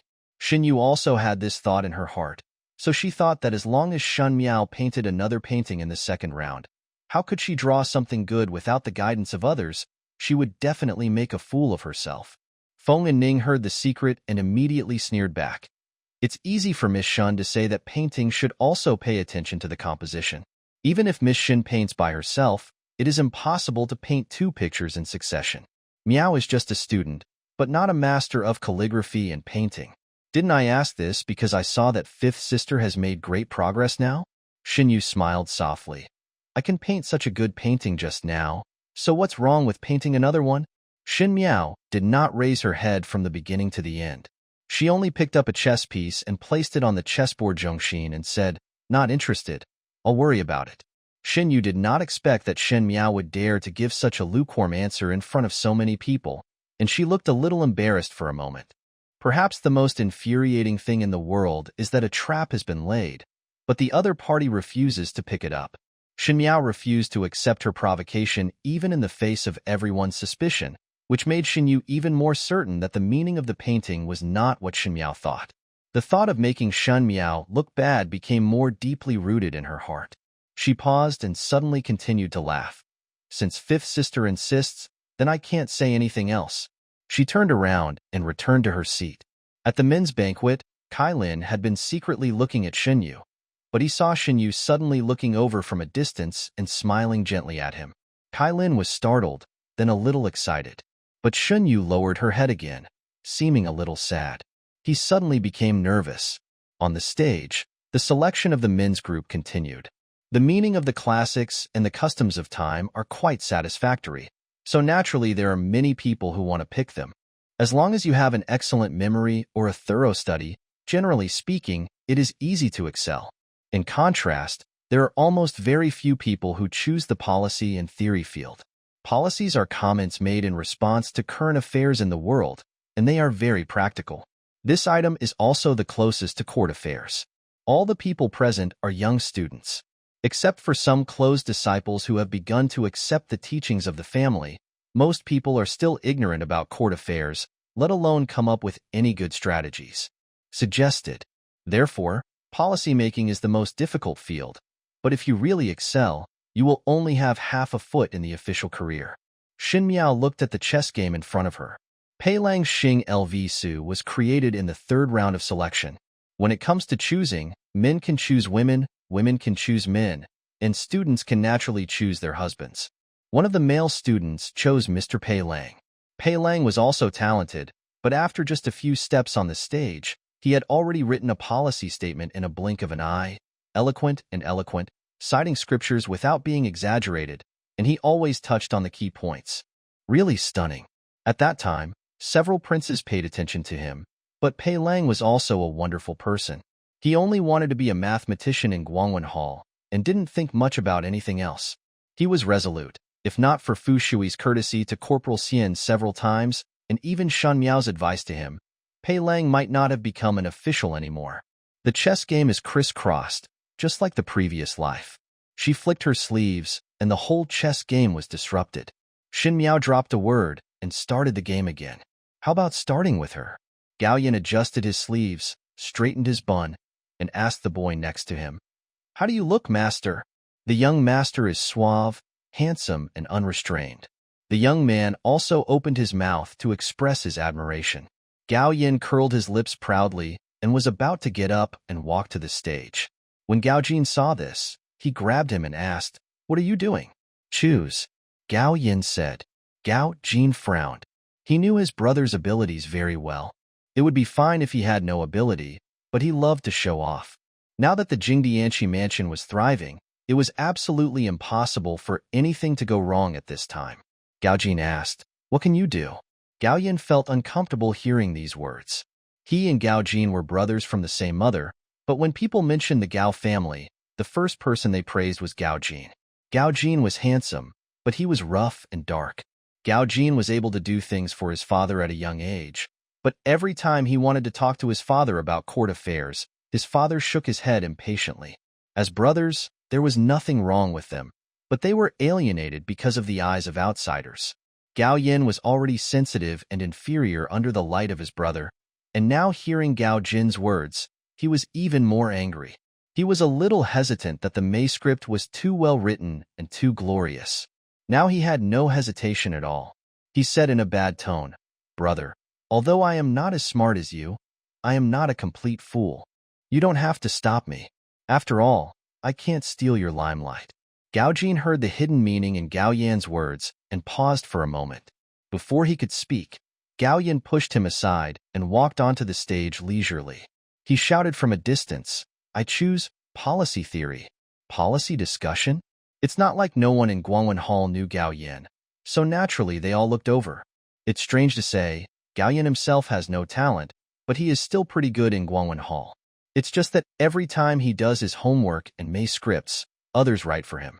Although he can't be called a great talent, he can still be considered excellent. Therefore, when he went on stage, no one was surprised. Because in the selection field, all that was shown was the best that one had prepared. However, strategy was difficult to begin with, so the noisy place suddenly became quiet, and everyone was looking at the green shirt boy on the stage. The first few students who chose policy theory have already read out their strategies in front of the audience. However, it was not considered very good. As soon as Gao Yin went up, Gao Jin frowned. "I didn't expect that Gao Yin would dare to make a decision." Feng Yanning said curiously, "If it were Gao Jin, I would be better off." Xin Miao stopped the chess game in her hand and looked towards the stage. After preparing everything, Gao Yin took out the page and read slowly. "Law Master, the frame of the country is the foundation, especially when it is framed by wood. It is supported up to the sky." He read in a rather mellow tone, and at first everyone's look of watching the excitement gradually subsided, especially the senior officials at the table. They looked at the young man studying on the stage quite seriously. Gao Jin's younger brother is indeed not bad. A hint of wonder flashed in King Zhou's eyes. For such a policy, the adults in the court may not have such insightful opinions. Indeed, it's good. Prince Jing also nodded and praised. Besides, this boy is quite young. Given time, he will definitely be a great talent. Fu Xiui looked at the people on the stage quietly. His expression did not fluctuate, but his fingers began to twist unconsciously. Whenever he had a thought or idea, he would do this subconsciously. Obviously, Gao Yan's actions gave him new plans in mind. Pei Lang froze when Gao Yan read the first sentence. He didn't know why, but he felt that Gao Yan's policy paper seemed familiar. But he had an excellent memory. After thinking about it carefully, he still couldn't figure it out. Maybe he had never seen it before. But this familiar feeling made him, who was always calm, a little anxious. It seemed that every time Gao Yin read a sentence, he could come up with the next sentence. It was extremely familiar, as if it was his own thing. Xin Miao smiled slightly and no longer looked at the young man on the stand, but continued to look at the chess pieces on the chessboard. She picked one up and placed it on the edge of the chessboard. "What kind of chess are you playing?" Feng Yanning asked. "You must be playing randomly. How could you put the chess pieces so far away?" "Far?" Xin Miao shook her head. "Every chess piece has its own magical function. How far can this seemingly useless chess piece go? Even though it seems that the game is still far away, it is an indispensable part of the future, General. Now, can you see it? From a certain attic in the distance, you can have a panoramic view of the scene on the stage." Su Mingfeng shook his fan and said, "I don't know where Gao Yin found this policy paper this time, but it was written very elegantly. I would like to get to know the person who wrote this policy paper. So what if we know each other?" The purple-clothed youth opposite him spoke lazily. He was sitting in front of the window of the building, leaning against it, with half of his body almost leaning out. "He must be a well-informed person with a good memory," Su Mingfeng said unconcernedly. "If we can make friends with him, we will definitely benefit a lot." Xie Jingxing sneered, turned his head to look at the stage, and saw a begonia in his hand. The crabapple blossoms have not yet faded, and they look as fresh as if they had just been picked. They seem to contain a faint fragrance, yet seem a little solemn. That's not necessarily true. On the stage, Gao Yin finally finished reading Xing Lu Su. The surroundings were quiet at first, and then they started talking quietly. The students still don't understand the meaning of this policy. They only know that it quotes scriptures, and it is really gorgeous. But the adults at the men's banquet understood the depth of it. This strategy seemed casual, but it was able to clear up the loopholes in the law in one fell swoop and provide clever changes in the method of making up for it. For a student, this is really unbelievable. The examiners at Taipei School probably didn't expect that Gao Yin would actually hide his secrets. However, there are still rules to follow. Once you have doubts about a student's results, you will naturally have to test them first. For example, The previous painting by Shen Miao, to be fair, this Xing Lv Su is more sophisticated than Shen Miao's painting, with both literary talent and practicality. The examiner then asked, as Kai Luan said just now, Ming Qi Xinglua has a wide range. You said it needs to be subdivided in detail, and how can it be subdivided? Gao Yin was delighted. In addition to the law regulations, the Mei script also had a question that was exactly the same as the one the examiner asked. He was very grateful to the person who wrote the Mei script for him, and thought that he would give him more money as a reward in the future. Therefore, he calmly raised his head and chest and answered according to the Mei script. Divide it into 3 levels: the business path, the official path, and the civilian path should all be distinguished. Below the stage, the imperial secretary Gao had already been grinning from ear to ear. He had only been able to reach his current position in the officialdom thanks to the support of the emperor and his wide network of contacts. But he really didn't have such real ability. Fortunately, he had a good son, Gao Jin, who could help him deal with many things at a young age. Now that his second son, Gao Yin, had also shown such an extraordinary quality, he had to go back to the ancestral hall to burn 2 incense sticks and pray for his ancestors. Gao Jin was smarter than his father, and he didn't believe his brother could be so smart. He could answer the examiner's questions, and he couldn't bribe the examiner. Therefore, he was a little undecided. Pei Lang picked up the teacup on the table and took a sip, his hands still trembling slightly. For some reason, every word Gao Yin said seemed to be imprinted in his mind. That familiar feeling made him feel very absurd, and the anxiety in his heart could not be calmed down at all. Su Minglang had just taken a nap and saw that everyone around him was looking at Gao Yin on the stage with admiration. He simply pulled Master Su's sleeve and asked, "Dad, did he speak well?" "Young talent," Old Man Su said directly. Su Minglang curled his lips, as if he couldn't understand. After looking around and not seeing Su Mingfeng, he asked, "Why hasn't my brother come back yet?" Master Su coughed lightly and said, "Your eldest brother is weak now. It was a stretch for him to come here today. Let him rest for a while." Fu Xiaoyi heard the commotion here and glanced at Master Su. Seeing that Master Su's brows remained gloomy when he mentioned Su Mingfeng, he withdrew his gaze thoughtfully. In any case, Gao Yin had fought very well today, and he responded to the questions raised by the examiner with ease, which dispelled everyone's doubts. He naturally won the first place without any explanation.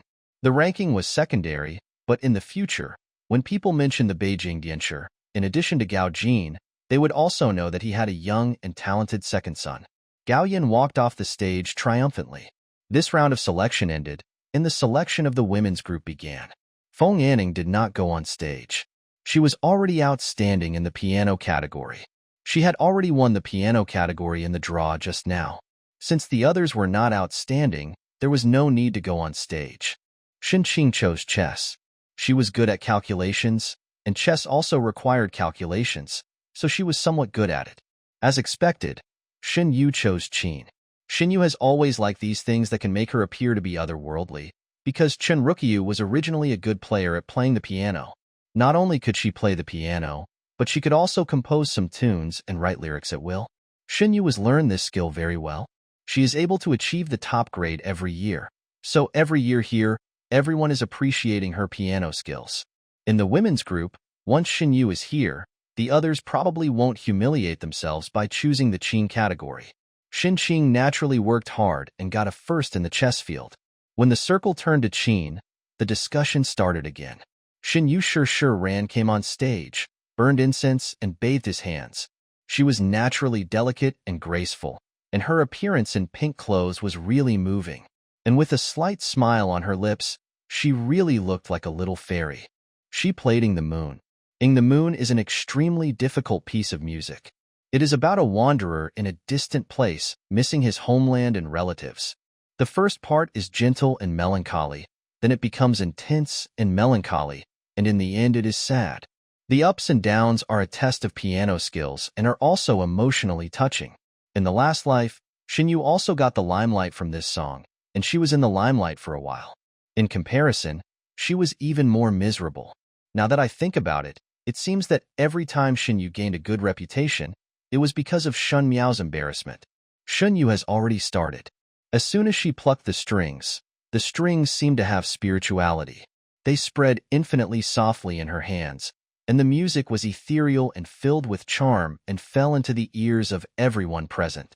Her fingers fluttered on the strings like butterflies flying through the sea of flowers, and every turn was natural and tacit. Feng and Ning bit her lip. Even if she didn't like Shen Yu, she had to admit that Shen Yu's piano skills were outstanding.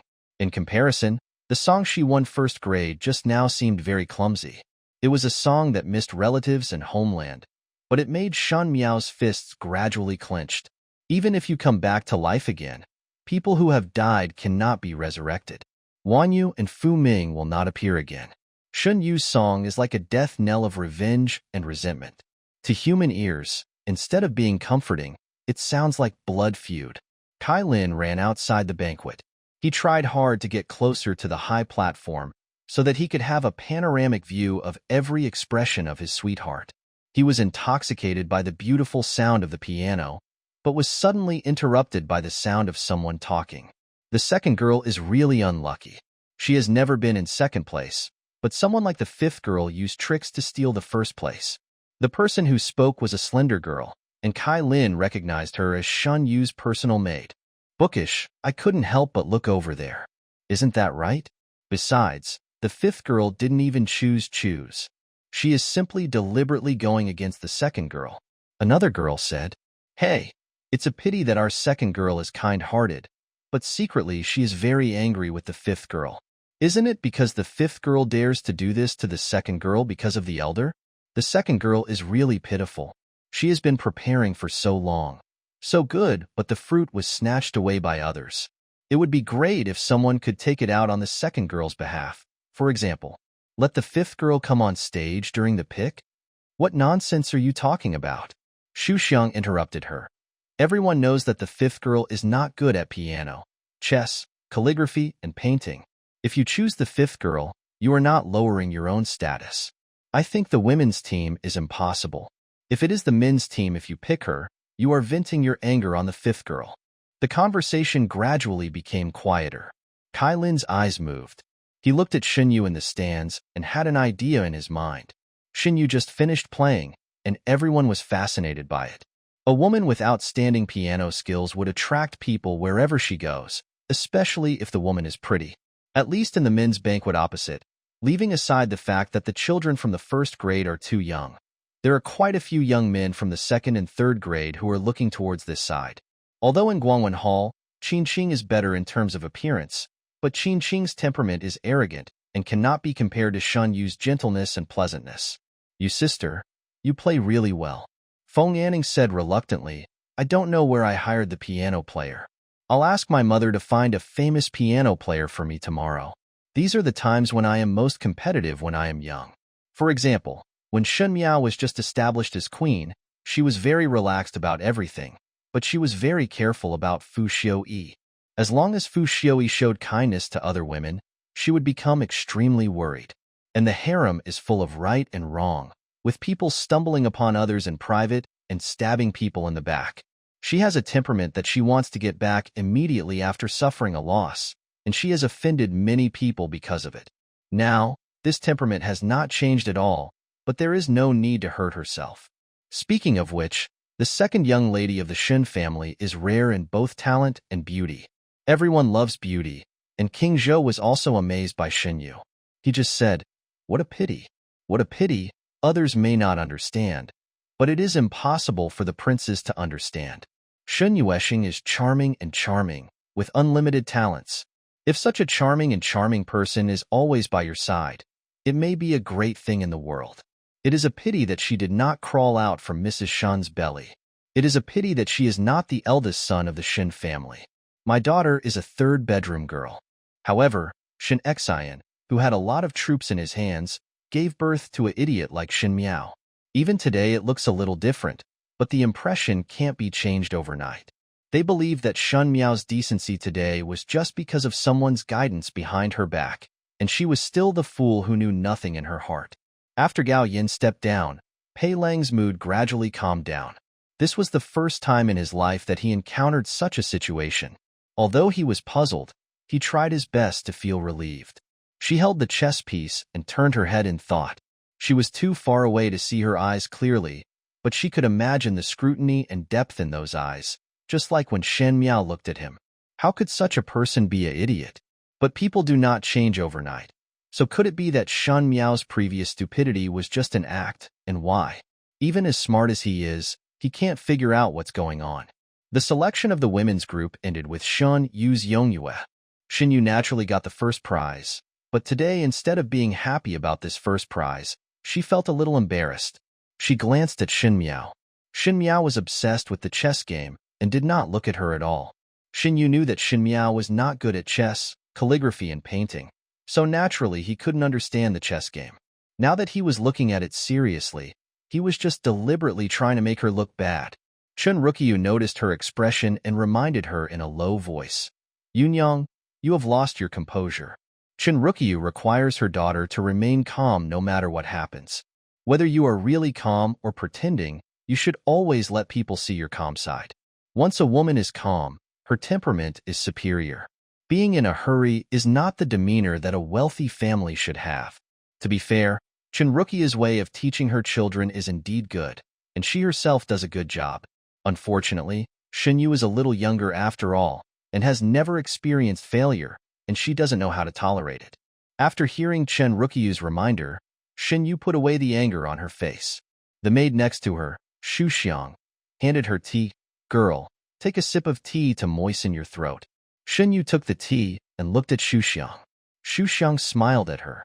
Shen Yu understood in her heart, and the smile on her face became more real.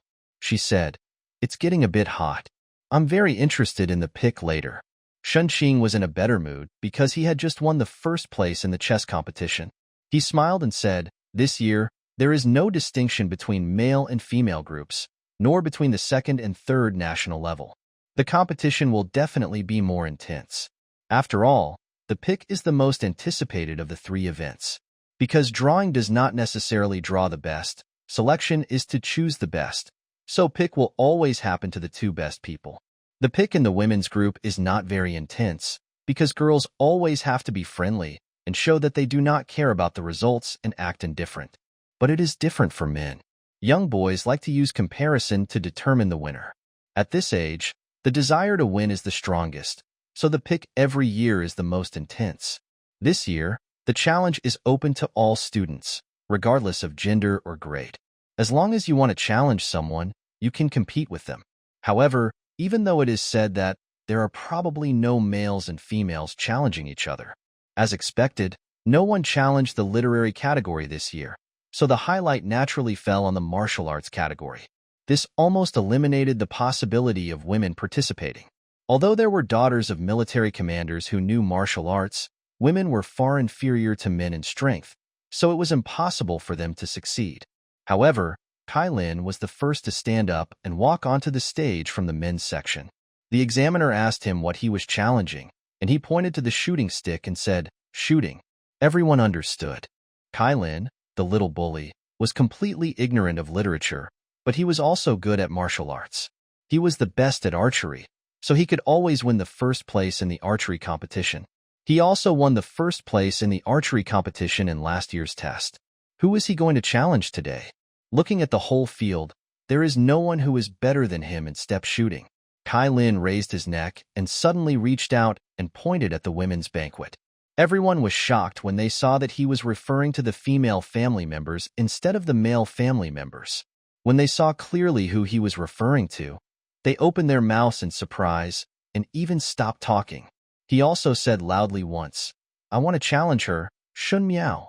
The girl in purple who was immersed in the chess game raised her head and looked directly at the people on the stage with clear eyes. There was no change in her expression or any mistake in her movements, as if this earth-shattering sentence was just a casual greeting, and she didn't even bother to answer. Chinrukiga frowned. She devoted herself to teaching Xinyu, but Shan Miao seemed to have learned to be calm and calm. In the pavilion in the distance, a handsome young man was leisurely drinking tea and spit out all the tea in a sip. His cynical expression also showed a hint of surprise. Is the boy from the Kai family crazy? Shin Miao stood up. In the chess game on the table, A sunspot crossed the boundary between Chu River and Han Dynasty and was coming towards her. The first was dispatched. She picked up the white stone, and in the blink of an eye, the black stone was swallowed up and thrown into the chest basket gracefully. "Take it," she said. The autumn wind is always refreshing and elegant, but at this moment, because of the tense atmosphere, even the fragrance of flowers seems to have become stronger. CW0. Shen Yu covered her mouth and said with some surprise, "This fifth sister is a woman. How could anyone choose this?" "That's right," Chen Rukyu also said worriedly. "Woon Young, don't force yourself. Although my uncle is a military commander, you don't know how to do this." Chun Ruachio's words were clever, saying that Shun Xin was a military general, but Shan Miao, as a daughter, could not shoot with rifles and was not good at martial arts. It was just because her daughter's family did not like to use swords and guns. This reason made sense. But I don't know martial arts, and I don't understand literary genres, so it's really a bit bad. It happened that everyone knew that Shen Miao was not good at playing music, chess, calligraphy, and painting, and now he was also not good at martial arts, which meant that Shen Miao was downgraded to useless, and even Shen Xian was looked down upon. But the rules of this competition are unchangeable, Shen Qing said anxiously, but his tone sounded like schadenfreude. Once you are selected as an opponent, no matter what category you are in, you must complete the competition. However, everyone will choose the best people in this category to compete. Could it be that fifth sister has some tricks up her sleeve? Otherwise, how could Kylin single out you? What she said was really harsh. However, Renwanyan didn't stop her and just smiled and said, "Eldest sister, what are you talking about? Woon Yang can't wield swords and guns like this. Woon Yang, if you don't want to go on stage to compete, the second aunt will tell the examiner in person, you are still young, even for the sake of your uncle, they will not make things difficult for you." Although Ren Wanyun's words sounded like he was lovingly rescuing her, but when he thought about it more carefully, it was not the case. After all, no one has made an exception on this calibration platform for many years. Now that Shen Miao has set a precedent, it is uncertain what the people in Dingjing will say tomorrow. Furthermore, if Shen Xian's name is mentioned, some people may not say that Shen Xian is using his own merits to exercise his privileges. After all, what everyone says is that status brings many advantages, but also many disadvantages. And she would never allow anyone to say no to Shen Xian. "Thank you, second aunt. No need." She stood up from the women's banquet and walked slowly towards the stage. The field gradually became quiet, and only the girl's voice could be heard clearly, causing quite a stir in the field. "I accept this battle." Kylin's eyes moved.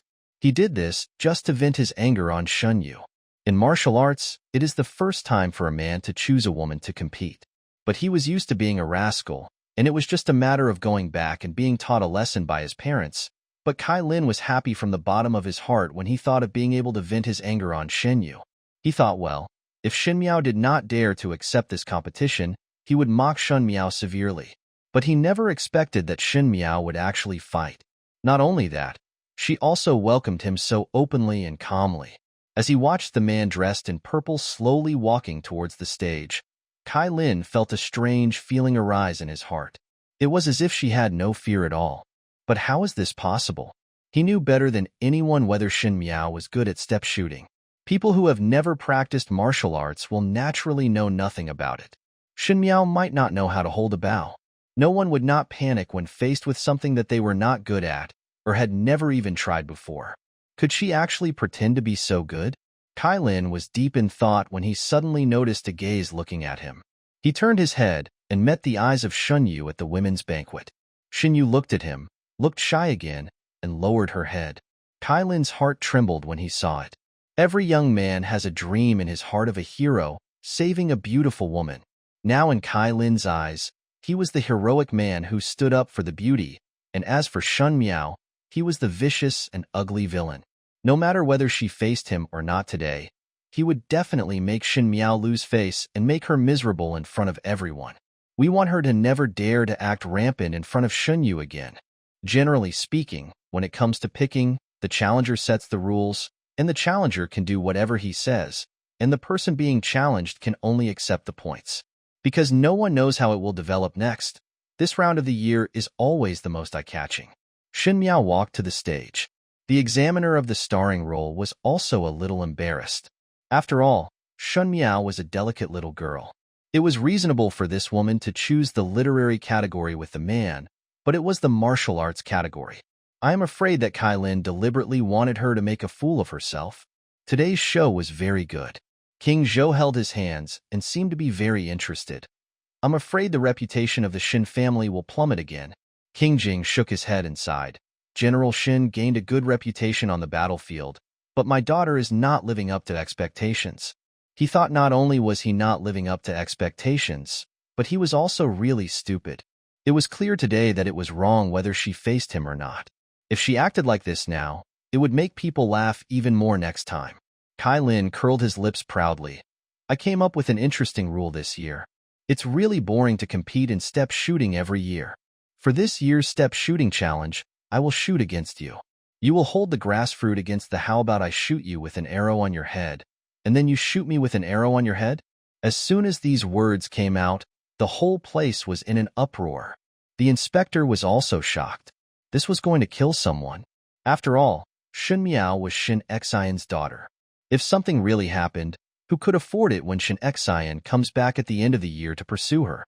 He quickly said, Student Kai. Kylin waved his hand. Sir, there is no precedent for Guangwen Hall to be opened specifically for someone. The rules were all the same in the past. The rules are whatever the challenger says. Why? The daughter of the dignified general is the same. Such a timid young man? Shen Yu lowered her head and covered the corners of her raised mouth. Feng Yanning frowned, but didn't know what to do now. That's right. The voice was a little hoarse, but it came from Prince Yu, who had his eyes closed. There was a strange smile on his ferocious face, and he said, Of course there is no such thing as changing the rules for someone. Is it possible that on the battlefield, because the enemy is strong, General Shen cannot escape temporarily? That would be understandable. After saying that, he seemed to find it funny and laughed. Shen Miao's eyes suddenly became sharp. It was Shen Xian who these people kept sarcastic about, and they really thought that she was the weakness of the eldest member of the Shen family. She looked at Kylin opposite, looking at the good show, and then glanced at the malicious ridicule of everyone at the table, and the anger she had accumulated for a long time finally burst out. The reborn Shan Miao could bear it, but the Queen Shun, the master of the harem, had a vengeful temper. She said coldly, My father fought bravely outside to protect our country, so we have the chrysanthemum banquet with all its flowers and students' exams with hundreds of flowers blooming. A hint of mockery flashed in her eyes. Winning the competition here today is nothing. Only those who have actually fought on the battlefield and killed people can show their prowess. As for the rules you set, why shouldn't I dare to do so? Everyone was stunned. Why shouldn't I? You are an excellent archer, so you will definitely hit the grass fruit. I am not an expert archer, so if I miss, you will be the one who will be worried about your life. She smiled slightly, and the sound seemed to come from a long distance, but it sounded like thunder in everyone's ears. In that case, sign a life and death agreement. If you get hurt or die, you will bear the consequences yourself. Do you dare? Kylin. The huge Yinbei hall was silent at this moment. The girl's back was straight. She was petite, but she seemed to possess infinite power, and with every move she made, she had the persistence to trample everything under her feet. Kylin was speechless for a moment. Shen Miao was right. If they shoot each other with arrows like this, he should be the most dangerous person.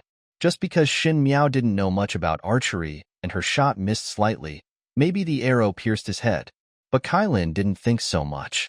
He thought simply, as long as he shot the arrow first, with Shen Miao's temperament, Shen Miao would be so frightened that her legs would weaken and she would beg him for mercy with tears streaming down her face. No matter how well he teased Shen Miao's face would be completely lost, and she would naturally be able to vent her anger for Shen Yu. As for what happened after that, Kylin didn't even think about it. In his mind, Shen Miao was naturally frightened to death after he shot the arrow. How could she still have the strength to shoot him with the arrow? Furthermore, a woman who has never even drawn a bow may not even be able to draw a big bow, which is always a joke. Kylin thought so, but he missed Shen Miao's reaction. She just looked at the other party quietly, with such calmness beyond her age that Kylin suddenly became angry and angry. Shen Miao's eyes were like those of a child watching, pitiful and ridiculous. They are the most impulsive at this age. Kylin said without saying a word. What can I not dare to do? Life and death are life and death. Hey, Mr. Kai at the men's banquet sighed anxiously. He wished he could rush forward and beat up his unfilial son. I thought Kylin was just being naughty, but I didn't expect that he would pick Shen Miao. Master Kai was not worried about his son's safety when it came to things like life and death, but he was afraid that Kylin would really make Shen Miao unable to step down, or maybe his shot would miss and hurt Shen Miao. Not everyone can resist facing a big boss like Shen Jingxing. Shen Yu said anxiously. How can the fifth sister make a decision about life and death? It's just a test. How can it reach such a stage? This is not acceptable. Yes, why is fifth sister so ignorant? Ren Wanyan frowned. How can you say such a thing out of anger? What if something goes wrong? She did not mention that it was Kylin who forced Shen Miao to make this choice.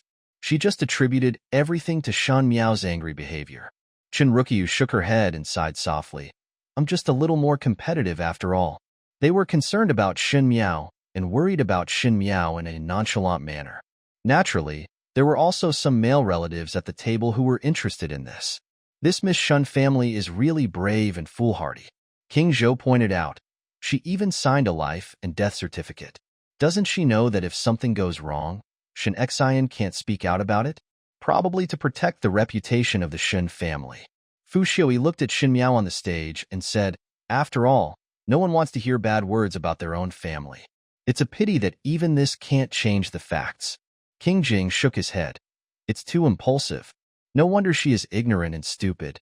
Pei Lang picked up the tea on the table and took a sip. He also felt that Shen Miao's behavior was too impulsive. Although she knew that what Prince Yu just said was too much, if Shen Miao was really willing to think about the Shen family, she should find a way to escape unscathed. Although you may be talked about temporarily, it is better than waiting for someone to make a fool of yourself in public. Dad, she will definitely win. Su Minglang clenched his fist to express his position to his father. Master Su glanced at his younger son. For some reason, he always felt that Su Minglang was paying special attention to Shen Miao. Mr. Su thought that it probably happened to fall into Su Minglang's eyes. Ever since the Su family retreated due to Su Minglang's reminder last time, Mr. Su has been much more kind to his younger son. Now he didn't want to dampen his younger son's interest, so he followed his words vaguely. Yes, I will definitely win. Su Mingfeng didn't know the attitude of Su Minglang and Mr. Su. If he knew it, he would definitely sneer at it, because he was sitting on the pavilion at the moment, looking at the calibration table in the distance and couldn't help but said, Miss Shen's family is so courageous, even in the state of life and death. It's because General Shen always talks to her about things in the military camp, and she thinks it's a competition in the army. This is so heartless. Su Mingfeng never concealed anything when speaking to her friends, but today she didn't hear her most picky friend echo her words, so she couldn't help but look back at him. The purple-clothed young man held the begonia in his hand and turned his head to contemplate. The sun was just right, and the breeze blew the tassel on his dagger to flutter slightly. His handsome eyes, and his thoughtful look made people sigh that the young master was incomparable. Xie-san, what are you thinking about? Su Mingfeng couldn't help but ask. Xie Jingxing put the begonia in his arms, suddenly stood up and raised his lips with a smile. Interesting, how about we make a bet? What bet? Just bet. Xie Jingxing pointed at the romantic figure on the stage with an indescribable smile. Who will win? Of course it's Kylin. Su Mingfeng frowned. Maybe you thought there was another candidate. I bet that Shen Miao will win, he said. Preparations are already starting on the stage. Today's martial arts shooting was really enough to arouse the hearts of everyone present. This is not a verification challenge, it is clearly a gamble on life. Guangwenting really had people write signs of life and death, and the bloody handwriting was particularly eye-catching on the snow-white cloth. Shen Miao took up the pen and wrote her name. She wrote it very gracefully, as if she did not put anything in her eyes at all, which weighed more than 1,000 kilograms. That's natural. She has written her name countless times. When Fu Xiu wrote a letter of surrender to the Xiongnu, when he volunteered to become a hostage of Qin, when Wan Yu got married, when the prince was deposed. The two words Shen Miao represented all blood and tears, and the suffering involved was unparalleled. Understand. In contrast, Kylin was not so relaxed. Although the young man has the strongest desire to win, this is the first time he has signed a life and death contract. Kylin is just a child who is too well protected by his family and is not even mature enough. Shen Miao's calmness made him even more frightened. The pen weighed more than 1,000 kilograms, he wrote with difficulty, and it was crooked, which was in stark contrast to Shen Miao's name. After finishing writing, he couldn't help but ask, "Shen Miao, aren't you afraid that I will miss the shot in the first shot? If I am afraid that you will shoot me in the second shot, I can naturally hurt you in the first shot." Shen Miao was about to get the grass fruit when she heard this and turned around, staring at Kylin and said, "Young Master Kai thinks so?" "I don't think so," she said. "Everyone knows that Mr. Kai is excellent at foot shooting. If his shot misses, it will not be a miss. It can only be intentional. Mr. Kai deliberately wants to kill me, but I am not the same. Everyone knows that I am not interested in this. If you don't know anything about it, it's reasonable if you miss it." Kylin was startled, then dumbfounded, and felt a deep sense of powerlessness in his heart. Yes, he missed the shot intentionally, but Shen Miao missed the shot naturally. He couldn't even miss, because then everyone could see that he did it on purpose. He put Shen Miao in a dilemma, and Shen Miao immediately returned it as it was. "Everything is wrong. In order to avoid being shot by me in the second round, Mr. Kai can naturally kill me directly in the first round.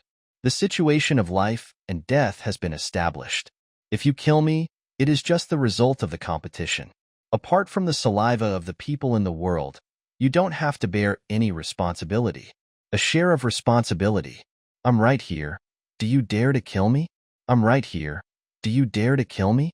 Kylin stared at the girl opposite her as if meeting her for the first time, his eyes full of disbelief. He was used to running rampant in Guangwen Hall, and he was pampered, almost to the point of walking sideways. As for Shen Miao, today I just wanted to teach her a lesson. Who knew that instead of being afraid, Shen Miao actually opposed him? At this moment, he actually said such words. He seemed to have the upper hand. Does Kylin dare? Not to mention whether he has the courage. Even if he dares, can he? The young master of the Kai family can do things based on his whim, but what about the Kai family? If Shen Miao was really killed by him today, let alone one life for another, it would be possible for Shen Xian to kill everyone in the Kai family and plead guilty himself. Besides, he didn't dare. He only talks nonsense, has never been on the battlefield, and has never even been stained with blood. Although his rifle shooting is very good, what he shoots are only grass fruits or animals, but not people. But there was no reason to back down now. Shen Miao was not afraid of any woman. If he, a handsome man, backed down, he would not be able to leave the house tomorrow. Thinking of this, Kylin said arrogantly, "Whatever you say, all your skills will be demonstrated on the shooting range. You are so happy now, who knows if you will be scared to death later." What he said was extremely rude, and I don't know if he was trying to hide his panic. The calmer Shen Miao became, the more uneasy he became. He always wanted to see the other party's panic, as it seemed that only in that way could he calm down his guilty conscience. Therefore, he only hoped that his words would make Shen Miao feel embarrassed. If it were an ordinary daughter's family, and a man spoke to her so mercilessly, she would naturally feel embarrassed and behave awkwardly, or she might even cry. But when Shen Miao heard this, she just glanced at him lightly, and her heart was so calm that Kylin felt that everything was just a joke on her part. He was a little dazed and suspected that he was a little confused today. How could he still feel guilty when facing the idiot Shen Miao? Shen Miao had already gone to get the grass fruit from the examiner's hand. The fruit is about the size of an adult man's fist, square at the bottom and round at the top. And Shen Miao stood on the easternmost side of the stage, placing the grass fruit on top of her head. The place gradually became noisy. She must be trying to be calm at this moment, but she is actually scared to death. Pei Lang said with a smile, "I really can't wait to see her cry with fear."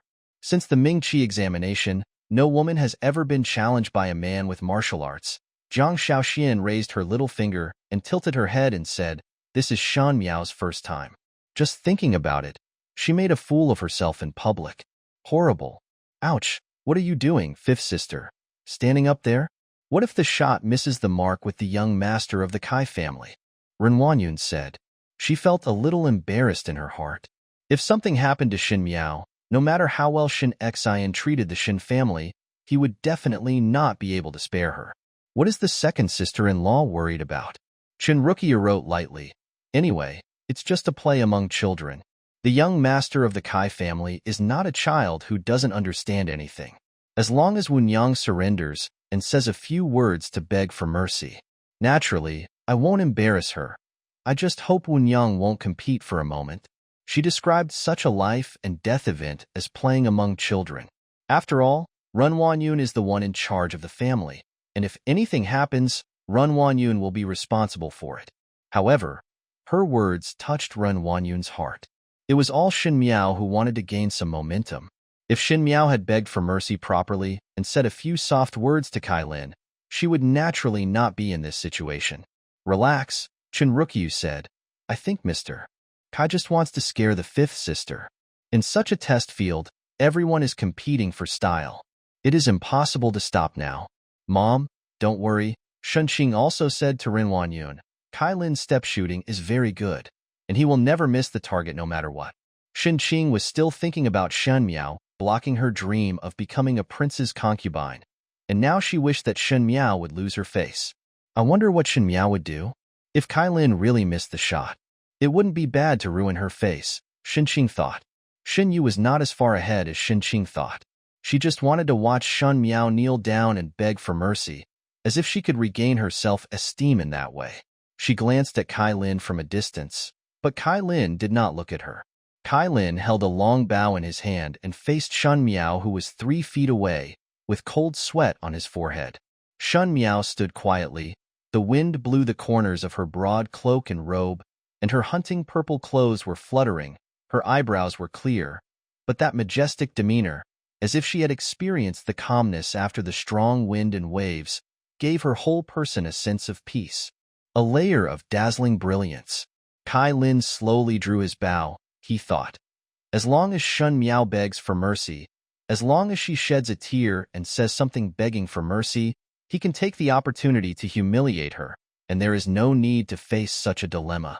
Unfortunately, his wish finally came true. Shen Miao looked calm, as if she did not take him seriously. Shen Yu frowned. Why did the imagined scene of Shen Miao crying and begging for mercy not appear? Why did Shen Miao look more calm than Kylin? Many people have discovered this, and their impressions of that idiot are slowly changing. Not every girl can stand calmly in front of a man holding a bow and arrow. If she inherited Shen Xian's composure that does not change her face even when facing his great enemy, it can only be said that the tiger father has no dog daughter. Kylin's hands began to tremble. It was usually easy for him to deal with Chaoguozi, who was 3 feet away, but today it was extremely difficult. The distance seemed far away, and Shen Miao's words lingered in his ears. I am right here. Do you dare to kill me? Does he dare? Does he dare? Does he dare? With a shoo sound, the arrow flew across suddenly, but it only swayed in mid-air before falling down. He didn't even touch the corner of Shen Miao's clothes, as if he lacked strength, let alone hit the grass fruit with his hand. The whole place burst into laughter. Some classmates even laughed and joked. Kylin, don't you think that you are too compassionate? Normally you can shoot at 10 feet, but today you can't shoot at 3 feet? He wiped the sweat from his forehead and immediately started shooting arrows. The second arrow hit Shen Miao's feet. The third stick flew past Shen Miao's bun and knocked down the grass fruit on Shen Miao's head. Shen Miao's bun was scattered, and her black hair flowed down all over her shoulders. However, even when the arrow narrowly missed her cheek, her expression was not moved at all. The girl with black hair, purple clothes, fair skin, and beautiful face stood upright in the wind. Kylin's hands softened, and the long bow and arrows fell to the ground. The whole place was silent. Even a fool could see that the person who was afraid was not Shen Miao but Kylin. I'm right here. Do you dare to kill me? Don't dare. I dare. She smiled slightly, and there was a bit of cruelty in her bright, cub-like eyes. Matched with her face, which was still a little innocent now, it was strangely beautiful. Now, it's my turn.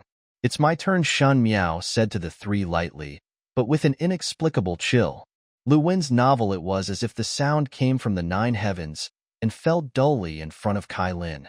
The cold sweat on Kylin's forehead slid down his face, and he stared blankly at Shen Miao in front of him.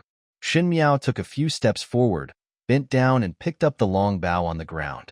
Everyone in the audience watched her every move and couldn't bear to look away. This is really an unexpected picture. I originally thought that I would see Shen Miao fainting from fear or losing her composure, but nothing happened to her. On the contrary, Kylin was sweating coldly, and none of the 3 arrows weighed much. After a short silence, everyone in the audience began to talk. It's true that a tiger father has no dog daughter. This Miss Shen family is so brave. The person who spoke had a good relationship with Shen Xian on weekdays. He was a little skeptical after hearing the fact that Shen Miao was stupid, but when they met today, all he said was that those words were, "It's a rumor." With such courage, how could he be a fool? It was clearly done deliberately by someone with good intentions, deliberately trying to smear the little girl's reputation. It's true. You see, she didn't blink just now. The arrow would have scratched her cheek if it had been any farther. This girl really has the air of a general. Even if it were me, I would probably be shocked. Why don't you take a look at which family she comes from? Can General Shen's girl be so bad? It seems that those words were just rumors and cannot be trusted. Hey, no wonder they want to deliberately discredit her. Mu Xiao is as good as Lin Feng. Does he? He is so outstanding at such a young age. No wonder he makes people jealous. Most people in the officialdom still have a good attitude towards Shen Xian. After all, they have many connected interests. Moreover, they were acting in the court all day long and were not as attentive as the women in the back house, and they looked at things differently. In the past, Shen Miao was younger, but now that she is getting older, she has naturally shown her outstanding qualities. King Zhou and King Jing looked at each other. King Jing shook his head and sighed. It seems that you and I are both wrong. She is really a bold person. Does Laojia regret it now? King Zhou smiled and looked at Fu Xiu. How could such an unusual woman refuse in the first place? People don't change like this overnight. Either Miss Shen Wu met some master, or she deliberately pretended to be stupid. No matter which way, you will lose money, Laojia. King Jing said. Fu Xiu smiled and said, My fair lady, unfortunately you are not the one I like. Do you regret it? Fu Xiu didn't think so, but Shen Miao's calm look seemed a bit dazzling in his eyes. He also didn't believe that people would become completely different from before overnight. Could it be possible that he had been pretending to be stupid before? But why did he pretend to be stupid? Could it be that he was deliberately doing this to make himself disgusted? Pei Lang put down the teacup he was holding, and for some reason, he felt deeply worried about Shen Miao. But she unexpectedly stabilized. Not only did she stabilize, she was so frightened that Kylin couldn't draw an ordinary arrow. Is Shen Miao so powerful? He is indeed a wonderful person. Prince Yu smiled with satisfaction and stared closely at Shen Miao's figure. I wonder, what does it feel like? Pei Lang frowned. Prince Yu's words were probably thinking of something dirty and shameful. It's a pity that others can't do anything with their words. You lost. Xie Jingxing sat leaning against the window in the pavilion and said calmly, This is the result. Su Mingfeng's eyes almost popped out of his head. He looked at Xie Jingxing, then at the stage in the distance and asked, Did you already know this? I'm willing to admit defeat. Xie Jingxing stood up and patted the dust on his body. Okay, I admit defeat. What's the penalty? Su Mingfeng answered readily.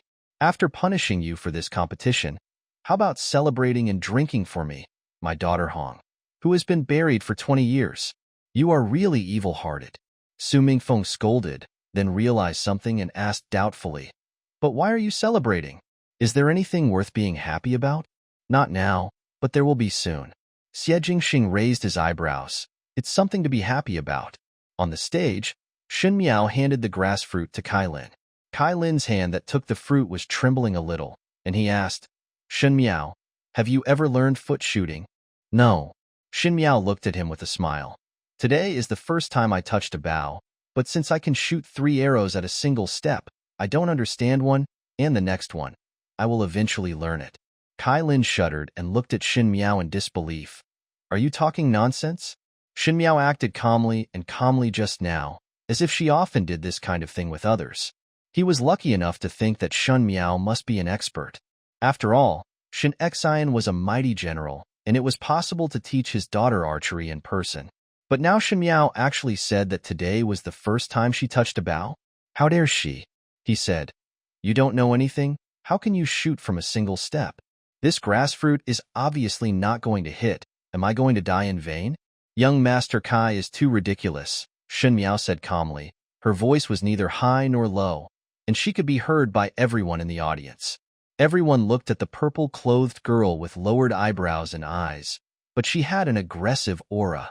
When Mr. Kai chose me to play, he never asked me if I could shoot from foot. When he shot at me just now, he never asked me if I would die.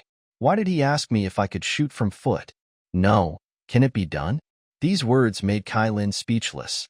Indeed, he just wanted to vent his anger on Shun Yu, and deliberately chose a step shot that Shen Miao didn't know how to do. But now he is shooting himself in the foot. Miss Shen, the dog is naughty.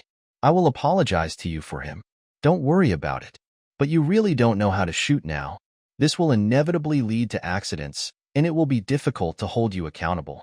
Mr. Kai finally couldn't bear it anymore. He suddenly spoke when his wife glanced at her from time to time. He blushed as soon as the words came out of his mouth, but there was really nothing he could do. Although it was embarrassing, it was better than losing his youngest son's life. He even used my official to threaten Shan Miao. Although it was not good to bully a little girl like this, Mr.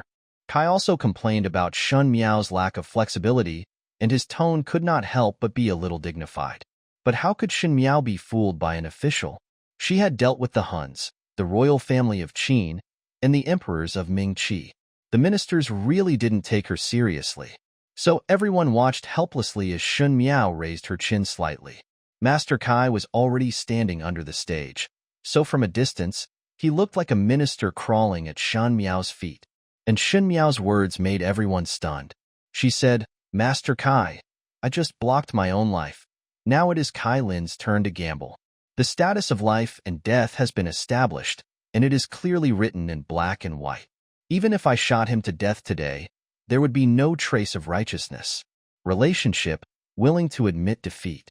Without waiting for Mr. Kai to speak, she continued, people cannot stand without trust. This rule was proposed by Kylin himself.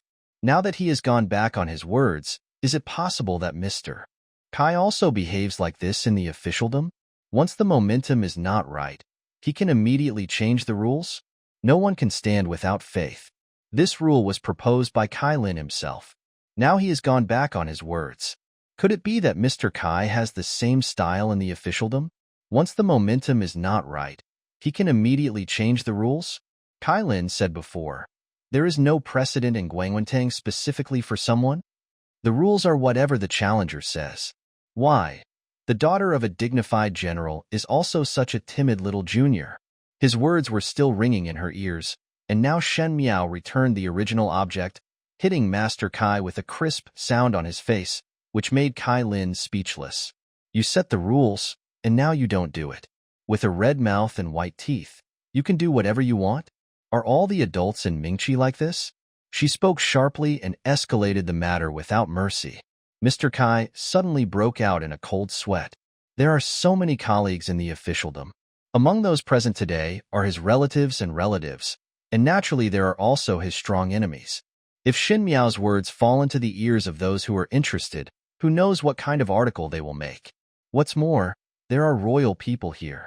It is not easy for someone to arouse the suspicion of the royal family, not to mention Kylin, but also the entire Kai family. The family is afraid that disaster will follow. Miss Shun's words are right. It was Prince Yu who spoke. He smiled strangely at Shen Miao and said, Master Kai. Mr. Kai naturally has to fulfill the rules set by himself. When would Prince Yu kindly help others to save the siege? As soon as these words came out, everyone's eyes immediately turned to Shen Miao. There were various connotations in it, some of which were serious and some of which were contemptuous. King Zhou and King Jing looked at each other, and King Jing sighed. Even Uncle Wang has spoken. Perhaps we will have more young wives? After King Zhou finished speaking, he felt funny himself and shook his head and stopped talking. Prince Yu has already spoken. and Mr. Kai will never dare to refute him even if he has any dissatisfaction. Although he was frightened and angry in his heart, he could only bite the bullet and said, "Yes, it's because I didn't think well." He was sorry for his misfortune but was angry and glared at Kylin before turning around and walking away. Kylin watched his father leave helplessly, feeling anxious. He originally thought that Shen Miao was probably just good at talking, but when he saw Shen Miao's clear eyes, he couldn't help but feel a little chill in his heart. She was like a calm beast. She looked like a little girl who hadn't grown up yet. So why did she feel so scary? He lowered his voice and said, "If you hurt me, the Kai family will never forgive you." This could be considered a threat. Kylin was now riding a tiger with difficulty. If Shen Miao's archery skills missed even 1 point, his life would be in danger. When he was hunting with his friends, he had seen arrows miss the target and hit the eyes or ace of the prey. It was not a one-shot kill, but the prey struggled fiercely. Could it be that I am the lamb waiting to be slaughtered now? He was threatening like this. He just hoped that Shen Miao would be more measured in her actions, pull the bow gently and just show off. He whispered again, "If you recognize me this time, in the future, I will not cause trouble for you in Guangwen Hall in the future." Shen Miao raised her eyebrows slightly and raised her eyes to look at him. Kylin looked nervous, as if he was afraid that she would not agree. It's a pity that she saw many such people in her previous life. It's just bullying and fearing the strong. Now he is afraid, so he relents. Once what happened today is over, Kylin will definitely be the same as before, and he will even wait for revenge because he lost face. It's like a badger that has just left its den in the jungle. It thinks it is dominating the jungle, and its expression changes when it encounters a ferocious wolf. But when the opportunity comes in the future, this badger will still think of ways to try. It's a pity that she was never a wolf, she was a tiger. How to make this badger never dare to provoke him again, that is, bite his neck off, so that he will never dare to provoke again. She smiled slightly. "I asked you before, do you dare to kill me right here? Your archery skills have already answered this question for you. Now that the question is before me, do you want to hear my answer?" Her little face was as smooth as jade, with a slight tenderness, like a bud growing in spring, pitiful and cute. But her words were so cruel that it made one's heart palpitate. "I dare." After saying this, she turned around and walked to the shooting platform. Kylin stood there in a daze. He didn't come back to his senses until the examiner called his name. Only then did he realize that everyone in the audience was looking at him, with expressions of watching a good show in their eyes. Her eyes fell far away on the girl in pink at the women's banquet. Shun Yu was talking to the people around him, without looking at the stage. He suddenly felt a little lost, and felt that his actions at this moment were even more disgusting. He was the one who started it, so there is no reason to back down now. If he loses to a woman, the Kai family will probably become a laughingstock in the capital, not to mention that Shun Yu is watching from the audience. If he makes a fool of himself, what will happen next? Facing Shun Yu? For a little girl who was so scary as she said, could she really dare to kill someone? Even if a life and death status is established, killing a person is not something that can be explained easily. After thinking about this, Kylin encouraged himself in his heart, pretended to be calm and walked outside the white line 3 feet away, and placed the grass fruit on top of his head. Everyone looked at him and then at Shen Miao, always feeling something strange. From a distance, Xie Jingxing said, "Do you think it's a hit or not?" Of course she missed. Su Mingfeng stared at him. Not to mention whether she has the courage to shoot Kylin. Even if she dares, does she have the ability? Women in the boudoir rarely practice martial arts, and Shen Miao's man, you should know in Dingjing that she doesn't know anything. Xie Jingxing smiled lowly. Not necessarily. Are you going to gamble with me again? Why bother? I've already seen the ending. Su Mingfeng was used to her friends being secretive about everything, so she asked, "What's the ending?" Xie Jingxing said lazily, "You lose."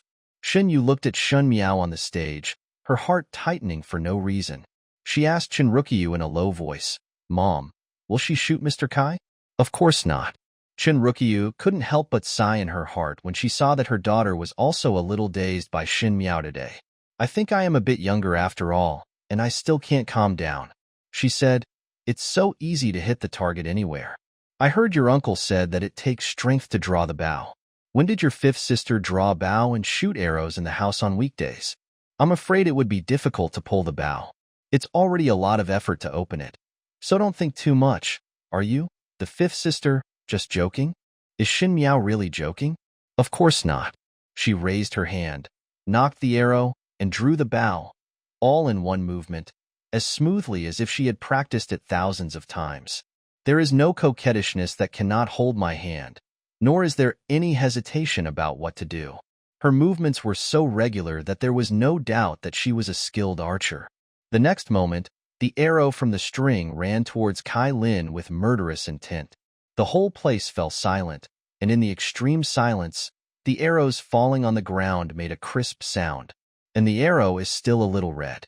On and off the stage, everyone was frozen into a still picture.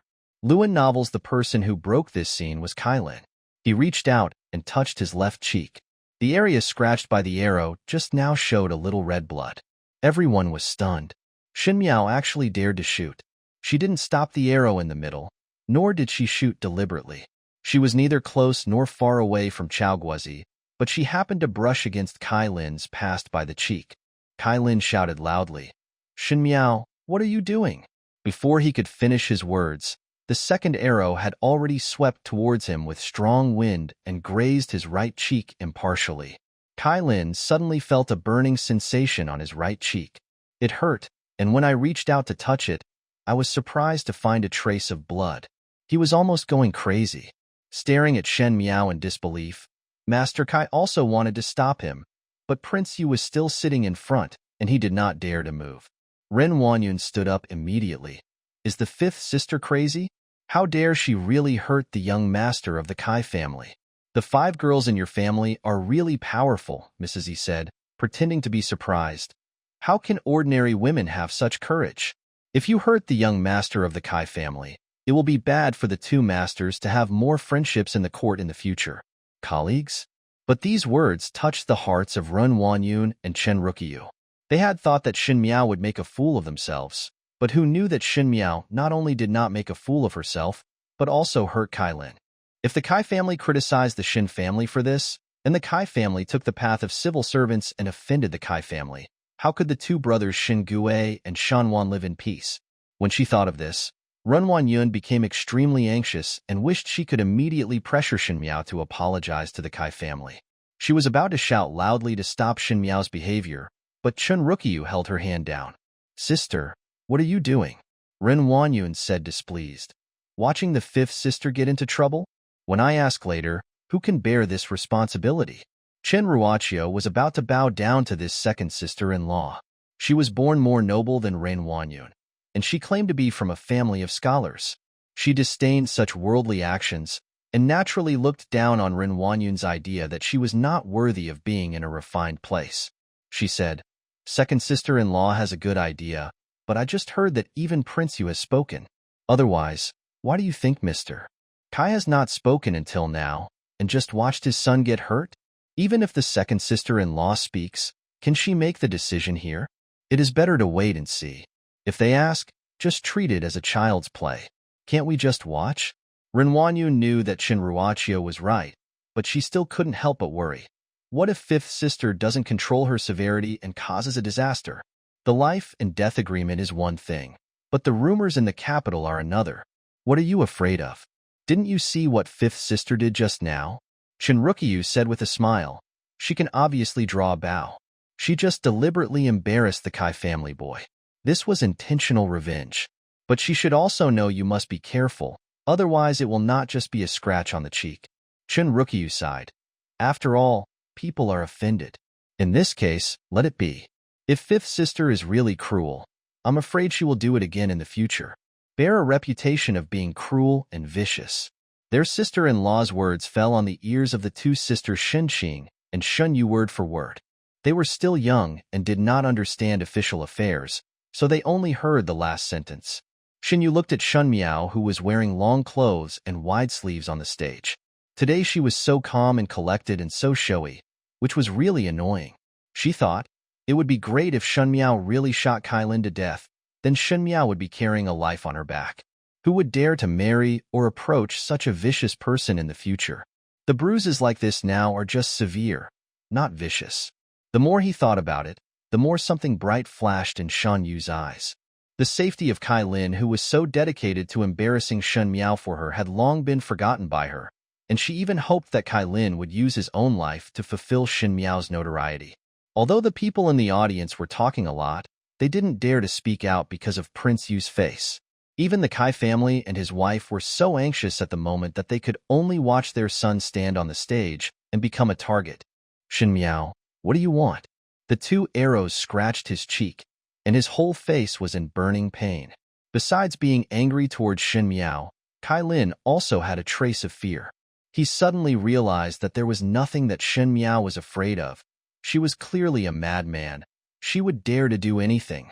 Shen Miao's voice was a bit vague due to the distance, and could not reach the audience, but could reach Kylin's ears.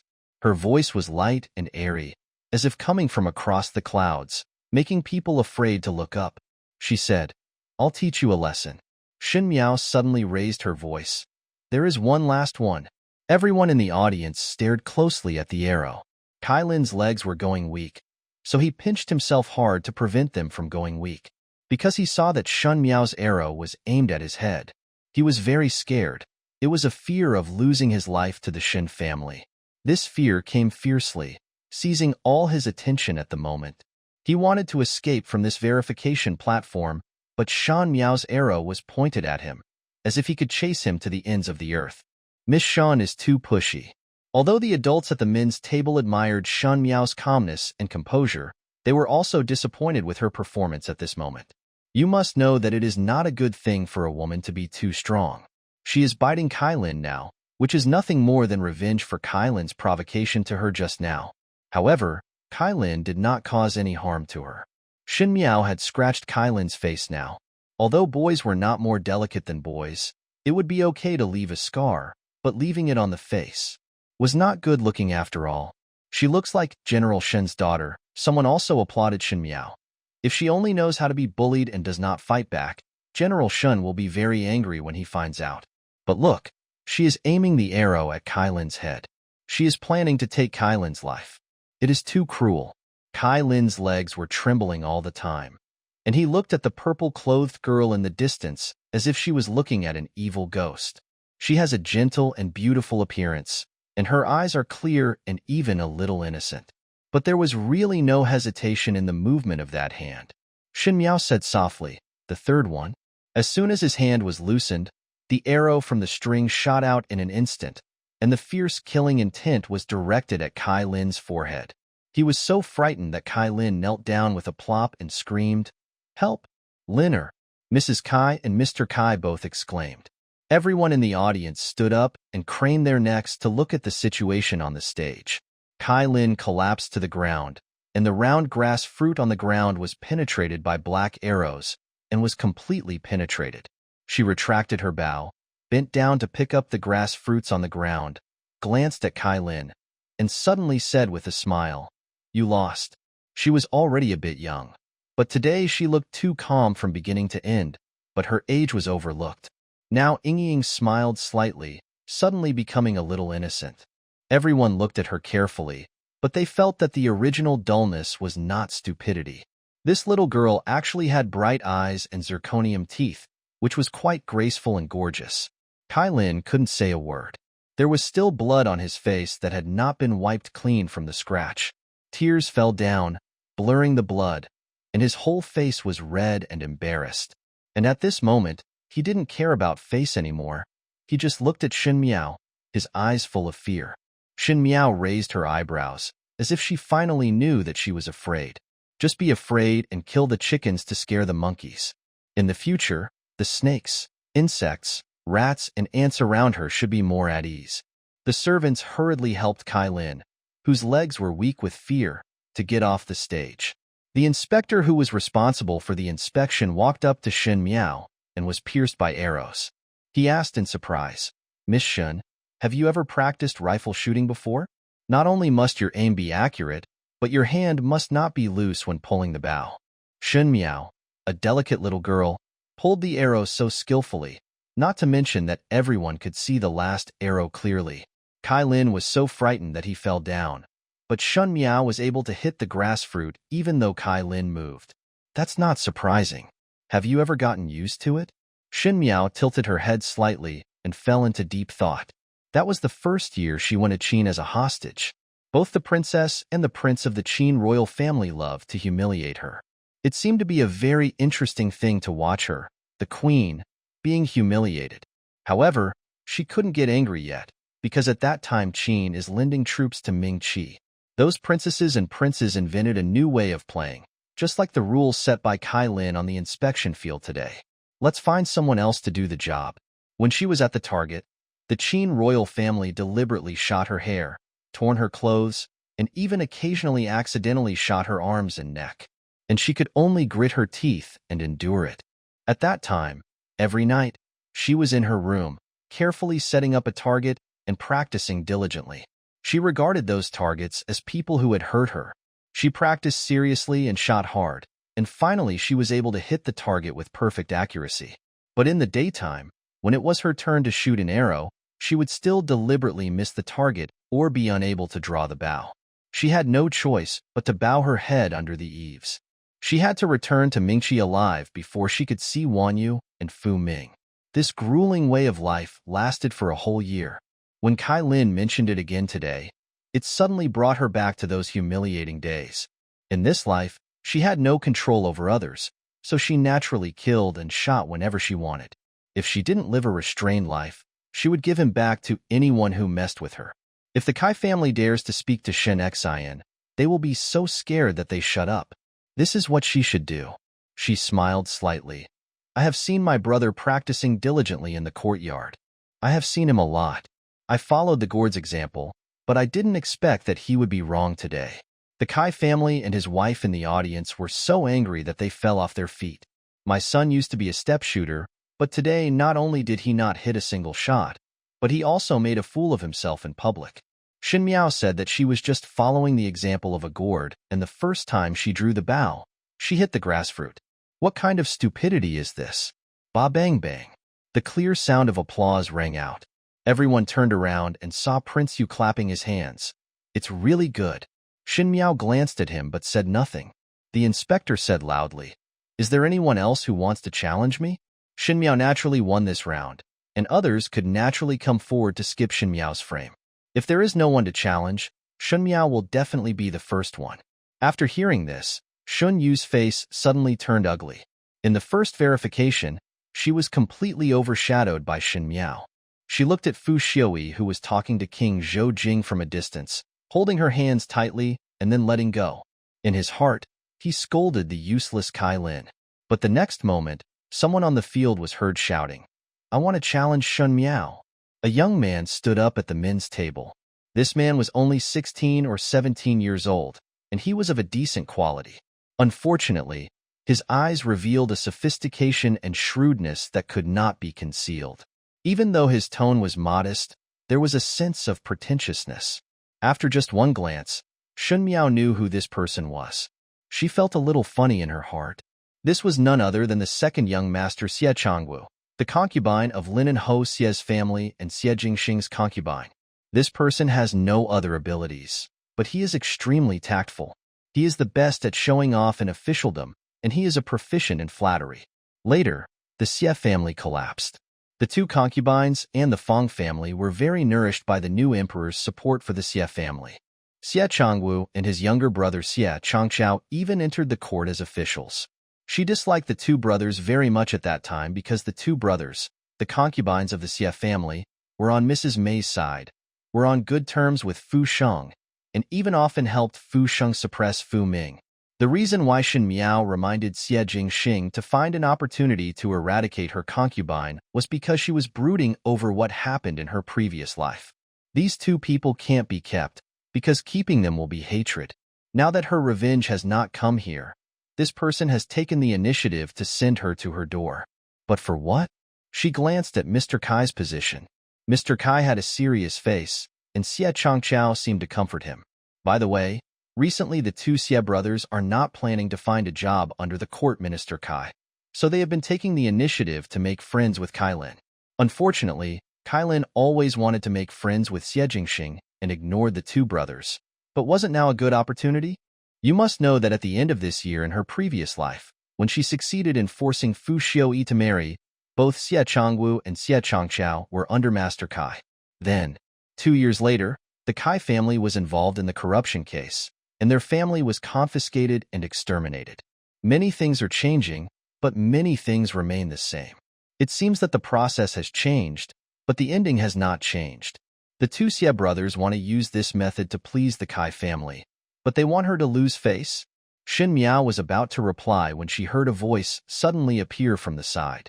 The voice was lazy, with unspeakable sarcasm, and said, "You don't practice with your brother at home on weekdays, but now you come to challenge the little girl?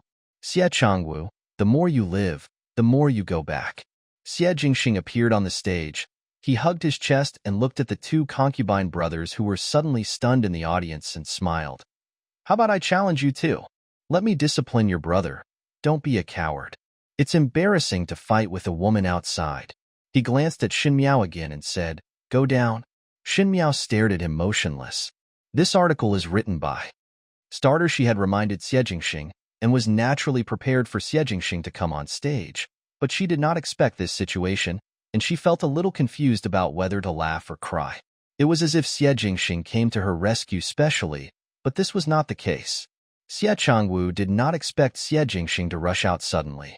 He originally wanted to please the Kai family today, thinking that since Shen Miao had offended the Kai family, as long as he made Shen Miao look embarrassed and taught Shen Miao a lesson for the Kai family would naturally be full of favor towards him.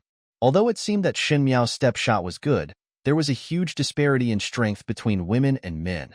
Not to mention that the reason why Kylin failed was because he underestimated his opponent. But Xie Changwu was not a person who underestimated the enemy. If he could, he would even use some subtle tricks on the arrows. Anyway, Shen Miao was not a person who often practiced martial arts, so she would definitely not be able to tell. He had such a good plan, but he never expected that his brother would come out of nowhere. Not only the two brothers of the Xie family were stunned, but the other people in the audience were also shocked. If Lin and Ho was here today, he would probably be stunned. Xie Jingxing had never participated in the annual inspection, but despite this, everyone knew that he was good at both civil and military examinations, especially military examinations. Although he did not compete, he had participated in the army several times, and his performance was impressive. If he was not too prominent, he would inevitably arouse the fear of the royal family. Xie Jingxing's reputation on the battlefield was even no less than that of a veteran general. However, he did not participate in the annual inspection, not to dispel the royal family's fear.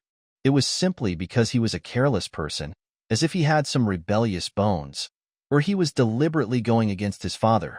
In short, he looked down on the performance in the inspection. Because he did not participate, everyone had to turn their attention to the two illegitimate sons of the Linen Marquis's mansion, Xie Changwu and Xie Changqiao, who also worked hard and always got a few first class in the annual inspection. But this year, the most cynical young marquis of the Xie family is competing with two outstanding half-brothers. Who will win? Although Xie Jingxing's reputation was well known, people were always more accustomed to accepting what was in front of them. Xie Jingxing had never shown his talent in Dingjing City. The women could only know about the brilliance of this young man from the few words of their masters, but they were not convinced by what they heard, so they were still a little skeptical. Although those young men envied Xie Jingxing for being so free and unrestrained, they were also a little jealous. Now that they saw that they might be able to dampen Xie Jingxing's arrogance, they were all a little happy. In addition, the two brothers of the Xie family were good at dealing with people, and there were many people who were on good terms with them on weekdays, so the young men all sided with Xie Changwu and Xie Changqiao. The girls, on the other hand, had already blushed in front of Xie Jingxing's handsome face. He was extraordinary, with a heroic spirit that was completely different from the soft temperament of the dandy boys in Dingjing City. He seemed to be cold ice with blood, but he always had an evil smile, which made him even more charming. Therefore, the girls were determined to take a liking to Xie Jingxing. Shen Miao had a clear view of the expressions of everyone on the field.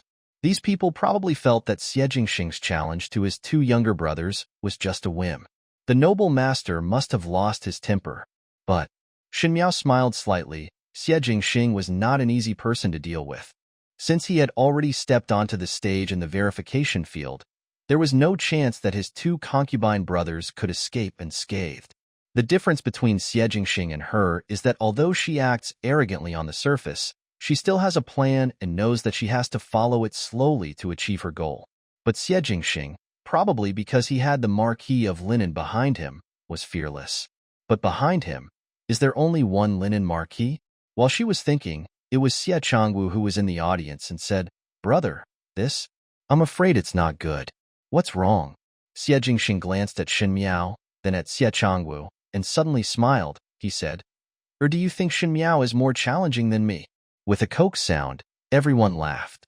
Xie Jingxing continued to look at Shen Miao critically. "You have no internal strength and don't know martial arts, yet you pick her to do step shooting. You are also a martial artist. You pick a woman who has no strength in her hands to compete. Brother, I can't understand it either." He raised his lips and smiled, his voice low and magnetic. "But the little girl is good-looking. If you choose her based on her appearance, she is worthy of her name." At this moment, the young men with taut mouths started laughing, and some even cast ambiguous glances at Shen Miao. She is naturally good-looking, with a charming and cute appearance, but is extremely calm. This contrast makes people unable to take their eyes away. It's just that her previous image was too stubborn and couldn't be changed for a while. But Xie Jingxing's words seemed to peel away the layer of paper, and the young people agreed without hesitation that Shen Miao was a very special little beauty.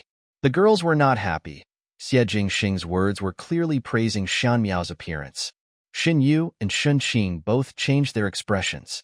Although they both fell in love with Fu Xiuyi now, there were so many handsome and peerless men in the world, and there was not just one Fu Xiuyi. A young man like Xie Jingxing was unique in Dingjing City, and even in the entire Mingqi. However, such a young man praised that idiot, making Shen Yu and Shen Qing, who were already very self-respecting, extremely jealous.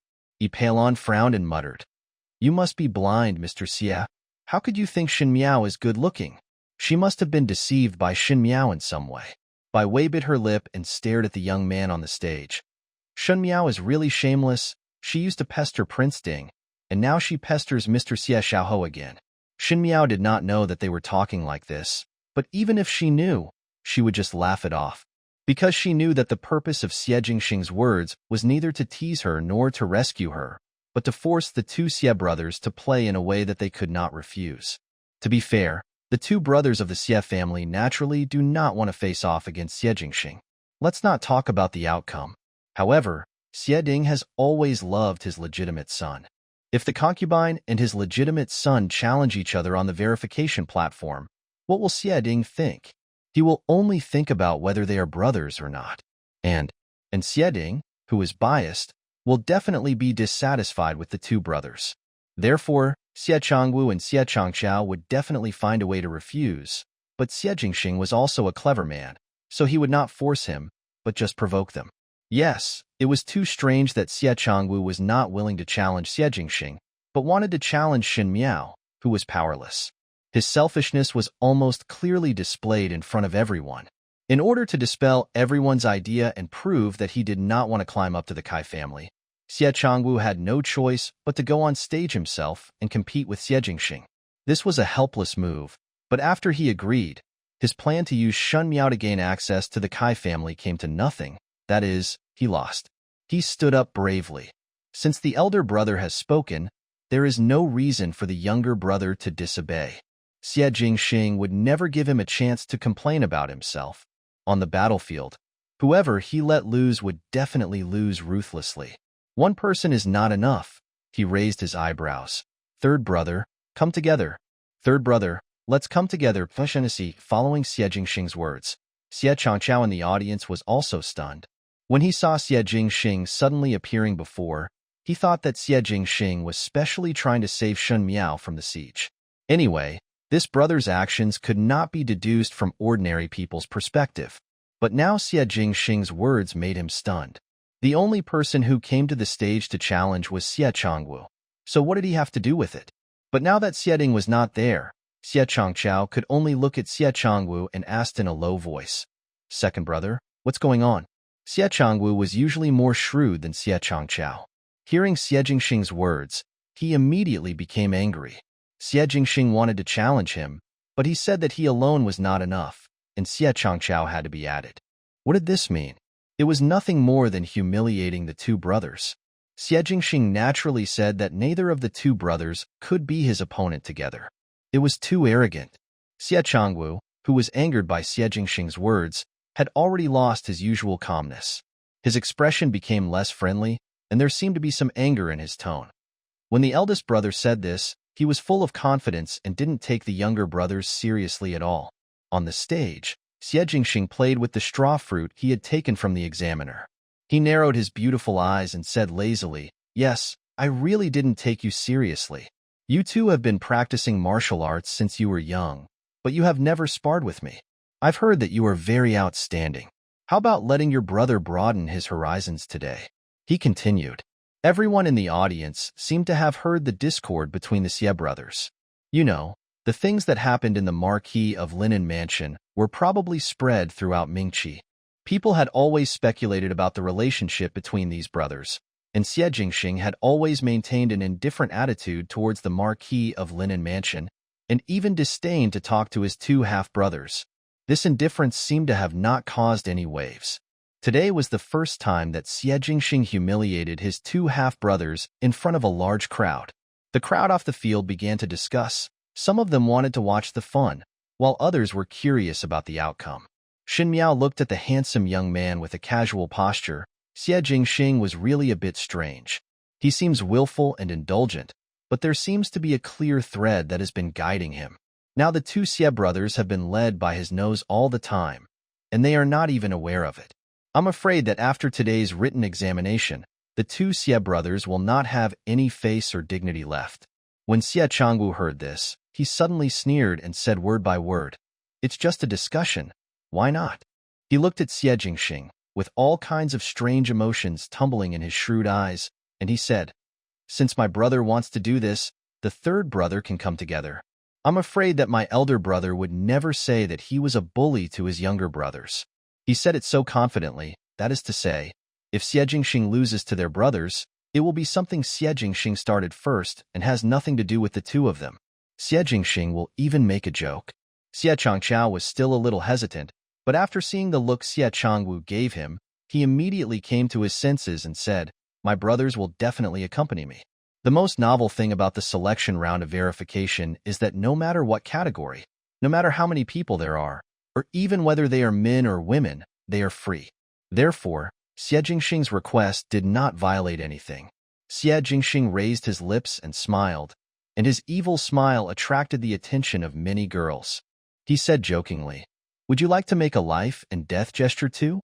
Xie Changqiao and Xie Changwu both froze, and their expressions were somewhat ugly.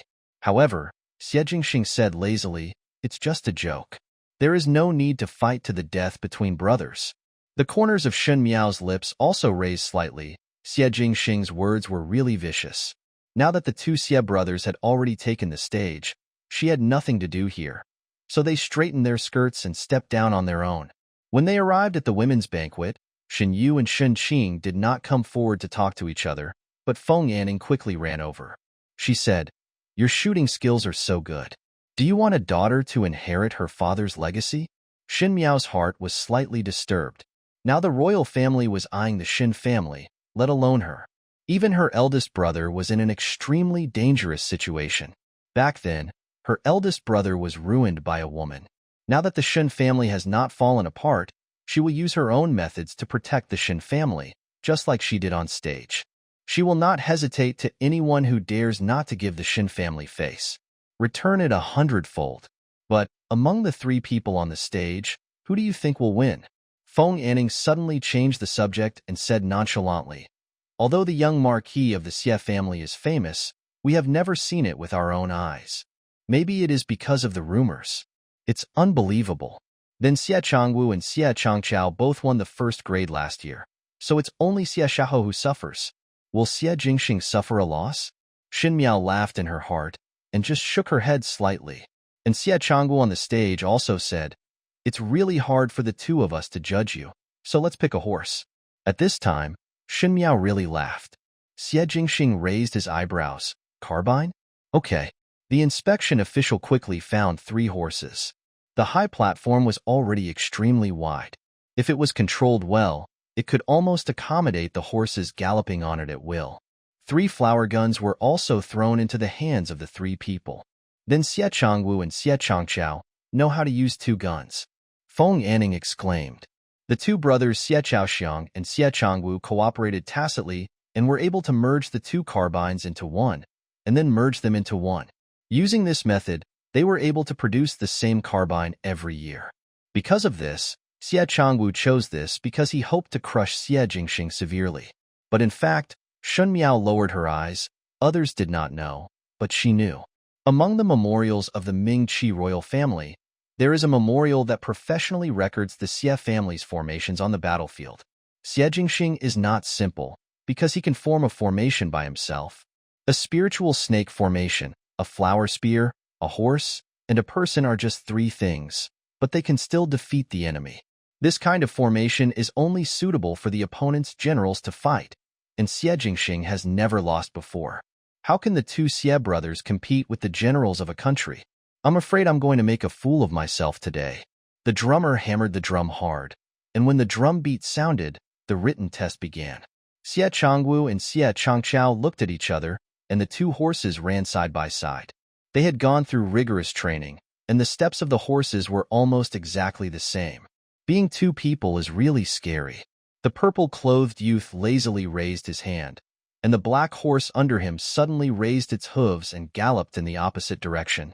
Everyone was shocked and saw him holding his spear in front of him, his clothes like purple clouds and lightning, like a violent storm, and murderous aura instantly overflowed, taking advantage of his handsome features, like a jade-faced Shura. In daily life, good-looking and fierce are always not in the same place.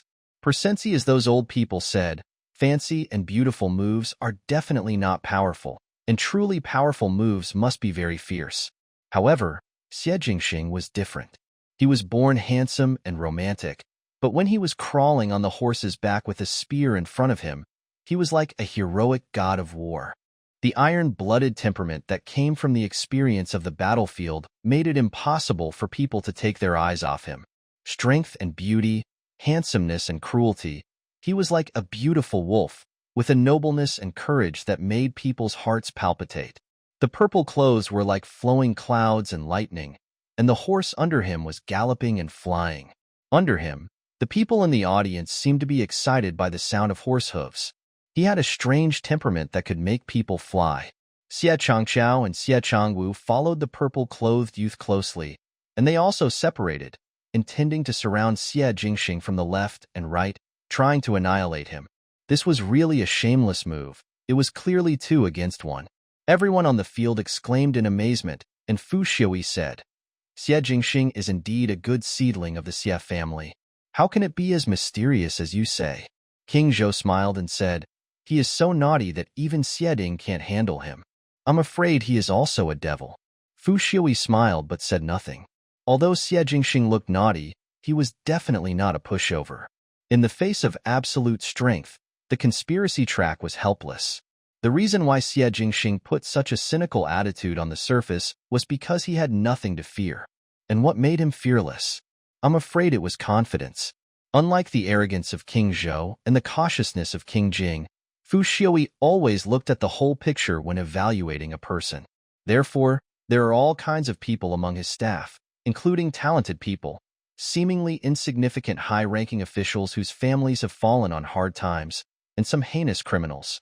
He only employs people based on their talents, and it is not important to him whether they are talented or not, or have a good character or attitude towards things. Xie Jingxing is such a dazzling person. I really want to recruit him for my own use, but it's a pity. He just came from Linen Marquis Mansion. After all, Linen Marquis Mansion can't exist for too long in Ming Qi. Putting aside the regret in his heart, Fu Xiui continued to look up at the young man on the field. Xie Jingxing was nimbly dodging left and right in the encirclement of the 2 brothers of the Xie family. Like a snake. No matter how impenetrable the encirclement of Xie Changwu and Xie Changchao seemed, he could always easily get through. The 2 brothers' originally seamless double guns looked full of holes after Xie Jingxing's 3 or 2 moves. which was really funny. Only through competition can one tell who is better. As early as during the fight, it was almost possible to tell who was better and who was worse. The two brothers of the Xie family were really vulnerable in front of Xie Jingxing. "Oh my God," Bai Wei exclaimed, covering her mouth. It seems that Master Xie is clearly playing tricks on the two brothers of the Xie family. Yes, by comparison. Pei Lang also exclaimed. The carbines of the two brothers of the Xie family seem to be just for show. The fact that all the female relatives can see it, why can't the male relatives see it at the table? Xie Jingxing was able to kill with one strike, but he deliberately wore down Xie Changwu and Xie Changchao bit by bit. It is like a lion catching a rabbit, but instead of rushing to devour it, it plays and tortures it. Xie Xiahou is really an amazing person, Feng Yanning said. The carbine of the two Xie brothers is the most proud thing, but now compared with it, it is really a world of difference. I am afraid that they will be defeated today. Very miserable. Xin Miao lowered her head and looked at the chess game in front of her. No, how can this be considered a terrible failure? This is just the beginning. She slowly dropped the white ones, and the two black ones were swallowed instantly. A small blank space appears on the chessboard. On the stage, Xie Changwu and Xie Changchao were finally enraged. They were played around by Xie Jingxing like monkeys for a long time, feeling angry and humiliated. Xie Jingxing clearly wanted to embarrass the two brothers today, knowing how badly he had performed just now. A murderous intent suddenly arose in Xie Changwu's heart. He glared at the purple-clothed boy in front of him viciously. The young man on the horse was handsome and extraordinary, and his half-smile was very eye-catching. Since he was born, he was the pride of the Linen Marquis's mansion. But even so, he still looked down on the Linen Marquis mansion, whether it was the status of the prince or his partiality to Xieding. He was like the king of longevity in the jungle, a tiger, domineeringly blocking everyone's way out. How could people not hate him? In extreme embarrassment, the perfect mask that Xie Changwu had always maintained was finally on the verge of breaking. He roared, grabbed the spear, and rushed straight towards Xie Jingxing. In the moment when they passed each other, he viciously stabbed the spear into the horse's ace under Xie Jingxing. Everyone in the room was shocked. In the carbine competition, no one had ever attacked the opponent's horse. Because the horse was a mount, it was very likely to hurt the opponent. Falling off the horse's back would cause the lighter to rest for a month, while the heavier ones would break arms and legs, or even break their necks and die. These were all common. After all, the inspection was just a means of evaluating students, and there was no need to be so bloody, so such a situation had never happened. Xie Changwu's behavior was really despicable. Xie Changchao was also startled by Xie Changwu's action, but soon he understood. Without hesitation, he rode his horse and rushed towards Xie Jingxing. He actually wanted to trample Xie Jingxing to death after he fell. Are these two brothers crazy? Everyone in the audience had only one thought, not to mention whether this matter would violate the law in Mingqi, but in Linen Marquis Mansion, Linen Marquis knew about this matter, and if something happened to Xie Jingxing, the two Xie brothers would still continue run? The female family members exclaimed in surprise, and the male family members also took a breath, and the timid ones already covered their eyes. Feng Yanning, a delicate girl, also screamed in fright. Xin Miao stopped her wrist and looked up at the young man on the stage. The two Xie brothers were indeed not good opponents. This chess move was too bad, and Xie Jingxing was destined not to miss this opportunity. But when the black horse neighed, its two front hooves suddenly raised up, almost standing upright, and then struggled wildly. The boy in purple held a spear in his hand and held a beautiful flower, but he kicked the horse's hoof. The spear folded sideways and severely tripped the two horseshoes. The horse suddenly fell to the ground, but it never stood up again. Before anyone could react, Xie Jingxing tapped his toes and jumped up without saying a word. His figure was out of this world, as handsome as a flying fairy from heaven. The spear was stretched out and flipped, and Xie Changwu was knocked to the ground by him. But he picked up a stone with his other hand, flicked it, and hit it into the knee of Xie Changchao's horse. Xie Changchao couldn't dodge and fell down. Both brothers were knocked off their horses, but it only took a short moment. Xie Jingxing lazily stepped on Xie Changchao's shoulder with one foot, pointed the spear at Xie Changwu's head with the other hand, and said with a faint smile, "Even my brother dares to sneak attack, but he is really overestimating his own capabilities." The young man on the stage was so handsome that he defeated the enemy in a matter of seconds. At Lura at one at Shalatsor, although he is not old, his performance is not inferior to that of older people. If he has the talent for arrogance, he certainly does. In this way, superiors and inferiors can be seen clearly. The girls in the audience were already stunned. They usually stayed in the backyard, so they had no chance to see such a scene. They could only feast their eyes during the annual inspection. But even the inspections in previous years were far less exciting than what Xie Jingxing showed this year. Most of the girls admired heroes, and Xie Jingxing's appearance and demeanor were both outstanding, so he naturally won the hearts of many girls. Some of the young men were jealous, but more were amazed. Su Mingfeng looked at him from a faraway building, smiled and shook his head. So this is what he said was worth celebrating. This kid is still as arrogant as ever. But Su Mingfeng also knew that what he showed today was just the tip of the iceberg of Xie Jingxing. Xie Jingxing was a man of hidden talents. Now that he was like this, did he want to express his feelings to the person above? His expression gradually became solemn, and he was a little confused about the decision of his good friend. The young marquis of the Xie family is indeed extraordinary. Feng Anning's face also showed some admiration. I think there is no one in the younger generation in Dingjing City, or in the entire Mingqi, who can stand shoulder to shoulder with him. Shen Miao shook her head. What Xie Jingxing is best at is not competing here. What he specializes in is the most refined combat experience. In fact, if he had not been killed by the Mingqi royal family in the last life, otherwise, with the strength of the Xie family and Xie Jingxing's prestige in the military, he would have been able to share half of the world with the Mingqi royal family.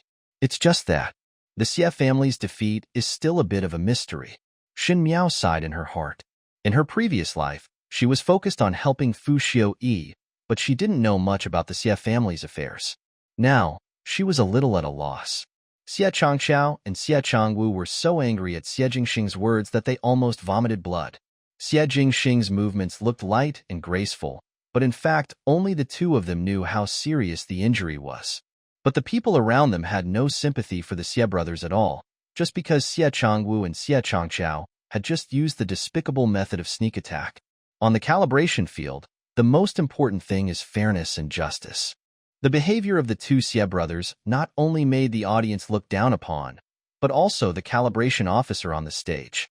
After today, the good reputation the two of them had previously accumulated will disappear. Sure enough, it's a good plan.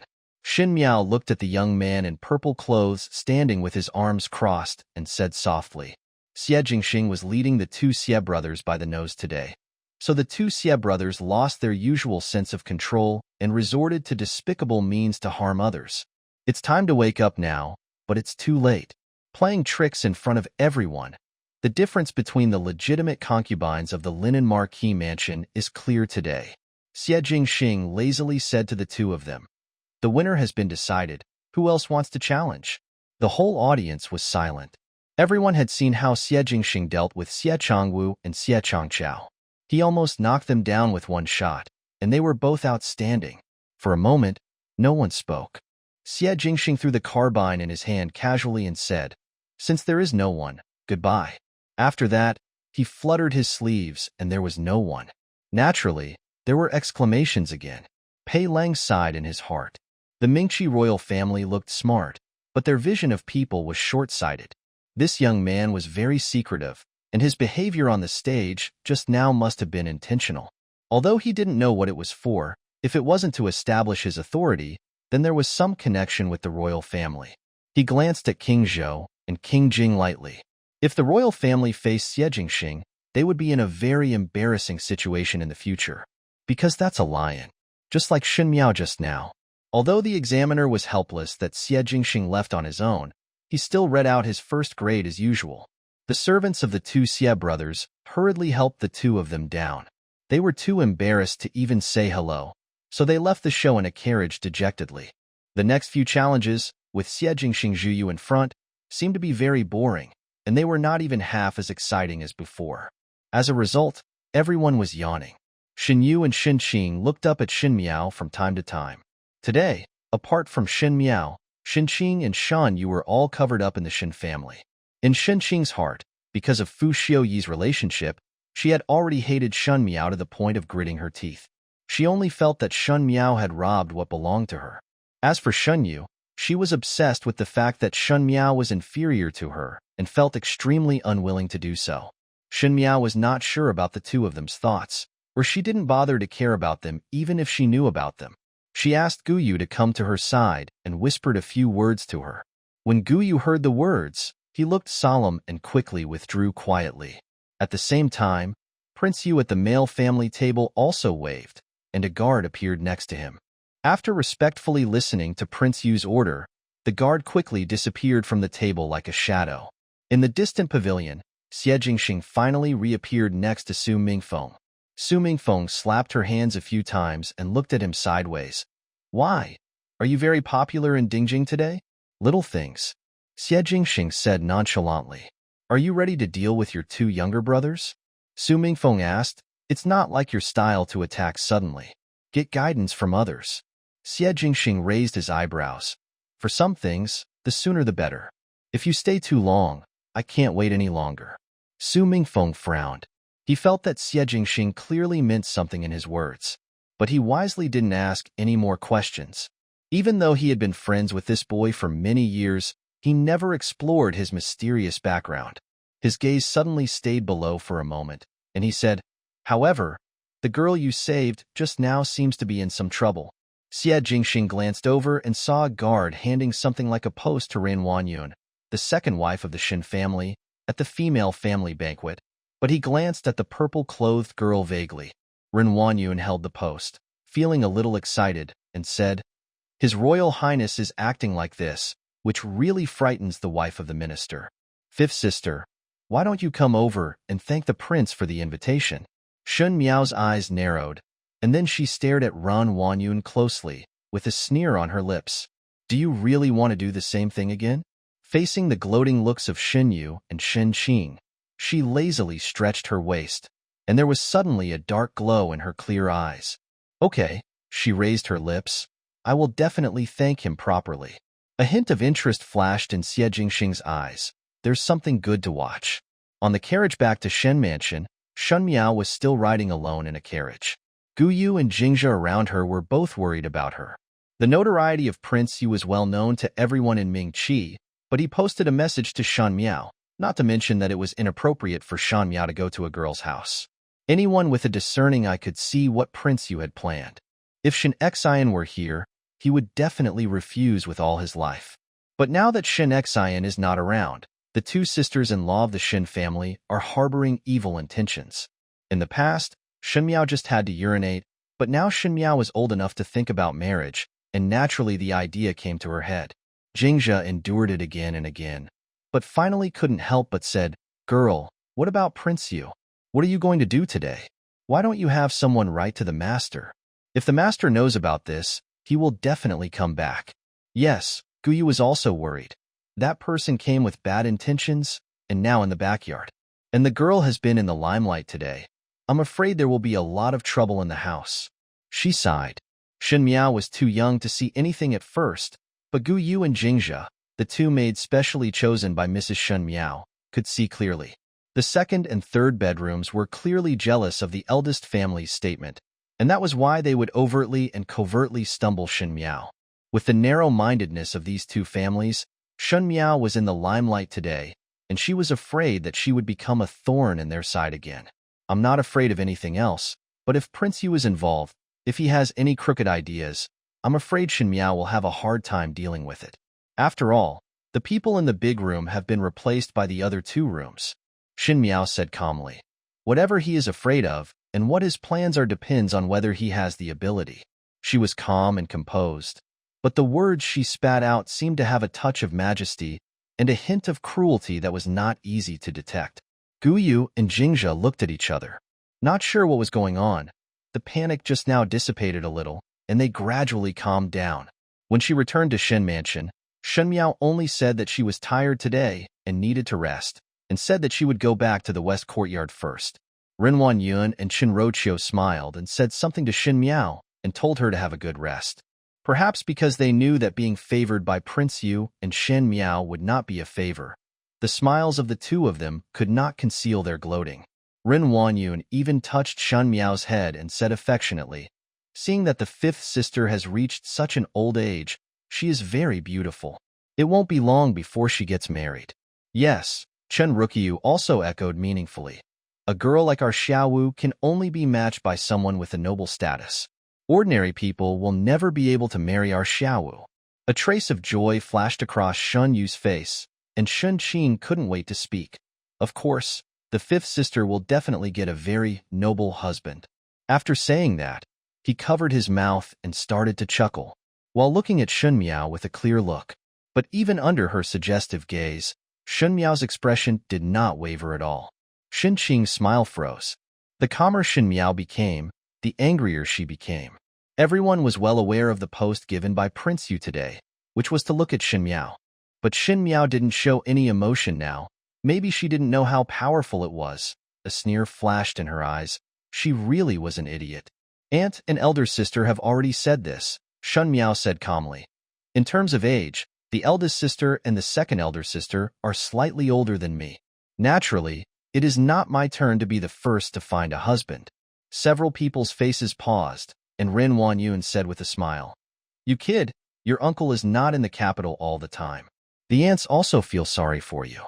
As for the eldest sister and the second sister, your third aunt and I are both in Dingjing. Of course you don't have to worry." "Really?" Shin Miao asked gently. There seemed to be no expression in her clear eyes, but it made people's hearts tremble. It was as if once he looked into those eyes, whatever was in his heart could not be escaped. She smiled slightly. "Since the aunts worry so much about me, I will always repay them in the future." She said it in an understatement, but for some reason, Ren Wanyun and Chen Rukiyu felt uneasy in their hearts. But then they put this ridiculous idea behind them. Although Shin Miao was smarter now, she was only a 14-year-old girl. How much trouble could she make? Besides, thinking about Prince Yu, both of them felt a little proud. "Hey, fifth sister, no matter how polite you are, we are all one family," Ren Wanyun said with a smile. "Since you are tired, go back and rest first. Your second aunt and I still have some things to do. Guyu Jingxia, take good care of five sisters." "Girl." Guyu and Jingxia responded and left with Shun Miao. After they left, Ren Wanyun and Chen Rukiyu looked at each other, and each could see the calculation in the other's eyes. After half a stick of incense, Mrs. Shen from Rongjing Hall frowned and said, "You said that Prince Yu has fallen in love with the fifth girl?" Both Shen Yu and Shen Qing were expelled to the inner hall, and it was inconvenient for them little girls to participate in these matters. Even so, the two of them sneaked behind the screen, ignored Zhang's mother's dissuasion, and eavesdropped on the conversation in the hall. Not bad. Ren Wanyun's face was full of smiles, but her words were high-sounding. Fifth girl did well on the calibration field today, which impressed Prince Yu. Now that I have posted the post, I mean that I have the intention to ask for fifth girl, my wife. Look, our Shen family may also have a princess." When Chen Rukiyu heard this, the corner of her mouth twitched. What Ren Wanyun said was high-sounding, but Prince Yu fell in love with Shun Miao but did not say that he wanted to marry the matchmaker. Besides, even if she really gets married, with Shun Miao's life, she doesn't know how many days she can last. After all, Prince Yu's bad reputation is well known to everyone in Dingjing. Hearing this, Mrs. Shun's expression became a little darker. In her heart, she naturally didn't want the big house to be well. Why should the son born by that person who had been dead for many years be better than hers? The old general used to prefer the big house when he was still alive. Now that the big house wants to have a princess, she is really unhappy. Immediately he said, "How can the fifth girl become a princess with her temperament? The eldest girl or the second girl are about the same. Mrs. Shen stays in the back house all year round and only knows how to enjoy it. I really don't know anything about what's going on outside." After hearing her words, Chen Rukiyu and Ren Wanyun's expressions both changed. Shen Yu and Shen Qing, who were hiding behind the screen, were also startled. You must know that Mrs. Shun didn't know, but they too did. Entering Prince Yu's mansion, you will only be tortured to death, but it is a pit of fire like purgatory. Ren Wanyun hurriedly said, "Mother, that's not the case. Naturally, we wish Wu Yada the best for her. Although His Highness Prince Yu is a widower, he is older, and his reputation is not very good, but fortunately his family is not bad. She thought of something and raised her lips. In the future, when the seventh brother gets older, it will only be better if His Highness Prince Yu takes care of him. If anything happens to the fifth sister, His Highness the Prince will treat the seventh brother even more in order to compensate. Take care of. Shen Miao's life was actually exchanged for Shen Yuanbai's future. Chen Ruqiu glanced at her second sister-in-law. She was indeed very calculating. Ren Wanyun said so, and Mrs. Shen was not so stupid that she couldn't understand what Ren Wanyun meant. Hearing Ren Wanyun's tone, Prince Yu was a devilish figure, and Shen Miao fell into his hands with just a nice name. The one who really benefited was the Shen family.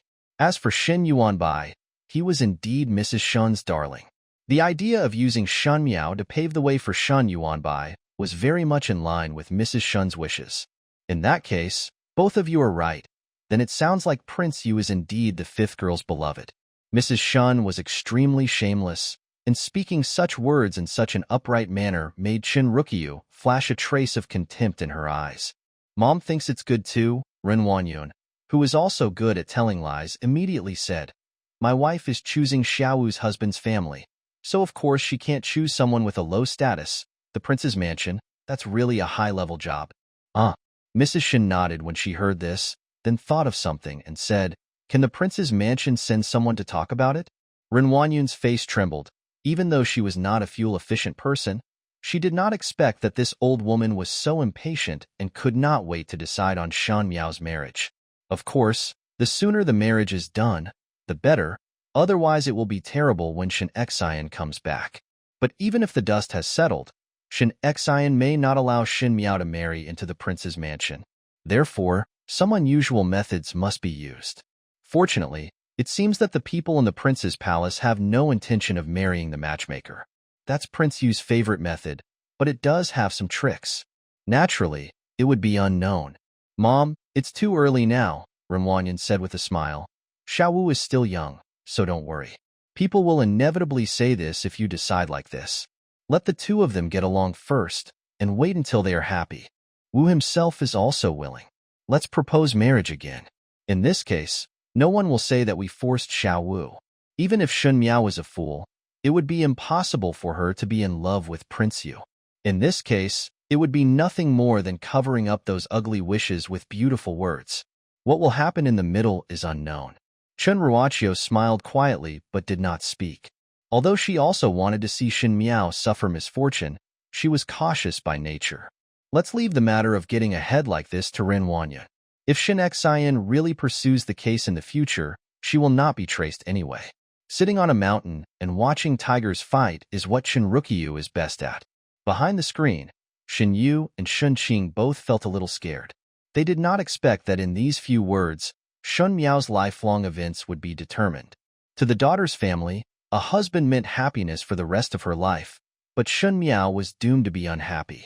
However, Shen Yu and Shen Qing did not have any sympathy for Shen Miao in their hearts. In the officialdom, Shen Xian suppressed their father, and in terms of status, Shen Miao suppressed their sisters. In addition to Mrs. Shen's influence, the big house was just a thorn in their side. Seeing Shen Miao's misfortune, they could only gloat. Although Mrs. Shen didn't know anything about housekeeping, she was very knowledgeable about the fights between women in the back house. Especially this clandestine method. She was able to grow from a little singing girl to the head mistress of the general's house, not only with her charming face, but also with ruthless methods. Therefore, after listening to Ren Wanyun's words, she also understood the meaning and said with a smile, Oh, that's it? Then let the fifth girl get closer to Prince Yu. Indeed, if we really force the fifth girl to do this kind of thing, it's not a good idea to make the boss angry later. Her current appearance was originally mean, but with this loving attitude, it just made people feel like a weasel with a smile on her face, and she was surprisingly malicious. Shen Yu and Shen Qing both shuddered and quickly retreated far away from the screen. In the west courtyard, under the oil lamp, Shen Miao sat quietly. There was a piece of snow-white parchment in front of her. There was nothing on it, but the pen and ink had been polished. It seemed that she wanted to write. After a moment, she sighed softly and put the parchment away. It's good to be prepared for a rainy day, but now she is just a boudoir daughter, and all she can rely on is the information she has. But these things are still unable to exert their maximum effect on her now. Sure enough, the road still has to be walked step by step. When Gu Yu and Jingxia saw her sighing, they thought she was thinking about Prince Yu. Gu Yu stepped forward and said comfortingly, "Girl, please be at ease. If there is really any malicious intent over there, even if you give your name, the captives will protect the girl. In fact, no, it's not like I don't have no friends in Beijing. The big deal is." Xin Miao shook her head. The prince's palace has a high position of authority and is protected by the royal family. No matter how good my father's relationship with others is, he will not risk his life to protect me at the risk of enmity with the royal family. Not only that, the royal family is eyeing the Shen family. If the trade a rash move would make the suspicious Ming Qi royal family suspect that Shen Xian was colluding with others.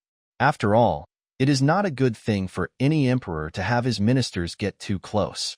Otherwise, you should write a letter to the master, Jingxia said. Although the master is busy with military affairs, the eldest young master is only attached to the army and has not been transferred. If he returns to Dingjing, he will not be punished by the superiors. The eldest young master is here. He can always protect the girl. Brother comes back from the northwest. Even if we work hard, it will take more than a month. How can we make it in time? Do you think they will endure it for that long? Xin Miao said calmly. Shen Xian's intimidating power would make them take action as soon as possible. He thought that with a few words of threats, she would be able to obey his orders. Xin Miao might do it, but Empress Shen, who was bathed in blood and tears in the harem, would never do it. Then what should we do? The expressions of Gu Yu and Jingxia both changed drastically. Although they knew that something was wrong, they did not expect that it would be so serious. With Prince Yu's methods, any girl she fell in love with in Dingjing City, even if she belonged to a high-ranking official's family, was ruined. In the end, the royal family came out to comfort her, but there was nothing they could do. Just because this person's methods are evil and selfish, and nothing can be seen on the surface, it is the girls who suffer in the end. What should I do? Others are unreliable. Xin Miao looked at the dancing fire. It is better to rely on yourself. But girl, Gu Yu was a little anxious. How could Xin Miao protect herself? For others, the family members may be able to resist one or two, but the people in the second and third bedrooms may form alliances with each other. I have my own way. Xin Miao played with the paperweight in her hand. Prince Yu's mansion only relied on its kindness to the emperor and the royal family's willingness to protect him. If the royal family is unwilling to protect him, what if an enemy happens to come looking for him? TSK, the prince's mansion without the protection of the royal family is nothing more than a handful of mud. The prince, after all, has some bloodline with the royal family, so she will start with him. By the way, she looked outside, and there were faint figures of people moving outside the window. Who was the fat figure if it wasn't Aunt Gue? By the way, let's clean up all the unclear garbage in the west courtyard. After this year's Golden Chrysanthemum Banquet, the center of discussion in the streets and alleys of Dingjing finally changed its name. Novel Xie Xiaohou, the Marquis of Linen, used an extremely strong attitude to destroy the prestige of his two concubine brothers. Although he acted arrogantly, the demeanor he displayed in a short period of time also made people understand the beauty on the battlefield. Mian Shura's name is not a false one. The other person was Shen Miao. It was as if she had been reborn, or maybe the blood in the Shen family had finally been aroused, and the stupid and cowardly Shen Miao had faded away. Even when confronting Kylin, she remained calm and aggressive, and her fierce temperament also made the young people of her generation the girls were quite afraid. As a result, those who originally laughed at her in Guangwen Hall became somewhat restrained. When Kylin came to Guangwen Hall again, he faced Shen Miao and stared at him with an unkind expression, but for the first time he did not act rashly. He thought that Shen Miao had left some shadow on him that day. Feng Yanning looked at Kylin's appearance and said with a smile, "I didn't expect that the Overlord is actually a little afraid of you now." Shen Miao glanced at Kylin, who quickly turned away his eyes, looking a little scared. She laughed in her heart. In her eyes, Kylin was just an arrogant and naughty young master. She didn't want to worry too much about it. Besides, The Kai family is not far away from being destroyed. This noble young master will inevitably have to suffer a lot in the future. However, I heard that the two brothers of the Xie family were seriously injured, but the Marquis of Linen did not hold Xie Xiaohou at fault. Although he hired a doctor to let the two brothers recover from their injuries, they were actually grounded. Feng Anning sighed. It seems that the Marquis of Linen, it's true that he prefers his legitimate son. Shen Miao asked, "Where did you learn about it?" "I overheard the conversation between my parents." Feng Anning was a little proud. But if it were anyone else, she would probably be doting on Mr. Xie Xiaohou. Not to mention, it was Princess Yuching who has royal blood. Shen Miao raised her eyebrows. To be honest, she always felt that the death of Princess Yuching of Linen Marquis was a bit strange. With the current attitude of the Marquis of Linen toward the two Xie brothers, there is no reason why, when he first learned of Princess Yuching's death, he allowed the Feng family to live peacefully until now. While she was thinking about it, she saw Pei Lang walking in. Pei Lang had a gentle smile on his face and happened to look towards Shen Miao. When he met Shen Miao's gaze, Pei Lang couldn't help but be slightly startled. At the Golden Chrysanthemum banquet, Shen Miao's performance finally made Pei Lang stop his contempt. Thus, he began to realize that Shen Miao was unusual, and he also felt sensitively that Shen Miao seemed to be paying attention to him secretly. Although he did not know why, it always made this young gentleman feel a little uncomfortable, as if he was being attracted by something, as if he was being targeted. But when he thought that Shen Miao was just a cardamom girl, no matter how powerful she was, she felt that she was being careless. "Why are you always staring at him?" Feng Anning asked strangely, and then he thought of something and was shocked. "Do you have a crush on him again?" Shen Miao now never mentioned anything about Fu Xiu-yi and acted coldly as if she had forgotten this person, which made those who were watching the excitement notice something. Shen Miao probably knew that she was not worthy of the royal family and had gradually given up her thoughts. This could be seen from the fact that she did not chase Fu Xiu-yi during the Golden Chrysanthemum banquet. Although Pei Lang has a lower status, he is personable and knowledgeable, so it is natural for girls to like him. Shen Miao had a headache and looked away. Of course not. She was just thinking that since Pei Lang had not mentioned the Xing Lv Su at the Golden Chrysanthemum banquet, Fu Xiuyi had not taken it into his heart. But this person is a serious problem after all. If he is used by Fu Xiuyi in the future. Shen Miao's face darkened. She was afraid of endless troubles. It's just that she doesn't have the ability to kill Pei Lang without him noticing, so she can only find another way. At Baixiang Tower in Dingjing City, singing and dancing are flourishing. Even during the day, gauze curtains and luminous pearls placed everywhere make the whole building shine. Silks and bamboos are curling up, and occasionally people stop outside, but they can only look at it with envy. For no other reason, ordinary wealthy people entering Baixiang building are a little cash-strapped. Here is a small pot of tea, which is very expensive. A veritable gold-selling cave. At this moment, a middle-aged man in luxurious clothes was sitting near the window. The man's clothes were all of high quality, but he looked ferocious, dark, and thin. Under his robe, his left leg was empty. It was Prince Yu. "Have you made things clear with the Shen family?" he asked after a while, his tone gloomy. "Your Highness, I have already made arrangements with the second madam of the Shen family. 3 days later, the women of the Shen family will go to Wulong Temple to burn incense. At that time, 3 days." Prince Yu frowned. A hint of displeasure flashed in his eyes. Then he waved his hand and said, "Get everything ready. It's been a long time since I met someone so interested in you." Over the years, he had a wicked and cruel temper, and countless women died in his hands. But those women, no matter how much they resisted, could not stir up some trouble. In the entire Ming Qi, he had long known about Shen Xian's evil reputation, and he didn't know what it was like to be the daughter of such a majestic general. Opposite the room closest to him, a man in white was sitting in front of the glass table. He was about 20 years old, handsome, and had a very gentle temperament.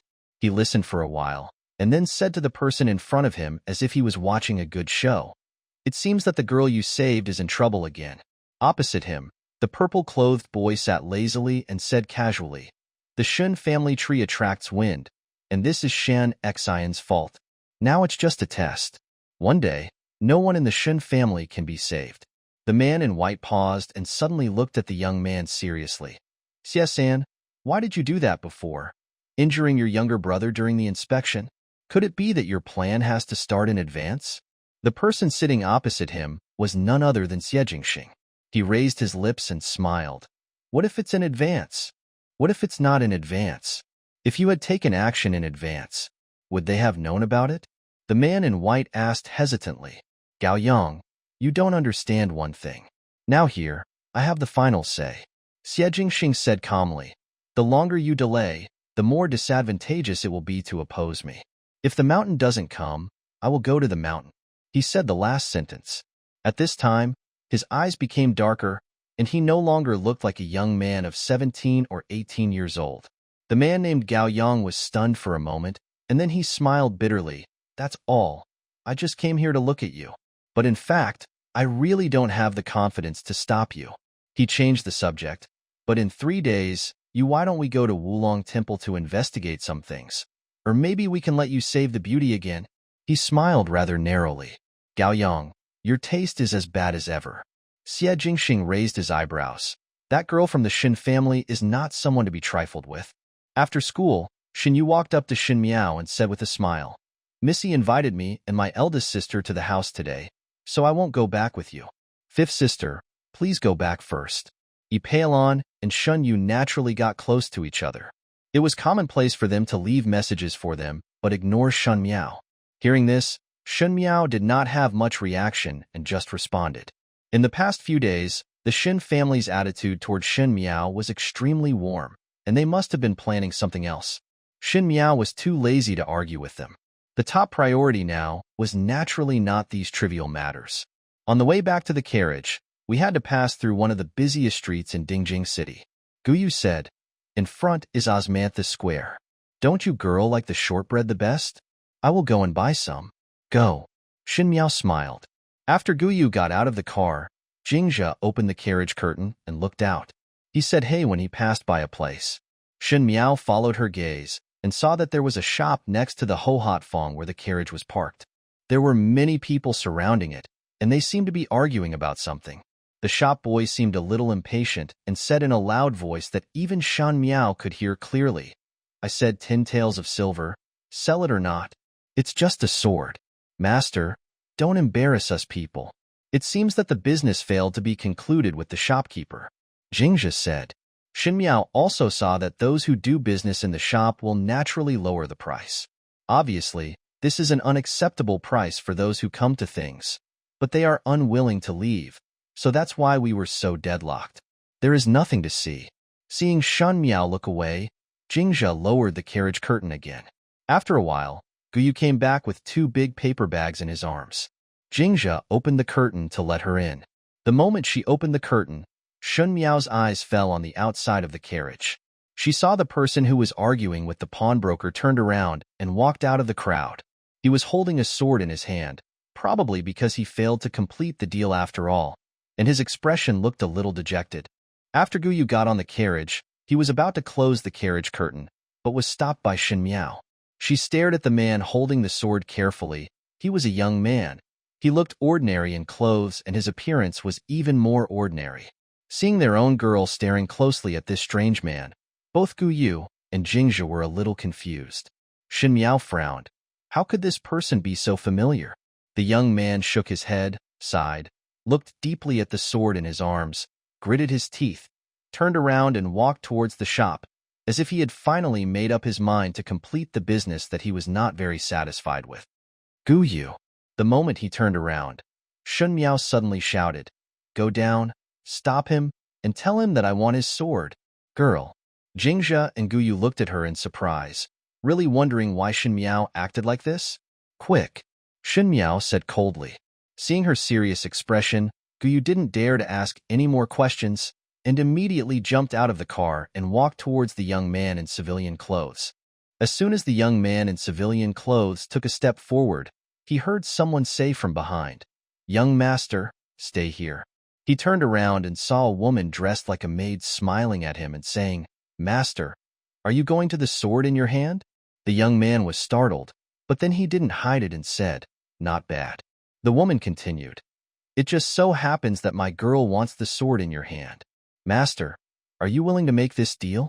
The young man glanced at the other party and saw that the woman's expression did not seem to be fake, but he still shook his head and said, My sword is not exquisite in style, but it is more practical in terms of practicality. If the lady of your house wants it, you should go to the weapons shop to make one. He was also surprised. How could his daughter's family be interested in these swords? It was just for fun. Unfortunately, his sword is too sharp, and it would be bad if he accidentally hurts himself. Guyu's expression softened slightly, and he sighed in admiration in his heart. The man in front of him was clearly in urgent need of money, but he actually thought about the other person. He seemed to be an upright person. Shen Miao wanted to buy this man's sword for no reason before. She was a little worried. But now it seemed that at least the other person was not a bad person. Thinking of this, Guyu's expression softened. She said, My daughter sincerely wants to make this deal with you. You may as well give me some time to talk. The other party probably didn't expect Guyu to be so stubborn. He glanced at the pawn shop and nodded helplessly. Okay. When they reached a deserted alley next door, they saw a carriage parked in the alley. Guyu approached the carriage and whispered, Girl, he's here. The young man walked to the front of the carriage, hesitated for a moment, and finally clasped his fists and said, My lady, my sword is indeed not suitable for women to use. It is too heavy and too sharp. It is easy to hurt yourself. Therefore, what's your name? Before he finished speaking, a woman's voice came from the carriage. The voice seemed young, but there was an indescribable taste in it, as if it was someone in a high position who had experienced ups and downs. For a moment, it was hard to tell the age of the person. My name is Yuching. After hesitating for a moment, the young man clasped his fists. After this sentence, there was no response for a long while. Just when the young man named Yuching and Guyu were a little puzzled, the woman's voice came from inside. I am not interested in your sword.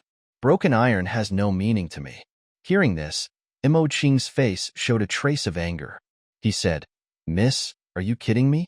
Although this sword is of ordinary quality, it was forged by a famous swordsmith and has been with me for many years. If Miss asked me to come here just to insult you, I will not accompany you. After saying this, he turned around and was about to leave, but just as he raised his foot, he heard a sigh coming from the carriage. The sigh was light, but it seemed to contain an inexplicable emotion that made people feel uneasy. Yuching, you must be short of money, said the person in the carriage. Yuching was stunned. He didn't know why, but when the other party called his name, he suddenly felt a strange feeling in his heart. The feeling seemed very familiar, but also a little inexplicable. But the moment he heard the other party speak, his steps stopped involuntarily, as if he couldn't refuse every word the other party said. Your sword is indeed worthless to me, but your swordsmanship is worth hundreds or even thousands of gold. Yuching was stunned and shook his head, saying, Miss, you are too kind. I am just an ordinary person. But he was surprised in his heart. How did this person know that he was an excellent swordsman? A penny can make a hero fall, and you have to sell even the sword that has been with you for many years. Such a life is really a waste of your swordsmanship. The curtain of the carriage was suddenly lifted, and a girl in purple walked out. She has a young and pretty face, but there is a rare nobility and majesty between her brows. Yuching, are you willing to sell your martial arts skills to my general, the Shen family? She asked with a smile, but there was a faint joy in her eyes like meeting an old friend.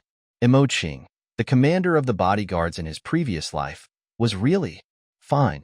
This girl. Yuching was slightly startled, frowning and looking at the girl in front of him. CW0. He knew that some wealthy families regarded human life as human life, and buying a captive was like buying an animal. At this moment, the girl probably thought of him as one of those servants, and he naturally felt a sense of displeasure in his heart. But when he looked into the other person's eyes, the displeasure dissipated instantly like mist. The other party looked at him, not with arrogant disdain, but with a touch of relief and respect, which made him feel suspicious in his heart, and he subconsciously blurted out, Girl, where can I meet you? Pass? Shen Miao sighed softly. No. Then why? Your Excellency has a straight face and an extraordinary demeanor. You must be a man of great opportunity. But now you have sold the sword that has been with you for many years. It is obvious that you are at the end of your rope. You are down and in urgent need of money, but even if I give you money today, it still cannot solve the troubles in the future. I am the legitimate daughter of the mighty general. When my father returns to Beijing at the end of the year, I can introduce you to him. It is a pity that your great martial arts skills have been buried in vain. General Shen? Yuching was suddenly stunned. He didn't expect that the girl in front of him was Shen Xian's daughter. Shen Xian's reputation was well known to everyone. He was an anchoring stone on the battlefield. A man should make great achievements. If he followed such a general, Yuching seemed to feel that the blood in his body instantly became hot. It's just that, according to the rumors in Dingjing City, Shen Miao is an out-and-out idiot. Although she seemed to have recovered at the golden chrysanthemum banquet a few days ago, not many people saw it with their own eyes after all. Now that I see it, the rumors may not be true. If Miss is really willing to introduce you to me, I will naturally not refuse. If there is an opportunity in the future, I will definitely repay you. Yuching also has an open and cheerful temperament, so he will not shirk away from this opportunity. Seeing this scene, Shen Miao smiled slightly, took out a piece of silver from her sleeve, and threw it to Yuching. She said, I don't need you to tie a ring of grass to repay me. I just want you to sell your martial arts skills to me. My father will not come back until the end of the year. These days, you have to follow me back to the Shen Mansion. I will pretend to make you a member of the Shen Mansion. Guard, you have to keep me safe secretly. When Yuching heard her words, he was naturally surprised. Yuching has also heard that the big families are full of flowers on the surface, but there are endless dirty tricks in private. Seeing that Shen Miao mentioned that she was considerate, she also knew that the girl in front of her was not as comfortable as she seemed in the Shen Mansion. Yuching was a little surprised. Since Shen Miao was Shen Xian's daughter, why was the situation still so difficult? But he had a calm temperament, so he didn't ask any questions. He only said, It depends on the lady's orders. You should take this money to help with the emergency first. Shen Miao said, After you have finished your affairs, you must come to Shen's mansion within 3 days. I will naturally arrange your place. Yuching clasped his fists again. He had a strong Jianghu aura, and after leaving, Gu Yu and Jingzhe both frowned. Jingzhe said, Girl, I don't know what this person is. If he has evil intentions, I'm afraid if he enters the house. Shen Miao walked towards the carriage. What are you afraid of? Such people are much cleaner than the people in the courtyard now. At present, the people in the west courtyard are all the informants from the second and third bedrooms, and there are really very few of them. Besides, this Yuching is certainly not a stranger. Shen Miao sat on the carriage and sighed in her heart. She was reborn, but she did not expect to meet Yuching here. This Yuching was the commander of the royal guards in his previous life. He was recommended by Shen Xian and had outstanding martial arts skills. During the years when Shen Miao went to the Qin state as a hostage, Yuching protected her as a bodyguard. Without Yuching's help, it would have been difficult for the Qin state, which was surrounded by dangers, to come back intact. Yuching was loyal to Shen Xian, so he was also loyal to Shen Miao. Unfortunately, after Shen Miao returned to Mingqi, because of Mrs. Mei's fight with Shen Miao, Mrs. Mei plotted against Yuching and accused Yuching of being frivolous towards the women in the palace.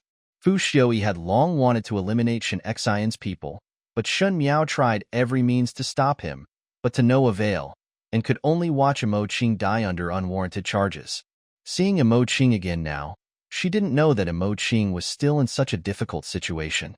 But it was precisely because of Yuching's embarrassment that he was subdued so easily. Shen Miao understood Yuching's temperament, and he was most loyal and upright.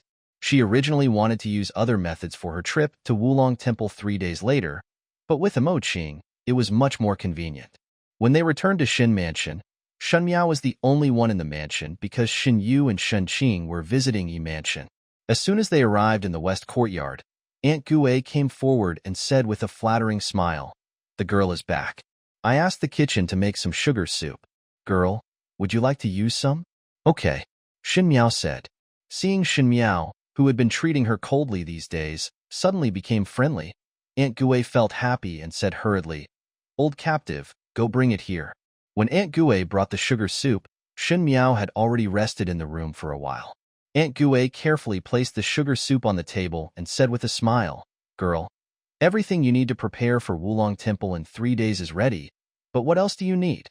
Mrs. Shun had made arrangements before to go to Wulong Temple to offer incense in 3 days and pray for peace in the Shin family's home. Let Renwan Yun take the 3 girls with her, so the others don't have to follow. Aunt Gue has been busy with this matter these days. Shin Miao glanced at her and said neither lightly nor seriously, "Mommy is very enthusiastic about this matter." Aunt Gue paused and said with a smile, "It's rare for a girl to leave the hospital, so she must be fully prepared. With Grandma following you, she is naturally considerate." Shin Miao suddenly smiled. That smile fell in Nanny Gue's eyes, but it made her feel a little uneasy. "Second Madam has arranged everything properly, so there will be no mistakes," Aunt Gue said. "Then I can trouble you, Auntie Gue, to thank Second Aunt for me." Shin Miao nodded. "You can go down." Hearing this, Aunt Gue breathed a sigh of relief, hurriedly said a few words and then left.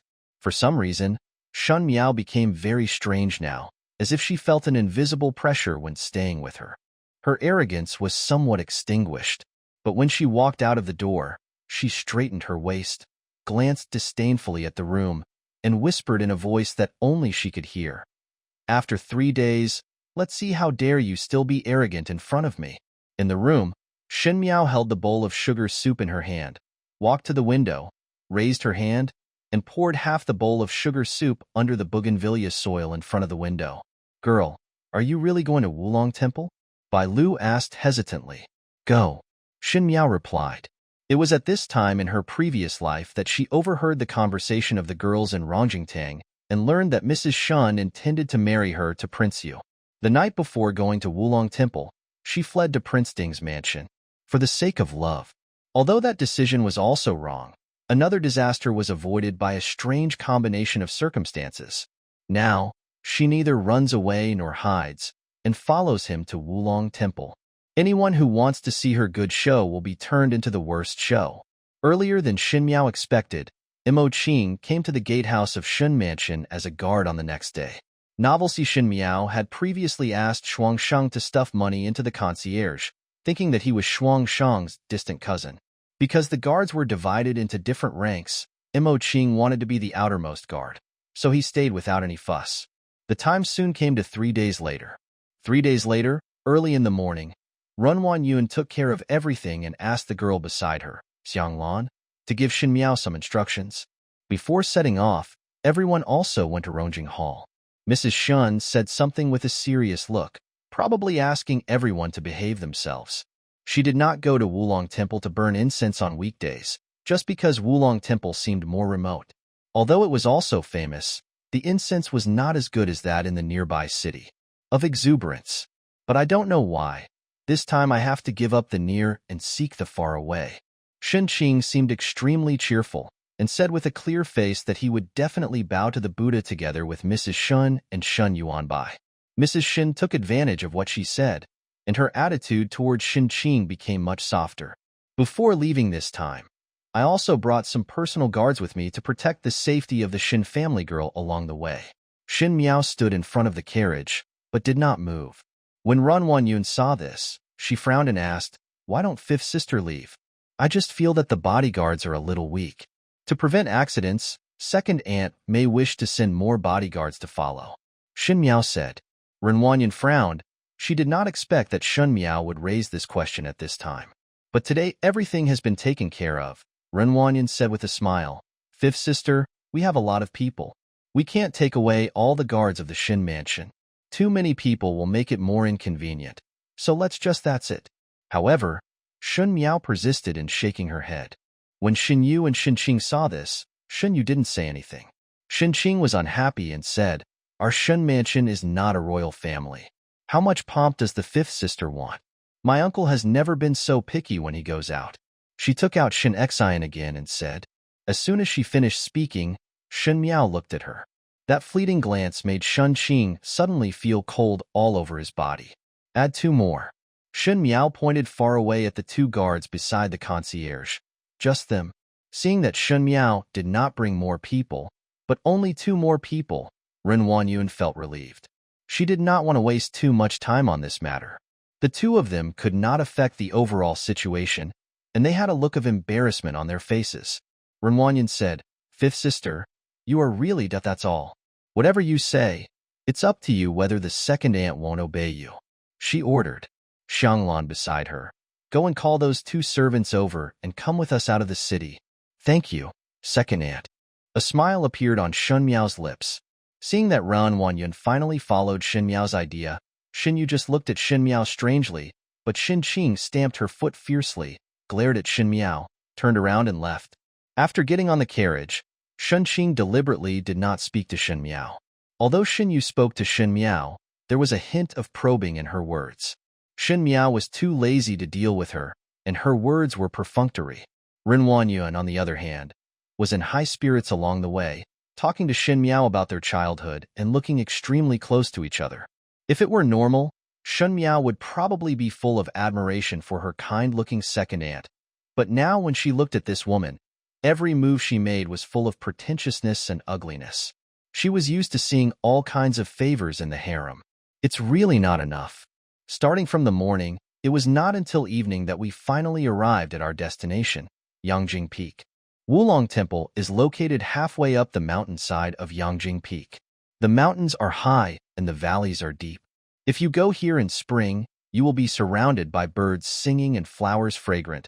The branches and leaves are lush, and the scenery is pleasant. But it's early autumn now, and the vegetation is withering, which makes it a bit more desolate. Because Yangjing Peak is too far away from Dingjing City, and the road to Wulong Temple is not easy to walk, people who come to offer incense on weekdays, except for those very devout ladies, generally do not come here.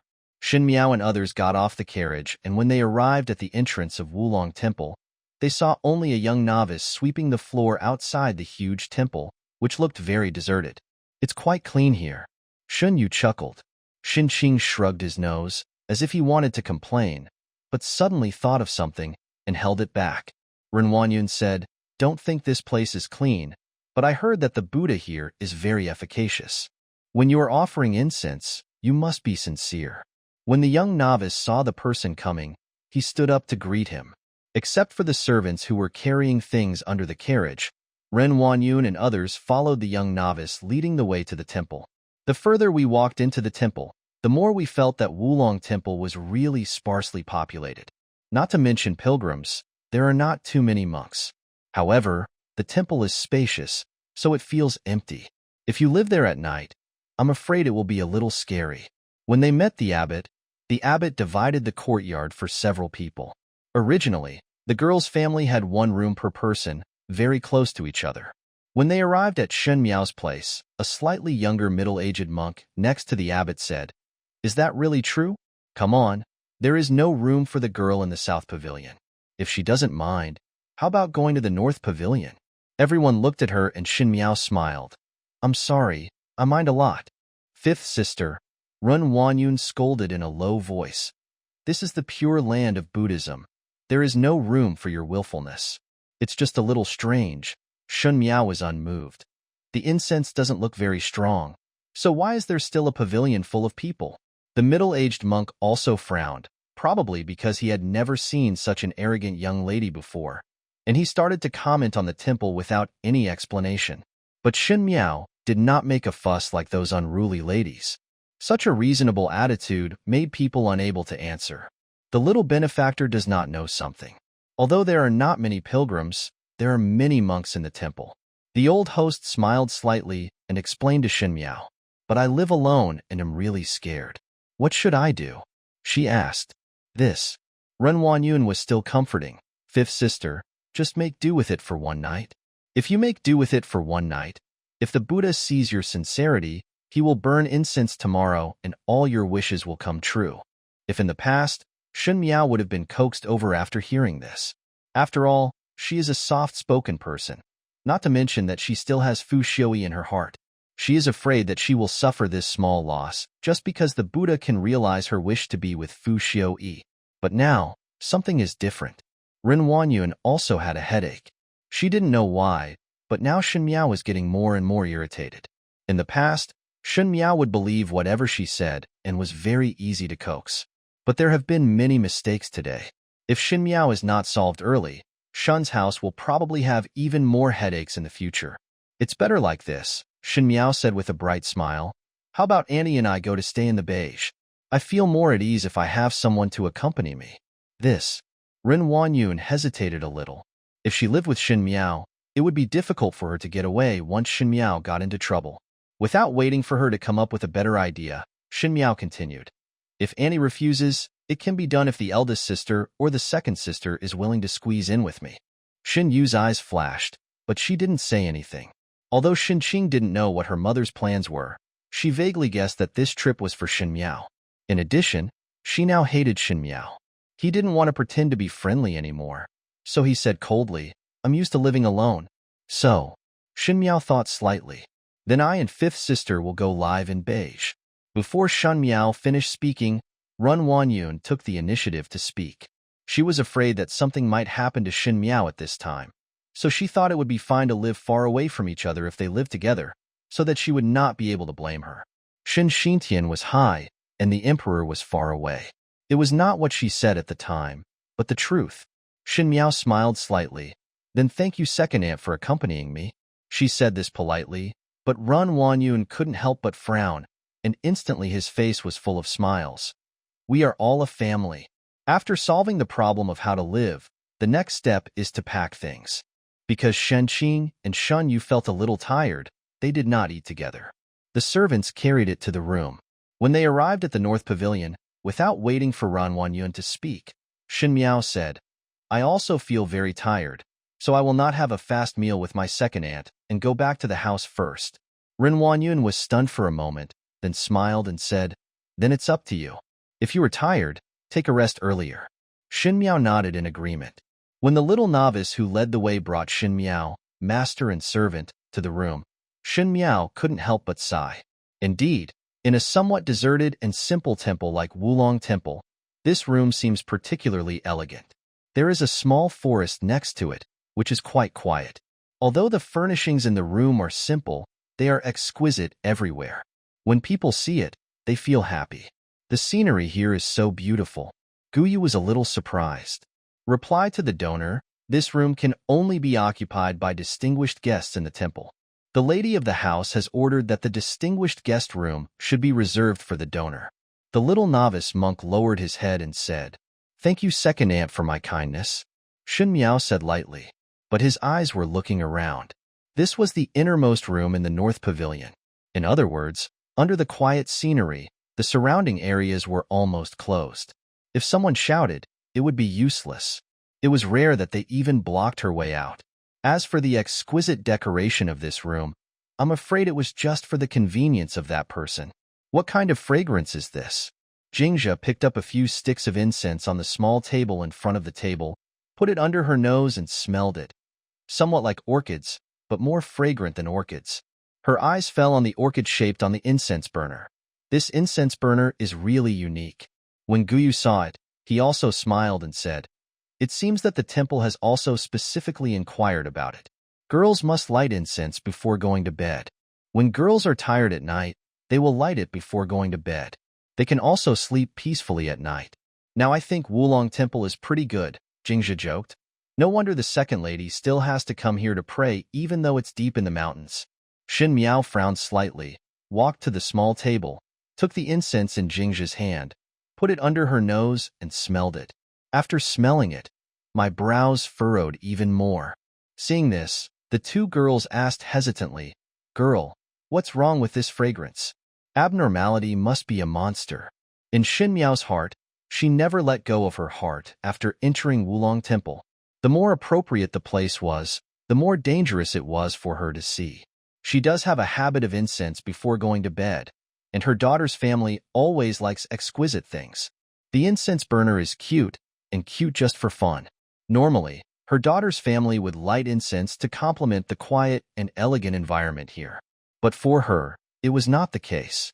The women who survived in the harem would use all kinds of means to climb up the ladder. Shen Miao had been in the position of the Lord of the Sixth Palace for so many years in her previous life, so it was natural that she did not have any discernment. She has seen a lot of these dirty tricks and things. As for the aphrodisiac and incense, it was a trick used by concubines. If she were an ordinary boudoir lady, she would naturally have never heard of this thing. It's not a good thing. She loosened her hand, and the incense fell on the small table. Guyu and Jingxia were startled and looked at each other.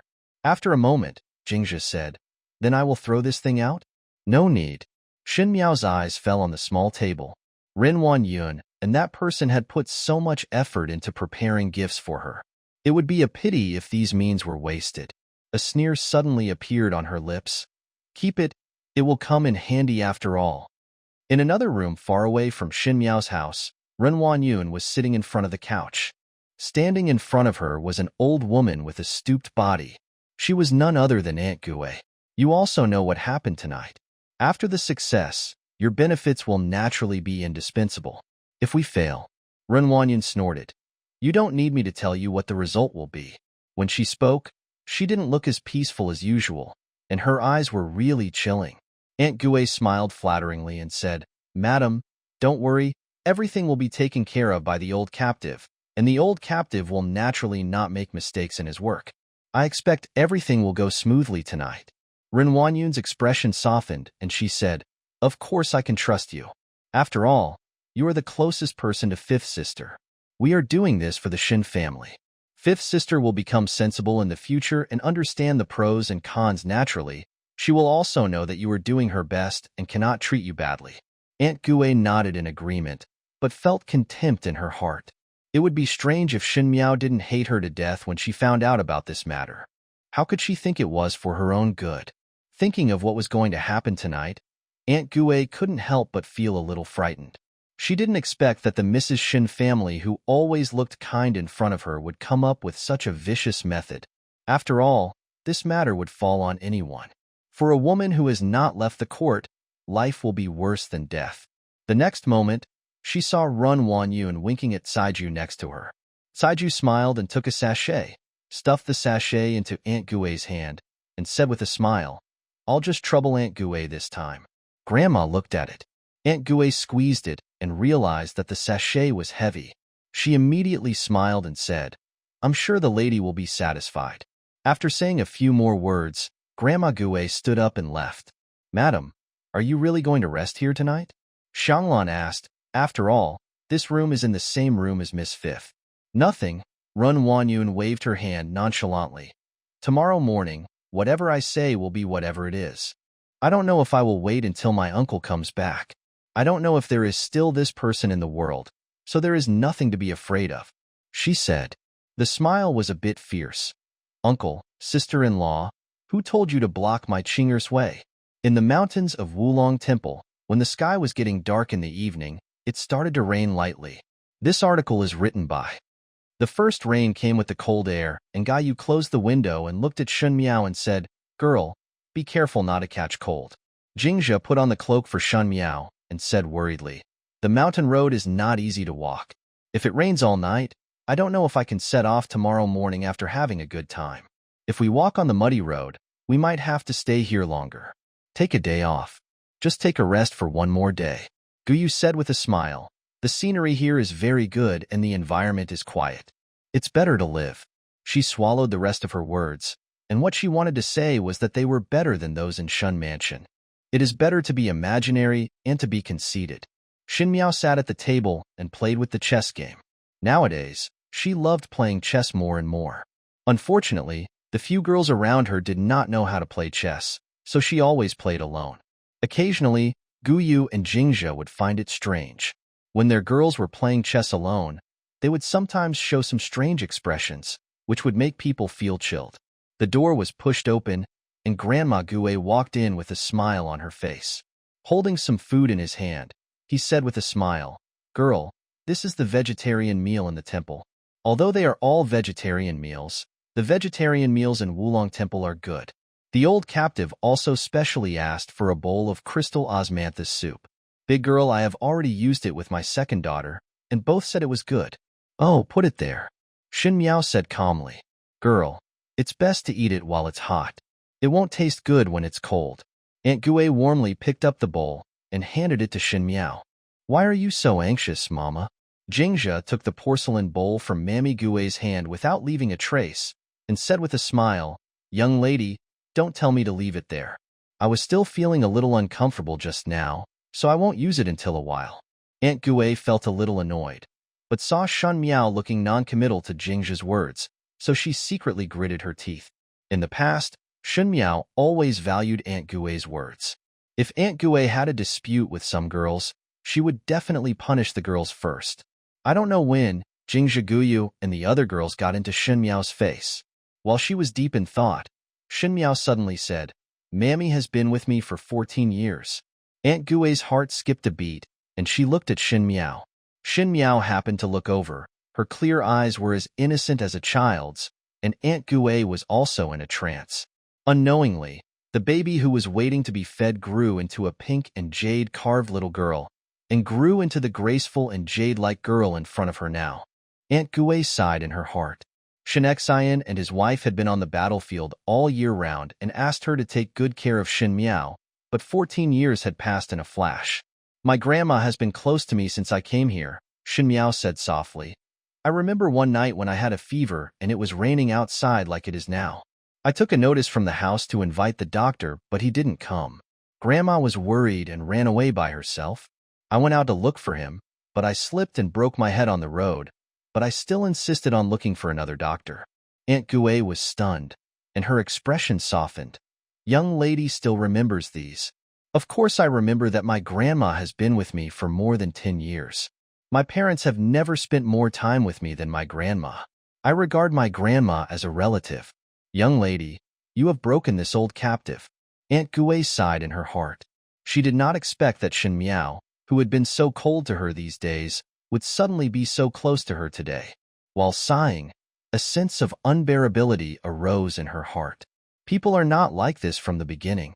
When Shen Jingxing and his wife first asked her to become Shen Miao's nanny, her son had not yet married and had no grandchildren at that time. He regards Shen Miao as his granddaughter. There were times when they treated each other sincerely, but Shen Miao was not her biological granddaughter after all, but the eldest son promised that if things happened, her son's family would benefit. Wealth and honor were found in danger, and besides, Shen Miao really could not bring anything to her. The look in Aunt Gui's eyes changed a little, but she still smiled and said, "Girl, it's cold and the night is heavy. It's better to have a meal and rest earlier. When you're tired, light a stick of incense and have a good sleep. Tomorrow it would be a good idea to burn some incense in the morning and pray for my wife." "Thank you for your concern, Mama." Shen Miao also smiled, but the smile seemed to contain something unknown. She said, "Mommy, please go down first. I will know how to eat." Aunt Gui still wanted to stay for a while, but seeing that Shen Miao couldn't help but chase away the guests, she had no choice but to retreat quietly. After she exited the room, she did not go far. Instead, she walked under the window and listened carefully to what was going on inside. After a while, Guyu's voice sounded in the room, "Girl, the food is getting cold. Put the food on the table." Immediately afterwards, there was a sound of clinking bowls and chopsticks, as if someone had sat down at the table to eat.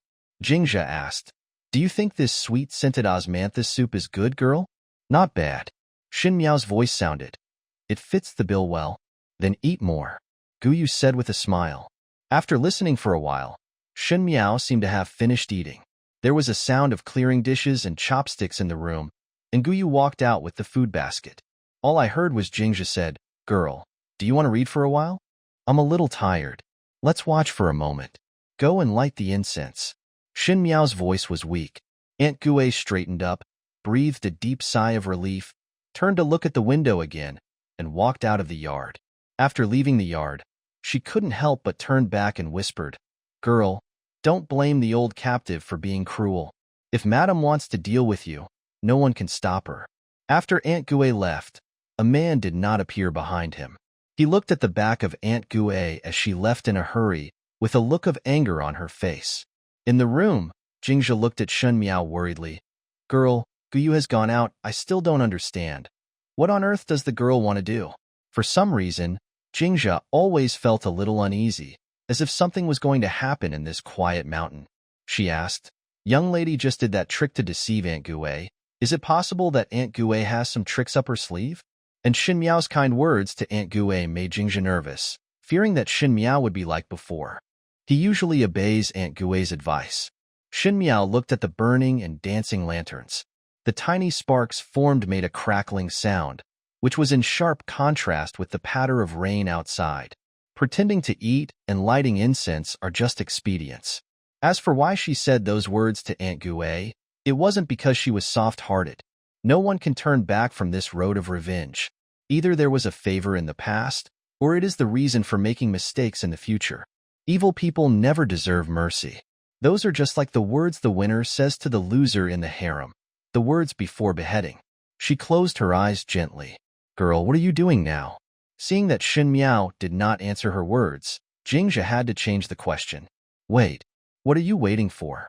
The girl's eyelashes moved slightly and the corners of her lips raised slightly. Wait until the moon is dark and the wind is high, and people are killing people and selling goods. The sky gradually darkened. In the temple, the monk who was ringing the bell finished ringing the bell for the last time. The sky was as thick as splashed ink, and the pattering rain hit the trees, exuding a fragrant, earthy fragrance. Shinyu sat at the table, put down the book in his hand, and rubbed his eyes, seeming to feel a little sleepy. The girl next to me asked, Girl, are you going to have a rest? Shinyu said nothing and opened the window. Xinqing lived in the house next door. Xinqing's room was not far from her, and the lights were still on at the moment. Does the second girl want to sleep with the eldest girl? The maid asked hesitantly. No. Shinyu turned around with some disgust. Go and close the door to the courtyard. On the other side, in Xinqing's room, Xinqing fiddled with the gadgets in her hands, yawned lazily, and glanced outside. It's so late. She stood up. It's better to rest. When passing by the table, he suddenly saw a unique incense burner and an incense placed there. Xinqing twisted it and smelled it. He felt that it was very fragrant and said, Light this incense too. After another half a moment, the lights in the room went out. Everything returned to silence. It was late at night in the ancient temple deep in the mountains. Apart from the chirping of birds and the chirping of insects, there was only the crisp sound of rain hitting the tiles and dripping down the eaves onto the stone slabs. In the profound silence, the lights in the innermost room of the north pavilion were quietly extinguished.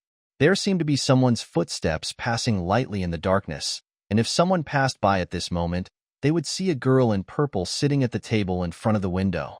Her face was cold and expressionless, but her eyes were clear even in the darkness, like a giant beast that wanted to hunt, closely following the arrival of its prey. The tiles above their heads seemed to make a crisp rustling sound. Guyu and Jingzha, who were standing behind Shen Miao, raised their heads at the same time, protecting the person in front of the table with nervous expressions. After a moment, a cat's meow was heard outside the window. They both breathed a sigh of relief at the same time. But before they could finish their breath, they heard a burst of hurried footsteps. Although the sound was light, it was very noticeable among the three people who were not sleepy. Then, the window was opened and a figure jumped in. Miss, it's me, Yuching. The man said softly. At first glance, he was very surprised to see that Yuching was carrying someone on his back. That person was none other than Xinqing. At this moment, Xinqing's eyes were closed tightly, looking sleepy. Jingzha and Guyu were both frightened, but Shen Miao glanced at Xinqing and said calmly, You did a good job. Yuching looked a little embarrassed. It was also the first time for him to do this kind of thing. He did not know what Shen Miao planned to do. He only thought that Miss Shen Miao had a bad temper and was dissatisfied with the house he lived in. So he used this method to secretly change the house in the middle of the night. However, the method he used was too rough. If he were not careful, someone would mistake him for a flower picker, but he wouldn't be able to tell with his mouth. Fortunately, there were only 2 guards outside Xinqing and Shan Yu's house. For a general lady, such a number of people was too strange. But in this case, he would not ask for trouble. It was easy for him to carry a little girl. Before that, he also followed Li Xiang's instructions and mixed some incense into Xinqing's incense to make her sleep. Heavy stuff. Carry her to the bed, Shen Miao said. Yuching did as he was told, thought for a while, then pulled the quilt on the bed and covered Xinqing with it. Even at this time, Yuching still couldn't figure out what Shen Miao wanted to do. Girl, let's. Guyu asked tentatively. Except for Shen Miao, probably no one in this room knew what she wanted to do. Yuching thought that Shen Miao was just playing out of anger, but Jingja and Guyu could vaguely sense that it was not the case. Shen Miao no longer had the temperament to get angry with others because of the discomfort in the room, let alone resisting others in the middle of the night. If it was just for this little thing, it would be too fussy. Let's go. Shen Miao glanced at the person on the bed. Let's go? Guyu was stunned. Where are we going? Of course I'm going to my sister's boudoir. Yuching sighed in his heart. It was really a child's play. There was a bit of dissatisfaction with Shen Miao in her heart. She did not expect that Shen Miao looked quiet and cold, but was so competitive in private. He even dares to sacrifice his cousin's innocence for a trivial matter. Just as he was thinking about it, his expression suddenly changed and he whispered, "Who?" At this moment, Guyu and Jingja suddenly panicked. "Did anyone see you when you came just now?" Shen Miao's face darkened. If it were the people over there, there would be no reason to be so quick. With Ren Wanyun's considerate nature, he would definitely make the other side wait a little longer. Why did someone come to the door as soon as Yuching sent the person over? Her expression changed a few times. If it really didn't work, she could only use the lowest method. I'll go out and take a look first. Yuching nervously pulled out the sword from his waist, but as soon as he walked to the door, he saw a figure passing by the window. Since he didn't dare to make a big fuss, Yuching shouted in a low voice, "Who is that?" He drew his sword and struck towards the opponent. But the man in black easily dodged Yuching's sword. He didn't know what kind of movement he used. He put one foot on the window eaves and flew in like a swallow. He came to this place like a fish in water. As soon as he entered the room, he turned around suddenly. Before Yuching could react, the man ducked sideways and easily snatched the sword from Yuching's hand. The next moment, the sword was placed across Yuching's neck. The sudden change shocked everyone. Shen Miao was also a little surprised. Yuching's martial arts skills were naturally not low since he could reach the position of commander of bodyguards. With his kung fu, he had escorted Shen Miao safely in the Qin kingdom for many years, but now, he had survived less than 5 moves at the hands of the man in black and even had his sword taken away. Yuching probably didn't expect that the other party was much smarter than him. He seemed ashamed, but he was more worried about Shen Miao's safety. He said, "I have no enmity with my brother. Why did you do this murderous act?" He was right. Apart from the monks, the people in the temple tonight were also the guards of the Shen mansion. But among the guards of the Shen mansion, there was no one with such skill and movement. Yuching was surprised. Could there be someone else in Wulong Temple? The other party had no intention of letting go, and only heard a slight sound. But it was Shen Miao who found a way to relight the candle that was almost extinguished just now. The other party didn't expect that someone would suddenly show off his anger, and he didn't even have time to cover it up. He subconsciously showed murderous intent, obviously planning to make a living by killing people and silencing them.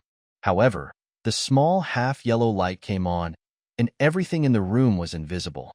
In Shen Miao's cold eyes, a trace of astonishment flashed across the handsome face of the person opposite her, and then she frowned and said coldly, "Girl of the Shen family? Can you let my guard go?" Shen Miao's voice was colder than the autumn rain outside. "Thank you, Mr. Ho." Under the dim light of Huozizi, his eyebrows were handsome and picturesque, but he was frowning tightly, with a chill that was completely different from the daytime, as if he was a different person. Jingja and Guyu had met Xie Jingxing several times, so they naturally knew who this person was. They were surprised and couldn't help but protect Shen Miao. Yuching met Xie Jingxing for the first time. He did not know who Xie Jingxing was, but he knew from Shen Miao's words that the two knew each other. Xie Jingxing stared at Shen Miao, thought for a moment, then smiled, let go, and threw the sword back to Yuching in the blink of an eye. He lazily retreated to the door, hugged his shoulders and said, "Girl of the Shen family, if we meet here, should we say that we are destined to be together or destined to be together?" Shen Miao did not pay attention to him and only told Yuching and the two girls, "Leave quickly." Jingja and Guyu glanced at Xie Jingxing, nodded in agreement, and were about to leave when they saw Shen Miao saying to them, "You go first, I will come later." In the dark light, Only the fire-folding piece could be seen moving slightly, and Guyu called out in panic, "Girl, let's go," Shen Miao said. Her order was short and firm. Guyu trembled slightly. Yuching shook his head, grabbed a girl with one hand, jumped out of the window, and rushed outside. Xie Jingxing still hugged his shoulders and watched her movements with interest. Shen Miao groped to the table and finally found the incense burner before lighting it. She twisted the incense on the table and lit it with a flame before leaving the room. "Go." Just when he was about to make a move, he saw Xie Jingxing frowning and suddenly flicking his finger. The flame of the fire was extinguished. In the darkness, a figure suddenly flew in front of Shen Miao and lightly held Shen Miao's waist. Shen Miao did not react. When she came over, she felt like she was falling into a gentle embrace. The man held her and rolled on the spot, rolling under the bed. "You." Shen Miao was shocked and angry. With a shush sound, Xie Jingxing's voice rang in his ears. "Someone is coming in."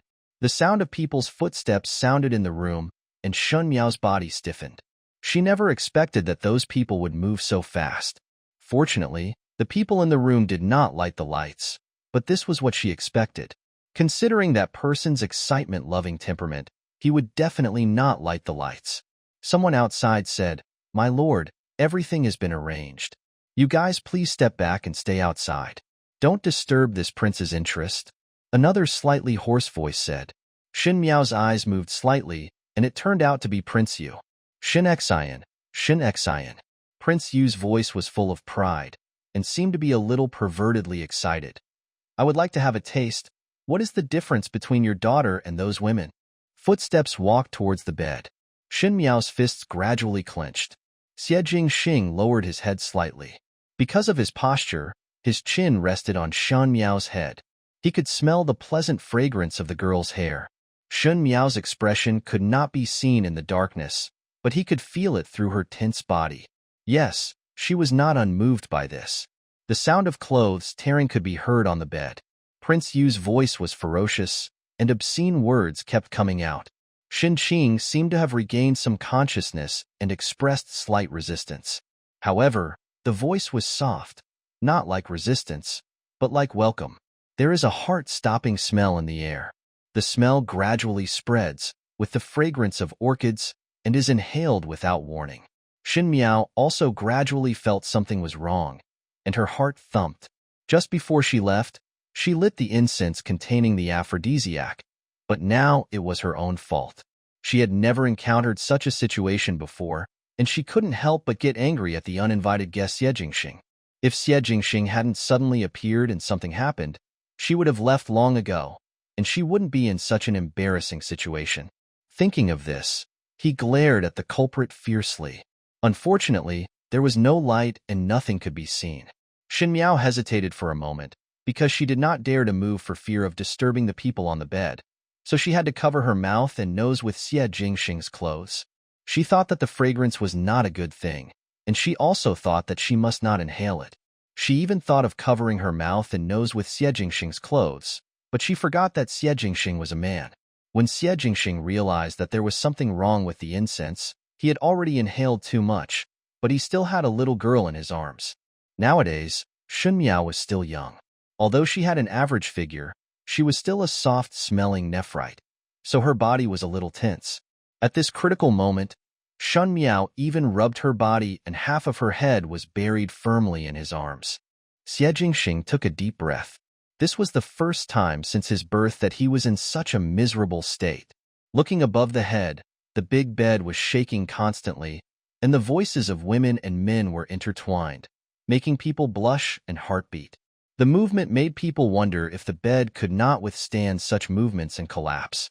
I gritted my teeth and listened for half an hour.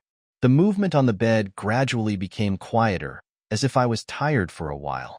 Shen Miao's body was also extremely stiff, but at this moment, she felt Xie Jingxing rolling on the spot while holding her in his arms, and then took advantage of the unclosed window to fly out in the dark, and I don't know how he saw it. It was so accurate that it almost didn't alarm Prince Yu. Not far away, they saw Guyu and the other three people with anxious faces. Seeing them coming out, Jingzhe almost jumped up excitedly, but she was afraid of being heard outside. so she whispered, "Girl, this captive is worried to death. Just now someone has gone in. Has it not been discovered?" Her words stopped abruptly because Shen Miao's posture was just seen clearly. Shen Miao was also held by Xie Jingxing.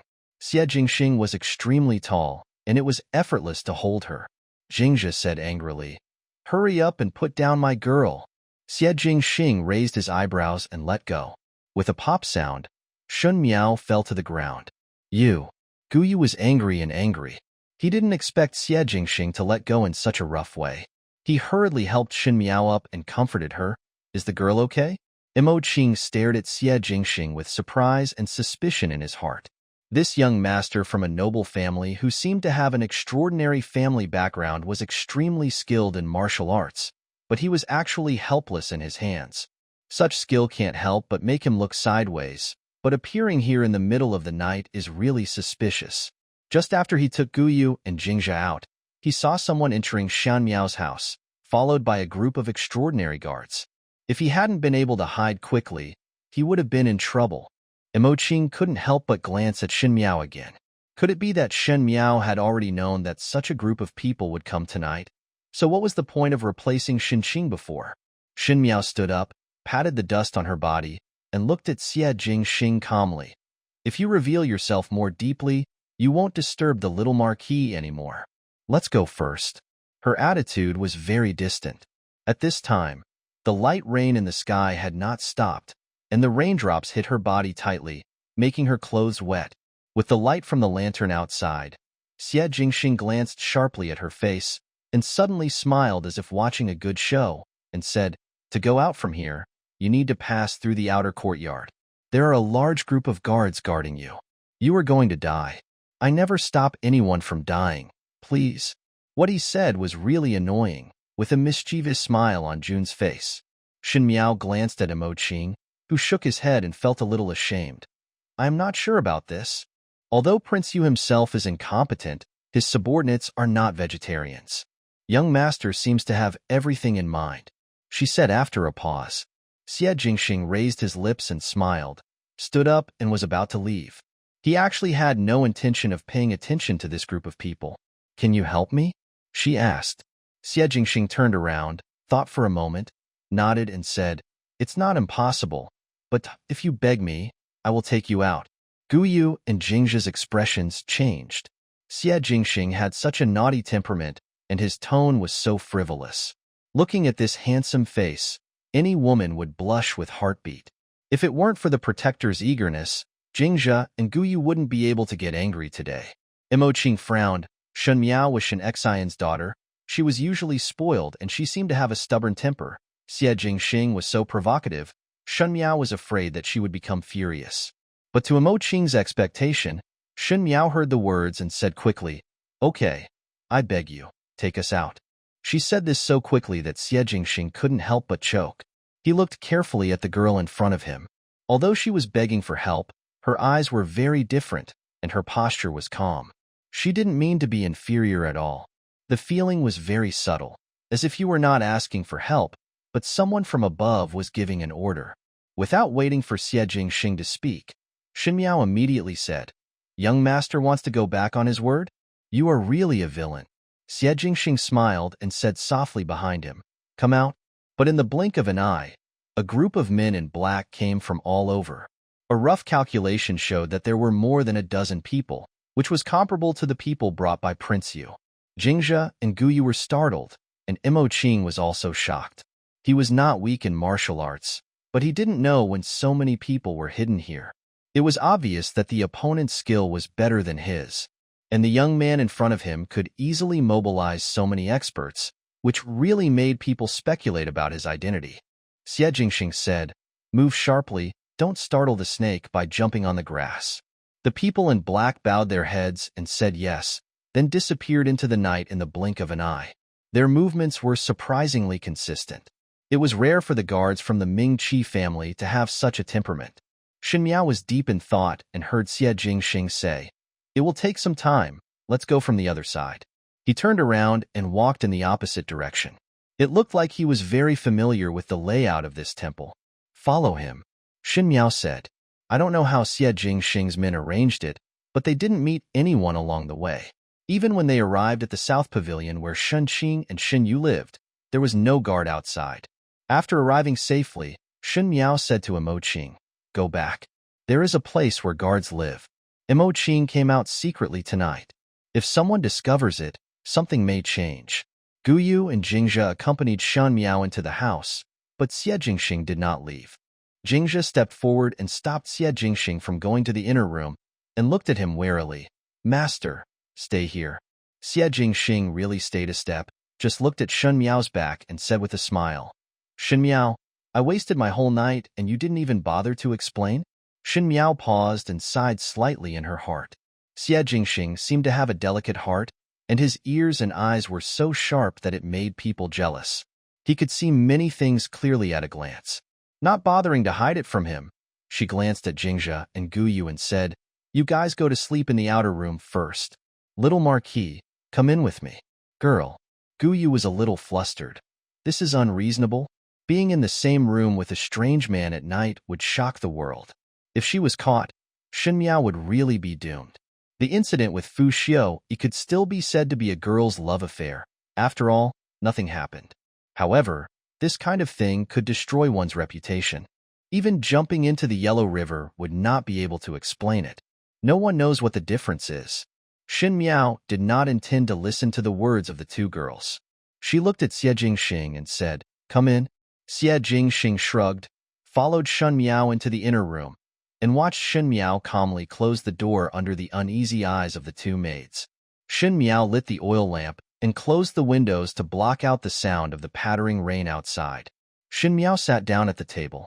Xie Jingxing stood against the wall with great interest, watching her Shiren pour tea, and asked, "Why aren't you afraid of me? Why should I be afraid of you?" Shen Miao asked back, "A boudoir girl, living in the same room with a strange man. Aren't you afraid that I will do something to you?" His smile became worse and worse, but he also became even more handsome under the light. "I have just heard about other people's boudoir affairs with you. Now, don't you think it is too late to talk about it now?" Shen Miao said lightly. Xie Jingxing was stunned for a moment, and a look of disbelief rose on his handsome face. He has experienced a lot over the years. He has seen things that others at his age should have seen, and he has also seen things that others at his age should not have seen. At least in Dingjing City, and even in Mingqi, he was considered well-informed. But for the first time, a woman mentioned the words boudoir love to him without changing her expression. He couldn't see Shen Miao's expression in the darkness just now, but now that he thought about it, since she went out, Shen Miao's voice was very calm and her attitude was very calm. As if the person who listened to the secrets of the boudoir with him was someone else, he was almost suspicious. "Is this girl a monster? Are you a woman?" Xie Jingxing asked with his arms crossed. Ordinarily, a daughter's family should not be so embarrassed that she would never mention the matter again.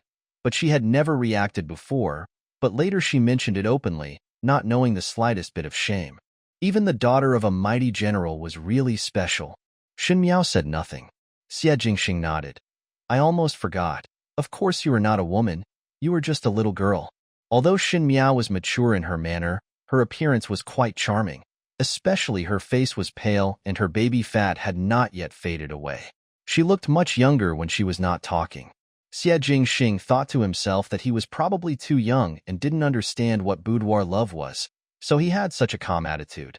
The more he thought about it, the more he felt that this was the reason.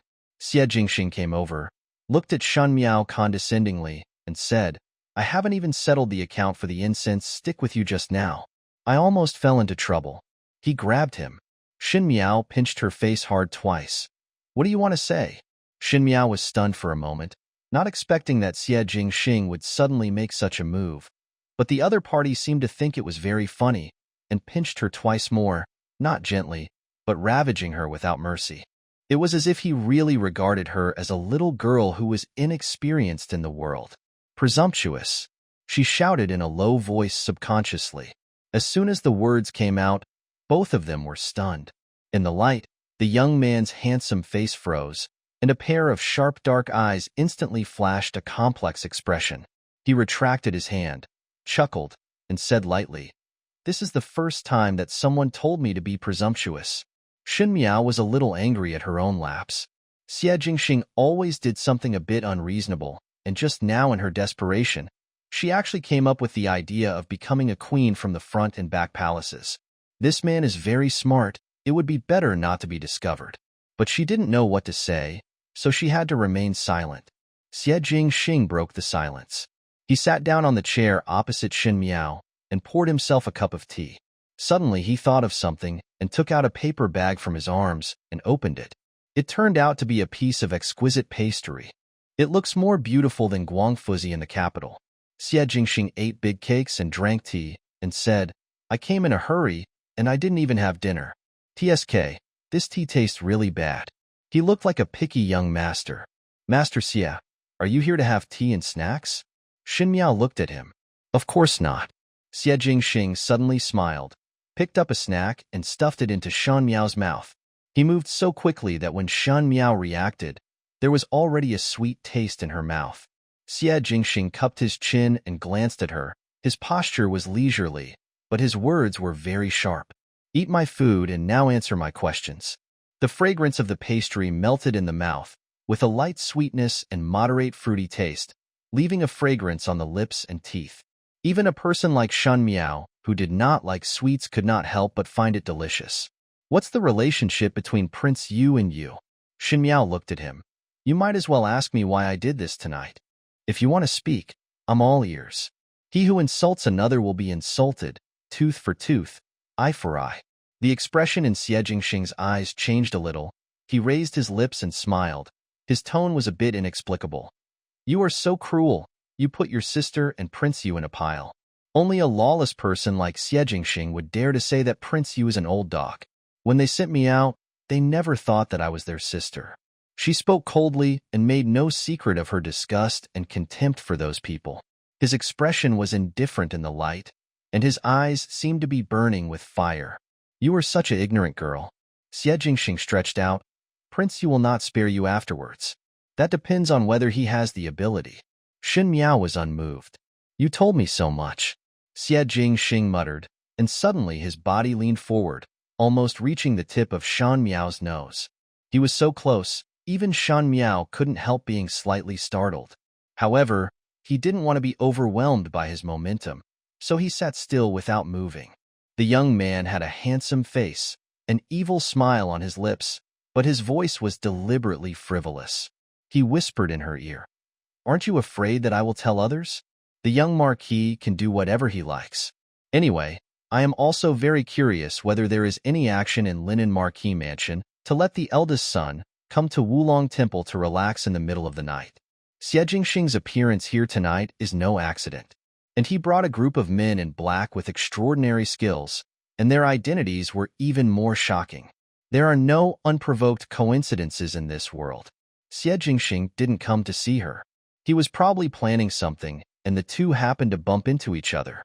The boy's eyes were very beautiful, a pair of extremely beautiful peach blossom eyes, which attracted people's attention when he smiled, but when he was cold, they exuded a cold and dangerous light. For a moment, Shen Miao was overwhelmed by Xie Jingxing's momentum. It was not that she had never seen those powerful people, the Qin royal family, the Ming-Chi royal family, and even the extremely arrogant Huns, but the person in front of her seemed to be even more dangerous. You are quite courageous. He smiled slightly. Each other. Xie Jingxing stood up, glanced at her, and said calmly, I have no interest in the old dog's matter at all. How dare you reveal even half of what happened tonight? The Shen family's girl kills people and silences them, not just talk. As soon as he finished speaking, he opened the window and rushed out, disappearing into the night rain. The cool rainwater drifted in along the window and also onto Shen Miao's cheek. A chill climbed up her cheeks. The wind made her mind clearer, and Shen Miao breathed a sigh of relief. Dealing with Xie Jingxing was like walking on a tightrope. This young man is young but unfathomable. Every word he says seems unintentional, but it is a roundabout way of testing. That sense of danger made her uneasy. Although she did not regard the Linen Marquis Mansion as an enemy of the Shen family, the relationship between the two houses was now clear, so Xie Jingxing would naturally not be without grudges. Tonight's encounter, Xie Jingxing should be here for something. Unlike the frivolous and joking Mr. Xie Xiaohou in the capital, He seemed to be a different person on the rainy night. At first, she only knew that Xie Jingxing was somewhat capable, but now that she thought about it, the secret of Linen Marquee Mansion was not simple. Her eyes fell on the table, where Xie Jingxing's unfinished snacks were still on the table. If not for these, everything seemed like a dream without a trace. But now was not the time to think about these things, and Xie Jingxing was not very important to her now. Tomorrow. Everything would wait until tomorrow. On the back mountain, the drizzling rain wet the entire mountain, and a group of people were standing under a tree. The young man in the lead was tall and slender. The rain wet his clothes and his hair, but he stood like a statue, motionless, just staring at the mountain below in a daze. A moment later, a small firework suddenly bloomed somewhere at the foot of the mountain. It was more like a small cluster of light than a firework, and it disappeared very quickly, dissipating in just a moment. The young man turned around and said in a flat tone, "It's done. The young master is injured." The middle-aged man next to him frowned. He lowered his head and looked at the fresh cuts on his arm. The incense in the room was originally for men. Once inhaled, they would lose their rationality and fall into madness. It was not so effective for women. The girl escaped. Although he was rational, he was not a saint after all. He was afraid of accidents, so he had to use this method to stay awake. "Let's talk about it when we get back." "Master," the middle-aged man hesitated and continued, "then Miss Shen met today. Tie, she's just a little girl. There's no need for me to attack her." The young man's beautiful peach blossom eyes flashed, and his tone was quite cold. The big man was a little afraid of him. After thinking for a while, he mustered up the courage to say, "But the Shen family might know." "The Shen family doesn't know," the young man said coldly. "The Shen family is all stupid. It's so hard to find a smart one." He seemed to have thought of something and smiled slightly. "What a pity." The middle-aged man moved his lips, but finally stopped talking. "Let's go." At the same time in the North Pavilion, in the room adjacent to the innermost room, Ren Wanyun sat at the table. She only lit a small oil lamp, and the light flickered like her heart. Xianglan said, "Madam, it's already 3 o'clock in the morning. Please take a rest." Ren Wanyun shook her head, her face showing a little irritation. "I can't sleep." For some reason, she always felt uneasy in her heart, and she didn't know where this uneasiness came from. And Aunt Gue also said that everything went smoothly. And when she walked out of the yard, she also heard the noise coming from the innermost room. It was vague and unclear in the rainy night, but she could hear the sound of a woman crying and struggling. Although she couldn't hear it clearly, among them the sadness and misery are clearly heard. Ren Wanyun blushed and her heart beat, but she couldn't help but feel frightened. There were rumors in the capital that Prince Yu had a lot of tricks to play with women, and now it seemed that it was true, and Shen Miao was going to be tortured a lot. Although I was a little scared in my heart, I felt a sense of relief despite my fear. In the third room of the Shen family, Shen Miao relied on having Shen Xian behind her, so Shen Miao was the first person she saw outside no matter what happened. Shen Yu is a talented woman who is famous in the capital, but Shen Qing is a little mediocre. But she still has a son. Shen Qiu is following Shen Xian now, and will definitely follow Shen Yuanbai to fight for the family property in the future. But now, isn't Shen Miao just being played with by others? Then her sister-in-law, who has a higher eye than her head, will protect Shen Miao when she learns that her daughter has done such a scandal? He would still give Shen Miao a piece of white silk. Thinking of this, Ren Wanyun's panic was relieved. She looked at the sky and said, "I'll just take a break." Xianglan and Saiji were delighted to see that she was finally willing to rest. They helped Ren Wanyun to lie down on the bed and said, "Madam, please rest. You still need to be energetic tomorrow." "Yes," Ren Wanyun murmured, "I have to stay alert tomorrow. After all, the wonderful show tomorrow has to wait for her to finish it personally." The rain continued all night long. In the quiet forest, everything withers after the rain, and the air becomes even cooler after the autumn rain. The air is filled with moist fragrance. Early in the morning, the bell-ringing monks in the temple begin to ring the bell. The dull bell rang and woke up the sleeping person. Ren Wanyun opened her eyes. She slept very uneasily that night and had nightmares all the time. She fell asleep near dawn. When she woke up, her forehead was covered with sweat. "Madam is awake." Xianglan stepped forward and said, Wipe your face. After washing up, Run Wanyun looked outside. The window had returned to its post-rainy tranquility, and the birds were still singing happily. She smiled and said, "Change into a bright-colored dress. I also want the ruby and emerald flower." She is now middle-aged and has long been accustomed to wearing dark-colored clothes. It is rare for her to personally choose bright-colored clothes to wear. Kaiju smiled and said, "Madam seems to be in a good mood. Wearing such bright colors makes her look much more energetic." Ren Wanyun looked in the mirror and smiled with satisfaction. She was naturally in a good mood and could be said to be very happy. After everything was ready, she said, "Let's go. It's time to call my tired niece for dinner." The innermost room of the North Pavilion was quiet, and there was not even a maid in the yard. Ren Wanyun saw this and looked quite satisfied.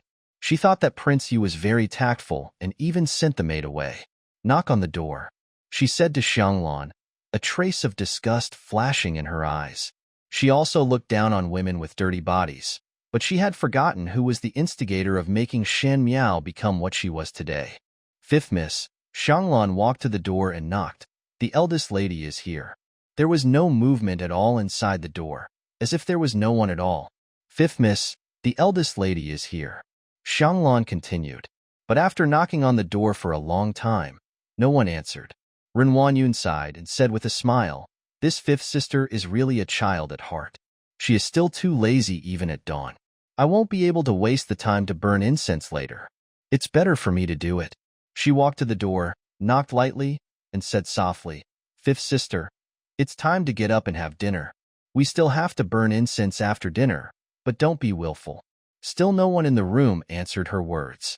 Ren Wanyun turned around, a little helpless.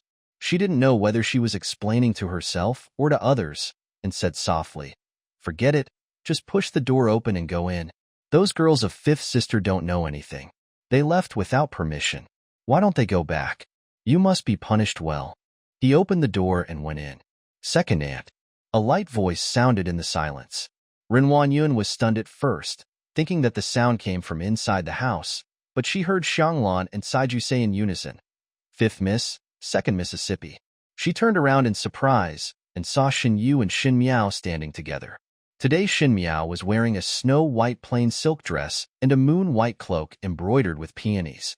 At first glance, she seemed to be performing a filial piety. If she wanted to look pretty and filial, she was used to Shen Miao's bright red, green, and somewhat rustic outfits, but this one was simply elegant and out of this world, and paired with her slightly cold expression, it actually had a touching feeling. A trace of jealousy flashed in Shen Yu's eyes. She didn't know when she started to realize that this idiot cousin was no less generous in appearance. Now, her temperament is the first thing that grabs people's attention, and her appearance is gradually getting longer, so it is naturally different. Run Wanyun was also dazzled by Shen Miao's dress. She frowned and said, "Why is fifth sister dressed so unluckily? She is so white and plain. I wonder if she thought our family was having a funeral. Second aunt is wearing bright clothes today." Shen Miao chuckled. Ren Wanyun looked at her clothes and suddenly remembered something and looked at Shen Miao carefully. She didn't know how Shen Miao could come back from outside and still look calm. But what happened last night could deceive others but not her. She wanted to confirm something, so she walked forward and walked in front of Shen Miao. She pulled Shen Miao's arm with a smile and asked with concern, "Did fifth sister sleep well yesterday?" "Thank you, second aunt, for taking the trouble. I slept well." Shen Miao smiled.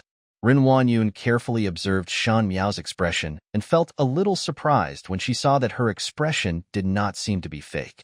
When did Shen Miao develop such a calm ability? Shouldn't an ordinary daughter's family cry and cry when such a thing happens? Why is she so calm? Could it be that it was all an act? She could really hear the miserable female voice screaming last night. Looking at Shen Miao's clear eyes, Run Wanyun suddenly felt uneasy in her heart, which made her a little panicked. She smiled and approached Shen Miao and said, "If fifth sister sleeps well, I will feel at ease." At first glance, it was discovered that Shen Miao's neck was as white as jade. Her skin was naturally fair, and now it was even more like jade. There was not even a trace of stain, let alone any scar. It's impossible. Prince Yu's methods of playing with women have always been cruel.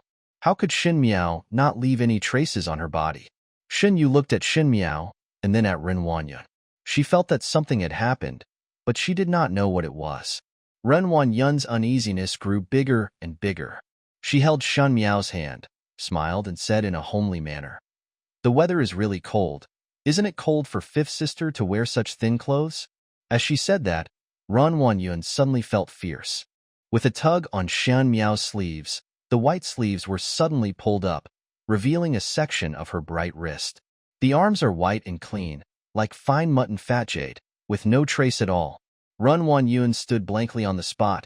Shen Miao withdrew her hand, smiled, and said, "Second aunt seems to be checking something." "No." Ren Wanyun forced a smile. "Just now, my hands were a little slippery." She was in a daze and didn't know how to express herself. How could Shen Miao not have a single scar on her body? She is someone who has been there before, let alone someone like Prince Yu. Even an ordinary man will leave traces on a woman's body to some extent. Could it be that Prince Yu is not as mean as he seems? However, Shen Miao's expression at this moment did not look like she had suffered many blows. But Shen Miao maintained such a nonchalant appearance. How should she explain some things? She glanced around and only saw Huang Ying and Qing Wan beside Shen Yu, but did not see Shen Miao's Jingzhe and Gu Yu. She rolled her eyes and said, "Where are the two girls beside fifth sister?"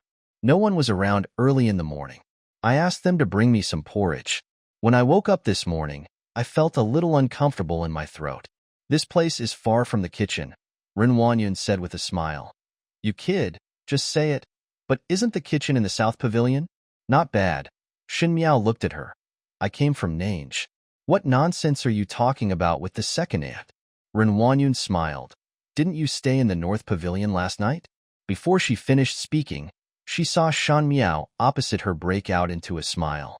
Since she woke up after falling into the water, her expression has been very cold, and most of the time she just smiles. But now this smile seems to come from the heart, and it is very bright, and for some reason, it makes people feel chilled. Ren Wanyun's heart sank like a lead. "Madam, it's bad. The young lady is missing." Following the woman's panicked shouting, what came into view were the anxious expressions of the two girls. They were none other than Yinmei and Shuabi beside Shenqing. "What did you say?" Ren Wanyun suddenly screamed. Shen Yu was slightly startled. Shenqing was missing? She secretly glanced at Shen Miao, who looked magnanimous and calm, as if she had just heard a greeting. "Why is Qinger missing?" Ren Wanyun grabbed Yinmei's collar with a fierce gaze like a female animal. "Oh, I know this," Shen Miao suddenly said. Everyone's eyes were on her. In the silence, Shen Miao smiled softly. "I just came from the South Pavilion." "Why?" "Naturally, because I rested in the South Pavilion yesterday. Last night, I really couldn't sleep, so I went to look for my eldest sister, hoping to change rooms with her." My eldest sister agreed. "I guess she thought it would be more peaceful if my second aunt lived next door. I met her when I went out early this morning. I came here with my second sister, thinking of coming over to thank my eldest sister for being so considerate and changing houses with me." Every time she said a word, Ren Wanyun's heart sank a little lower. By the end, despair was almost overwhelming. The flesh on his cheeks was shaking slightly with hatred, and his eyes were red, like a wild beast about to go crazy. Seeing Ren Wanyun like this, Shen Yu was a little scared. She probably guessed that something big might have happened. However, seeing the big house, which had always been secretly at odds with her mother, in such a situation, she naturally felt gloating and followed Shen Miao's words. "Yes, this morning, I watched the fifth sister walk out of the room next door. Now I am here to find the second sister to have dinner with her. The one who rested here last night was not me, but my eldest sister." Ren Wanyun covered her heart and took 2 steps back, almost fainting to the ground. "The person who stayed here last night was not Shen Miao, but Shenqing. Then, the woman Prince Yu is playing with is her Qinger. Those sad and tragic cries were all made by her Qinger. She was right next door, separated from her daughter by a wall. Yet she allowed her daughter to be insulted. How could she accept it? This must be fake. This is impossible." Ren Wanyun's heart was about to break. She looked at the closed door. For a moment, she didn't have the courage to open it. She didn't dare to think about what kind of miserable situation it would be inside when she opened it, and she didn't dare to look at it. While the world was spinning, She still remembered that she must not let Shen Yu and Shen Miao see what was going on inside. If it was spread out, she forced out a smile that was uglier than crying. You guys should go back first. I just asked. Qinger is still sleeping. Let's not wait for her. Shen Miao smiled. The second aunt is really good at joking. I didn't even know that the eldest sister was resting in there just now. Now she said that she had talked to the eldest sister. Could it be that the eldest sister is hiding something? No. Ren Wanyun denied it flatly. Shen Yu's eyes felt more and more strange when this kind of action happened. Shen Miao's eyes moved, and she shouted to another figure walking towards her. Aunt Gue, could you please help second aunt to open this door? Aunt Gue walked forward with her waist stooped. Today she was also ordered to come early. At this moment, she had not clearly seen what scene was in front of her. After hearing Shen Miao's words, she thought that Shen Miao had already made an agreement with Ren Wanyun, which was also a guilty conscience. Coupled with some guilt, Aunt Gue did not look at Ren Wanyun's face. Otherwise, she could clearly see that Ren Wanyun's face was as pale as earth at this moment. Because Aunt Gue was close to the door, it was too late for Ren Wanyun to stop her. Then there was a squeak sound, and the door was slowly pushed open. Everything seemed silent. An intriguing smell quickly came from the door. The room where the pilgrims of Wulong Temple lived was already empty and not as gorgeous as the one in their own house. In addition, this was a specially selected room, so it was even more spacious. The big bed was lying across the room, without even a screen to cover it. Because of this, everyone could see what was going on in the room. Shen Yu screamed first, but there were pieces of clothes scattered on the ground, which were really torn into pieces. The blanket on the bed was thrown aside casually, and all the books on the table were swept to the ground. The teapot was also broken, as if it had experienced a catastrophe. But the most surprising thing is not this. The woman on the bed had a beautiful body. She barely covered herself with a quilt and was lying half ly on the edge of the bed. On her back, there were actually spots of red marks, as well as some bloodstains and bruises. It looked disturbing. Shocking. There was also a bloody whip under the bed, which had been split in two. Looking at the marks on the woman's body, it can be seen that the whip was broken. Oh my God. Shen Yu covered her mouth and stepped back. Then who was that? It can't be the eldest sister, right? She suddenly turned her head to look at Ren Wanyun. Since Shen Miao said she had changed rooms with Shen Qing, Ren Wanyun should be the one in the room at this moment. However, everything in front of her clearly showed that something happened to Shen Qing. Even her daughter, who has not left the court, knows that the scene in front of her is clearly the trace of a woman being insulted. Aunt Gue did not expect that there was anyone else in the room. When she heard Shen Miao speak, she thought that Shen Miao had already made an agreement with Ren Wanyun and just wanted to go into the room to talk. As a result, Feng Kai opened and was surprised to see a woman there. Could it be that there were other women who were also played by Prince Yu last night? If that was the case, her errand would be ruined. But Shen Yu's words almost made her lose her mind. Shen Qing? The woman lying inside is Shen Qing? Seeing Shen Qing like this, Yinmei and Shuabi's hearts almost dropped. If this happened to their young lady, there would be no way for them to survive. The two of them looked at each other and saw despair in each other's eyes. They both knelt down and kowtowed to Ren Wanyun. Ren Wanyun stood there blankly. "Aunt, won't you let me take a look?" Shen Qing spoke softly in the silence. Her tone was calm, as if she hadn't seen the tragic scene in front of her. Ren Wanyun turned her head and saw the girl looking at her quietly. There were waves of rage in her chest, but she suppressed them very quickly. She walked quickly into the room with a pale face and went to the side of the woman who was half lying on the bed. The woman's hair was disheveled, and there were many fallen hairs on the ground. It was obvious that a lot of her hair had been ripped out. Ren Wanyun reached out her trembling hand and turned the woman over. With a loud boom, as if reflecting her mood, the rain that had stopped suddenly came again, and in the accumulated dark clouds, thunder exploded in everyone's ears. Ren Wanyun closed her eyes in pain. The woman in her arms was Shen Qing. The closer you look, the more shocking it becomes. Shen Qing's face was swollen, and Lao Gao had obviously been abused badly. But looking at the body at this moment, there is no intact piece of meat up and down, and one of her hands was bent limply in a strange posture, as if it was broken. Prince Yu is too cruel. However, what she hated the most was Shen Miao. All this should have been imposed on Shen Miao, but now it was her Qinger who suffered.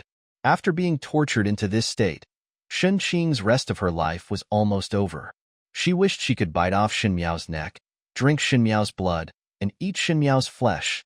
After all, Ren Wanyun was the head of the Shen mansion. Even at this time, she was able to restrain herself from going crazy. Instead, he raised his voice and ordered Xianglan beside him. Go find the carriage and go down the mountain immediately. But Xianglan glanced at her fearfully. Madam, it's raining heavily outside at the moment, so it's impossible to travel. The road to Yangjing Peak, with its high mountains and deep valleys, is already bumpy, and when the rain washes away, it becomes extremely muddy, making it impossible to move forward. If we force ourselves to go down the mountain, we are afraid that something may happen due to slippage on the road. You can't go out in such weather. What about Qinga? Ren Wanyun finally screamed uncontrollably. She slapped Xianglan and said viciously, What about my Qinger? Outside the house, Shen Miao watched quietly.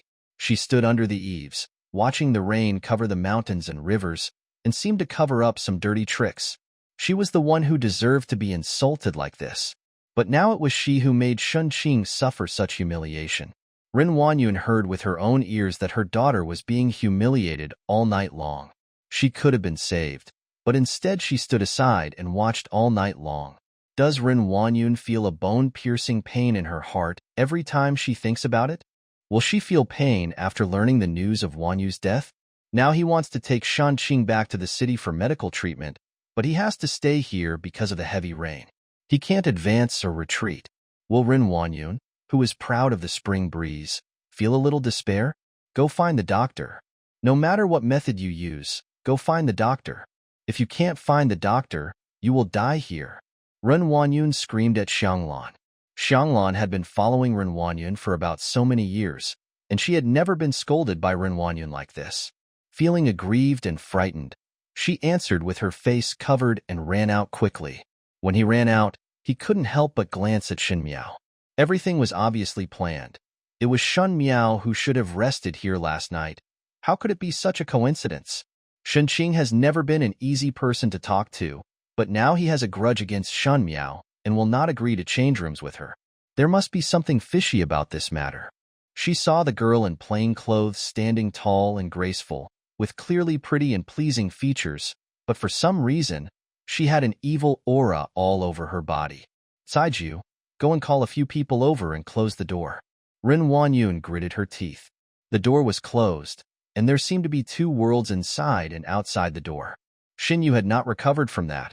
She looked at Shen Miao and said in disbelief, Fifth sister, has the eldest sister been insulted by the gangster? Shen Miao was non-committal. Prince Yu really just wanted to play with each other, so he left before dawn. He also understood that for a high-class woman, having her reputation ruined by unknown people is the most terrifying thing. But I think Prince Yu is not a fool, and he will find out the clues soon. After all, this method of substituting a package is really simple and a bit rude. She was stuck in the new words, but she didn't know that her appearance at this moment was in Shen Yu's eyes. Shen Yu's heart trembled, and she was excited. Fifth sister, could it be the eldest sister you harmed? Last night it was clear that Shen Qing was staying in the South Pavilion and Shen Miao was staying in the North Pavilion. But in the end they changed places, and then this happened. If the room had not been changed, Shen Miao should be the one lying there at the moment. And based on Shen Yu's understanding of Shen Qing would never give up the room to Shen Miao. Could it be that Shen Miao did all this? Shen Yu looked at Shen Miao as if she was looking at something extremely terrifying. But she heard Shen Miao smile softly. Second sister, you can eat randomly, but you can't talk nonsense. I don't have the ability to harm eldest sister. You think too highly of me. But Shen Yu was still a little suspicious in her heart. She didn't know why, but she always felt that something was wrong with Shen Miao.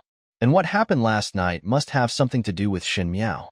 If you are worried about these things here, it is better to worry about yourself. Shen Miao said. Me? Shen Yu became nervous. What's wrong with me? Do you think the two girls around you can survive after seeing such private things as eldest sister? What? It seems that the second sister is really ignorant of the sinister ways of the world. Shen Miao smiled softly. This servant who knows the master's secret, especially the servant who knows the secret is a scandal. How long do you think he can survive? Huang Ying and Qing Luan beside Shan Yu suddenly turned pale.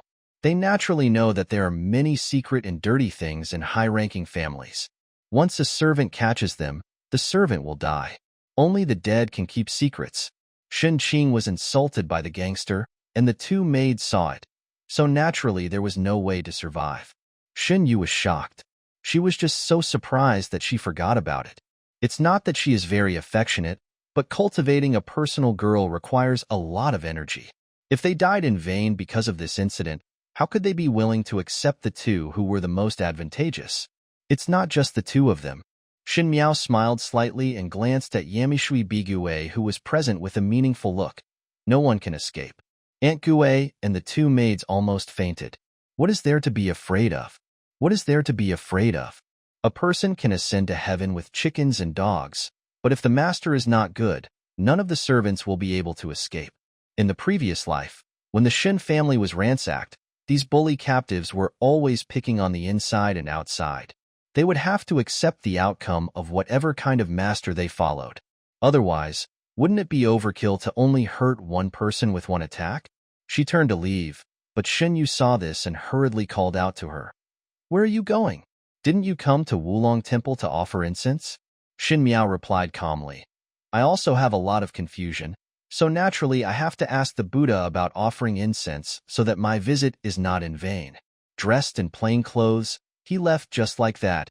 His indifferent back did not linger at all, as if such an earth-shattering event had never happened here today. Everything went as planned. After a night's sleep, I went to burn incense and pray for peace. No, Shen Yu suddenly said.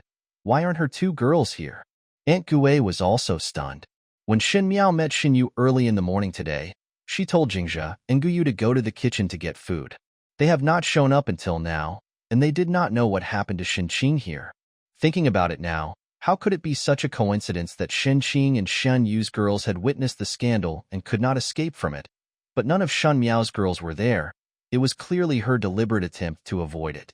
She had known that something like this would happen today, and she had known that something would happen to Shen Qing. Shen Qing's current fate was arranged by her. Shen Yu looked back and walked along the eaves, but there was no trace of Shen Miao's back.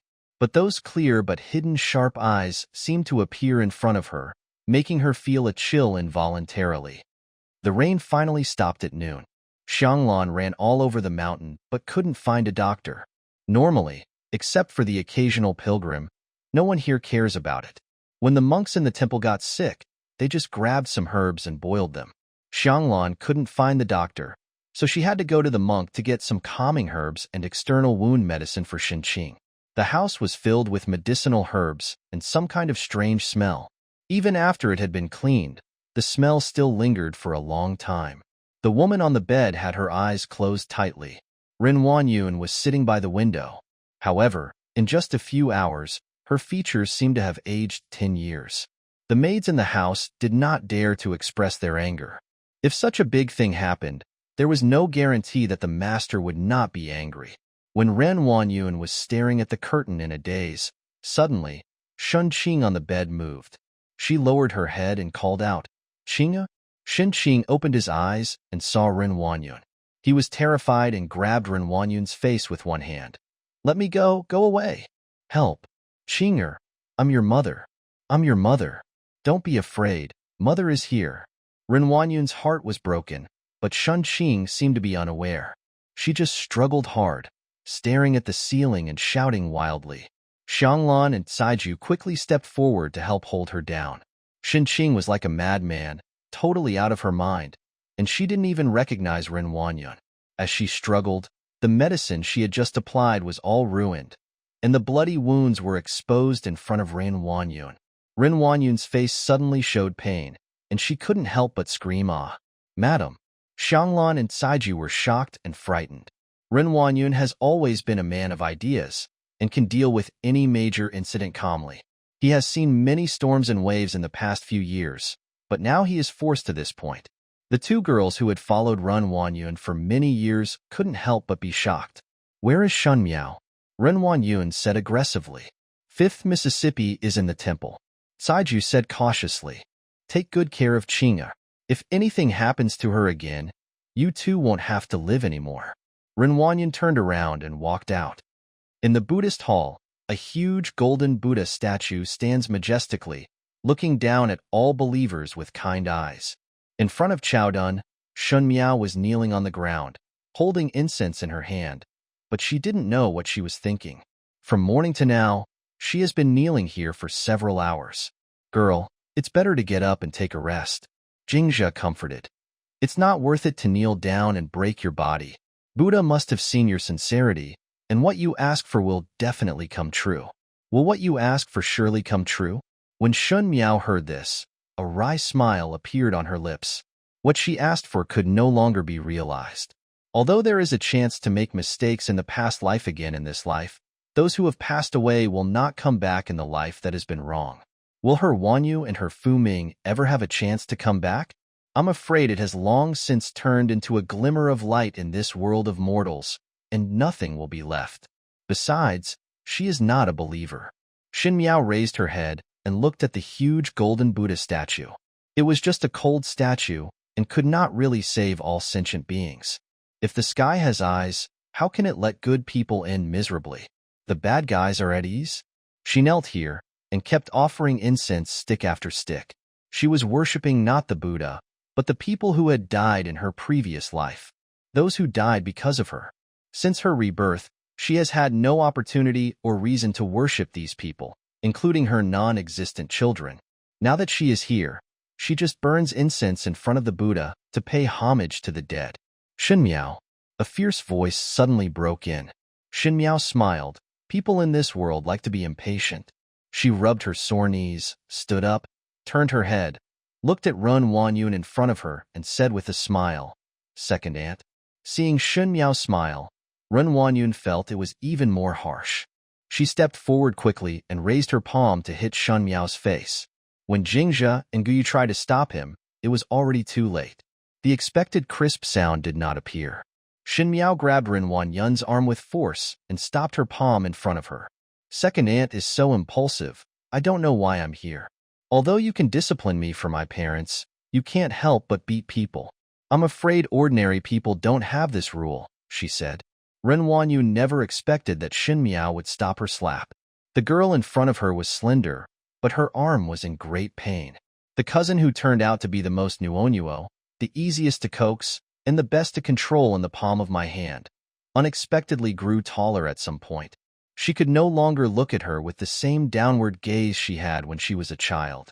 Even if she didn't pay attention, she would be plotted by this little witch who didn't seem to blink. She put down her hand unwillingly and gritted her teeth and said, "Shun Miao, don't pretend to be stupid. It was you who did what happened to Chinger, right? Now Xinqing is unconscious and has no way of knowing how things got to this point."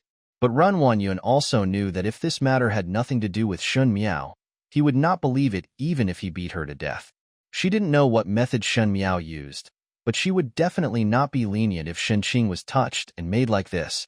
I am also very sorry that the eldest sister was killed by a gangster, but how could the second aunt doubt me? Shin Miao smiled slightly. After all, if I had not changed houses with the eldest sister, then I would be the one who was killed today. So, I can't do anything dangerous. The person who was killed today was me. It would be better if he didn't say it. As soon as he said this, Run Wanyun felt his head throbbing and hurting. She held her hands tightly, her eyes like vicious snakes. That was what you should have endured. It was you who let Chinger be killed on your behalf. Jingzhe and Guyu were shocked and angry when they saw Run Wanyun like this. They were shocked that the second lady, who had always acted kindly, turned out to be so cruel. What made her angry was that if Shun Miao had not been alert last night, the master and servant would have suffered nothing today. But Run Wanyun is still weird. This is simply a villain who complained first, without any shame. Second aunt must not say that. There is also Buddha here. Shun Miao chuckled. Her eyes flickered. There seemed to be a strange light in her eyes. Everything in this world has its finality. What happened last night was not. I am the eldest sister, and maybe it is fate that the second aunt blames me instead of the evil people. The more Shun Miao curled up, the more she reminded her of Shan Qing's misery lying on the bed. Shen Miao, if you are pretending to be confused, I might as well tell you honestly. Ren Wanyun suddenly smiled sarcastically. Since they were all betrayed, there was no need to put on a mask of kindness. She said, do you think this is the end of the matter? The old lady will not let you go. Your second uncle will not let you go, and that person will not let you go either.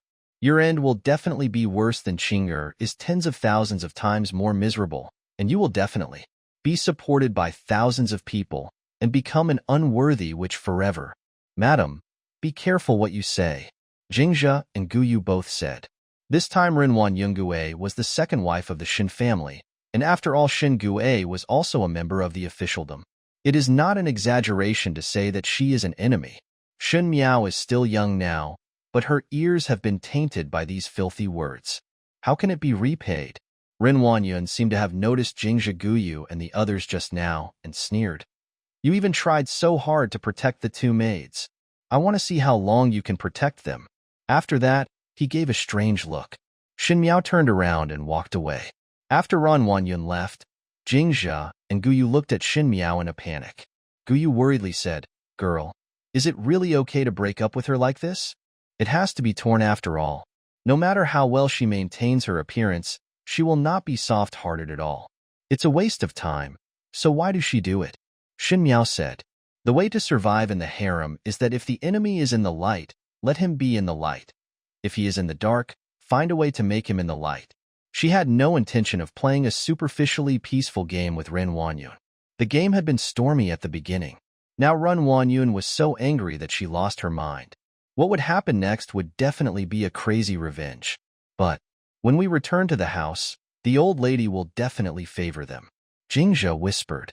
Mrs. Shen's favorite is the second wife, not only because Shen Gue is Mrs. Shen's biological child, but also because Ren Wanyun gave birth to two sons for Shen Gue. Needless to say, Shen Yuanbai, the eldest son of the second wife who is currently taking office elsewhere, will also return to the capital at the end of the year. With two grandsons, why wouldn't Mrs. Shen prefer the second bedroom? Besides, Ren Wanyun opened her mouth and made Mrs. Shen dizzy. After returning, it was all Ren Wanyun's idea. Who would believe Shen Miao's words? Just be partial. I didn't expect these people to make the decision for me. Shen Miao smiled. Her smile fell in Guyu's eyes, and Guyu's nose turned sour, and he suddenly said, If this is really the case, I will use this matter to threaten you. If there is anything wrong with the girl, I will risk my life to let this matter go. Tell the world. That's right. Jingzhe also looked serious. Although this method of killing 3,000 enemies and losing 10,000 to yourself is a bit stupid, it will definitely not make it easy for them when the time comes. Shen Miao was a little stunned, but she did not expect that the two girls around her had such courage. After being surprised for a moment, she smiled. Yes, in order to protect her, Guyu confessed to stealing jade from the palace and was executed by the Qin prince. In order to win over a powerful official for her, Jingzhe used her beauty to lure her into becoming a concubine, but was beaten to death by the powerful official's wife. The two of them were loyal to her, but unfortunately, he couldn't give them anything in his previous life. If I live a new life, I will protect these girls no matter what. Some mistakes only need to be made once. No, I didn't intend to spread this news. My second aunt wouldn't let it spread either. Then this matter has to be kept under wraps, but after all, it can't be sealed. If the eldest girl gets married, she will naturally be discovered. Guyu was a little puzzled. What can be concealed for a while cannot be concealed forever. Unless Shen Qing never marries, everyone will know that once she marries, her innocence will be at stake. So, they will definitely find a way to hide it. As for the way they want to deal with me, it is nothing more than asking that person for help. That person? Jingzhe asked. Who is that person? Of course he is the villain who insulted eldest sister. Shen Miao chuckled. Do you think that last night was really an accident? Jingzhe and Guyu trembled. Although they had vaguely guessed some signs, they didn't want to believe it. I didn't believe that anyone could harm Shen Miao like this. This method was too vicious and would push people to a dead end. They did not believe that Shen Miao could foresee things, and they did not believe that it was the second roommate of the Shen family who did such a thing. Although he knew that the people in the East Courtyard had evil intentions, he did not expect to be in such a situation. This method was clearly used to deal with enemies. Girl.is, it really the lady who ordered you to do this? Guyu said with difficulty. If it was just an accident, they would feel lucky that Shen Miao escaped the disaster that night. But if it was intentional, the second wife of the Shen family would have to suffer what they deserve. But why did the girl say that the eldest lady asked that person for help? Didn't that person just find someone at random? Jingzhe was a little dizzy.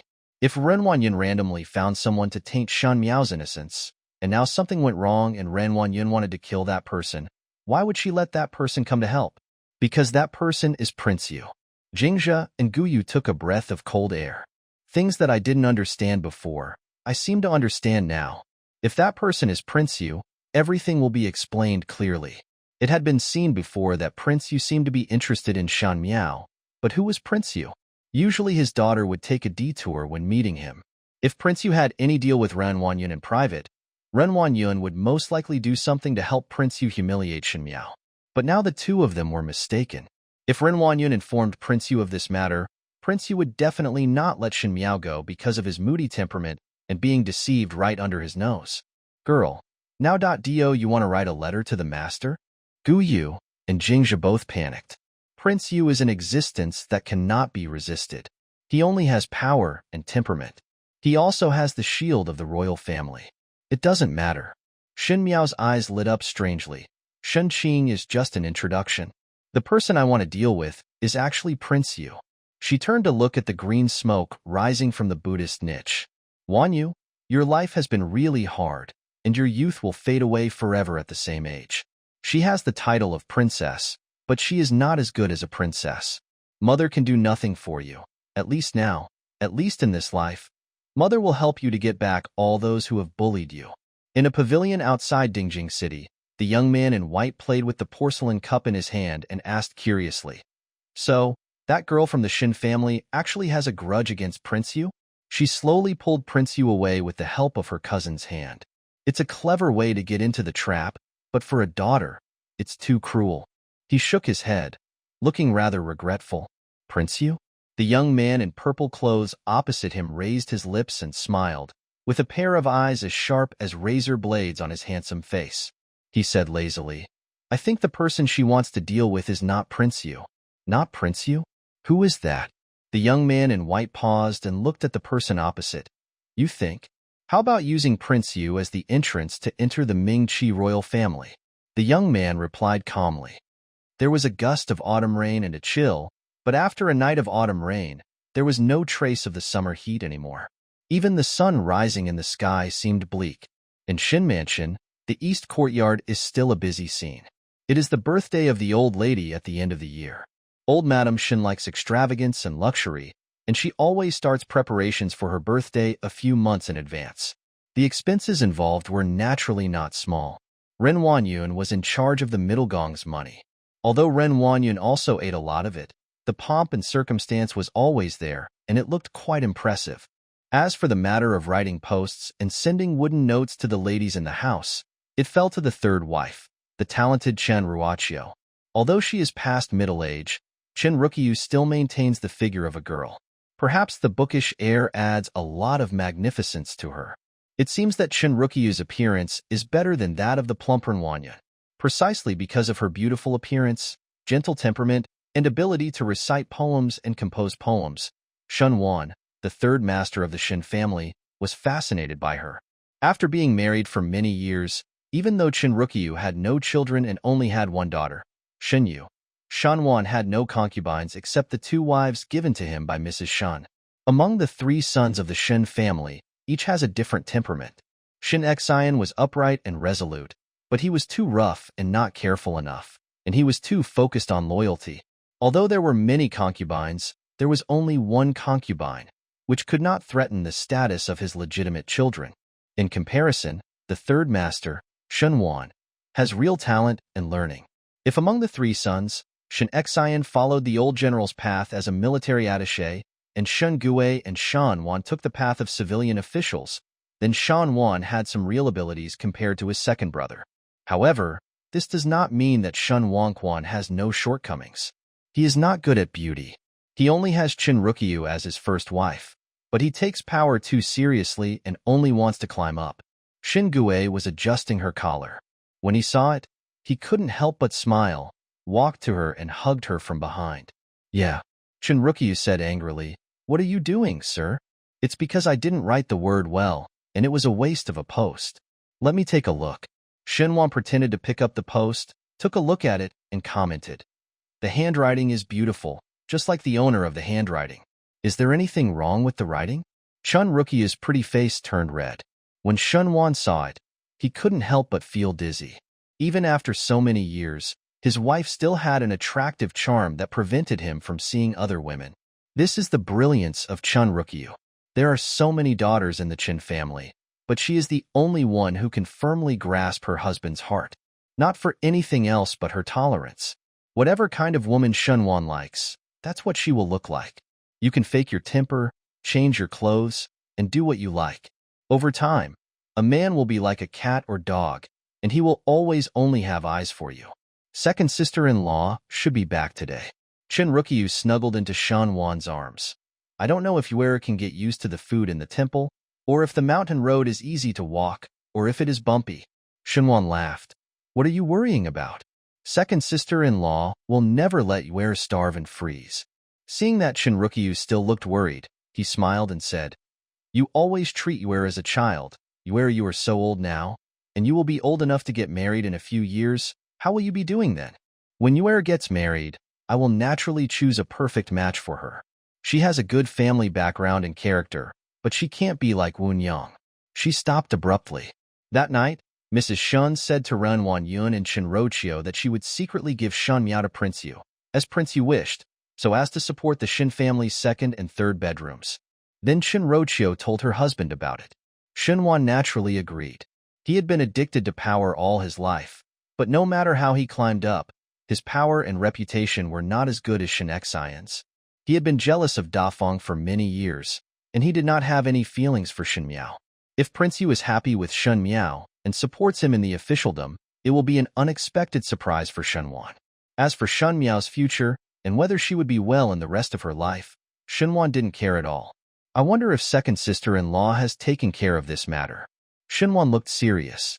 When Chinrukyu saw this, her heart sank slightly. She knew that her husband always put power first, and although he didn't care about his eldest wife, Chinrukyu, for a woman, it would be like a rabbit dying and a fox dying. This time, Ren Wanyun suddenly proposed to go to Wulong Temple to offer incense. Anyone familiar with the matter knew that there must be something hidden in it. I was afraid that when I went up the mountain this time, I would hear the bad news about Shen Miao when I came back. Don't worry, she said softly. Second sister-in-law has always done things properly, and this matter should also be a foolproof plan. I hope so. Shin Gue nodded. The two of them were talking when they suddenly saw Yuching, the first-class girl beside Chinrukyu, running in with a bit of panic on her face. Madam, the second lady is back with 3 young ladies. Seeing Yuching's expression, Chinrukyu felt a lot more relieved, knowing that the matter was almost done. She looked at Shin Gue with a smile, then changed to a caring look and asked Yuching, Are the 3 ladies okay? Are you tired? It's not bad. Yuching stammered. The eldest lady is crazy. Chinrukyu's smile stopped abruptly. Everything was like a dream. Shen's mansion was well organized, but in just one day, it became a mess. Xinqing went crazy. Ren Wanyun, the second roommate, usually has the air of the matron of the house. Although she always has a smiling face, her thunderous methods are obvious to everyone. No matter what her character is, she has never had any problems in the Shen mansion for so many years, and her housekeeping abilities are recognized by everyone. However, this noble lady, who always smiled calmly when faced with problems, showed a tired and crazy look in front of her servants for the first time. If it weren't for the girl next to her, others would probably think she was a crazy woman who ran away from nowhere. The girl in her arms was truly an out-and-out lunatic. She kept screaming and struggling, and even Mrs. Shen was alarmed by her movements. Although I don't know why, the fact that the eldest daughter of the Shen family is crazy is true. However, the Shen family is also very taboo about this matter. Those girls who saw Yuching's crazy behavior were all sold out, They were said to be for sale. Who knows whether they were buried in a mass grave? The two girls beside Shen Qing, the two girls beside Shen Yu, and even Aunt Gue were locked up. As a result, Shun Miao was the only one who was unscathed. In Rongjing Hall, Mrs. Shun was sitting on a high seat with a tense face. His eyes were staring at Shen Miao, who was standing in the middle, as sinisterly as a man-eating snake. When the three good-looking girls went there, nothing happened to those who should have happened, but something happened to those who shouldn't have. The person who was supposed to bear this was standing here, but it was Shun Qing, the second roommate, who suffered on her behalf. Just thinking about this matter made Mrs. Shun so angry that her chest felt so tight that a stone filled her chest. Chenrukyu and Shanwan stood aside, and Shun Yu stood beside Chenrukyu aggrievedly. Her two personal girls were locked up for no reason. Shen Miao had been heard saying before that if she wanted to keep Huang Ying and Qingwan, she was afraid that it's very difficult. On the other side, Run Wanyu knelt in front of Mrs. Shun. Shenwan had something to do at court today and had not returned home yet.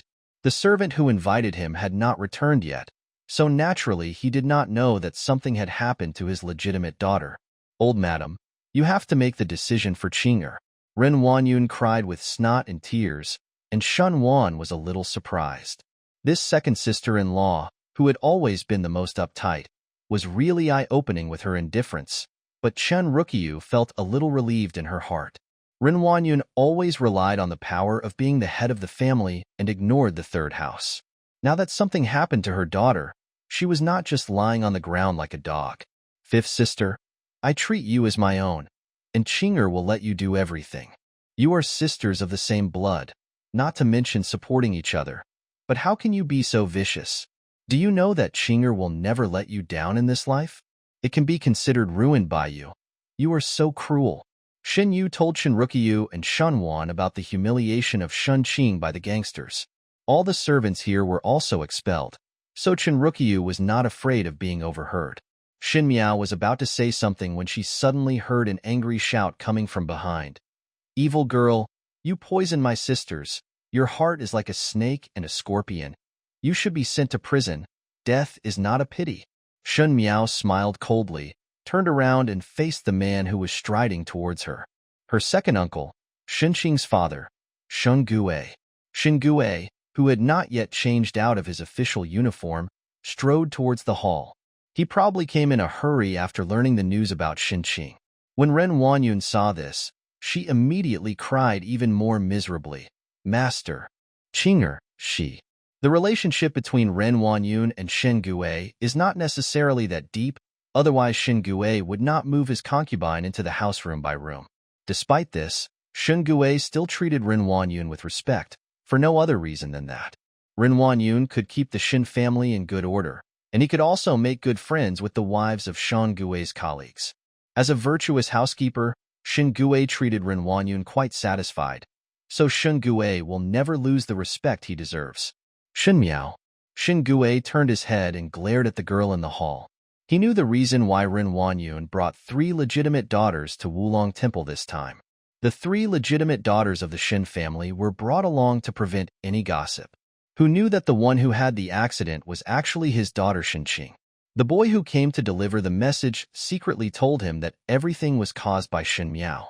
Although he found it unbelievable, nowadays he always had to anger someone. Since you can't vent your anger on the second room, then put all the blame on the first room. You killed your sisters with vicious methods.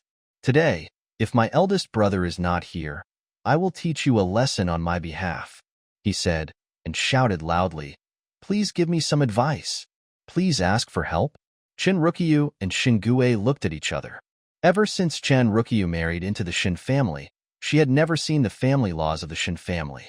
Shen Gue said that those family laws were all used on the aunt who had made mistakes.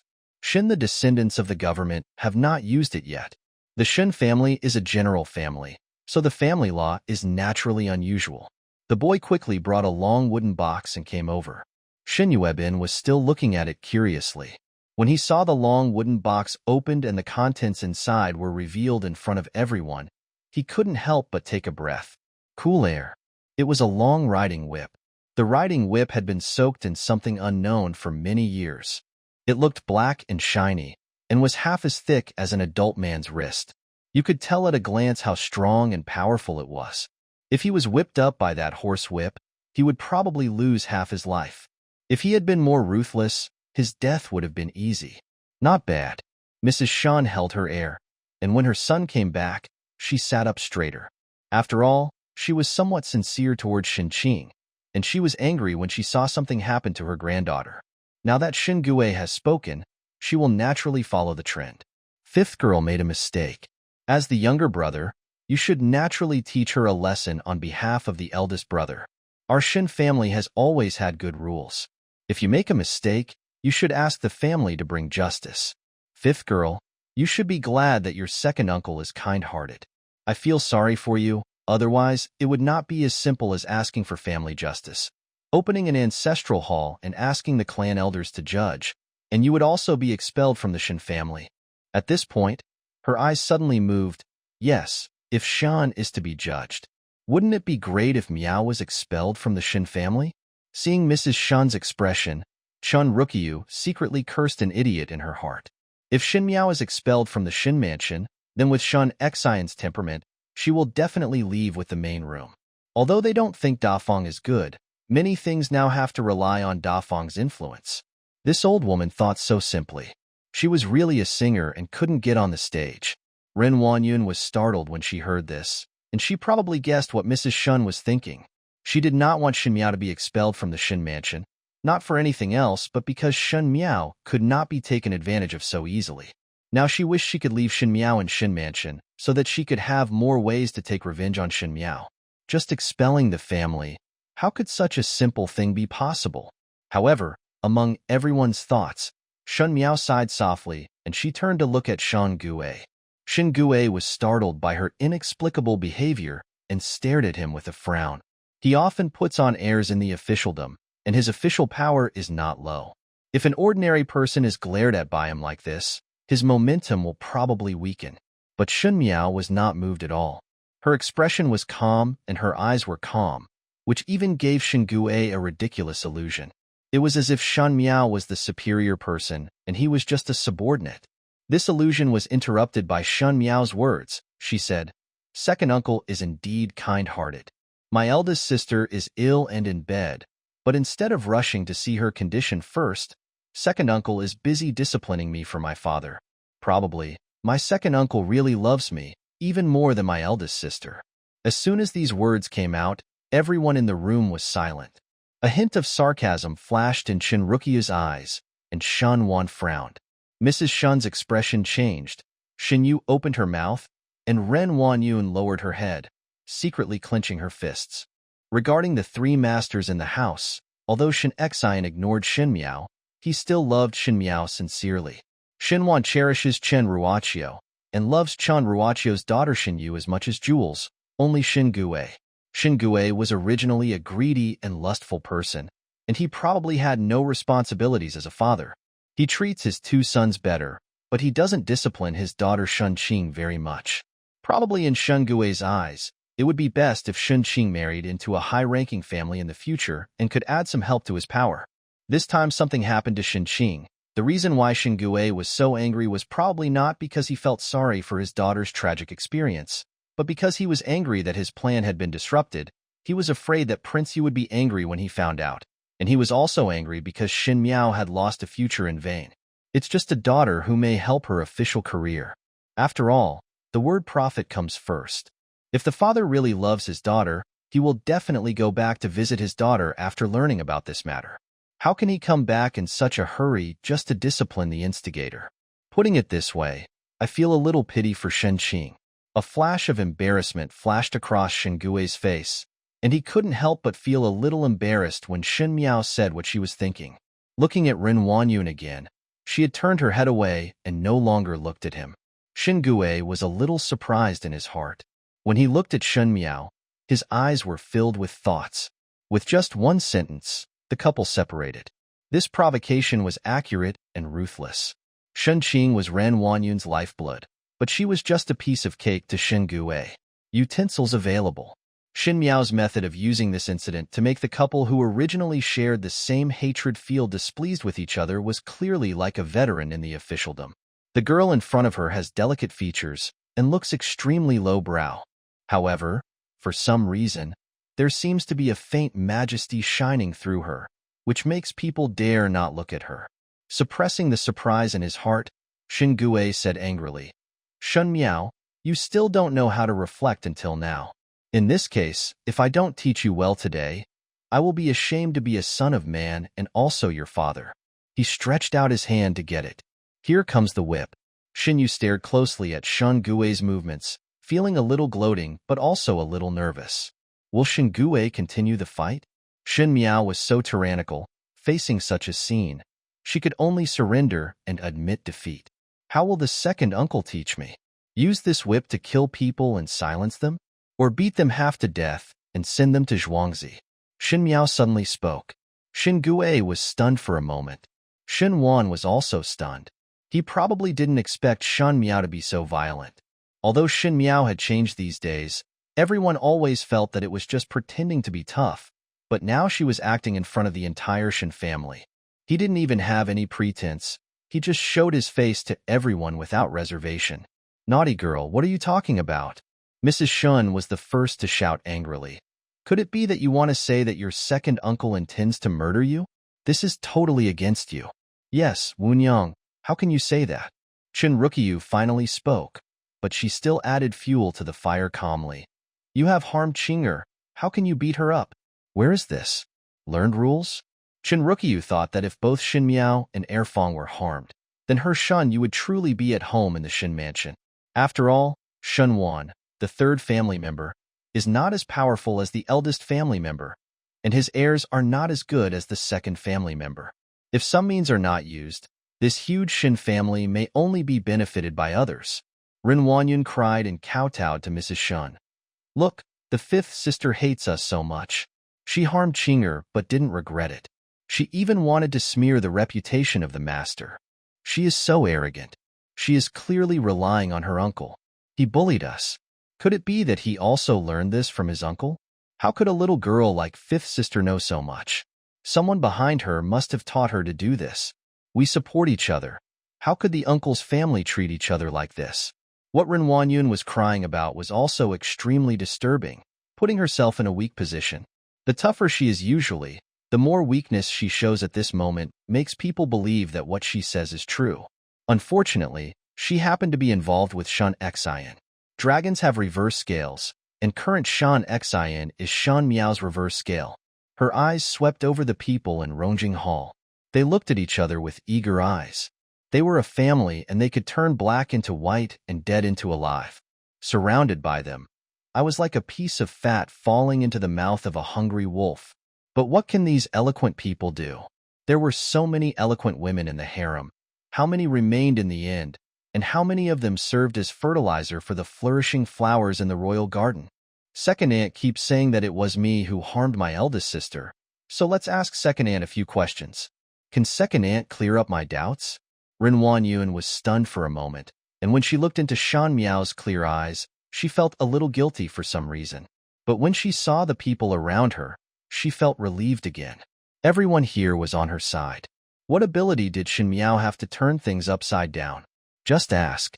She wiped her tears. Okay. The corner of Shen Miao's lips curled up. Let me ask, the second aunt lived next to the eldest sister that day, very close to me. If something happened, how could the second aunt not hear it? Ren Wanyun was stunned. If the eldest sister resisted, she would definitely make a sound. Her body was scarred that day, and she would have struggled to call for help. The second aunt was so close, so why didn't she hear it? Could it be that she heard it, but she didn't come out because she was too tired?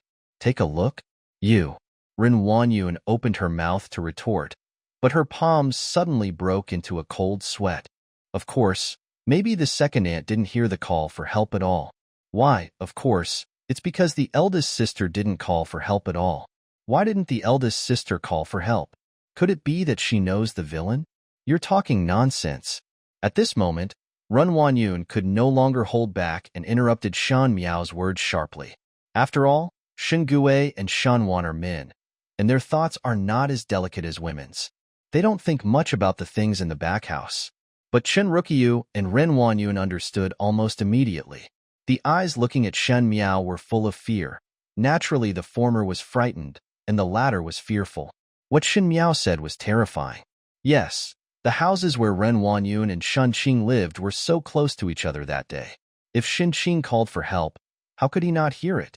If he heard it, why didn't he go and have a look? Could it be that Ren Wanyun did it on purpose? Ren Wanyun would not intentionally harm her daughter, but Shen Miao should have been the one living there at that time. Ren Wanyun had no reason to harm her biological daughter, but it was not impossible to harm her niece. Shen Miao said it so directly, and the secret plans in Ren Wanyun's heart appeared in front of everyone without any concealment. Another possibility she imagined was that Shen Qing didn't call for help at all. Why? Could it be that he was so humiliated and did not call for help on purpose? Why is it intentional? For this kind of thing, at a small scale, it means being humiliated by the gangster. At a big scale, it may even be reported that Shen Qing deliberately had an affair with someone. This world is especially difficult for women. If you are not afraid of 10,000, you are afraid of the worst. Once rumors start, it is very difficult to put them out. Shen Miao smiled slightly. Second aunt, I think there are many doubts about this matter. Since second uncle is also fair and reasonable, it would be better to send me to the Yamen governor's office for a frank and honest trial. I will definitely tell what I know about tell the truth to your excellency, and it is up to you to decide. You may not even know who the bad guy is. No, Ren Wanyun and Shun Gue said simultaneously. Ren Wanyun said no, naturally because she was afraid of complications. If Shen Miao said what she just said, anyone with a discerning eye would be able to see the fishiness in it. There are many wealthy families in Dingjing City, so it's better to keep these things hidden. Once word spreads, not everyone will be able to see the truth about her murder of her cousin's niece. Besides, really tell this matter. Shen Qing's innocence is no longer needed. As those rumors started to spread, Shen Qing was afraid that he would be killed by a piece of white silk. Shen Gue said no, but it was completely opposite to what Ren Wanyun thought. He was only afraid that Prince Yu would be implicated in this matter. Now it was very easy for Prince Yu because Shen Miao might support him. This matter was originally a failure because the identities of Shen Miao and Shen Qing were changed. Prince Yu will definitely be furious after knowing the truth. If he is implicated in any case again and causes trouble to Prince Yu for nothing, Shen Gue is afraid that his official career will be extremely difficult. Therefore, the couple who were still aggressive just now stopped Shen Miao's suggestion in unison. Then what else should the second uncle do? Shen Miao glanced at the thick and long riding crop in Shen Gue's hand and asked casually, "Do you still want to ask for help from the family?" The people in the room were silent for a moment, and Shen Yu stared at Shen Miao in disbelief. Even Shen Yu could tell that she was threatening. As if to reflect the surprise in everyone's hearts, Shen Miao chuckled softly and said, "Second uncle can't help it if he asks for help from the family, but I have always been a stubborn person, and that gangster wanted me to bear a crime that was not my own. When father comes back, I will definitely find a way to complain to the Yamen." The implication of her words was, Shen Gue beat her today, and when Shan Xian comes back in the future, she will definitely file a complaint. She will even incite Shan Xian to go to the Yamen to file a complaint, saying that she is suing a gangster. Who knows who she will file a lawsuit against in the end? Woolen cloth? Second uncle, do you want to invite us or not? If you want to invite us, please hurry up. There was a smile in Shan Miao's clear eyes, and there was a hint of sarcasm in her words. After all, there are so many people. I can't escape either. He almost described the people in Rongjing Hall as bandits, as if they were ordering someone to hold Shen Miao down and beat him up at the next moment. Shen Gue never expected that in the official court, he would talk to everyone and tell ghosts. He thought that he could handle any situation with ease, but he did not expect to be threatened by his niece today. It was not that he couldn't think of a way to deal with it, but Shen Miao never gave him a chance to react from the beginning to the end. It was Shen Miao who was talking all the time, becoming more and more sharp and aggressive towards the end, making it almost unavoidable. There was also a hint of surprise in Shen Wan's eyes. His second brother was an old man in the imperial court. Even his political opponents had never forced him to question him in such an embarrassing manner. And the person who forced him into this situation was just a 14-year-old girl. The big house is it really so indestructible? Shen Wan's eyes darkened. You. Shen Gui's face turned red. What he did today was out of anger. In his heart, Shen Miao was still the obedient and easy-to-deceive niece. Even if she was beaten and really asked for help, she would not dare to tell what happened today, even if she was coaxed or frightened in the future. Who would have known that Shen Miao would suddenly change and turn into such a thorny person? Not only did she not accept the situation, but she defeated him and made it impossible for him to step down. If he were not afraid of Shen Xian, Shen Gui would really want to kill Shen Miao right now. Mrs. Shun, who had been sitting silently in the hall, seeing her son being forced into such a situation, looked at Shen Miao with a flash of anger in her eyes, then suppressed it and said in a deep voice, "That's enough." There was another silence in the hall. Shen Gui breathed a sigh of relief, and everyone looked at Mrs. Shun. Although Mrs. Shun knew nothing about the internal and external affairs of the court, she was a good player in the disputes in the back house. Shen Miao's sharpness in dealing with Shen Gui and his wife just now made her look askance. However, the more intelligent Shen Miao showed, the more resentful she became in her heart. It's just that Shen Miao now has Xie Jingxing's reputation in her hands, and can even do things to threaten Shen Gui. However, Mrs. Shun did not dare to act rashly for the time being. She said coldly, "Fifth girl, what your second uncle said is right. It's just that the family law is not a problem. Since you are still young, this matter can be considered to have happened because of you. Since the eldest girl has suffered for you, you go to the ancestral hall and kneel down to make atonement for your eldest sister. From today onwards, you will kneel down in the ancestral hall and copy Buddhist scriptures. When the eldest girl is well, you will come out." It actually meant to keep Shen Miao locked up. Shen Yu was a little disappointed when she heard this. She also wanted to see Shen Miao being beaten to the point where she could not get out of bed, or being expelled from the family. Who knew that it was just a painless confinement, but after Shen Xian came back in a few months, Shen Miao's confinement order would naturally be lifted, and then everything would not be the same as before. Ren Wanyun was also a little dissatisfied, but Shen Miao's words just now shocked her so much that she did not dare to act rashly. At this moment, her heart was in a mess and she could not think of a better way. Although she was quite complaining about Mrs. Shen's words, she also knew that this was an expedient measure, so she suppressed her words and said nothing. "Oh?" Shen Miao's voice was slightly protracted, and her words were clearly in an extremely gentle tone, but for some reason, it made people feel like they could come back 1,000 times. She said, "You know, I will make atonement for my sister in front of the Buddha." Now every word Shen Miao said seemed to have other meanings, and Ren Wanyun couldn't help but get goosebumps. She didn't know what to say, so she could only cover her face and sob. Okay. Mrs. Shen was also quite impatient. She did not hold Shen Miao in check today, which made her feel like there was a stone in her heart. Looking at Ren Wanyun crying again, she felt even more upset. He said, "Second brother, take your wife out. Rongjingtang is crying and crying all day long. You all get out. Fifth girl, you go to the ancestral hall and kneel now, and don't eat today." Everyone left one by one. Shen Miao did not care too much about this matter. She left Rongjing Hall and walked towards the west courtyard. But she didn't know that behind her, everyone's eyes were on her. Shenwan said solemnly, "Wunyang has really grown up." "Yes." Chen Rukiyu raised the corners of her lips. "Wunyang is really eye-opening this time." "Mother," Shinyu said softly, "Fifth sister, you are a little scary." Her calm expression in Wulong Temple secretly allowed Xie Jingxing to escape unharmed after such a defeat. Even Shen Yu felt it, a hint of fear. She didn't know when her cousin, who was always easy to talk but stupid, had such ability. "What are you afraid of?" Shenwan touched Shen Yu's head with a clearly loving expression, but his words were gloomy. "She is just a little girl. She doesn't know how high the world is. She will pay the price sooner or later."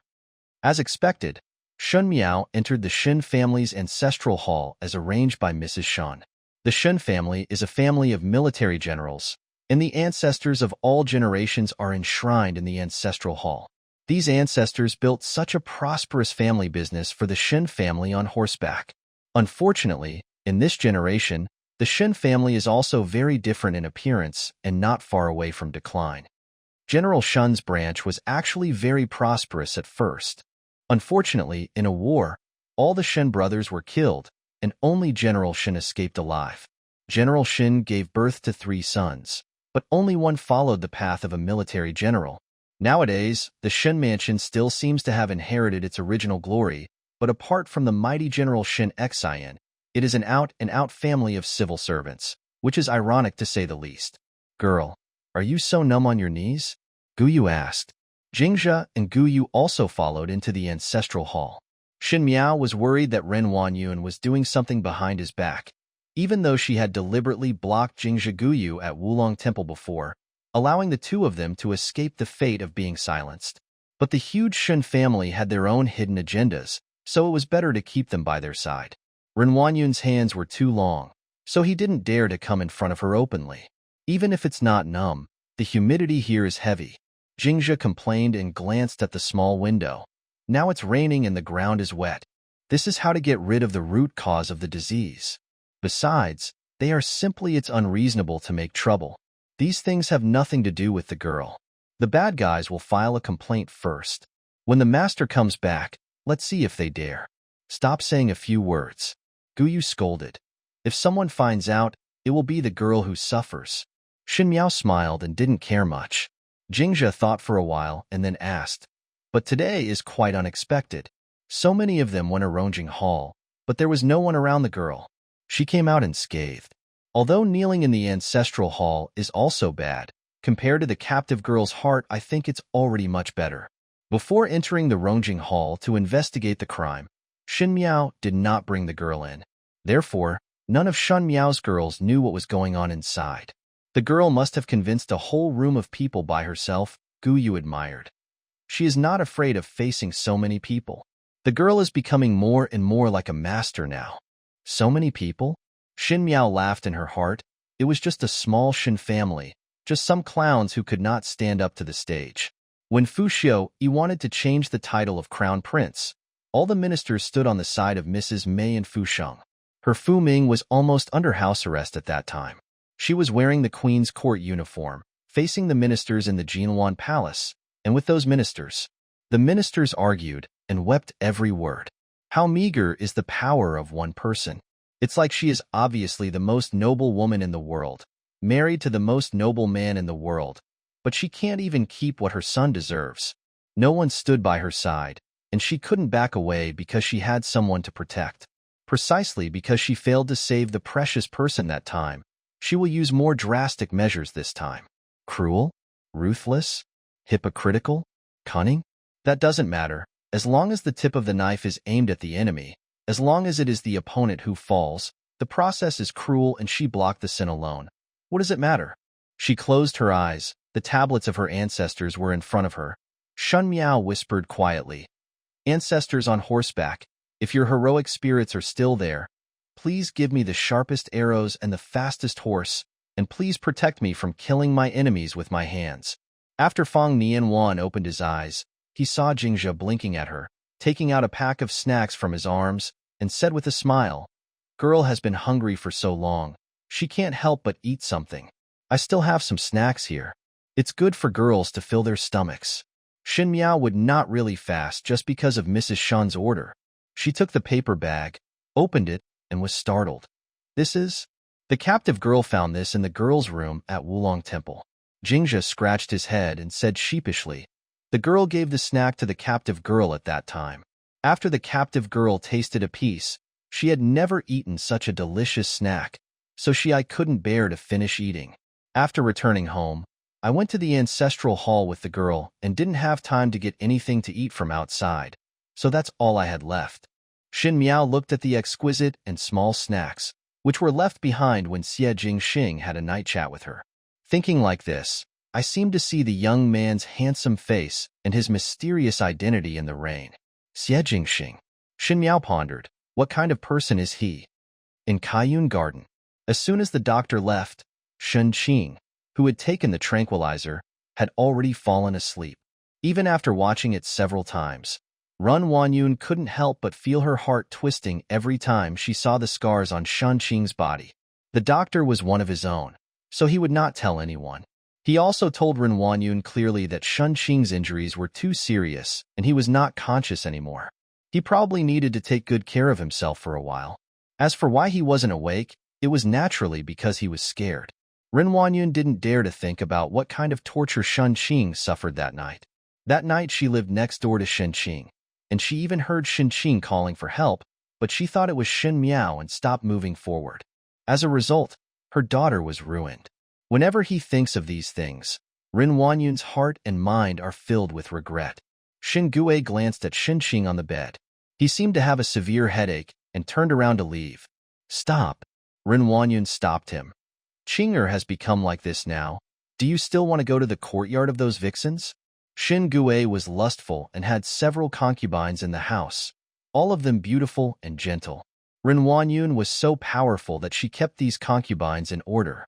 In addition, although Shen Gue is lustful, he knows that only Ren Wangyun can make his official career smoother and nothing extraordinary will happen. So Ren Wangyun doesn't bother to care about him on weekdays. Men have the same virtues, and concubines are just playthings. Why should she care about a toy? But today, something was a little abnormal about her. Can you please stop being so unreasonable? Shen Guiyu was a little irritated. Today he was silenced by his cousin.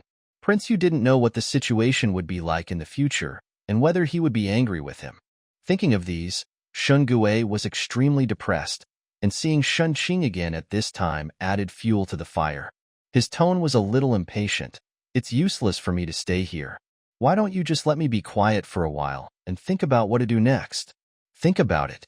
Ren Wangyun changed her usual attitude of caring about the overall situation and screamed, think about it.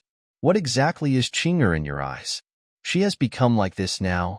You, the father, but you don't care and don't care about anything. In your heart, I'm afraid there is no such thing as Qing'er.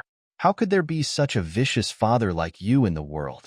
As soon as the words came out, Ren Wangyun's two personal maids, Xianglan and Caiju, were stunned. Normally, Ren Wangyun could be calm and composed, but even when something happened to Shen Jingxing at Wulong Temple, she could still hold on and focus on the overall situation. As for his relationship with Shen Gue, he never said anything harsh. It is really unbelievable that a rational and smooth person like Ren Wangyun would quarrel with Shen Gue like a shrew today. Ren Wangyun didn't know why she was like this. Seeing Shen Gue's appearance, the words Shen Miao said in Rongjing Hall echoed in her ears again. When Shen Gue learned about Shen Qing's accident, the first thing he thought of was not to check Shen Qing's injuries, but to discipline Shen Miao. This was definitely not done by a real father. Shen Gue didn't care about his daughter's life or death at all. Maybe Shen Qing was right for Shen Gue. It was just a valuable artifact. In the past, he was willing to keep it because it was valuable. But now that it has no value, he doesn't even want to look at it anymore. Shen Miao's instigation received very low results in Rongjing Hall, but it finally accumulated to the point where it exploded. You shrew. Shen Gue is often flattered in the officialdom. There is no time when he is pointed at the nose and yelled at. But although he was angry in his heart, he also knew that he could not completely break up with Ren Wangyun, so he sneered. You said that I am not a good father. Have you ever been a good mother? You brought Qing'er to Wulong Temple. She should have been. You took care of her. You were right next to her, but something happened to her under your nose. Didn't you stay next to her that night? If you really loved her, how could you not notice that something happened in such a short distance? Is it Qing'er? As soon as these words came out, Ren Wangyun was immediately stunned. What she regretted the most and hated the most was that night in beige. She clearly heard the cry for help and had a chance to save her daughter, but something went wrong and something happened to Shen Qing. Right now, Shen Gue was stabbing her in the heart, adding salt to the wound, making her freeze on the spot. When Shen Gue saw that she was silent, he snorted coldly, turned around and walked away, not knowing which concubine's yard he was going to. Ren Wangyun stood blankly for a moment. Then suddenly her legs went weak and she collapsed to the ground. She covered her face and cried softly. Xianglan and Caiju were frightened and frightened. They had never seen their master look like this. Today's Ren Wangyun, as if all the original supports collapsed overnight, was completely defeated, and there is no trace of the spring breeze that he once had. The two girls had no choice but to come forward to comfort him. I don't know how long she cried. Ren Wangyun wiped her eyes and stood up again. She said, "Bring a pen and paper. I want to write a letter to Yuan." Shen Yuan, the eldest son of the second wife, Ren Wanyun, is currently serving in Liuzhou and will return to the capital to serve as an official in Dingjing once his term is up. If we say that among the third bedroom, Shen Yu is the most proud. Among the second bedroom, Shen Yuanbai is young and Shen Qing has poor qualifications, but Shen Yuan is uniquely endowed. He had achieved fame at a young age and had done well in his work. Even Shen Gui would be kind to his son. Father is unreliable. There is always a brother.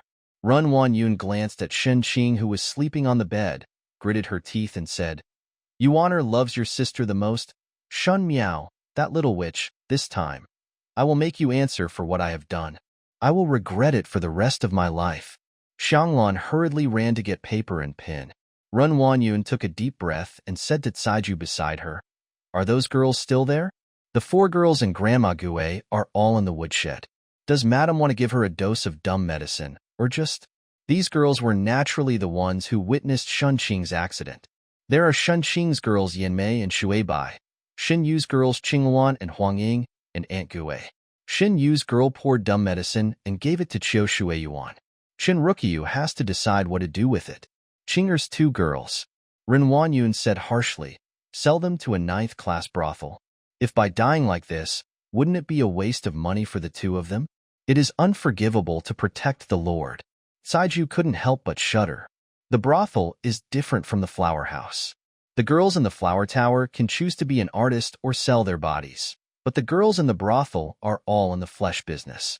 And the 9th-class kiln is the lowest type of all kills. The people who live in it and the guests they receive are all the rudest low-class people. Just because they are low-class people working hard, those people naturally cannot be called they are compassionate and affectionate, and some can even be extremely rude. And the girl's family has to pick up guests all day long. From morning to night, the money she gets is not her own, but is given directly to her mother. If one day one gets sick from the disease, one will not even need to take any medicine. They will just find a mat, roll it up and throw it out. They will freeze to death, starve to death, or be bitten to death by dogs. These are all very common things. Therefore, people who are generally sold to the 9th-level kills are either servants who have committed heinous crimes, or they have a grudge against their masters. But Yanmei and Shuibai have been with Shen Qing since they were young. They have worked hard for so many years, but who knew they would end up like this? Don't worry, captive. Annie Gui, Caiju asked tentatively. Aunt Gui had actually surrendered to them a long time ago, so she was considered a member of Kylin Yuan. Aunt Gui. Ren Wanyun lowered his head and sneered, I don't know what happened that night. Now that I think about it, I have to get to know Aunt Gui for a while. After all, she is the one who knows the whole ins and outs. The abandoned woodshed was filled with a rotten atmosphere. Because it had been raining for several days, green moss even grew on the ground. If it were normal, it would seem quiet, but in the darkness here, it seems a bit strange. Countless people have been imprisoned in this woodshed. Those people were all those who made mistakes in Shen's house. There were masters and captives. The end of these people was not very good. The commonality is that after being locked up here for a while, they will quietly disappear from there. He disappeared silently into Shen's mansion, as if he had never appeared in this world. At this moment, there were some weird sounds coming from the woodshed. It seemed like someone was struggling, kicking something, and there were muffled screams. The lantern was casually placed aside, illuminating the woodshed. Under the dim light, the woodshed looked even more gloomy. 2 tall women were holding the necks of 2 maids respectively and poured the contents of the bottles into the maids' mouths. The 2 maids kept struggling, but unfortunately their thin bodies were like chickens in the mother-in-law's hands, and their chins were stuck so that they could not spit out the contents of their mouths. After an unknown period of time, the 2 maids finally stopped, struggling, holding his neck and looking in pain. Drag them out. The old woman ordered the servants behind her, and 2 servants came in and dragged the 2 maids out. These 2. The old woman pointed at the other 2 maids and said, Drag them out too. But Madame has specifically asked us to take good care of them. They will eventually be sold to such a place. If you are willing, you can do whatever you want. The 2 servants looked greedy when they heard that. Then they looked at the 2 maids, whose faces were filled with despair. When the 2 maids saw that they had almost finished cleaning up, they stood up and were about to go out. Madam, Do you have any advice for me? A figure suddenly jumped out from the dark corner and hugged one of the maid's legs. What should I do? That person was none other than Aunt Gue. Don't be anxious, ma'am. The old woman pulled Ma'am Gue's hand away from her leg and said sarcastically, Madam thinks highly of ma'am, so she must have made a complete plan for ma'am. Just wait. After saying that, he left without looking back. The room suddenly fell into darkness again. Nanny Gue huddled in the corner, a look of extreme fear on her face. No one wants to die. She wants to live. In the dark woodshed, there was the sound of mice crawling by occasionally, as if they were gnawing on the firewood. The noise at night made people feel a little cold. Super fast and stable update of novels.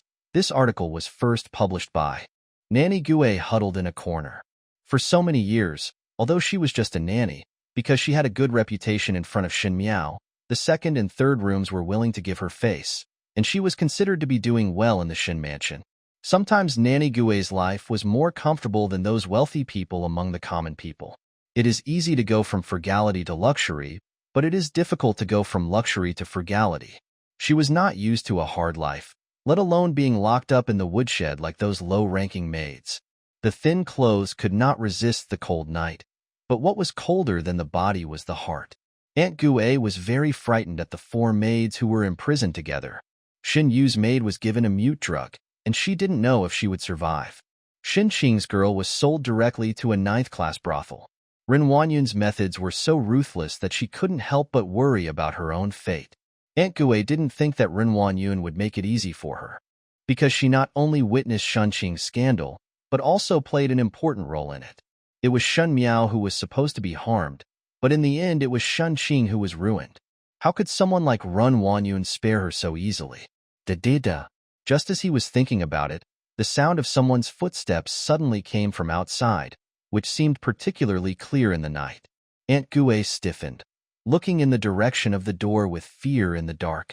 It seems to be hope and despair. What is behind the door? Is it the person Ren Wanyun sent to silence him? Or maybe she still has a glimmer of life. The footsteps were neither urgent nor slow, but they hit Nanny Gue's heart like a reminder. Her plump body had long been spread into a ball of mud, and sweat was dripping from her forehead, and her body seemed to be shaking. Creak, the door was pushed open. The person who came was carrying a green lantern in his hand. The color of the lantern looked a bit weird, but here it looked even more like an evil ghost seeking life. Aunt Gue raised her head tremblingly and saw a man in a white cloak standing at the door. She walked in and closed the door slowly. There was only the green lantern in the room, emitting a light like a will-o'-the-wisp. The person who came finally let go of his cloak, revealing a delicate and fair face. It was Shen Miao. Precisely because his brows were so light and breezy, he looked more like a seductress coming out of Hades, making people dare not look directly at him. Aunt Gue was stunned for a moment, and suddenly she shouted in surprise, "Miss?" Shen Miao put the lantern on the ground, walked slowly to Mother Gue and squatted down, smiling slightly. "Are you okay, Mother?" "Miss, you are here. I knew that the young lady would definitely come to save me. The young lady has always been kind-hearted, and she would never just sit idly by and ignore this old captive." As if she had grasped a life-saving straw, Aunt Gue ignored her. She grabbed Shen Miao's skirt and burst into tears, as if she had been wronged 100,000 times, and Shen Miao was her most trusted relative. Shen Miao glanced at Aunt Gue's hand tightly grasping the hem of her skirt, smiled slightly, and said, "It seems that Aunt Gue has suffered a lot here." Aunt Gue was startled, and then she carefully looked at Shen Miao's expression. Shen Miao smiled gently and looked calm, but when faced with her words, there was no disturbance at all. Aunt Gue was horrified to find that the young lady she had accompanied for many years could not tell what Shen Miao was thinking at all. She said, "This old captive has served the young lady all his life and is loyal to the young lady. I accidentally bumped into Wulong Temple that day. Miss, the old captive is innocent." "It seems that Aunt Gue really sees me as hope," Shen Miao said worriedly. "But how should I save you? Is there anyone in this house who listens to what I say? The orders from the people of the East Courtyard. What can I do to refuse?" "No, the young lady will definitely find a way." Aunt Gue became anxious upon hearing this. Although she knew that what Shen Miao said was reasonable, in the entire Shen mansion, the second and third bedrooms were only on superficial terms with the eldest brother. Shen Xian and his wife were not in Dingjing all the year round. If Shen Miao alone could play any role, then it's impossible. But everyone has the desire to survive, and the only one that Nanny Gue can hold on to now is Shen Miao, and she is unwilling to give up no matter what.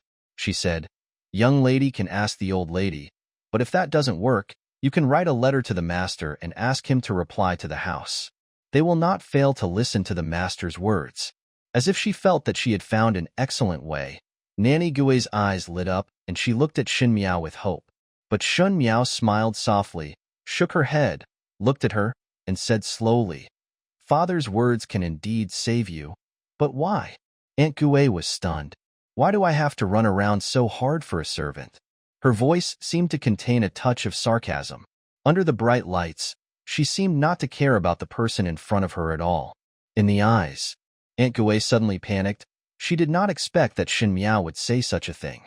She had watched Shen Miao grow up, and the reason she was cold to her in the past few days was just because of the temper tantrums of a child. Aunt Gue knew very well that Shen Miao was soft-hearted, and she even had a heart-to-heart talk with her at Wulong Temple that day. It was obvious that she wanted to reuse her as a nanny again. Why has he changed his face now? Could it be that someone said something in front of Shen Miao? A thought occurred in Nanny Gue's heart. It must have been the two maids Gu Yu and Jingxia who said this. They have always liked to confront her, and now that she is behind bars, those two girls will definitely add insult to injury and say something in front of Shen Miao. She panicked and said, "Miss, the old captive has been with the young lady for so long. The old captive has watched the young lady grow up since she was born. For so many years, the master and his wife are often away, and only the old captive and the young lady depend on each other." At this point, she also choked up, as if she was extremely sad. The young lady also said last time that when the young lady had a fever at night, the doctor didn't come, so the old captive went out in the rain to find a doctor for the young lady. And the root of the disease was caused. Every word is telling the story of the friendship back then. While speaking, Aunt Gue glanced at Shen Miao. The people in the Shen family's eldest family, whether it is Shen Xian and his wife, or the Shen Xiu brothers and sisters, are very kind. Perhaps this is the inheritance of a family of military generals who know how to repay kindness. Now Aunt Gue is also asking for repayment, hoping that it could impress Shen Miao. However, in the light, the girl lowered her head and smiled, without any trace of emotion, as if she was listening to some interesting story. She said softly, "Aunt Gue treated me well before, but what about me, the eldest daughter of the Shen family? How do I treat Aunt Gue?" Aunt Gue hesitated for a moment, then said, "Madam and Master treat me very well, and Miss also treats me very well. They treat me well both inside and outside, and I have a lot of silver in the moon. I treat me even more. I never scolded. Not only that," Shen Miao took over her words, "I have helped your son, your grandson, whatever I can help. In the whole Shiyuan, you are the biggest, and I have never regarded you as my grandma. Rather, I treat you as a relative, trust you, be close to you, and think about you every time. Don't you think so?" "Yes," Aunt Gue said. Indeed, just because Shen Miao was young and easy to coax, she coaxed Shen Miao to be submissive. Shen Miao would believe whatever she said. In the West Courtyard, she could almost be regarded as half the master. Then, "I treat you so well. Why do you want to betray me?" With such a light word, Nanny Gue, who was lost in memories, was almost shaken out of her mind. She raised her head and looked at Shen Miao and said in shock, "What? Mommy, there is no need to show such a surprised look," Shen Miao said with a smile. "I was 1,000 times or 10,000 times more surprised than I was when I knew about the mother's traitorous heart. Miss, someone must be provoking it. This old captive has never betrayed the young lady. How could the old captive betray the young lady? Miss, the young lady must believe in the old captive." Aunt Gue reacted very quickly. After a brief panic, she said he looked very aggrieved, shouting his grievances loudly and trying his best to prove his loyalty. "Okay." Shen Miao waved her hands, with a hint of impatience on her face. At Wulong Temple, the vegetarian food is served with aphrodisiac incense. The second aunt has always been very clever in her methods. She invites Grandma to do things, and also I really regard Grandma as my confidant.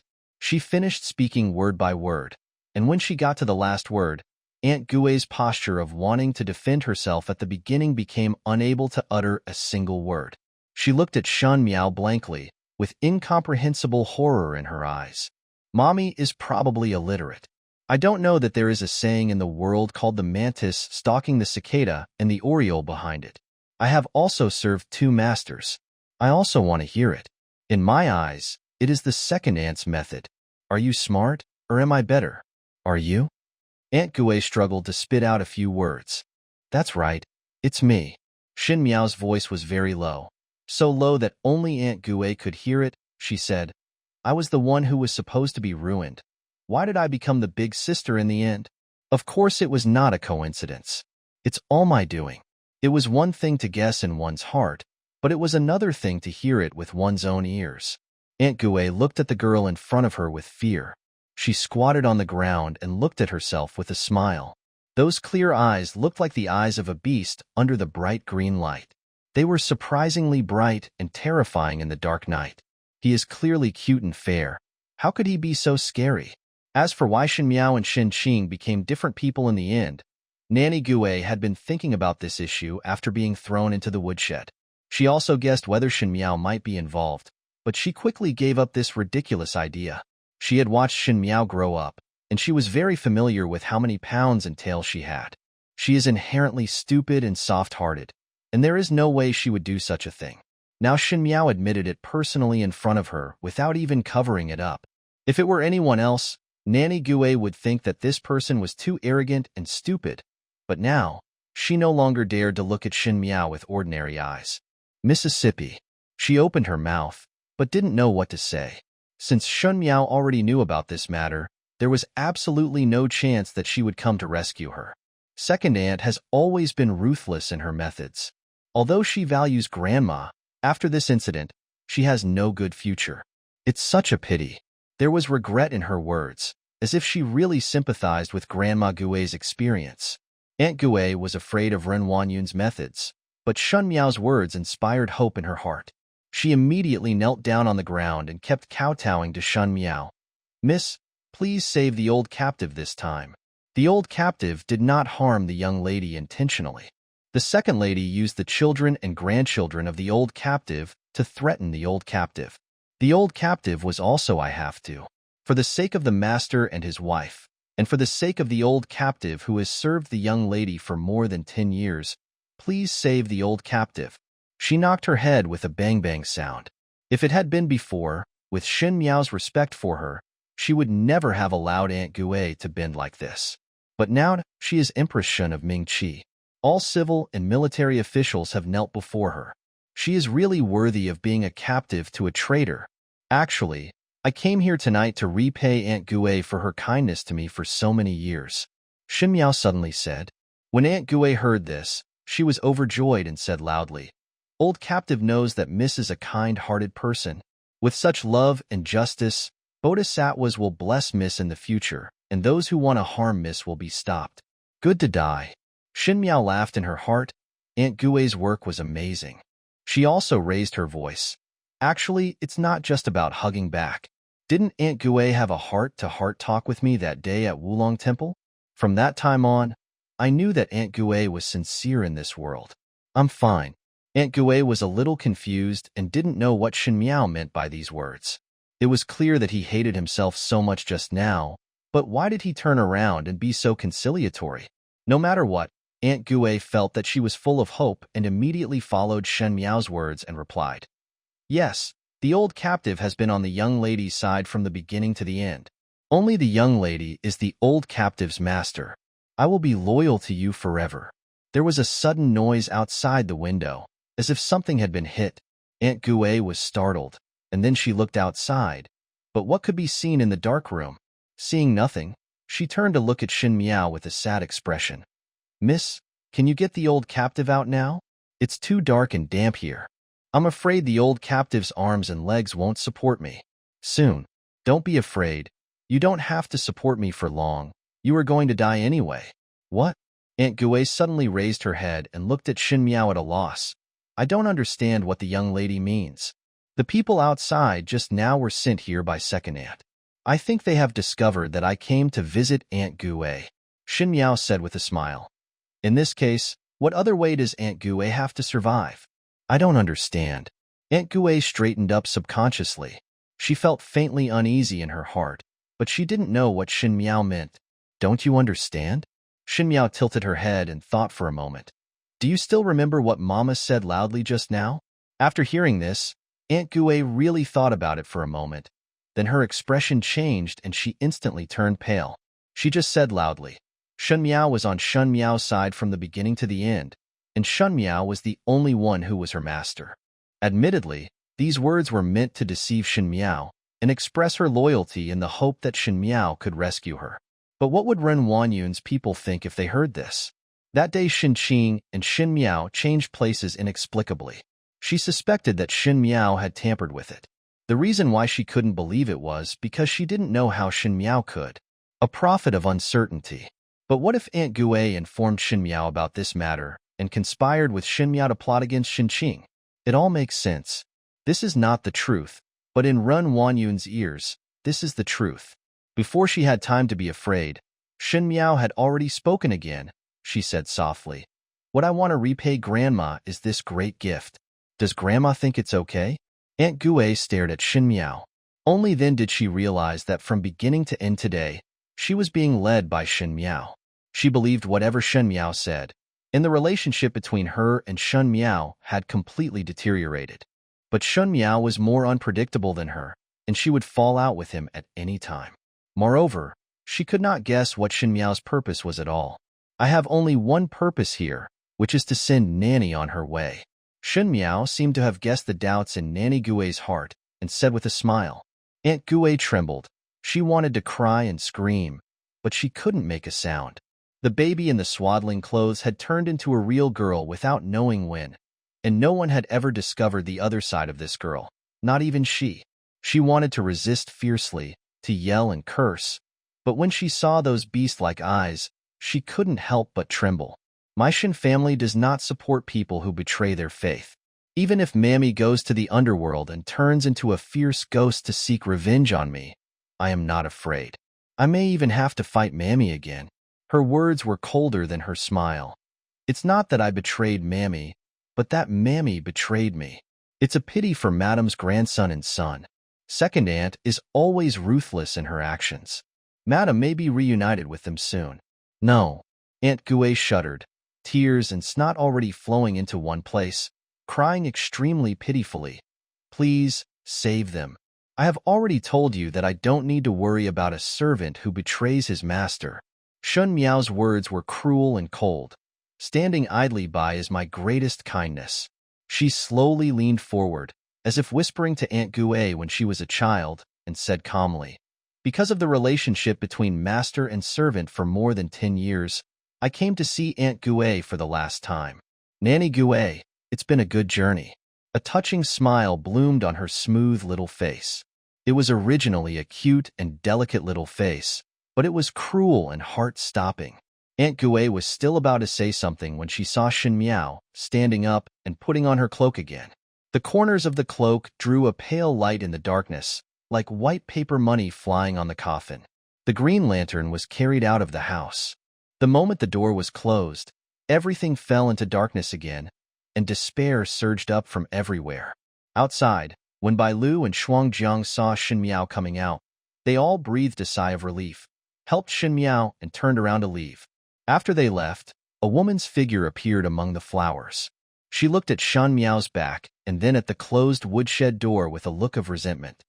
After several autumn rains in recent days, the sky finally cleared up.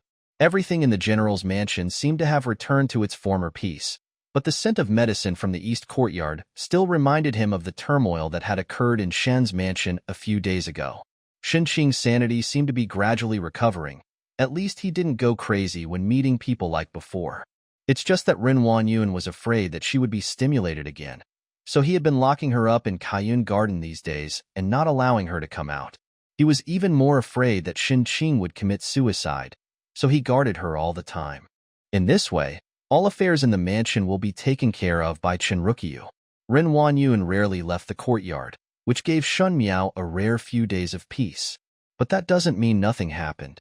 A few days later, Aunt Gue was finally executed.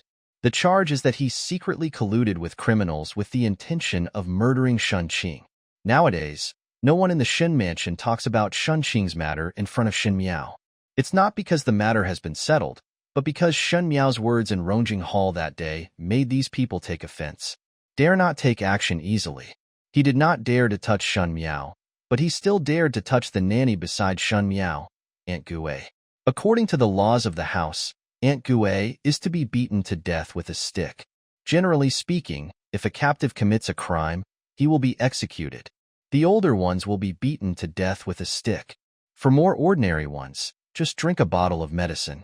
In short, the contract of betrayal is in the hands of the master, and no one cares whether he lives or dies. But Aunt Gue's death was really miserable.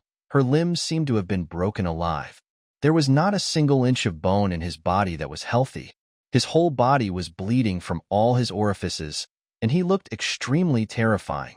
Even the boys who carried the corpse were afraid to look at the corpse, but Ren Wanyun still asked Shun Miao to collect the corpse. Xianglan, the maid sent by Ren Wanyun, came over and said, "Madam, I said that although Aunt Gue made a mistake and was executed, she is still the servant of the fifth girl. Therefore, the fifth girl had to arrange the restraint.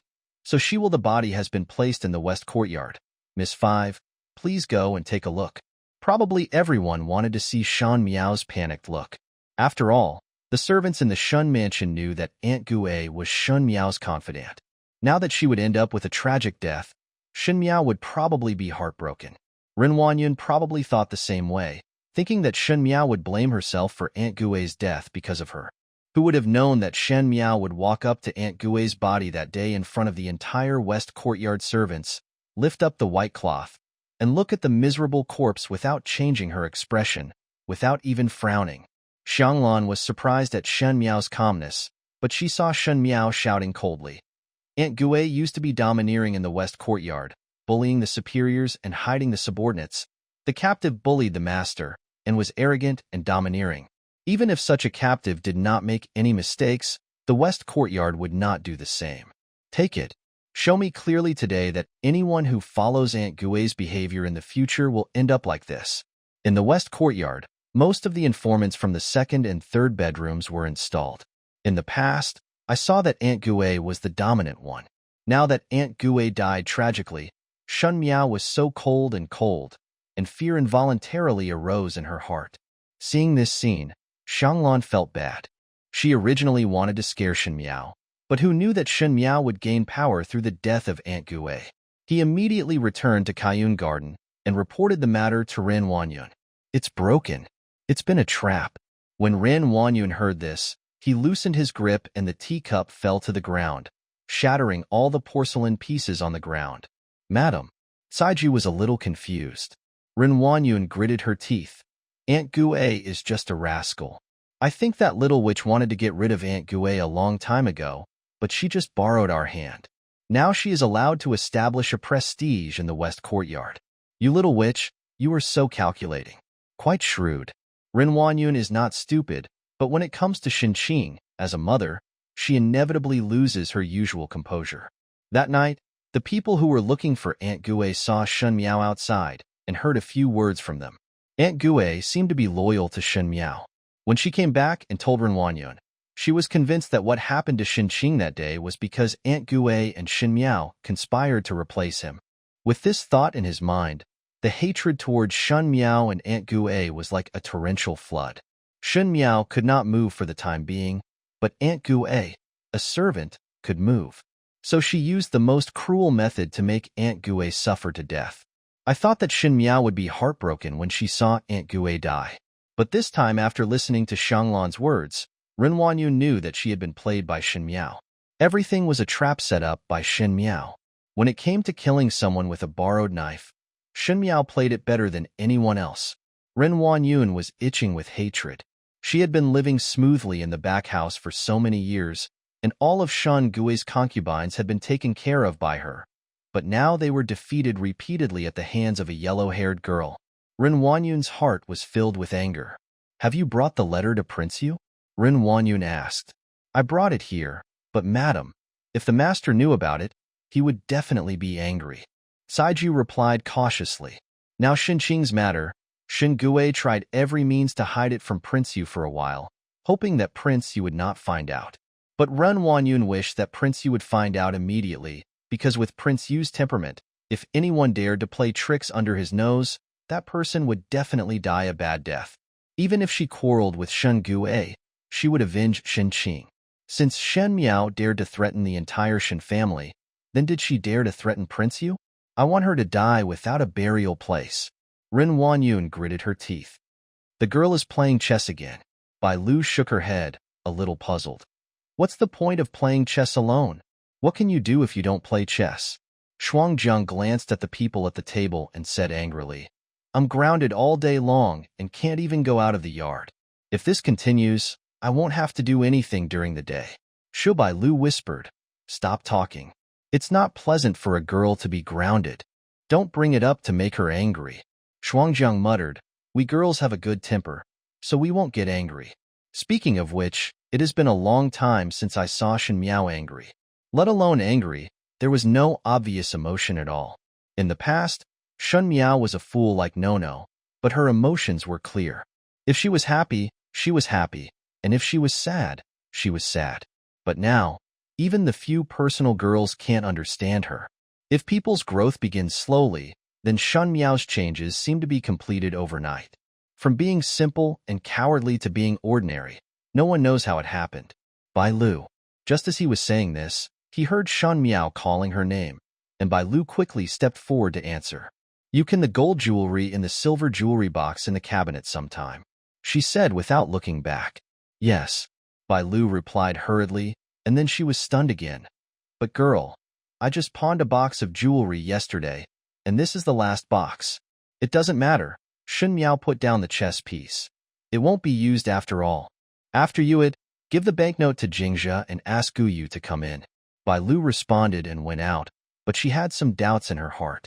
Shen Miao was eager to use the jewelry as much as she was eager to use the silver. I wonder what the money is for? Happy House is the largest restaurant in Dingjing City, located in a prosperous area. Opposite Happy House are a number of brothels.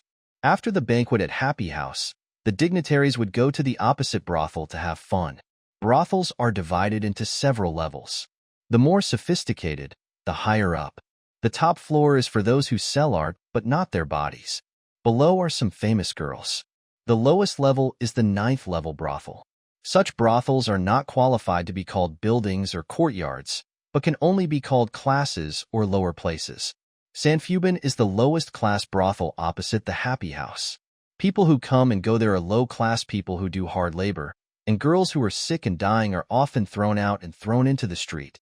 Beggars wandering on the street will take these girls back, perhaps to vent their anger, or perhaps their clothes can be sold for a copper coin.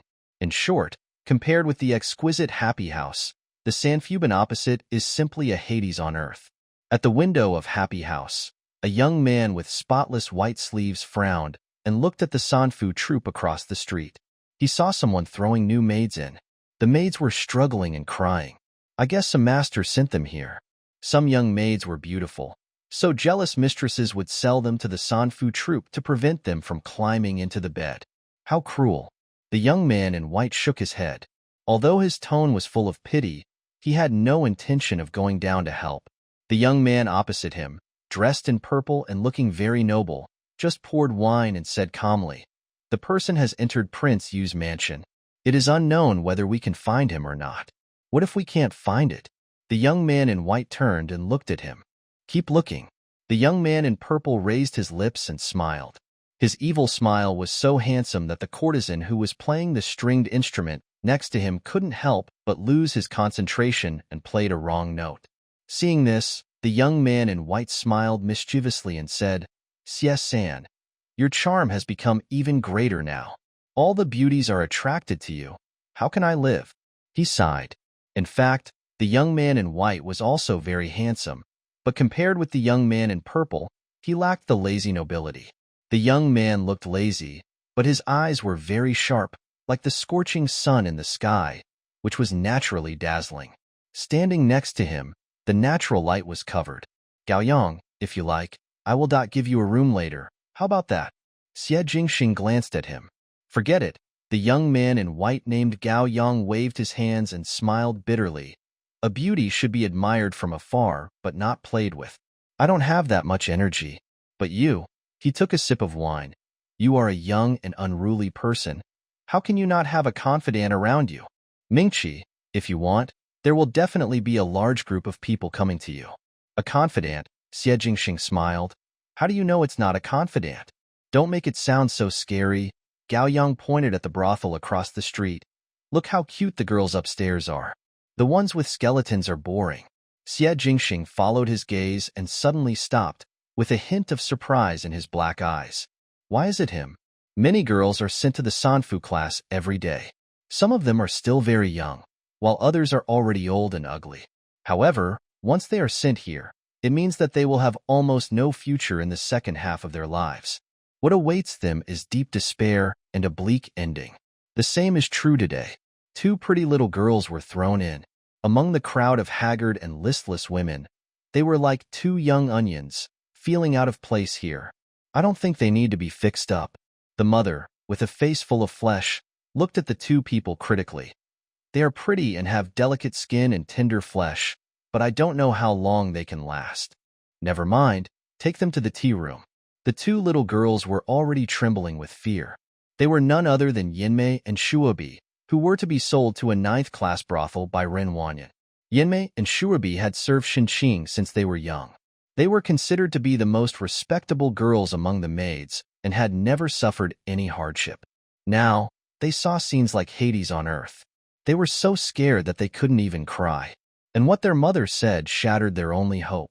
She said, "Watch them carefully and don't let them commit suicide. If they can't commit suicide, they can only be like those low-class prostitutes, receiving customers every day." Thinking of this, Yinmei and Shuobi couldn't help but feel dizzy. Outside the Sanfu troupe, a young man was walking in. He looked quite young, and his demeanor did not seem like that of a laborer. The girl who greeted him at the door said, "Young man, have you taken the wrong road? This is the Sanfu troupe, and the buildings and pavilions are above." The implication is that, given his status as a young man, he would not come to this place even if he wanted to have fun. This is a place only the poorest people come to. What's the point of that? The young man lowered his voice and asked, "Are there any new girls here?" The woman at the door was startled, then understood. Perhaps this person had never been to the lower class and wanted to try something new. This was not surprising. Rich families always had all kinds of games. It was not expensive to play in the Sanfu class, so anyone could afford it. She smiled and said, "This young man has come to the right place. Two little girls have just arrived today. They are the maids of the official family who made mistakes. They used to follow the official's daughter.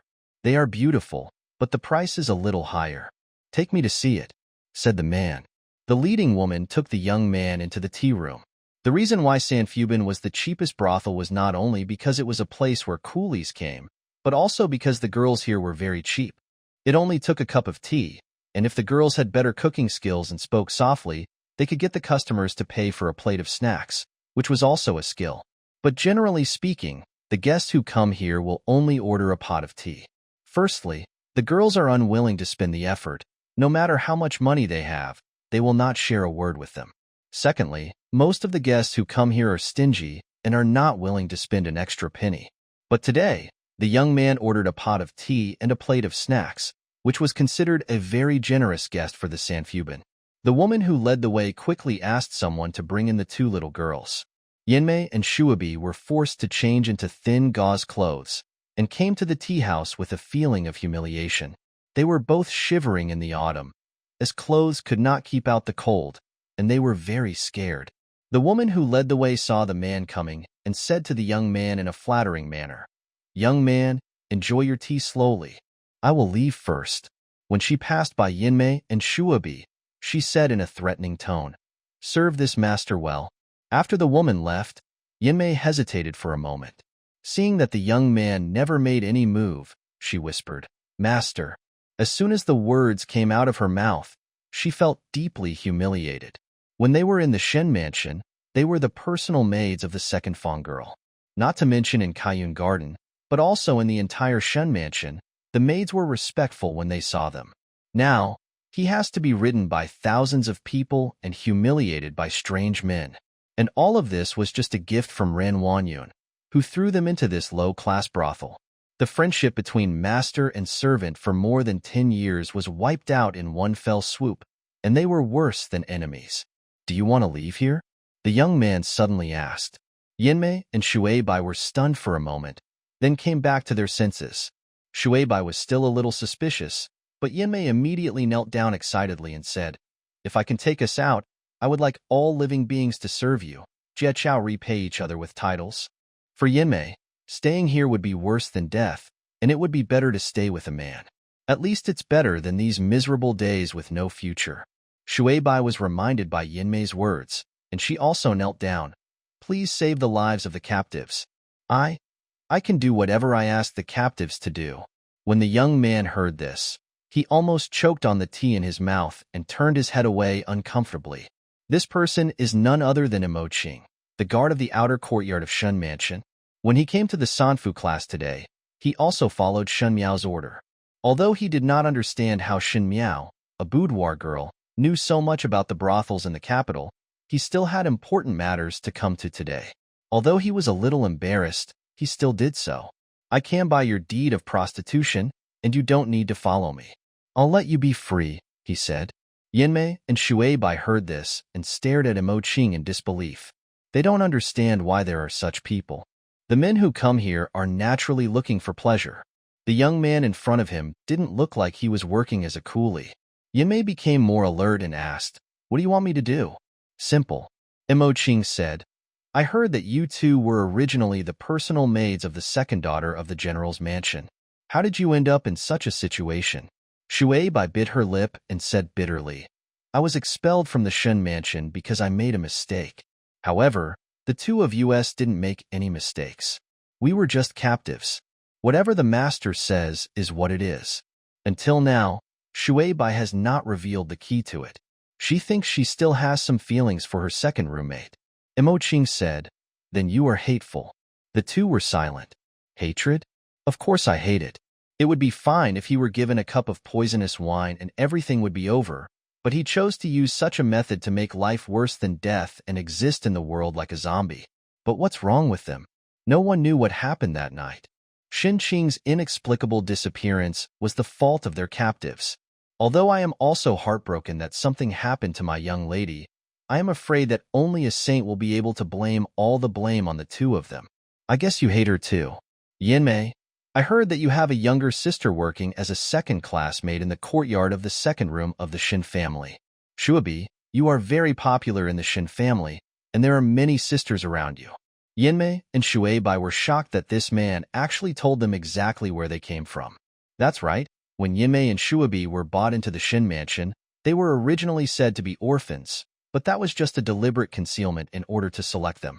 Yanmei's biological sister works as a second-class maid in Ran Wanyun's yard. Shuaibai has a lively personality.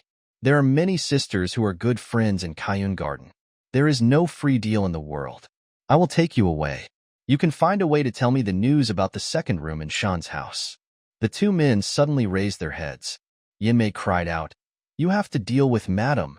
This person had already investigated the two of them clearly, but what he wanted was information about the second room. That is, he wanted to plant an informant in the second room. It is naturally impossible for Yanmei and Shuaibai to return to the second room now, but their sisters are still in Kylin Garden of Shen Mansion, so it is naturally possible to spread some news in private. "What do you want to do?" Shuaibai asked. "What does this have to do with you?" Yuching said, "The second wife of the Shen family sold you into a ninth-class brothel and wants you. Life is worse than death, and treating enemies is not an exaggeration. Do you still have to think about the friendship between master and servant? If a man is not punished for his own sake, it doesn't matter if you want to be a loyal servant. I don't have much time to talk nonsense with you. If this deal doesn't work out, that's it." He stood up and prepared to leave. "Master, please stay." Yanmei suddenly interrupted and said, I am willing to make this deal with you. As long as you can take me away from here, I will do anything for you. Yinmei. Shuobi was still a little confused. Shuobi, think about how you treat the madam, and how the madam treats you. This gentleman is right. If a man does not work for himself, he will be punished by heaven and earth. Do you want to stay here for the rest of your life? Just like those women outside who have to receive customers even when they are sick? Yinmei's words were quick and urgent, and seemed to carry a hint of cruelty. Thinking of those sickly women outside, Shuobi couldn't help but shudder, and hurriedly said, I am willing to follow you, master. Then the deal has been concluded. Yuching smiled with satisfaction, but he was somewhat surprised that the situation was exactly as Shen Miao expected. Before leaving, Shen Miao said that the second wife, Ren Wanyun, was a powerful person with clever methods and a good way of winning people's hearts. The servants in Kylin Garden were all loyal. Even if they were thrown into such a place, it would be difficult for Yinmei and Shuobi to surrender immediately. But don't worry too much. Just remind them of the tragic situation of the women in Sanfu class. These two maids had some complaints about Ren Wanyun's actions. Coupled with their own fear of this place, they would eventually agree to Yuching's conditions. When can I take us out of here? Yinmei asked anxiously. Today is the day. I will arrange for you to meet your sisters. You need to ask them to inform me of the news about the second house the next day. Don't try to play any tricks. Even if you try to tell the second house about this to atone for your sins, the second house will not believe you. Yuching threatened at the end. And I can get you out of here, and naturally I can also get you back here. No one can save you. Yinmei and Shuobi saw the murderous intent in Yuching's eyes, and they couldn't help but feel shaken. Finally, even the last bit of luck was gone. They all knelt on the ground and kowtowed to Yuching, saying, I dare not. I will do as you say. Yuching paused for a moment and walked out of the tea room. The mother outside saw him coming out so quickly and thought that Yinmei and Shuobi had not served him well, so she said quickly, This young man must be unhappy. Those two little hooves just came today and don't know the rules yet. They will be fine after some training. If you like them, we have other girls here. No need, Yuching said, just the two of them. I'll buy them. My mother was stunned. The girls in the Sanfu class had never been bought by anyone. This was against the rules, because most of them were convicted, and the purpose of sending them here was to torture the other party. She said in embarrassment, Young man, the rule here is that girls don't sell their bodies. 100 taels. Yuching took out a banknote from his sleeve and waved it in front of his mother. 2 girls. Mom's eyes lit up, and she snatched the banknote from Yuching's hand. As if afraid that he would go back on his word, she smiled and said, Since you like them, it's a blessing for these 2 girls. I'll go get their indentures now. But you must remember not to let anyone recognize these 2 girls. Otherwise the Sanfu troupe will be in trouble, and you yourself will get into trouble too. 100 taels of silver, even in the better brothels. The girls who are sought after may not be able to sell them for this price. Even if Yinmei and Shuobi kept taking customers without eating or drinking until they died of old age, they probably wouldn't be able to make back half of the money. The mothers here are all in business, so there is no reason to leave the money alone. However, she was also worried that if others knew about it, especially the owner who sold the 2 girls, she would be in trouble. Now I have to pretend that the 2 girls are dead. When his mother went to bring Yinmei and Shuobi out happily, Yuching felt a little regretful. 100 taels of silver was a large sum of money, which Jingxia had obtained by pawning Shan Miao's entire box of jewelry. Now it was to redeem the lives of the 2 maids, but it was just to set up an informant. Shen Miao's gesture was too big, Yuching thought, but shook his head slightly, not daring to agree in his heart. Upstairs opposite the happy house, a man in black appeared in front of the window and said, Master, I found out that he is the guard of the outer courtyard of the Shen mansion. The 2 girls I bought were once the personal maids of the daughter-in-law of the second wife of the Shen mansion. It seems that someone wants to put eyes and ears in the second room, but the people behind it don't know yet. He actually knew the conversation between Yuching and Yinmei Shuobi clearly. It was obvious that this person was extremely skilled. Otherwise, even Yuching would not have noticed that someone was eavesdropping on him. Gao Yang narrowed his eyes. It seems that the Shen mansion is not very peaceful. The people behind it don't even let the maids go. TSK, They are too pervasive. Master, do you want to check that person? The man in black asked the boy in purple. No, I know who he is. Xie Jingxing raised his eyebrows. Do you know? Gao Yang looked at him. Who is he? Who is he? Xie Jingxing smiled, his eyes a little dark. Xin Miao found a bodyguard with high martial arts skills. Although it was not as good as his men, it was enough to deal with those in the Shen family. As for now, even the little girl from Sanfu class is not being spared, and it seems that she is planning to take action. But these have nothing to do with him. Shanlang, Xie Jingxing said, send a message to Yushu and ask him to return to the capital as soon as possible. You. Gao Yang looked serious. It's not that I didn't find anything. Why did you ask them to come back? It's better to strike first, the young man said calmly. As time passed, the general's mansion seemed to have returned to its former tranquility. Xin Miao has been grounded for a long time, and she did not go to Guoan Hall these days. Guyu and Jingzhe were afraid that she would miss out on her homework, but she didn't worry about it. What's the use of learning those useless poems and songs in Guangwentang? It would be better to have fewer troubles in the house. If there is anything worth being happy about, it is probably that Yinmei and Shuabi, who were bribed by Mo Qing, finally met their sisters. Shuabi is fine, but Yinmei's sister Chuntao has been wanting to avenge her sister since she knew that Yinmei was sold to a brothel. Unfortunately, she is of low status and has no power to avenge her sister. Now after meeting Yinmei, she learned that her sister was fine, so she promised Mo Qing without saying a word that she would pass on the news for Mo Qing. Coincidentally, after Yinmei and Shuabi left, the two personal maids around Shen Qing were empty. Ren Wanyun saw that Chuntao was smart and clever, so she gave Chuntao to Shen Qing as a personal maid. In this way, it would be easier to grasp the movements of the second room. Now Shen Qing's health is getting better and better, but his temperament has not yet fully recovered. Although it is much better than before, he sometimes becomes absent-minded and even trembles with fear when certain words are mentioned. He probably needs to recuperate for a while longer. On this day, Ren Wanyun lost his temper in the house again, and the ground was full of broken teacup fragments. Nowadays, Ren Wanyun's temper is getting worse and worse. In the past, because everything went smoothly, he would be extremely unhappy, but now he is punishing people every now and then. Kylin Garden has been gloomy all day. Qinger has become like this and has only visited her a few times. How heartless. She was scolding Shen Gue, and even the servants in the room didn't dare to express her anger. Ren Wanyun was angry with Shen Gue, but that was not the case. But the letter she wrote to Prince Yu, the letter indicating that Shen Miao and Shen Qing had changed their identities that night, was stopped by Shen Gue, and I don't know what method Shen Gue used. Even now Prince Yu seems to be unaware of this matter. Ren Wanyun was unwilling to do so, and had to vent her anger on Shen Miao. Just as she was thinking about it, she heard a scream coming from the inner room. Ren Wanyun's face turned pale, and she hurried in to see.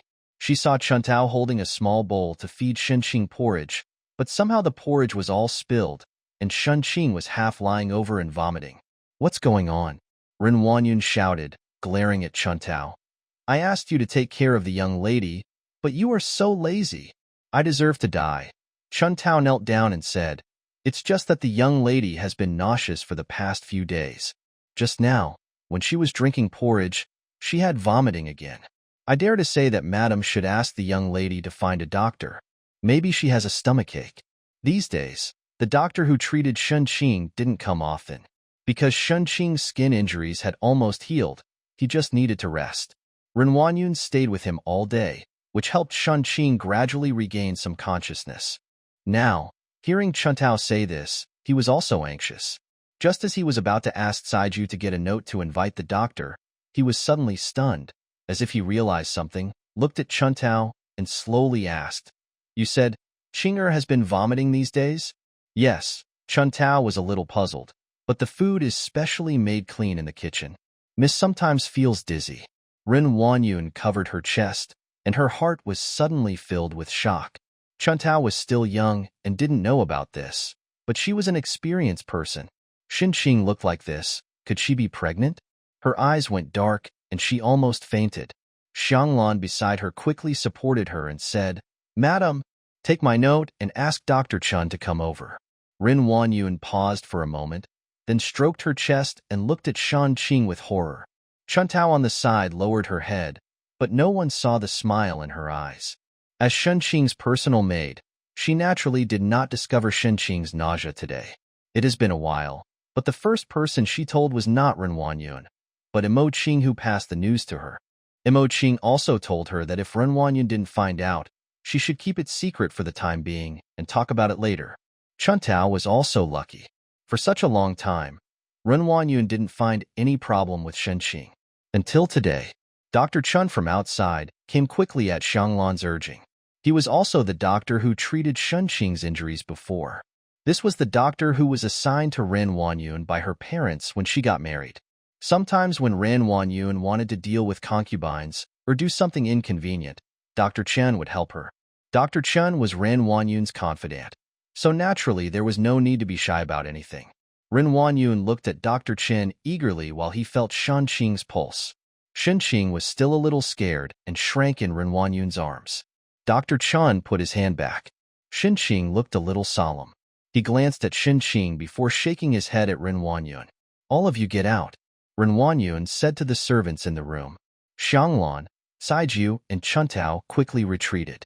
After the servants had left, Dr. Chen sighed and said to Ren Wanyun, "The eldest lady's pulse is as smooth as a bead. It's a pregnancy pulse." Although she had already guessed it in her heart, when she heard the doctor's words, Ren Wanyun still felt dizzy. She looked at Dr. Chen, her voice trembling unconsciously, but she still said firmly, "Doctor, can you let Qinger abort this child? Qinger is still young. She can't let anyone find out. If she was just defiled, and if she concealed it well, she might not be without a way out in the future. But if she had a child, it would be an affair, and Shen Qing and the child in her belly would be drowned. The eldest lady's body is fragile, and she is still young," Dr. Chun said. "If the fetus slips, it will hurt her body. If she is not careful, it may be difficult for her to have children in the future. If Shen Qing lost her ability to be a mother, even if she was given another family in the future, what would happen to a woman who couldn't give birth to a child?" Ren Wanyun knew better than anyone. A woman without a child in the backyard was like a soldier without weapons on the battlefield, and would be defeated in the end. Besides, the young lady has not yet fully recovered. If she miscarries the fetus again, it will be very dangerous. Dr. Chan said, "No, it can't be aborted." Ren Wanyun was stunned. After a moment, she looked at Shen Qing in her arms and couldn't help but feel sad. My poor Qinger. If she aborts the baby, Shen Qing might die. Even if she saves her life, she might never be able to have children again. No matter what, she can't abort the baby. But if she doesn't abort the baby, then what should Shen Qing do in the future? There seemed to be no way out anyway, and there was only deep despair in Ren Wanyun's heart. Outside the door, Chuntao looked at the door and whispered, "Sister Xianglan, the eldest lady, the eldest lady." "Sure," Xianglan warned. "Say less, otherwise if Madam finds out, I won't get any good results from you." "Hey," Saiju said worriedly, "what should we do now?" Naturally, she and Xianglan had already guessed what was going on. If Shen Qing was pregnant, what would Kylin do in the future? "I'm afraid you have to carefully consider every step you take." Chuntao curled her lips, but her eyes flashed with satisfaction. Dr. Chun came out of Kylin Garden, left Shen's mansion, and returned to the small courtyard in the north of the city where he lived. Fong walked into the yard and saw his wife and child running out. He couldn't help but wipe his sweat. Before he went to the clinic today, he received a letter from someone who didn't know who told him that when he saw Shen Qing later, he must say that Shen Qing could not abort the fetus and find a way to let Ren Wanyun protect Shen Qing's fetus. Otherwise, so he killed his whole family, including his wife's hairpin with the letter. Dr. Chen was frightened and had no choice but to do as the man said when he was treating Shen Qing. Ren Wanyun's mother-in-law originally paid a lot of money to do things for Ren Wanyun, but now he has betrayed his master. Naturally, he was frightened, and he was secretly thinking about leaving the capital. Despite this, Dr. Chan still had some doubts in his heart. According to Ren Wanyun himself only discovered that Shen Qing had morning sickness today. How did the person who threatened him know about this? In the west courtyard, Guyu walked in and whispered something into Shen Miao's ear, who was playing chess at the table. After a moment, Shen Miao smiled. You did a good job. Have you sent the money to Dr. Qin? Mo Qing has already sent it. Guyu said. Why did the girl give him such a generous amount of money? Since he has threatened his life, he doesn't need the money. That's different. Shen Miao put down the chess piece in her hand and smiled slightly. People can change. If he keeps threatening, Dr. Chun will take his whole family to flee the capital sooner or later, and it will be difficult to deal with it in the future. But if he gives a large amount of money again, what do you think he will do? I don't know. This captive. Guyu shook his head. He will think that since he has already betrayed, it is better to betray him to the end and get more money to be worthy of his traitor. He will continue until his master finds out that he has been betrayed, and he will keep the whole lie from being exposed. Guyu was stunned for a moment, unable to tell what he was feeling. When did my own girl actually know what a capable person was thinking? But, Guyu asked doubtfully, what is the purpose of maintaining this lie? For what? Shen Miao smiled and said, ask Mo Qing to tell Chuntao that she must help eldest sister to raise the baby. The better the pregnancy and raising, the better it will be for us. The days are getting colder and colder. Late autumn has passed, and winter is here in a blink of an eye. This year's general mansion was also extremely depressed. Shen Miao was confined to the Shen mansion. Shen Qing was ill in bed, and Shen Yu was the only one who went to and from Guoan Hall every day. Even at the mid-autumn festival banquet, only Chun Ruachio took Shen Yu with her. Going forward, Shen Yu will naturally steal the show again. But these things have nothing to do with Shen Miao after all. However, as time passed, Shen Qing's affairs could no longer be delayed. Ren Wanyun asked Dr. Chun to prescribe some pills, which relieved Shen Qing's morning sickness a lot. Others couldn't see any problems. But if this continued, the fire would eventually be gone. We can't go on like this. Ren Wanyun frowned and pressed her forehead. We have to think of a way to get Qinger out to hide. Let's bring Shen Qing back after she gives birth to the child. To avoid being noticed, we can just say that Shen Qing is suffering from a serious illness. Once the storm is over, perhaps the world will be at peace. But the girl is in this state now. If she gives her body away, she will suffer. Xianglan was a little worried. Besides, it will take some time to go back and forth, and the girl's youth will be delayed. Ren Wanyun frowned. Yes, Shen Qing is already 16 years old. In another year, she will be 17. In Dingjing City, 16 or 17 is just the right age for a girl to get married.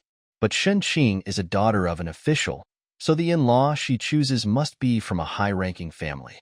If she waits another year, I'm afraid all the good sons of noble families will have been picked up. Yuaner won't be able to come back until the end of the year, but Qinger's health can't delay.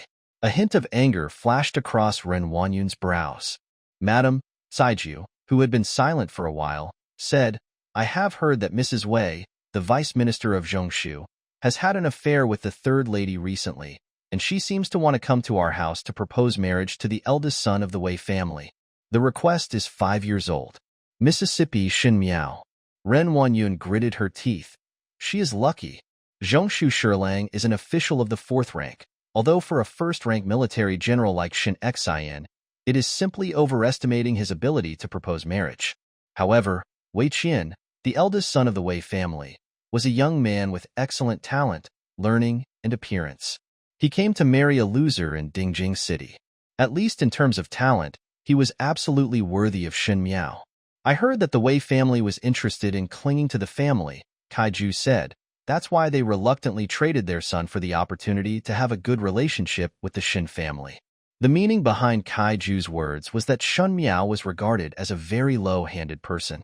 He seems to be very unworthy of that young Master Wei. She is lucky. Ren Wanyun looked a little ferocious. Over the years, although Shen Xian's official power was extremely high, there were almost no people who came to Shen Miao's house to propose marriage to Shen Miao, for no other reason than because Shen Miao herself was too cowardly and stupid. With Shen Xian's fame, Shen Miao the husband she was looking for had to be from a similarly wealthy family, but among the wealthy families, they really couldn't accept such a mistress who was almost a laughingstock in Mingqi. Therefore, even though Shen Xian was famous, Shen Miao was not cared about. Now that the Wei family suddenly came to propose marriage, although Kaiju said she wanted to get married, but thinking about it carefully, It was probably because Shen Miao's performance at the inspection field that day made everyone feel refreshed, and her original stupid appearance had changed. Only then did the Wei family couldn't help but take action. Even in normal times, Ren Huanyun would not tolerate such a good marriage to happen to Shen Miao. What's more, now that Xinqing is still like this, she can't even look at Shen Miao, the instigator, and take it easy. There is no need to worry, madam, Xianglan said. The old lady will definitely not approve of this marriage. In the general's mansion, Mrs. Shen was the first to bear the brunt of those who hated the big house. But despite Shen Xian, Mrs. Shen was able to secretly keep Shen Miao's marriage in her hands. In the past, with Ren Huanyun's management, Shen Miao was known as a straw bag all over Mingqi. Now Shen Miao has been freed from ordinary stupid titles. If someone comes to ask for marriage, Mrs. Shen will definitely find a way to dispel their thoughts. How could a person like her with such a low life endure such a good fortune? She might have died in the house before she even got married. Ren Huanyun's words were also extremely vicious. She looked at the closed door of the back room. Xinqing rested in the room every day and did not want to see anyone. A trace of resentment flashed in her heart. But the master actually still hopes to marry Qing'er to that kind of person. Shen Guishang didn't know that Xinqing was pregnant, and Ren Huanyun didn't intend to tell him. Xinqing, a cold-blooded person like Shen Gui, can tolerate it now that Xinqing has lost his innocence, but if he knew that Xinqing was pregnant, he would definitely abort the child regardless of Xinqing's body. But even so, Shen Gui was afraid that the Dongchuang incident would happen, so he actually urged Ren Huanyun to find a marriage for Xinqing. She only needed to marry Xinqing as soon as possible, and the other party would become a good person from a high-ranking family. So he picked around and picked Huang Dexing, the youngest son of the Xiaofu supervisor. Speaking of which, the Huang family's family status is actually higher than that of the Wei family, and naturally they have countless glory and wealth. But compared to the Wei family, the Huang family's masters and wives are not fuel-efficient lamps, and Huang Dexing is a duanxiu who likes men. Because of this, the Huang family didn't care much about choosing a daughter-in-law. As long as the daughter-in-law had a gentle temperament and could turn a blind eye to Huang Dexing's debauchery, they didn't care about anything else. Shen Gui thought that since Xinqing had been defiled, it would be better to marry into the Huang family. Since Huang Dexing was not interested in women and would not touch Xinqing, naturally this secret would not be discovered. Xinqing just needs to sit on the false reputation of a Huang family daughter-in-law and enjoy the glory and wealth. And he can also take his career to the next level by relying on his in-law relationship with the Huang family. Shen Gui naturally had a good idea, but Ren Huanyun didn't follow it. Even if Xinqing has been tainted, in Ren Huanyun's heart, she must find another good marriage for Xinqing. Marrying Huang Dexing was like being a widow for the rest of her life. She would never trade her daughter for this marriage. Shen Gui and Ren Huanyun have been arguing about this matter for a long time. The already cold relationship between the couple has become even worse. Shen Gui rarely comes to Kylin Garden. Instead, he rests in his concubine's house every day. It would be nice if the fifth young lady and the eldest young lady married different people, Saiju said angrily.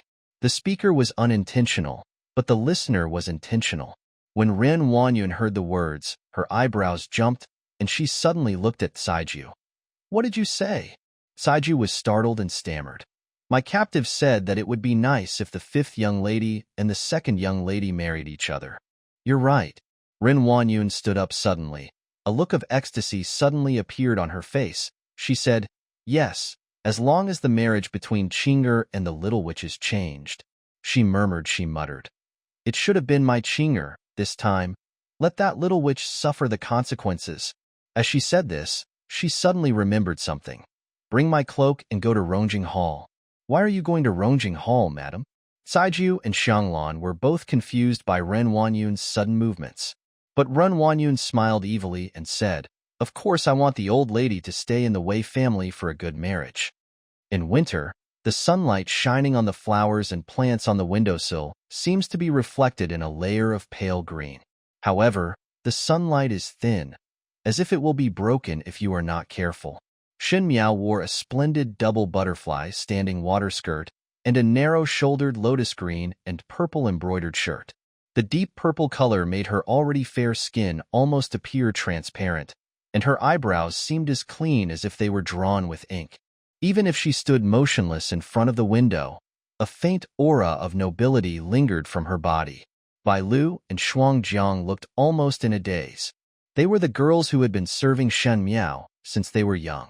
They had seen Shen Miao's face for so many years. For some reason, they felt a sense of discomfort every time they saw Shen Miao. The feeling of recognition, that kind of faint elegance appeared in this originally childish girl, so the obedience turned into majesty, and the childishness turned into solemnity. The girl seems to like wearing lotus blue clothes, Bai Lu said. Although the clothes are very good-looking at this age, don't ladies like bright colors like blue and blue? The lotus blue color is valuable for its solemnity, but boudoir ladies, except for the princesses and princesses in the palace, rarely wear this color. Firstly, it is easy to look old-fashioned, and secondly, it is difficult to suppress the color. If you are not careful, you will become a child sneaking out of adults' clothes. However, Shen Miao clearly had a tender little face, but her clothes conveyed the demeanor of a palace empress. The maids were puzzled. Although Bai Lu and Shuangjiang lowered their voices, Shen Miao still heard them. She smiled slightly. Why she likes to wear lotus green? Probably because this color can always remind her to be calm, deep, and never be merciful. When I was in the palace in my previous life, I wore the queen's court clothes every day. The golden color could deter the concubines in the palace who had evil intentions. Carrying the airs of a queen is a bit off-putting, but that color actually doesn't suit her. She married Fu Xiui at a young age and experienced many things that others at her age could not experience. Because of this, her naive and almost stupid temperament was finally tempered into a puddle of stagnant water. Later, she competed with Mrs. Mei for favor in the harem. In order to protect Fu Sheng and Wan Yu, she wanted to keep the bright yellow queen's court dress, but in the end, nothing was left. Evil purple and seizing vermilion means that those below commit crimes against superiors and seek power and usurp the throne. Always wearing purple clothes in this life means that one day, she will seize the power that the Ming-Chi royal family desires and trample those bandits and robbers under their feet. However, Shen Miao suddenly remembered another handsome young man who was always dressed in purple. The evil purple seizes Zhu, and the following are in chaos, but I wonder if the mysterious eldest son of the Xie family also has plans to seek power and usurp the throne. Girl, it's not good. Just as she was thinking deeply, Jingzhe hurriedly ran back from outside and said, Girl, Imo Qing got news from Chuntao. The Wei family, the minister of Zhongshu, came to propose marriage. Mrs. Shen will the Wei family's gung tai was accepted. Shuangjiang frowned and asked, who was the one in the Wei family proposing marriage in such a hurry? Yes, it's a girl. Jingzhe stamped her feet anxiously. Then I still don't know what the situation is in the Wei family. How could the old lady accept the gung tai without asking the girl's wishes? Neither the master nor the madam knew. This is obvious. It's just forced buying and selling. Jingzhe also looked down upon old Madame Shen and naturally knew that old Madame Shen's actions would definitely make Shen Miao unhappy. If the Wei family was really a good family, how could Mrs. Shen give Shen Miao such an easy life so easily? Girl, what should I do? Now I have to write a letter to the master quickly. Bai Lu also looked anxious. The maids in the room were all very busy, but Shen Miao remained silent. After a moment, she laughed softly in the surprised eyes of the maids and said, This is really strange. Although the family of Zhongshu Shilang is a fourth-rank official, he is richer than the Wei family. As for Wei Qian, the legitimate son of the Wei family, he is also a talented person. I am flattered that such a good thing happened to my grandmother. Girl? Bai Lu was startled. Girl, did you say that the Wei family is good? More than good, Shen Miao said lightly. I am afraid that if my father comes back and finds out about this marriage, there is no reason to refuse. For the lady of the official family, Wei Qian is indeed a beloved person worthy of being entrusted to him for the rest of his life. How did the girl know? Jingzhe wondered. Shen Miao was at home all day long, and even when she was outside, she was only in Guowen Hall. As for a certain official's family background and the temperament of his legitimate son, there is absolutely no reason to know, but it seems that he is very familiar with it, which makes Jingzhe scratch his head. For Shen Miao in the boudoir, she naturally did not know which young master was her husband. But as Queen Shen, She knew exactly which official family's children were talented and virtuous. Wei Qian is indeed a good talent and has a decent temperament. The Wei family came to propose marriage, and Shen Miao would not believe it no matter what. Mrs. Shen agreed to the marriage. At this moment, Guyu was seen trotting in from outside, with a look of surprise on his face, and said, "Girl, Miss Shear from Rongjing Hall has come to tell the old lady that she wants you to go to Rongjing Hall as soon as possible. The movements are really fast." Shen Miao stared and smiled. "Then let's go and take a look." In Rongjing Hall, Shen Yuanbai snuggled next to Mrs. Shen. Ren Wanyun was busy taking care of Shun Qing these days and simply left Shen Yuanbai in Rongjing Hall. Mrs. Shen already loves and pities this grandson, so he is naturally very precious to her. He even looked much kinder to Ren Wanyun. Chen Rukiyu and Shun Yu were not here. Since Ren Wanyun took care of Shun Qing in the mansion, Chen Rukiyu temporarily took over the reins of the family. Naturally, the responsibility of socializing with the wives on behalf of the Shen family also fell on her. Such a good opportunity, naturally, Chen Rukiyu would not let it go. She took Shin Yu out to socialize every day. She also wanted to let Shin Yu show her face in front of all the noble ladies, so that Shen Yu's marriage would be more beneficial in the future. Ren Wanyun stood at the lower side of the hall, her eyes heavy, and she didn't know what she was thinking. Shen Miao was brought to Rongjing Hall by Mrs. Shen's maid, Sheer, and said goodbye to Mrs. Shen. During these days, she was banned and had to copy Buddhist scriptures and kneel at the tablets in the Shen family ancestral hall every day. Mrs. Shen probably didn't want to see her and wouldn't let her come here to say hello. "Goodbye, Mrs. Shen. It's still before the lockdown." Fifth girl, have you ever felt peaceful while copying scriptures in the ancestral hall recently? Mrs. Shen asked. When she first heard the old woman's elegant speech, Shen Miao almost laughed in her heart. If the Shen family is said to be disrespectful to old people, Mrs. Shen is the first to bear the brunt of it. However, at this time, she still said some peaceful and disturbing words. She smiled slightly, as Grandma wishes. "That's good." Mrs. Shen pretended to cough softly. Fu Er quickly handed over the hot tea. She opened the tea lid and took a sip before looking at Shen Miao and said, "Things that happened in the past few days are not yours. It's wrong, but it's because of you. Besides, you are too stubborn, so I punished you by being banned from copying scriptures. Can you blame me in your heart?" Shen Miao dare not. "I know you are a sensible person." Mrs. Shen glanced at her with satisfaction. "You are so sensible, and you are a girl from my Shen family, so I will naturally love you. Seeing that you have reached the age where you should leave the cabinet, today the servant of the Wei family has come to propose marriage to the legitimate son of the Wei family, and what he wants is you. Do you think it's a good idea?"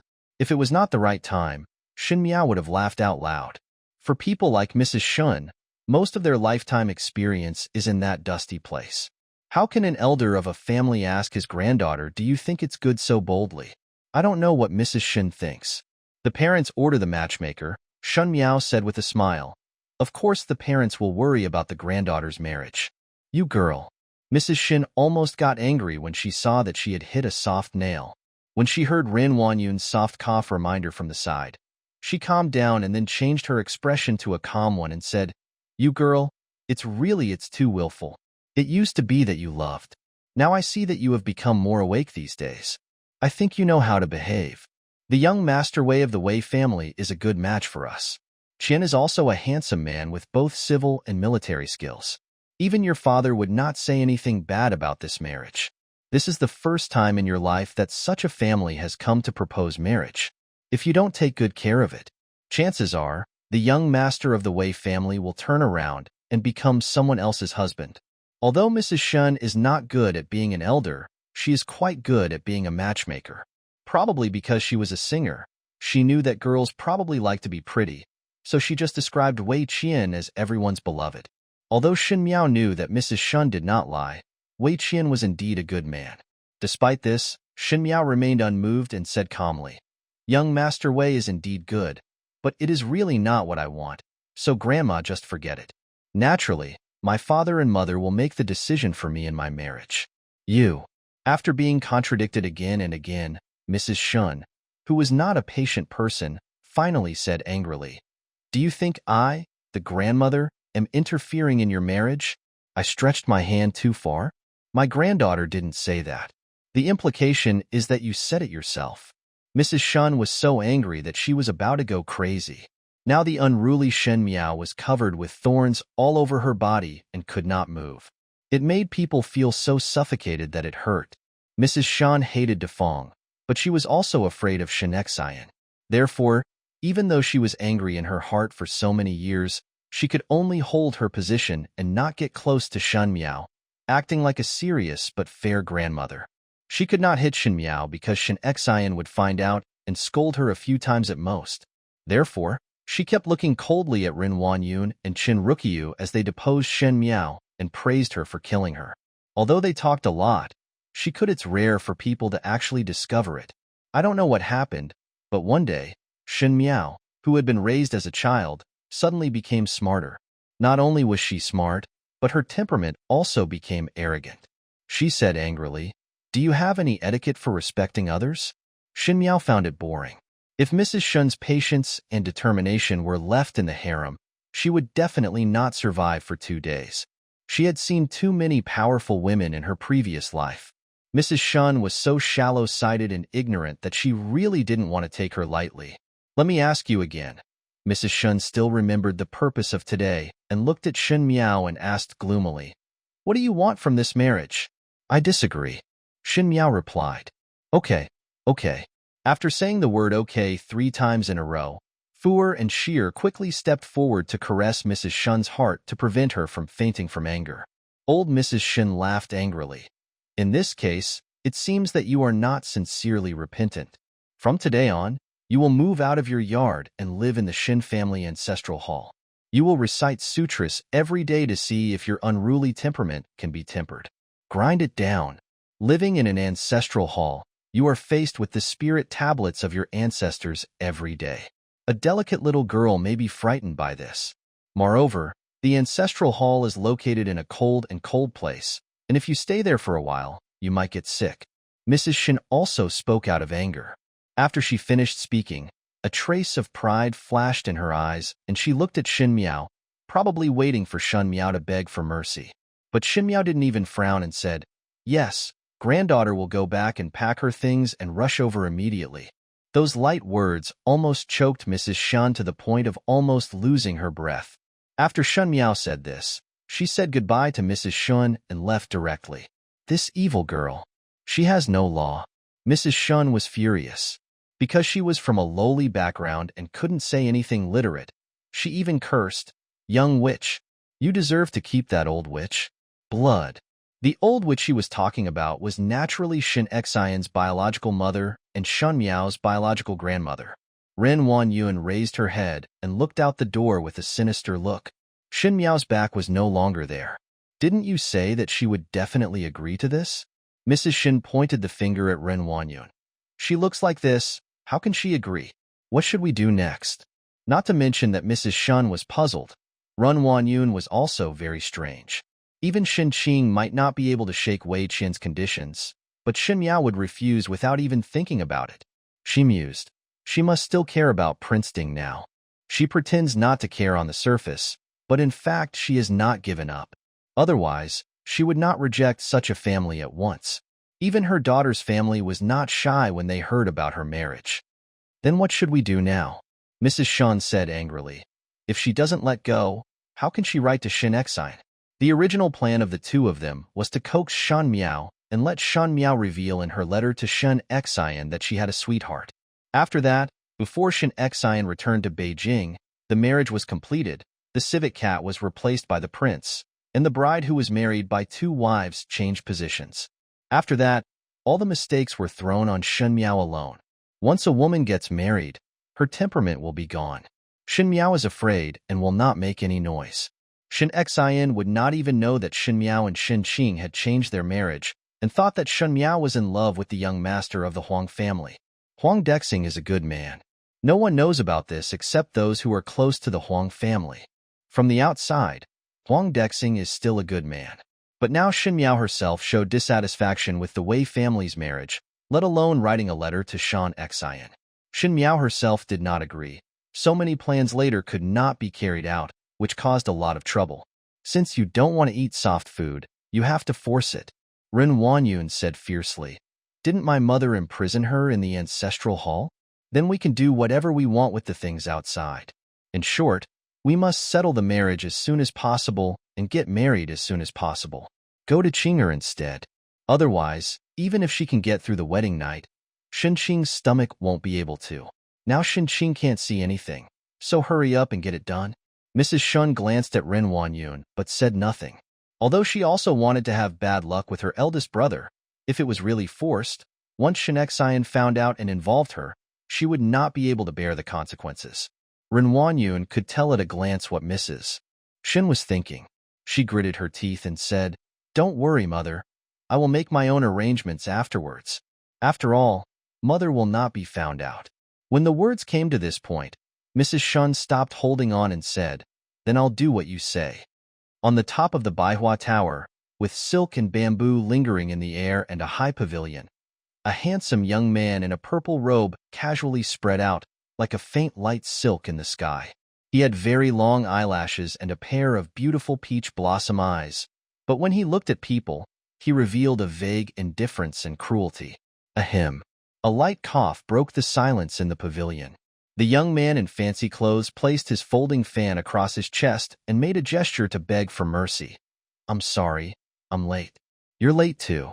How surprising." The young man in purple glanced at him. Su Mingfeng touched his nose. The thing he hated most about this good friend was that he was not punctual. Fortunately, he had a deep friendship with him. If it were someone else, Xie Jingxing would have walked away long ago and would not have waited for an incense stick. It's true that Wei Qian was acting out of character today. Su Mingfeng smiled bitterly. You also know the young master of the secretary's family. He's quite pitiful. He already has a girl he likes, but his family has arranged a marriage for him with another young lady. The other party has even accepted his engagement letter, so I'm afraid the marriage will soon be settled. Wei Qian was unhappy, so he asked me to drink. But, Su Mingfeng pointed at himself, I'm seriously ill now and I can't drink, so I had to persuade him for half an hour. Boring, Xie Jingxing said with a cold face. Obviously, Su Mingfeng spent so much time doing such a boring thing, which made him very unhappy. Su Mingfeng felt helpless. Xie Jingxing looked cynical and always had a smile on his face, but he was actually very vindictive and picky. He didn't know what was wrong with him these past few days, and his expression was so indifferent. Whenever Xie Jingxing looked at people so calmly, Su Mingfeng felt goosebumps all over his body. Actually, Wei Qian is quite unlucky. The wife his family chose for him is not good, but she is a fool. Everyone in Ming Dynasty knew that he was chasing Queen Ding. Wei Qian was naturally helpless when he married her. He quickly found something to say in the hope of arousing Xie Jingxing's interest. You should know who she is, right?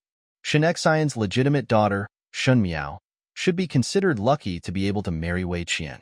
Tell me, Xie Jingxing suddenly spoke and asked slowly, Shen Miao?